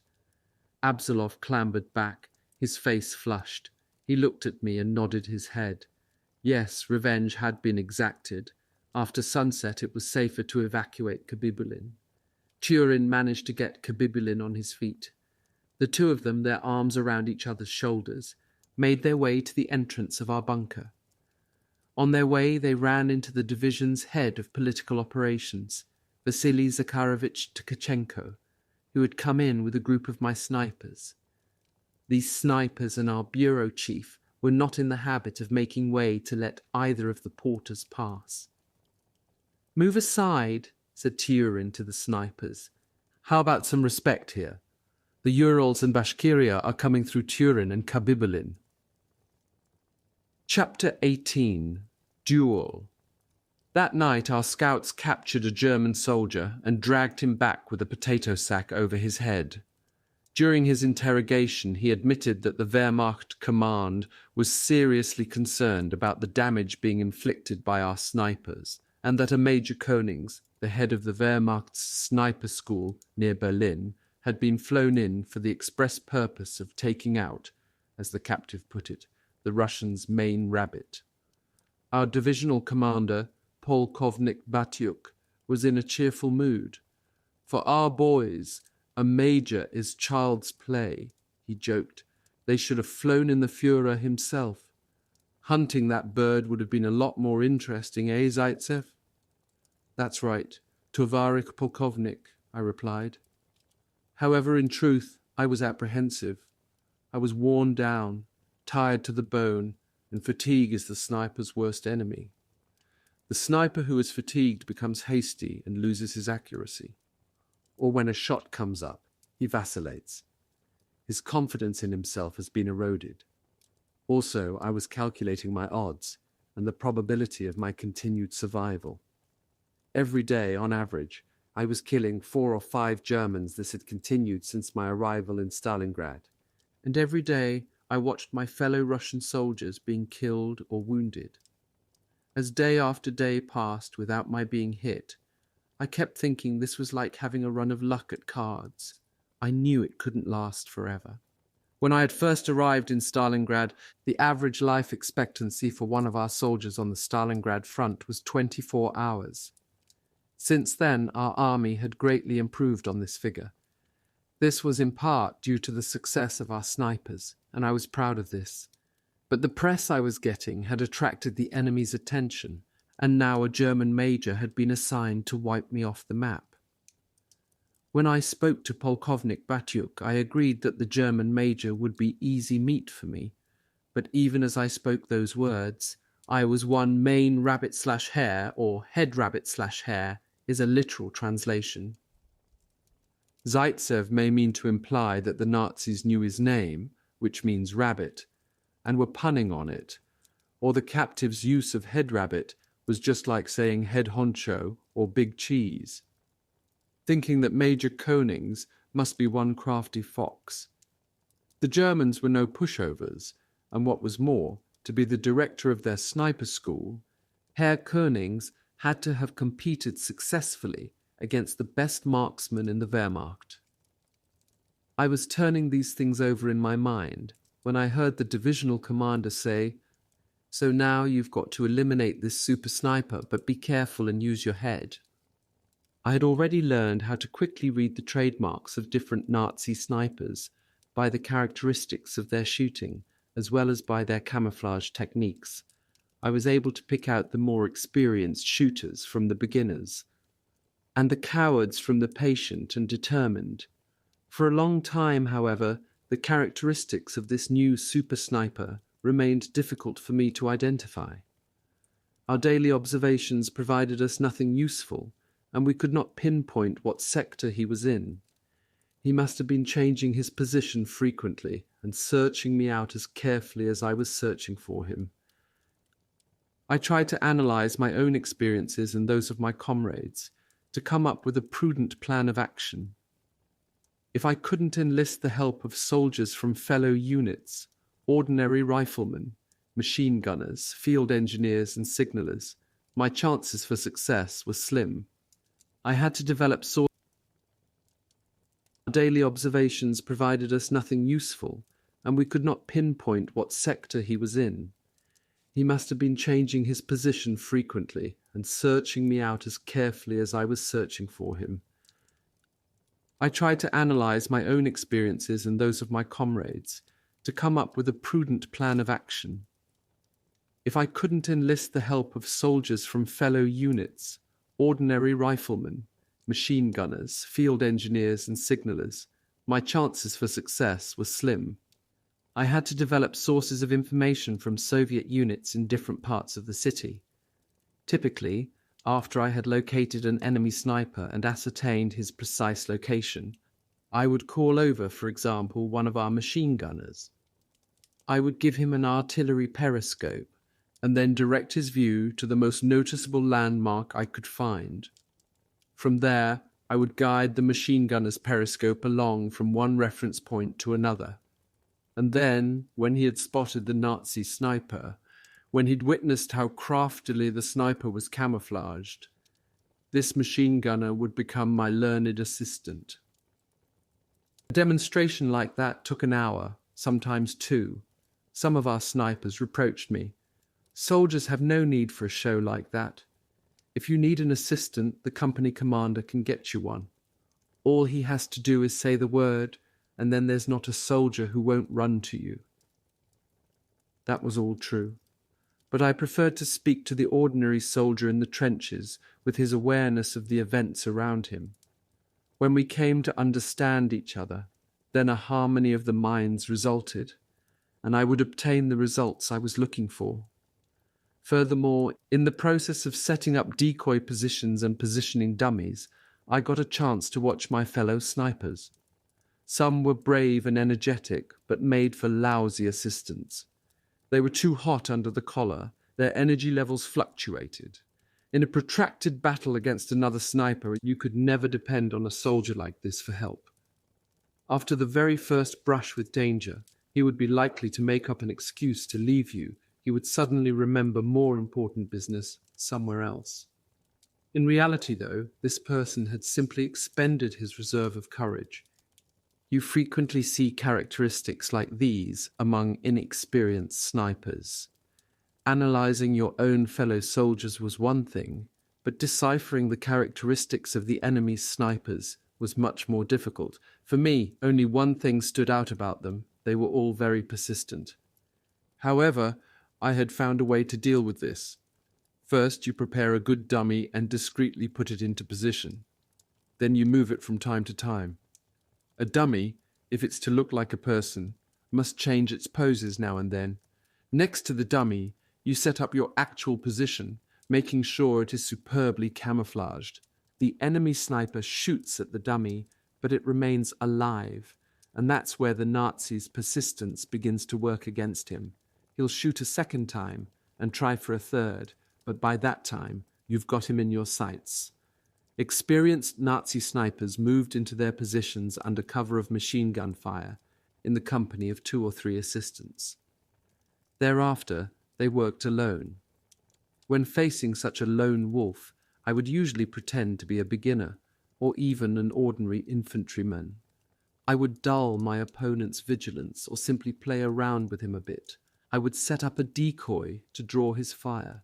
The Nazi would soon become accustomed to such a target, and would stop noticing it. As soon as something else distracted him, I would instantly take up the position of my decoy. For this, I needed only a couple of seconds. I'd kick aside the decoy and catch the sniper's head in my crosshairs. I divided the process of locating an enemy sniper into 2 stages. The first stage began with studying the enemy's defenses. Next, I would find out where, when, and under what circumstances our soldiers had been killed or wounded. Our medics helped me a great deal with this by telling me where the victim had been picked up. I would go there and locate witnesses and find out from them all the details of the incident. With this information in hand, I would then put together a diagram showing the enemy sniper's probable location. All of this activity I lumped together as the first stage, the determination of where to search for my target. The second stage is what I called the actual search. In order to avoid being trapped in my enemy's sights, I always did my scouting and surveillance with a trench periscope. Neither the sight on my sniper's rifle nor a pair of binoculars was as well suited for this work. Experience also told me that locations that had once been bristling with activity, but which later became dead silent, probably hid a cunning sniper. This is why I told my fellow snipers, if you haven't studied your surroundings, if you haven't spoken with your men on the ground in the area, then you're asking for trouble. For a sniper, that old saying, measure 7 times, cut once, is very apt advice.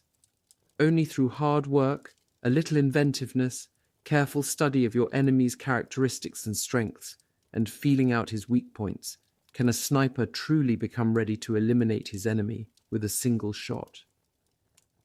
You can only find what you are looking for by practicing surveillance techniques on the battlefield.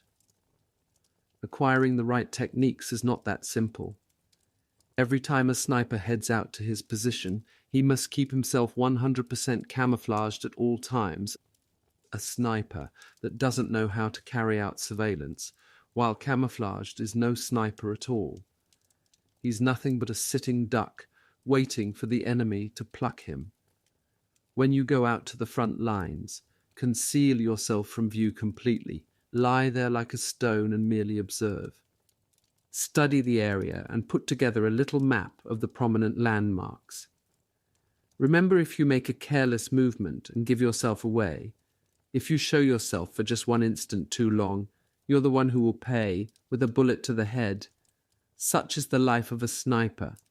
Therefore, when training my snipers, the skills I emphasized most were keeping a low profile and camouflaging their positions. Each sniper has his own tactics and techniques, his own ideas and powers of ingenuity. But every sniper, whether beginner or experienced, must always remember that across from him lies a mature, enterprising, sharp-witted, and accurate shooter. You must outsmart him, draw him into an intricate battle, and in this way tether him to a single spot. How do you accomplish this? You must create distractions, scatter his attention, change your tracks, exasperate him with diversionary movements, and exhaust his ability to concentrate. My opinion is that setting up a base sniper camp, even during a long defensive operation like Stalingrad, is a bad idea. A sniper is a nomad, and his job is to pop up where his enemy least expects him. He has to be able to battle to gain the upper hand over his opponent. Simply having the clues to the puzzle of your enemy will get you nowhere if you don't also have the confidence to finish off your opponent with one quick and decisive shot. Once, near the ice house in a sector defended by the 6th Company, snipers Nikolai Kulikov and Galifan Absalov more or less disappeared for an entire day. They were sitting in a trench next to a railway track. They spent the day observing all the enemy activity around them, but they never fired a shot, nor did they do anything else to give away their position. After sunset, when the night was at its blackest, they tied some tin cans to a cord and carried them out into no man's land. They kept one end of the cord in the trench with them. At sunrise, they tugged on the cord and rattled the cans right under the Germans' noses. The Nazis began looking around. One head poked up, then a second, and Kulikov and Absalov picked them both off. After a half hour, they repeated the trick and killed another couple of soldiers. In this way, Kulikov and Absalov did away with an entire squad of Nazis by nightfall.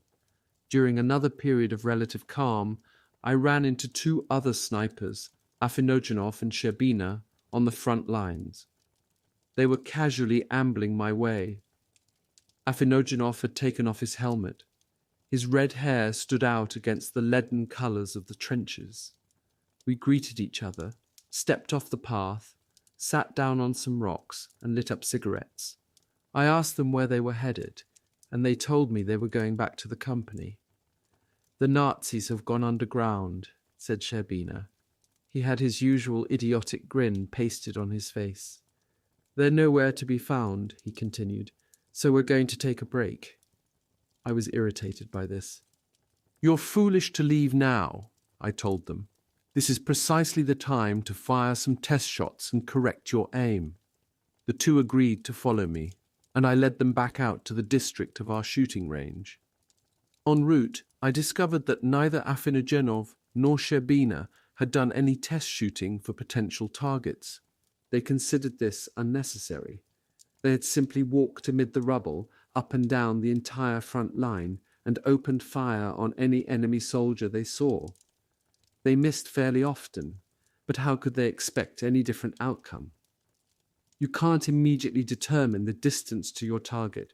You haven't collected any information beforehand that could help you. And the target only shows itself for a couple of seconds at most. So no wonder you can't hit your target.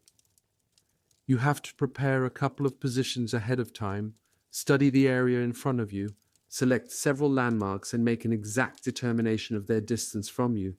Then, even during slow periods, you'll have success. We came to a factory's housing quarters and entered one of the bombed-out buildings that I was using for a rendezvous.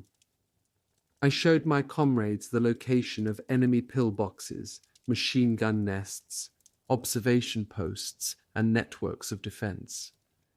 I said, as you can see, if a sniper has kept good notes, he doesn't have to remember that much about his enemy's defenses. When he gets into position, he simply flips to the appropriate diagram in his notebook, checks for any changes in his surroundings, then waits for the right moment. If you're a well-prepared sniper, the target only has to show himself for a fraction of a second. That's when you must catch him in your sights, take aim, and fire. It was around 1 in the afternoon. The Germans will be eating lunch now, I said to my comrades. They're extremely punctual. I pulled a piece of plywood from the wall of the little trench. A shooting diagram had been drawn on it. A few figures had been worn off over time. I took out a pencil stub and retraced the fading numbers. I took into account the distance and wind, got ready to shoot, and began waiting. My comrades watched the enemy's movements through periscopes. We all sat quietly and followed the enemy's activities for an hour. My young comrades' excitement and interest in the hunt began to waver. They were bored doing the same thing for so long. They must have felt like moving to a new position so they could hang out with their buddies, and they started whispering back and forth. "Button up," I scolded them. "No talking during an ambush." My friends fell silent. A few more minutes passed, and then a head appeared in the German trench. I shot immediately. The Nazi's helmet flew out onto the embankment. Everything fell quiet again. The helmet lay on the very top of the embankment. From within the trench, a shovel began popping up every few seconds. The remaining Nazi left in the trench was digging himself in deeper. As a sniper, I've killed more than a few Nazis. On some occasions, and I had even run across old acquaintances while looking through my scope. I have a passion for observing enemy behavior. You watch a Nazi officer come out of a bunker, acting all high and mighty, ordering his soldiers every which way and putting on an air of authority. His henchmen would follow his will, his wishes and his caprices to the letter. The officer hasn't got the slightest idea that he only has seconds to live. I would see his fine lips, his even teeth, his wide, prominent chin and fleshy nose. I sometimes got the feeling I had caught a snake by the head. It wriggled, but my hand squeezed more tightly.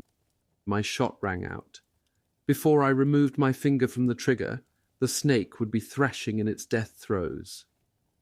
The snipers in our division established a ritual of meeting every evening in a single dugout, talking over the day's results, offering our suggestions, and announcing any observed changes in the enemy's tactics. One time, we did some calculations. A sniper needed only 10 seconds to aim and fire accurately. Therefore, in 1 minute, a sniper had the possibility of getting off at least 5 good shots. It took 20 to 30 seconds to reload. As you can calculate, in the span of a minute, 10 snipers were capable of killing up to 50 enemy soldiers. One of our number, a newcomer to Stalingrad, named Sasha Kolentiev, was the most talented sniper among us. We treated him with the utmost respect, as we knew he was a graduate of the Moscow Sniper School, and that he had a deep understanding of the rules of shooting with a sniper's rifle and scope. Once he opened up his knapsack, tossed out bullets, a grenade, and a dirty rag, and pulled forth a tiny folder in a leather cover. He opened up the folder and read aloud a passage, which I immediately copied down into my notebook. The way to the well-aimed shot is a narrow path that beetles along the precipitous edge of a bottomless pit. Every time he enters into a duel, a sniper feels as if he is standing with one leg on top of a sharp rock.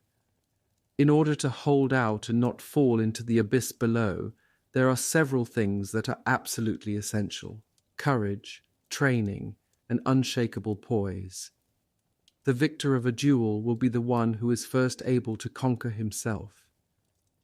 And so, going back over and making sense of our experiences, my comrades and I sought the path to a decisive battle with the Berlin super sniper, who so far had outsmarted us. His talent began taking its toll on us. In a single day, he shattered the scope of Morozov's rifle and wounded Shakin. Both Morozov and Shakin were experienced snipers who had come out on top in numerous complex and arduous duels. The fact that they had been outsmarted convinced me their opponent could only have been Konings, the professor from Berlin.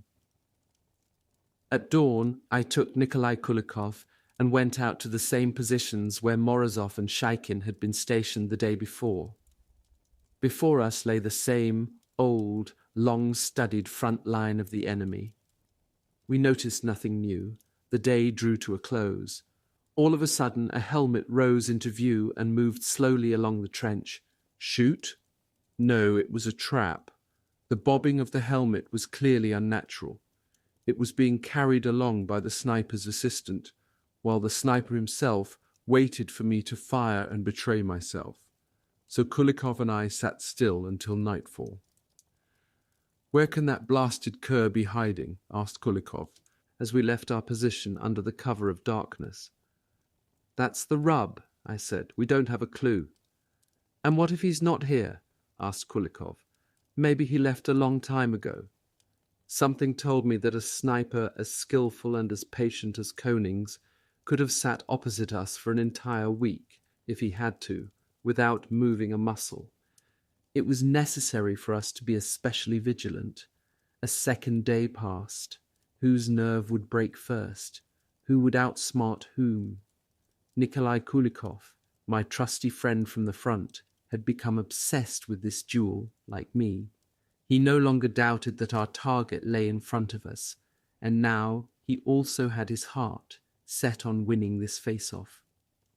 That evening in our bunker, a letter was waiting for me. It had been sent from Vladivostok. My fellow sailors had written to me, "We've heard of your heroic exploits on the banks of the Volga. We take great pride in your accomplishments." The letter made me feel awkward. I wanted to break our tradition on the front lines and read the letter in private. My buddies had written to me about my heroic exploits, but I knew that for many days I had been chasing uselessly after this same lone sniper with no success. But Kulikov and Medvedev started grumbling, "From the Pacific Fleet, read it out loud." So I had no choice. What resulted was more than a letter.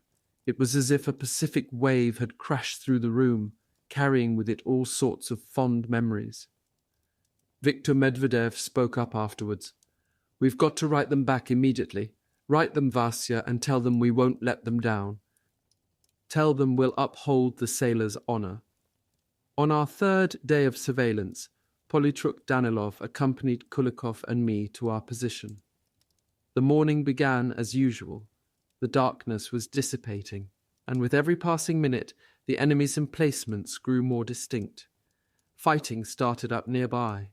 Shells hissed through the air, but we stayed glued to our scopes, following the movements directly opposite our position. "There he is! I can point him out to you!" the Polytruk cried suddenly. And for half a second Danilov raised himself up over the trench's rim that turned out to be enough time for our opponent, and he fired a shot. Luckily, the sniper's bullet only wounded Danilov. Only a top sniper could have made that shot, could have fired with such quickness and precision. I peered into my scope for hour after hour, but still couldn't locate him. This German was truly a master of the art of camouflage. Over the course of several days, I had studied the enemy's front line, and made detailed notes and diagrams. I noticed every new crater and build-up of Earth, but I saw nothing suspicious. Our opponent seemed to have vanished from the face of the Earth. Nevertheless, by the quickness of the shot, I concluded that the Berlin super sniper had to be somewhere in front of us.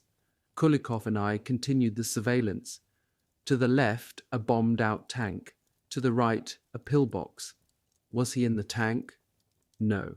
An experienced sniper would never position himself there. In the pillbox? No.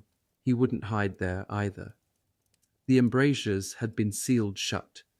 In between the tank and the pillbox, on a flat clearing just in front of the Nazi line, lay a sheet of iron, next to a small pile of broken bricks. It had been there since we first arrived at this position, and I had been ignoring it. I put myself in the shoes of my enemy. What would be the ideal sniper's roost? What about digging out a little hole beneath that sheet of iron? I could sneak out to it during the night. Yes, I realized he was probably right there, under the sheet of iron, lying out in no man's land. I decided to check my hunch.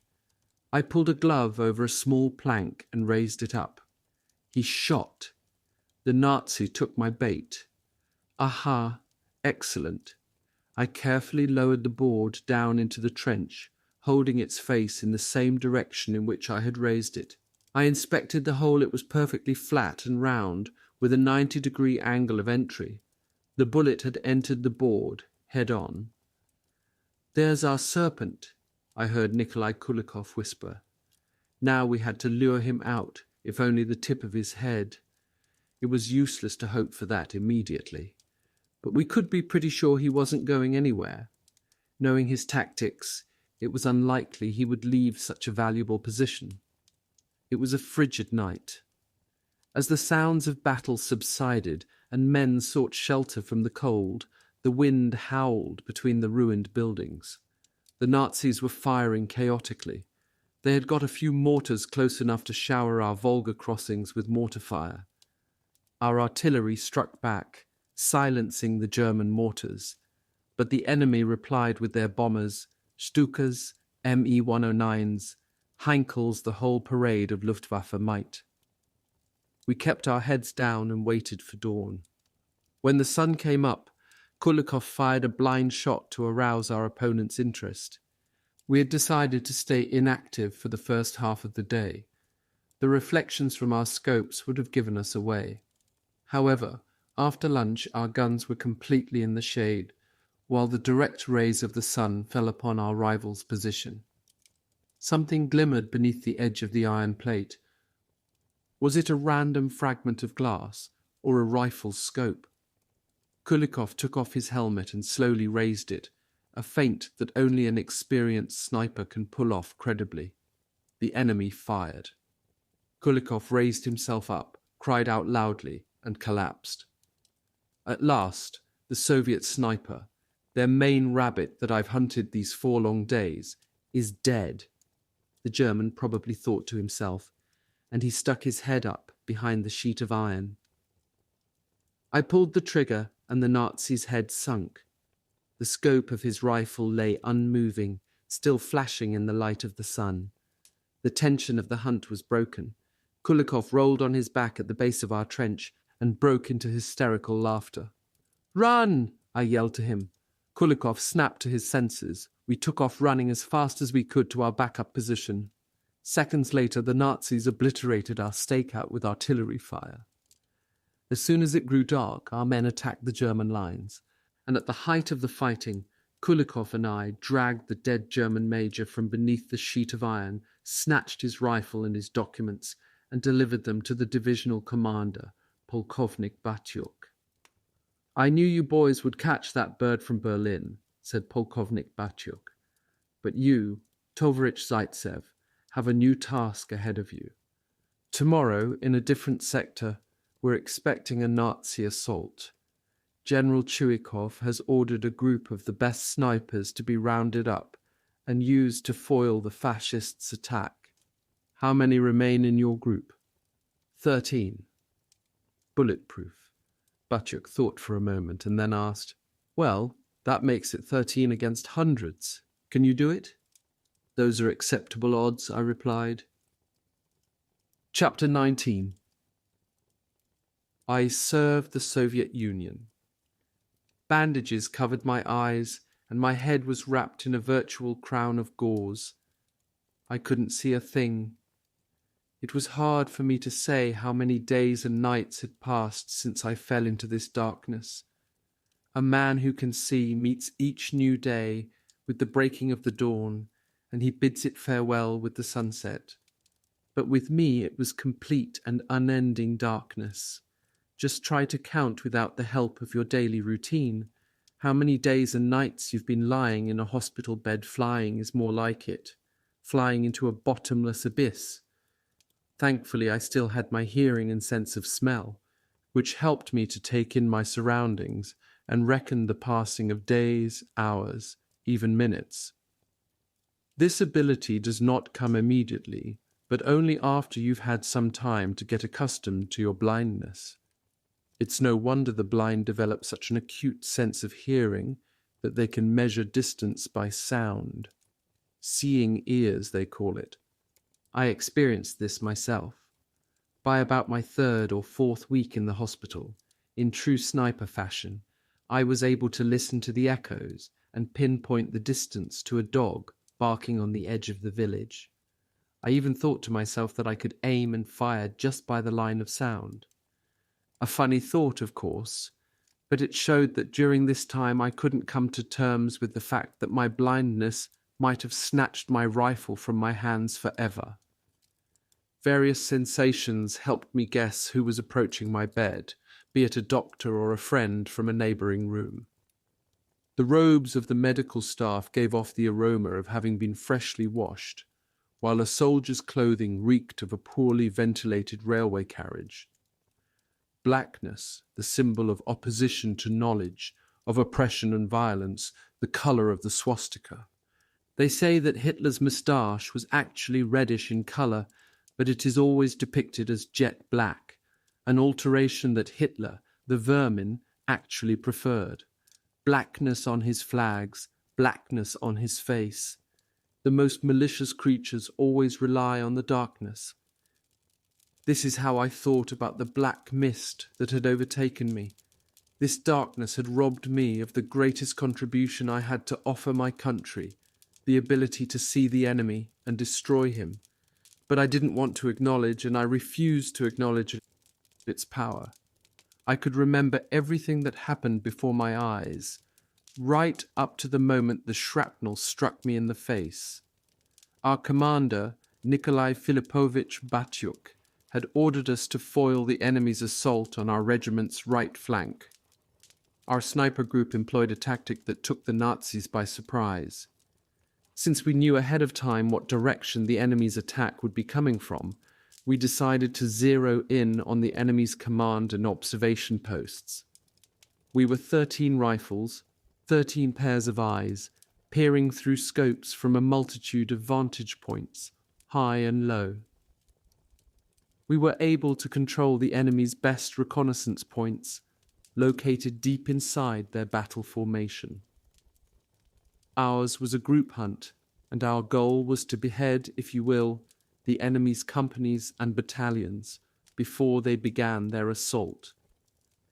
The plan was simple.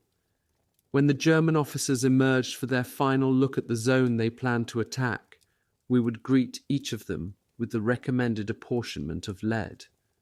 If some brave soul should try and step forward to assume their place, we would shoot him down too. If the enemy made an advance somewhere, we would turn all 13 sniper rifles in that direction and first cut down the officers. Then whoever you have to teach not to step across that line, go ahead and teach them well, so they would know that only death was waiting for them here. In short, our assault of concentrated sniper fire, as we called it, blinded the enemy command points. From the start, we whittled down the chances for their attack. Our plan was successful in every respect. At dawn, just before their attack commenced, The lenses of high-powered binoculars glittered in the sun atop the Nazis' command posts. Some of the German officers wore Jager hats. With cockades, we could even make out the colors of the feathers in their hats. These officers were peering in our direction, but they did not realize that against the background of dispersing gloom, they were perfectly profiled. Before the Germans were able to begin their attack, I had gone through 2 full magazines. Nikolai Kulikov had emptied 2, Viktor Medvedev 3, and our remaining snipers weren't napping either. But the German attack began, nevertheless. A fascist officer in a far-off command post that our bullets couldn't reach was driving the enemy soldiers to their doom. Our machine gunners, riflemen, and artillery crews had already zeroed in on all the enemy's paths of advance and retreat, and we were mowing them down. The enemy soldiers were like beasts being led to slaughter. We were pounding them mercilessly. At this point, the Nazis were just waiting for the right moment to throw up their hands, and goaded by some foolish heroic impulse, I tried to capture some prisoners. I guess this impulse came from that same hellish fever of battle that sometimes eclipses clear thinking. I leapt from my concealment and shot off a yellow flare to signal to our artillery to hold their fire in our sector. Then I ran to the spot where it looked like some German soldiers wanted to give themselves up. I ran up to them, waving my hands, gesturing, "Come out with your hands in the air." Several Germans actually got up with their hands raised and started to leave their positions. At that moment, a donkey, the Nazi 6-barreled rocket launcher, thundered off in the distance. The Fritz Command was firing fragmentation rounds at their own men. One of the rockets was hurtling straight for me. I could see how it turned end over end through the air. Who would have thought that German launcher crews would fire on their own infantry? I didn't want to give the enemy the satisfaction of seeing me drop for cover. The round landed about 30 meters away from me, bounced once and boom! Hot air laced with fiery shrapnel lashed my face, and a thick, swampy darkness immediately enshrouded my eyes. With the blackness came a stinging pain that bore into my corneas, a fire that scorched my scalp, and an unrelenting nausea. A week ago, after the pains in the back of my head had gone away, my doctors removed the bandages from my eyes. But it was all for nothing. The darkness was as impenetrable as before.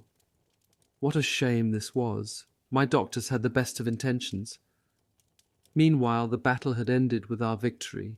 Thousands, even tens of thousands of captured Germans were dragging themselves along the streets outside the hospital. Here was the result of the Battle of Stalingrad. Laughter and tears overtook me. I was crying because I couldn't escape the utter darkness, and laughing at the astonishing array of sounds that reached my ears from both ends of the street, from other rooms in the hospital, and from the windows. Look, look, on his feet, boots made of straw. What's that one got on his head? Ha! Riding breeches. Some warriors, eh? But the funniest sound to me of all the ones that I heard was a rooster somewhere outside the hospital walls. He seemed to be sitting on a gate and meeting each new column of enemy prisoners with a slow, drawn-out cuckoo-racoo. Then he'd flap his wings as if he was saluting, and finally let out an almost human-sounding laugh. The morning was long over, but he wouldn't quiet down, crowing and laughing, crowing and laughing. You'd never see such a thing, even in a circus, so I refused to surrender to my blindness. Even a simple barnyard animal had been able to help me see how the Battle of Stalingrad had ended. Another week passed. On 10th February 1943, just before dusk, my doctors decided once again to try removing the bandages from my eyes. A nurse slowly unwound the dressing, coil after coil, until the patches of cotton over each eye fell away. I kept my eyelids closed, afraid that the same thing that happened before would repeat itself, I raised my arms over my head as the doctor instructed me. I felt heavy drops of perspiration as they rolled down my back. I was sweating from fear. I had become a coward, too timid to face my fate. "Well, come on now, Vasya, open your eyes," the doctor commanded. I followed his order, and I couldn't believe what happened next. Ahead of me, in front of the window, I could make out the silhouette of a person. My sense of relief was overwhelming. My sight was coming back. But it had not yet completely returned. In fact, I had a long way to go. "You're going to need intensive treatment," my doctor told me. 2 days later, I was transported to an army medical unit stationed near the Aktuba River, southeast of Stalingrad. They referred me on to Moscow to see the army's chief eye specialist.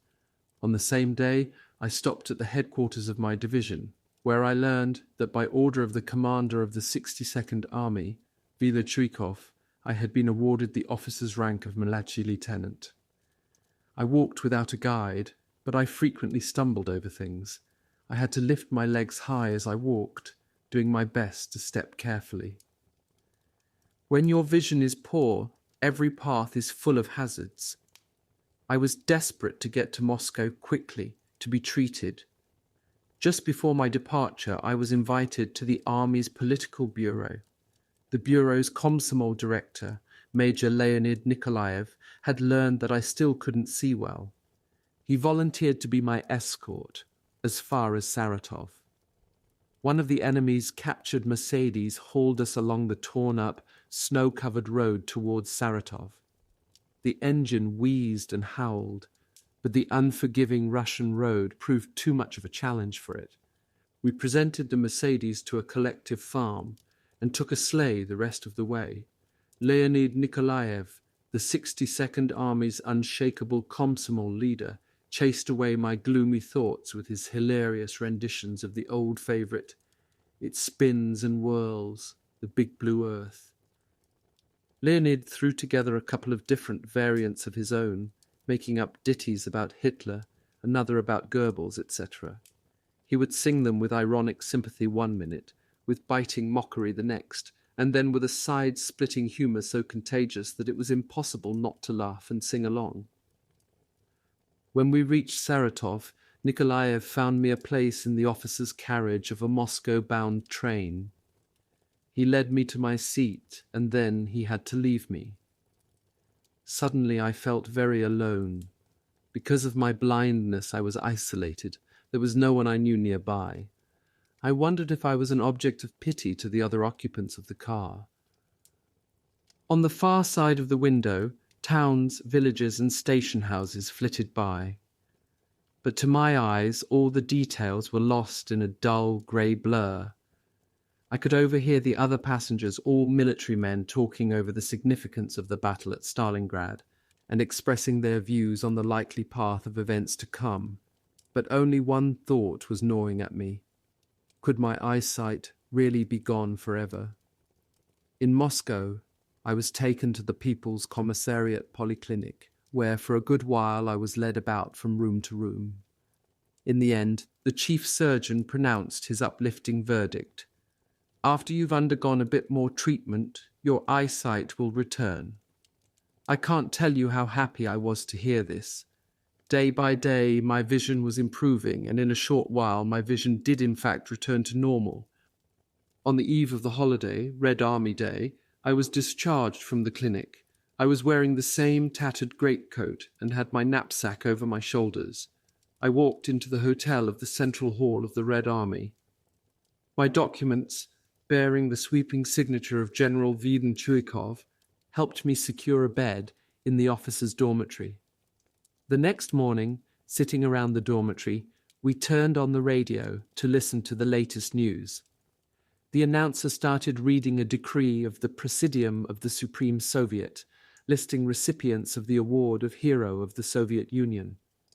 I heard my last name flash by, but paid it no mind. I thought to myself, there's 1,000,000 Zaitsevs. Someone in the room joked, "I hope that decree doesn't concern anyone in this room. Otherwise we'd have to empty our pockets buying him drinks." My pockets were completely empty as it was. You could have turned them inside out, but the only thing you would have found in them was my officer's certificate. I couldn't receive any money on that certificate until I finished filling out the financial paperwork for my position. I myself didn't even know what my position was. I was extremely annoyed at the clerk and at the division paymaster. How could they have sent me to Moscow with no money and incomplete documents? As an accountant, it struck me as very unprofessional behavior. I was so fed up that the next day I planned to request a transfer back to my unit. I wanted to pay a visit to the Komsomol Bureau of the Central Political Directorate and meet with Ivan Maximovich Vidyukov. Major Nikolaev had instructed me to see Vidyukov before Nikolaev and I had parted company at the railway station. I arrived at the admissions desk of the directorate. I was just barely able to squeeze my way through to the clerk on duty and show him my clearance. I asked for a pass to the Komsomol Bureau. "Wait over there. You'll be called shortly," the clerk replied. About 20 minutes passed. A sergeant stuck his head out of the window at the admissions counter. He scanned the room slowly, with a peculiar sort of curiosity. He looked over all the captains, majors, and lieutenant colonels standing before him. At last, unable to find the man he was looking for, he called out, "Is Mladshi Lieutenant Vasily Grigorievich Zaitsev in the room?" I didn't hear what he said after that, but the room fell quiet, and everyone turned in my direction. At that moment, a flushed and excited young woman from the Komsomol Bureau rushed into the room and shouted, "Vasily Grigorievich, I've just come from Vidyukov's. My name is Nona. I came to congratulate you." I was dumbfounded. "What for?" I asked. I didn't like having everyone stare at me, as I was embarrassed by my appearance. I was still wearing my ragged clothes from the front.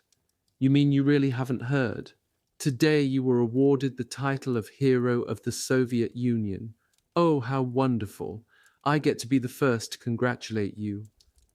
She embraced and kissed me and then whispered into my ear, "Remember, my fortunate one, no bullet will touch you now, no shrapnel will ever wound you again. Brigade Commissar Ivan Maximovich Vidyukov, who had been with me during the fighting at Stalingrad, greeted me like a brother. Well, hold tight, Vasily. Now you're going to have to withstand attacks of a different kind first, from the Komsomol staff and later from the newspaper reporters." The commissar was right. I probably would have been dragged off to numerous gatherings and conferences if the call from General Shadenko hadn't come in first. Mladshi Lieutenant Zaitsev was to prepare a report of his experiences with group sniper tactics at Stalingrad. Where I would present this report, and to whom, no one could tell me. When I returned to my room, before I'd had a chance to think over what I'd say, or even to open up my notebook, a very smartly dressed young woman entered. I wasn't accustomed to seeing such fashionable clothes. "Are you Zaitsev?" she asked. It seemed to me that this Zaitsev that everyone was so excited about wasn't me at all. I replied, "I suppose you've come to invite me to some sort of dinner party." "No," she said, "not quite. You have been invited by Professor Mintz to the Institute for the Study of Experiences of the Great Patriotic War." At first I thought, so this is why General Shadenko called. I'm to deliver my report to Professor Mintz. But what kind of useful report could I possibly present to a professor? And as we approached the institute together, I asked the young woman, "Are you sure this professor hasn't made a mistake? I mean, I'm nothing but a private soldier." "Former private soldier," she corrected me. And then, after a moment, she reminded me, "What's more, a hero of Stalingrad." We entered the institute director's office, and I stood at attention and announced in accordance with military protocol. "By your summons, Tovarich Professor, Mladshi Lieutenant Vasily Grigorievich Zaitsev reporting." In the office sat not one man, but two. One was frail, wearing a pince-nez, and the other was stouter, with a dark complexion. How was I supposed to know which one was Professor Mintz? After all, it wasn't written on his forehead. These two were sitting at an end table drinking tea, and when they saw me, they stood up. I continued standing at attention before them, stock still and too bewildered to speak. The man in the pince-nez, calling me by my name and patronymic, invited me to the table. "We're having tea, Moscow style."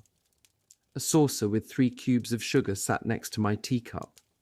My throat was bone dry, and without waiting for an invitation, I started swallowing gulp after gulp of tea, as I was afraid I wouldn't be able to moisten my throat before they asked me to begin my report.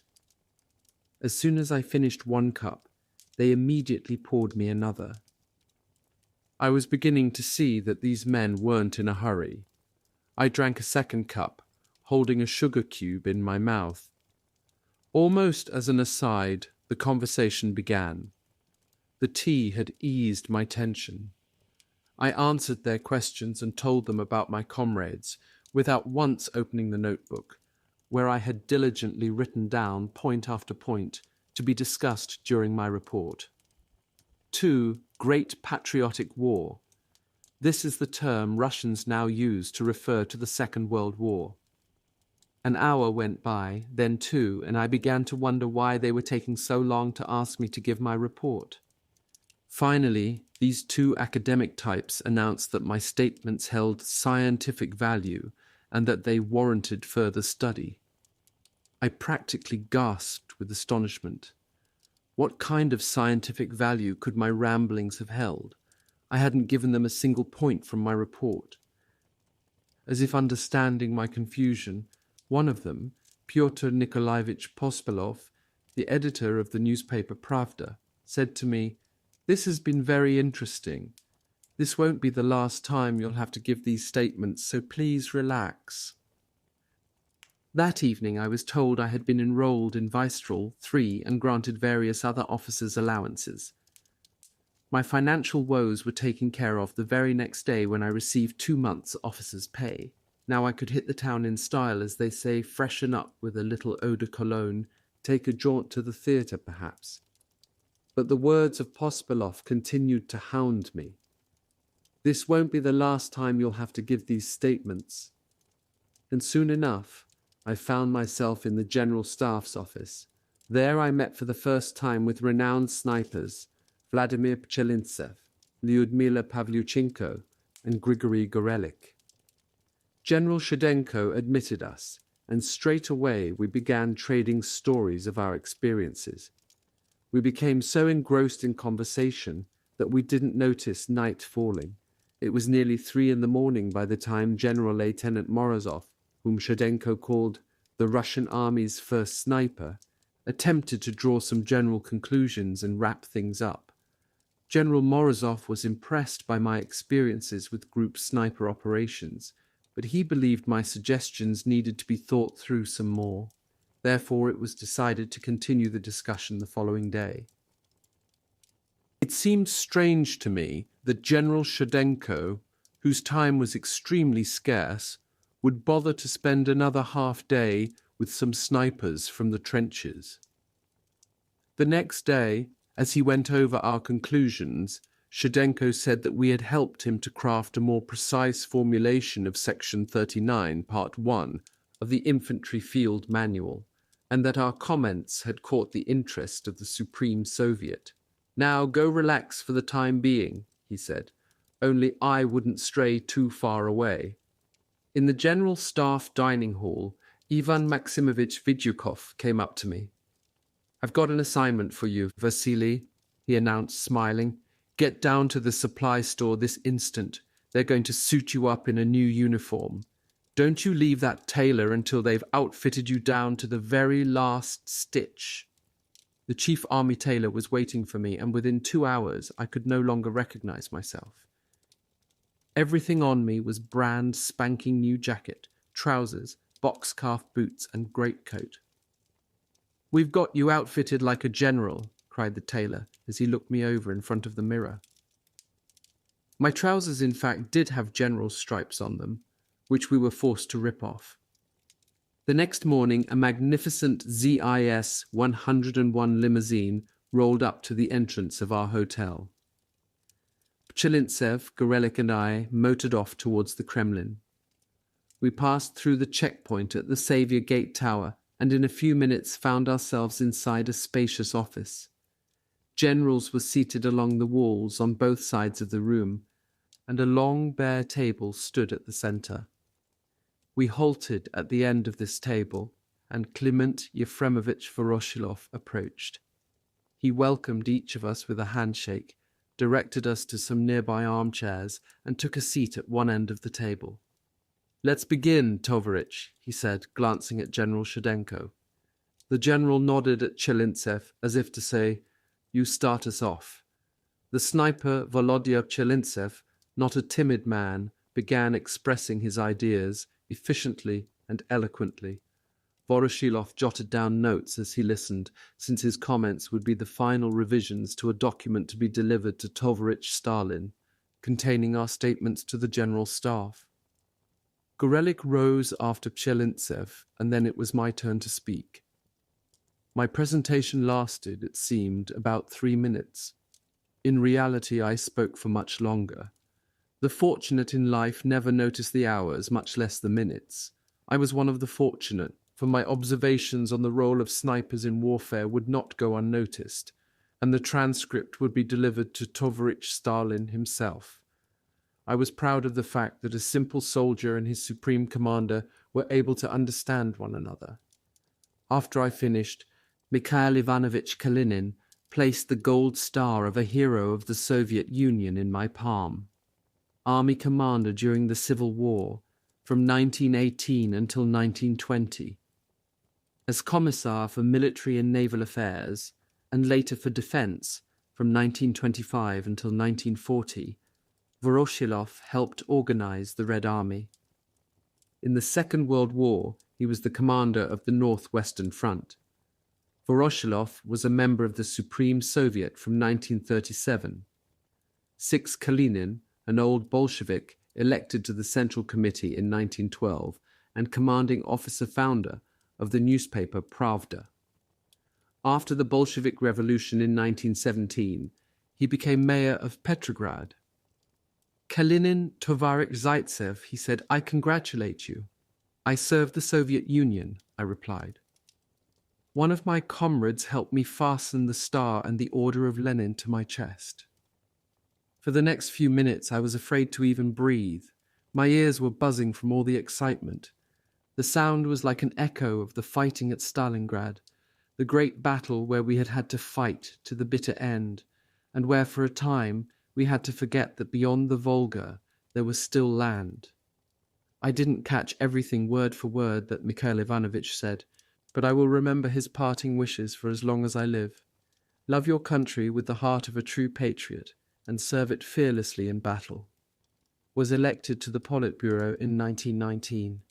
He was the first chairman of the Central Executive Committee of the Soviet Union, or titular head of state, from 1919 until 1946. He retained his high government office until he tendered his resignation to the Supreme Soviet on 19th of March 1946, shortly before his death. I was born in the Urals, spent my childhood in the forest. Therefore I love the woods very much, and will never get lost there, even if a forest is unknown to me. In the forest I learned to shoot well, and hunted hares, squirrels, foxes, wolves, and wild goats. My father was a forester. We used to go out hunting with all our family, father, mother, both brothers, and our sister with us. Nowadays, my mother, although an elderly woman who wears glasses, if she has noticed a black grouse perching on a birch tree, she will go out and be sure to shoot it down, and then she will pluck it and cook it. We have only one younger sister, and my brother and I decided together to make a squirrel fur coat for her. I was then about 12, and my brother was even younger. It was my grandfather who taught us to shoot squirrels. This is an art. A squirrel should only be hit with one pellet. If shooting it with a full load, one can mess up the squirrel badly and spoil its fur. We shot about 200 squirrels and made a fur coat for our little sister. When I was over 14, it was in 1929. My parents joined a kolhoz, collective farm, and we moved to the settlement Eleninsky in the Agapovsky district of the Chelyabinsk region. There I went to school in the winter with the group of teenagers, and in the summer I tended grazing cattle. I wanted to study very much. While I was tending cattle, I would tether the horse with a long rope and lie in the bushes and read my school books. Another winter came and I went to study at a technical institute. At that time I did not choose where to study, if only I could have chosen for myself.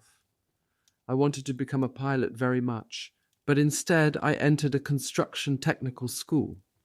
That is how it happened. There in the technical school I joined the Komsomol. I studied and got excellent marks and received awards for each course. During my education we built the first and the second blast furnaces in Magnitogorsk. At first I was an assistant, then a technician. While working on the construction, I came to like the accountant's profession, and I entered the accountant's training course. Upon finishing that course, I was sent to Kyzyl town, and I worked there at Raipotreb-Soyuz as an accountant for 3 years. The work was to my liking, calm and independent, requiring quickness of wit, precision, and above all, helping me experience life greatly. In 1936, the Presidium of the District Executive Committee of the Town Council appointed me a senior insurance inspector. I remained in that position until I was called to military service. As one of the Komsomol's recruits, I was sent to serve in the Pacific Fleet in Vladivostok. This is a peculiar town. At first it left a bad impression on me. I thought it was very different from our Ural towns, Sverdlovsk, Chelyabinsk, and even Shadrinsk. But after I lived in Vladivostok for some time, I grew fond of this town. After the war, I will certainly apply to be sent to the Far East. I would be happy to serve there all my life. I like that area. Nature is very interesting there, with lots of forests. In the Far East, I finished the Regional Military Economics School with honors, and served in various naval and economic positions in the Pacific Fleet till the autumn of 1942. When the Germans started approaching the Volga River, a group of sailors, all Komsomol members such as myself, submitted a petition to the Naval Council to request that we be transferred to defend Stalingrad. That initiative was taken by the commissar of the base where I served, the old Bolshevik Nayanov. He had worked when he was young in the Volga region at the People's Commissariat of Fishing Industry, and he always remembered the Volga like I remembered the Urals. The petition of our group of Komsomol members was received favourably. We quickly got organised and set out to the west. On the 6th September we arrived at Town N. It is at the Urals, almost at my home. There, on the same day, we were enrolled in the infantry division of General Major Batyuk, and on the next day we got transferred from one troop train to another and went to Stalingrad. So we bypassed the Urals. We studied on the road. I remember learning the machine gun, so, putting it on the upper bunk, I got a machine gunner to sit next to me and show it to me. On the troop train, I was offered to be a commander of a finance platoon. I had just come from finance work and was being sent to do finance work again. I thought, people are fighting. I also wanted to fight, really fight, and I asked to join a rifle company. We arrived in Stalingrad on 21 September. The whole city was on fire. There were air battles from the morning till late at night. Airplanes, one after another, caught on fire and fell. From the Volga riverbank, we saw tongues of flame rising in different places, and then all of them merging into one enormous ball of fire. We saw wounded soldiers walking and crawling. They were being transferred across the Volga. All this left on us, those who had arrived from the rear, an overwhelming impression. We cleaned our weapons, fixed bayonets, and waited for an order, as we were 100% ready for action. On 22 September, we took ammunition with us, crept to the Volga, and sailed across to the other bank. We carried mortars and machine guns with us. We took positions on the left bank of the Volga River. The Germans were in the town at that time. They spotted us and opened up with heavy mortar fire. There were 12 petrol tanks in our area. All of a sudden, 60 enemy airplanes came flying down upon us and started bombing. The petrol tanks exploded and we were splashed all over with petrol. We plunged into Volga and put out our burning clothes in the water. Many of us were left with only our striped sailor shirts. Some of us were naked, but it did not matter. We wrapped ourselves in tarps, took our rifles and carried on the attack. We beat the Germans away from the Métis plant and a meat processing factory, and we held the line. Sometime later the Germans advanced again, but we repelled all their attacks. After the first battles, the battalion commander made me his aide-de-camp. It happened once that in the Dolgi ravine, one of our sub-units wavered and started falling back. The battalion commander gave me an order to detain the retreating men and to straighten the front line. I fulfilled that order. The sub-unit attacked, repulsed the Germans, and delayed the German advance. After that battle, I was put forward for the medal for valor. In October, one more important event happened in my life. The Komsomol passed me to the ranks of the Communist Party. At that time, we were in an awfully hard position. The Germans had encircled us. They pressed our backs against the Volga and hit us with shells and bombs. Several hundred airplanes came flying at us every day. In that situation, many of us believed that there was no hope that we would survive, but we did not talk about this. We all felt an intense hatred for the Germans. There are no words to describe what foul rascals they are. One day we saw several young women and children hanging from nooses in a garden. Another day the Germans were dragging a young woman down the street. A little boy was running after her and crying, "Mama, where are they taking you?" The woman was shouting it was not far from us, "Brothers, help, rescue me." But we were preparing an ambush and could not allow ourselves to be spotted. It really pains me to remember that. Each fighting man could not think of anything else but of killing as many Germans as possible and of doing them as much harm as possible. We did not feel any fatigue, although often we did not eat from the morning till late at night and would not sleep for several days at a time. We did not want to sleep. Our nerves were always very strained. When I was handed the award, I said, "For us there is no land beyond the Volga. Our land is here and we will defend it." This is what my Komsomol comrades asked me to pass on to Tovarich Stalin. On 5 October we were together with the battalion commander. Kapitan Kotov came up to a window. We saw a German darting out in the distance. The Kapitan said, "Kill him." I shouldered my rifle, fired, and the German fell. The German was 600 meters away from us, and I killed him with an ordinary rifle. My comrades got interested. We saw another German running towards the one I had killed. My comrades cried to me, "Zaitsev, Zaitsev, another one is coming, kill this one." I shouldered my rifle again, fired, and another German fell. Everybody looked at me with admiration. I was also interested. I stood by the window and looked. A third German was crawling towards to the two I had just killed. So I shot him too. 2 days after that, the commanding officer, Major Metalev, passed to me, via the battalion commander Kapitan Kotov, a sniper rifle with a telescopic sight and my name engraved on the stock. Rifle number 2826. Kapitan Kotov handed it to me and said, "You will make a good sniper. Teach yourself how to use this and then teach the other men." So I started learning to shoot with the sniper rifle. One of the Komsomol members, Starshий Lieutenant Bolshapov, helped me to learn the significant part of it. He was my comrade in arms. We fought together and lived in trenches together. The sniper Kalentiev also taught me. I went around with Kalentiev for 3 days, closely observing his actions and how he worked with a sniper rifle. Then I went out to set up a stakeout myself. At first, naturally, I had inaccurate shots. I hurried and worried, although I am a calm person by nature. To fight in the streets, where sometimes the enemy is only 40 to 50 meters away, is not the same as fighting in the field at great distances. A lot of advice given to a sniper turned out to be unsuitable. However, the Germans soon learned about me. I killed 4 to 5 Germans every day. Then I started selecting my trainees. At first I selected 5 or 6 men.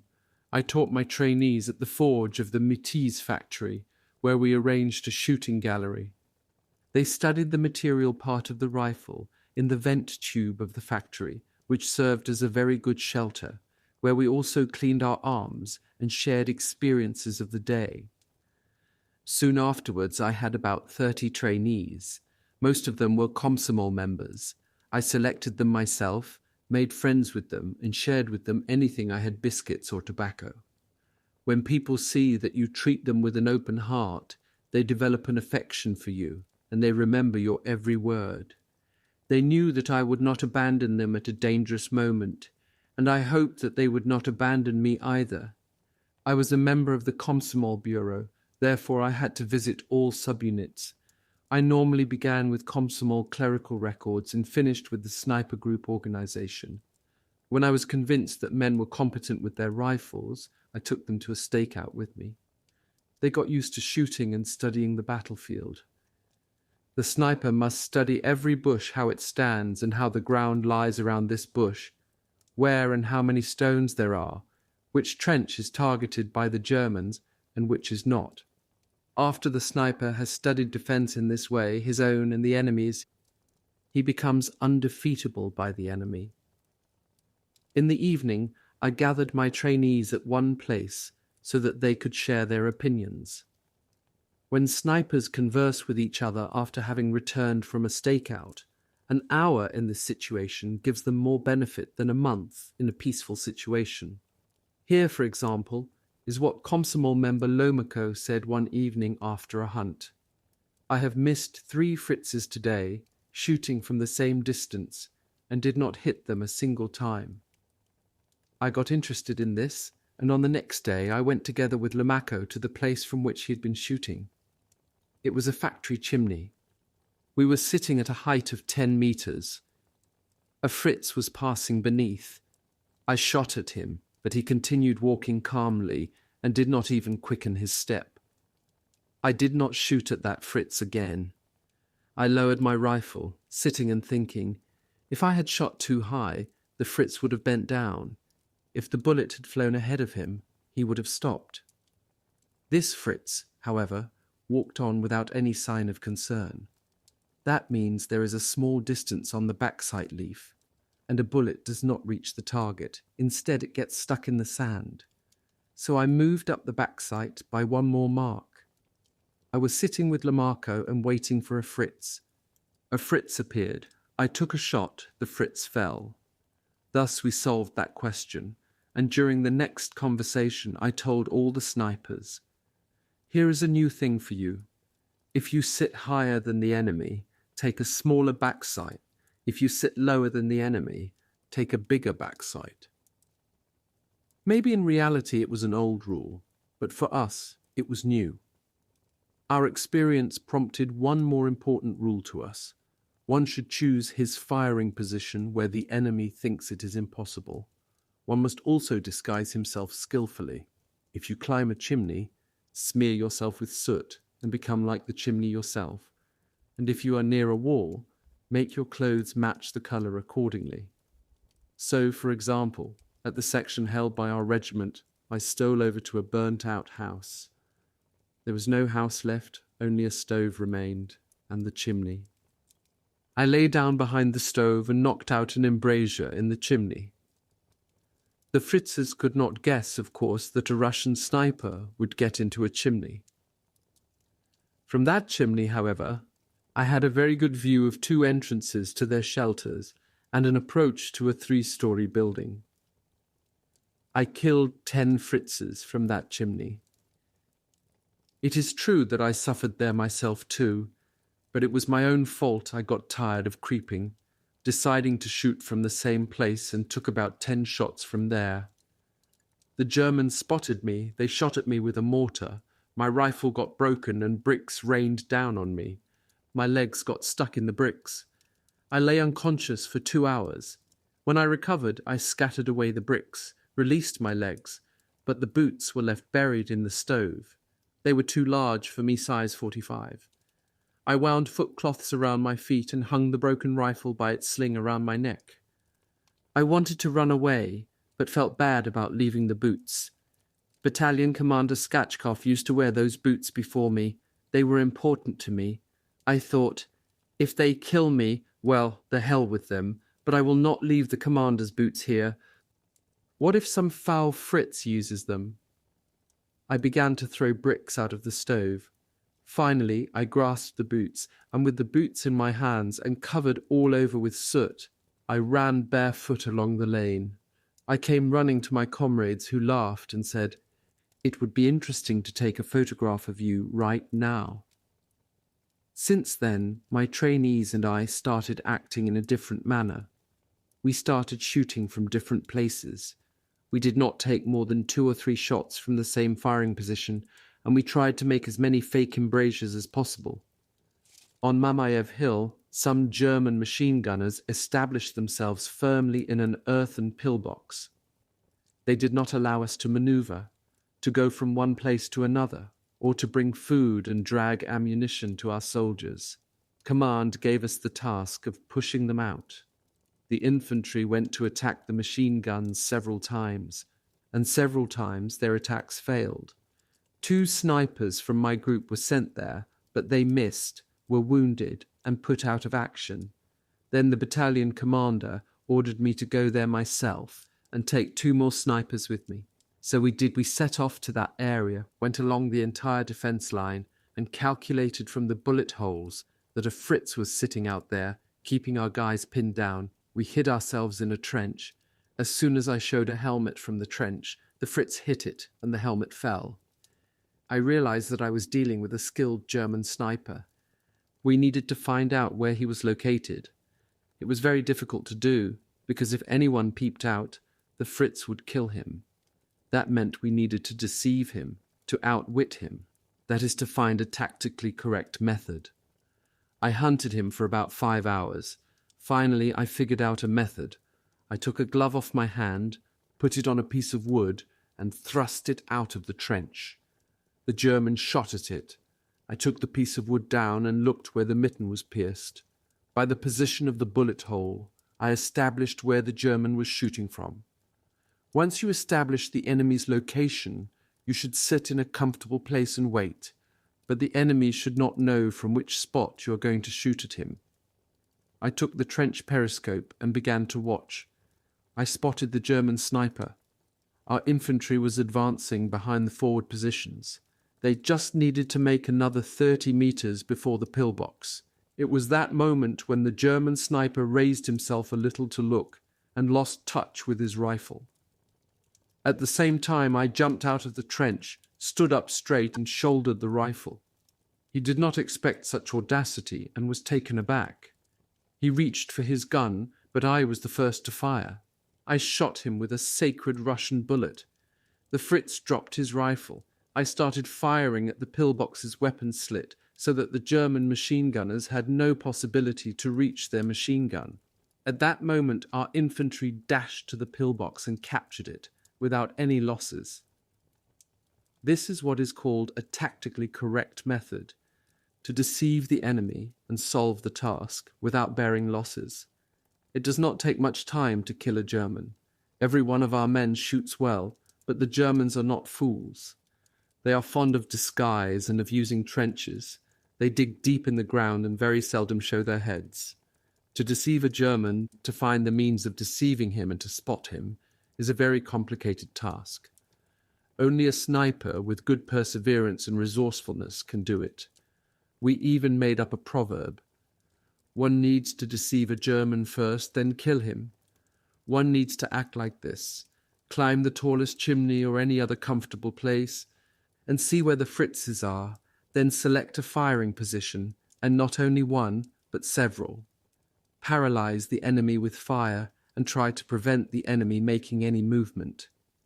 In the daytime, shots are not seen, and you will never know where their shots are coming from, so you must act at night. On one occasion, German snipers established themselves on a hill. The approach to that hill was very difficult. Our infantrymen went there 2 or 3 times, but they did not manage to establish where the enemy snipers were sitting, and our guys could not clear the approaches to the hill. I went there together with the Red Army soldiers Kulikov and Dvoyashkin at 5 o'clock in the morning. It was still dark. We took a stick and made a crosspiece on top of that stick, wrapped it with a white cloth, and thus obtained a shape of a face. We rolled a long cigarette with makhorka and inserted it in the mouth. We put on a helmet and threw a fur coat on it, then showed it.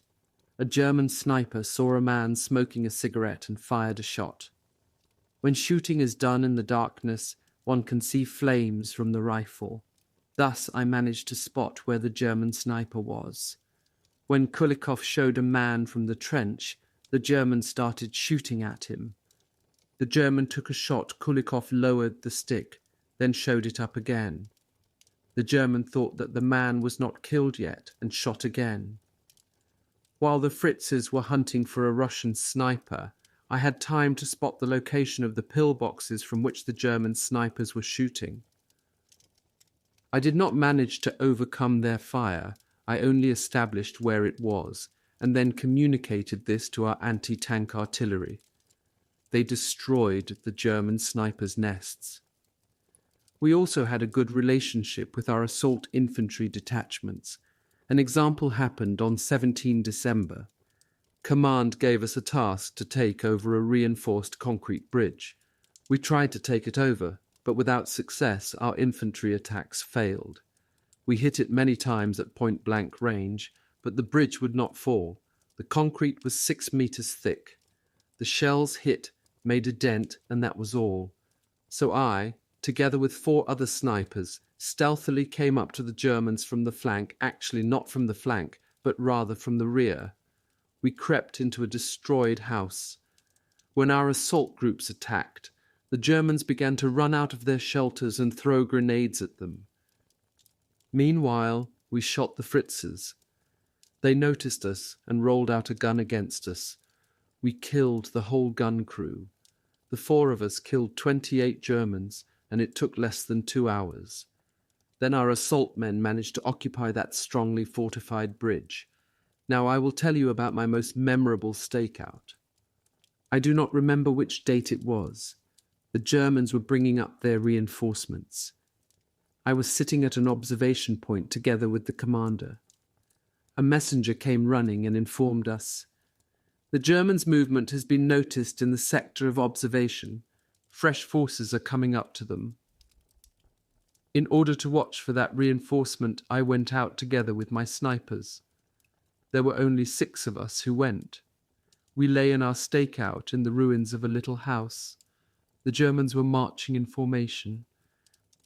We allowed them to approach to about 300 meters away from us, and then we began to shoot our rifles. There were about 100 of the Germans. They were taken by surprise and stopped. 1 man fell, then another, then the 3rd one. It takes 2 seconds to take a shot, and the SVT rifle has a 10-round magazine. The moment you press the trigger, it loads itself and throws out a cartridge case. We killed 46 Germans there. This is how important the sniper's role was in the defense of Stalingrad. In the streets of Stalingrad, our propagandists put the situation so: if you want to live, kill a German. Say how many Germans you killed, and I will tell you what a patriot you are. The destruction of the German forces became an honourable thing to do. Therefore, each Red Army soldier started watching for the Germans. The one who killed the most Germans was the most respected man among the other soldiers. The agitator, Kapitan Rakitiansky, a favourite of all fighting men, would sit all day long with a rifle in his hands, both in trenches and on roofs, waiting for a Fritz. Having spotted one, He killed him and then sat down again, waiting for another Fritz. He is a real agitator indeed. I have killed 242 Germans, including more than 10 enemy snipers. I have always been sure that I am more resourceful and stronger than a German, and that my rifle hits more precisely than a German one. I am always calm, and therefore I am never afraid of Germans. Appendix 2 Order, number 227, by the People's Commissar of Defense of the Soviet Union, J. Stalin, 28th July, 1942, Moscow. The enemy delivers more and more resources to the front, and completely disregarding losses, advances, penetrating deeper into the Soviet Union, capturing new areas, devastating and plundering our cities and our villages, and raping, murdering, and robbing the Soviet people. These enemy attacks continue in Voronezh, at the Don, in southern Russia, and at the gates of the North Caucasus. The German invaders are driving towards Stalingrad, towards the Volga, and they are willing to pay any price to capture Kuban and the Northern Caucasus with their riches of oil and bread. The enemy has already captured Voroshilovgrad, Starobelsk, Rososh, Kupiansk, Valuiki, Novocherkassk, Rostov, and half of Voronezh. Some units of our southern front, who have listened to panic mongers, have abandoned Rostov and Novocherkassk without making serious attempts at resistance. They withdrew without orders from Moscow and covered their banners with shame. The people of our country, who used to treat the Red Army with love and respect, are now beginning to be disappointed with it, and they are losing faith in the Red Army. Many of them curse the army for fleeing to the east and leaving our people trapped under the German yoke. Some stupid people comfort themselves with the argument that we can continue our retreat to the east, as we have vast territories, much land, a large population, and that we will always have an abundance of bread. By these arguments they try to justify their shameful behavior and their retreat, but all their arguments are completely fake, false, and only work to serve our enemies. Every commander, every soldier, and every political officer must realize that our resources are not infinite. The territory of the Soviet Union is not a wilderness, but people workers, peasants, intelligentsia, our fathers and mothers, wives, brothers, children. The territory of Soviet Union that has been occupied by the fascists, and those territories that the fascists are planning to capture, are bread and other resources for our army and our civilians, oil and steel for our industries, factories that provide our military with weapons and ammunition, and also our railways. With the loss of the Ukraine, Belarusia, the Baltics, the Donetsk Basin, and other areas, we have lost huge amounts of territory, which means that we have lost a great deal of people, bread, metals, and factories. We no longer have superiority over the Nazis in human resources and in materials supply. If we continue to retreat, it will mean we will destroy ourselves and also our motherland. Every piece of territory that we give up to the fascists will strengthen the fascists and weaken us, our defenses, and our motherland. This is why we have to eradicate all conversations that say that we can retreat endlessly, that we still have a vast amount of territory, that our country is rich and great, that we have a big population, and that we always will have enough bread. These conversations are lies and dangerous, as they make us weak and strengthen the enemy. If we do not stop retreating, we will be without bread, without fuel, without steel, without raw materials, without factories, and without railways. The conclusion we must draw is that the time has come to stop our retreat, not a single step back. From now on, this will be our slogan. We need to stubbornly protect every strong point and every meter of Soviet land until the last drop of blood. We must seize every piece of our land and defend it as long as possible. Our motherland is going through hard times. We have to halt and then throw back and destroy the enemy, whatever the cost may be to us. The Germans are not as strong as the panic mongers say. The Germans have stretched themselves to the limit. If we can withstand their blow now, it will ensure victory for us in the future. Do we have the possibility to stand and throw the enemy back to the west? Yes, we can, as our plants and factories behind the Urals are functioning perfectly, and every day these factories supply our military with more and more tanks, planes, and artillery. So what is lacking? We lack discipline and order in our divisions, regiments, and companies, and in tank units, and in our Air Force squadrons. This is our most important problem. We have to introduce the strictest order and a strong discipline in our military if we are to reverse the situation and rescue the motherland. We can no longer tolerate commanders, commissars, and political officers whose units abandon their defences. We can no longer tolerate the fact that the commanders, commissars, and political officers permit a few known cowards to run the show on the battlefield, and that panic mongers carry away other 188 notes of a Russian sniper soldiers in their stampede to retreat and open the way to the fascists. Panic mongers and cowards are to be exterminated on the spot. From now on, the iron law of discipline for every officer, soldier, and political officer will be not a single step back without order from higher command. Company, battalion, regiment, and division commanders, as well as the commissars and political officers who retreat without orders, are traitors. They should be treated as traitors to the motherland. The fulfillment of this order means that we can defend our country, save our motherland, and destroy and overwhelm the hated enemy. After their winter retreat under the pressure of the Red Army, when morale and discipline fell among the German soldiers, the enemy took strict measures that led to good results. They formed 100 penal companies made up of soldiers who had broken discipline due to cowardice or nerves. They then deployed these men at the most dangerous sectors of the front and ordered them to redeem their sins by blood. The enemy also formed 10 penal battalions, made up of officers who had broken discipline due to cowardice or nerves. The Germans stripped them of their medals and ordered them to even more dangerous sections of the front. These officers were ordered to redeem their sins by blood. And finally, the enemy created special SS units and deployed them behind the penal units with orders to execute panic mongers if they tried to withdraw from their positions without orders, or if they attempted to surrender. We saw that these measures have proven effective because now the German troops fight better than they fought last winter. The new situation we face is that the German troops have acquired good discipline, although they do not have the higher motivation of the protection of their homeland. They only have one mission: to conquer our land.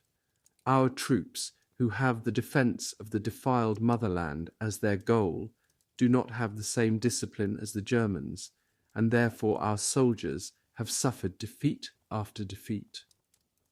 Shouldn't we learn this lesson from our enemy, as our ancestors learned from their enemies, in order to overcome their enemies?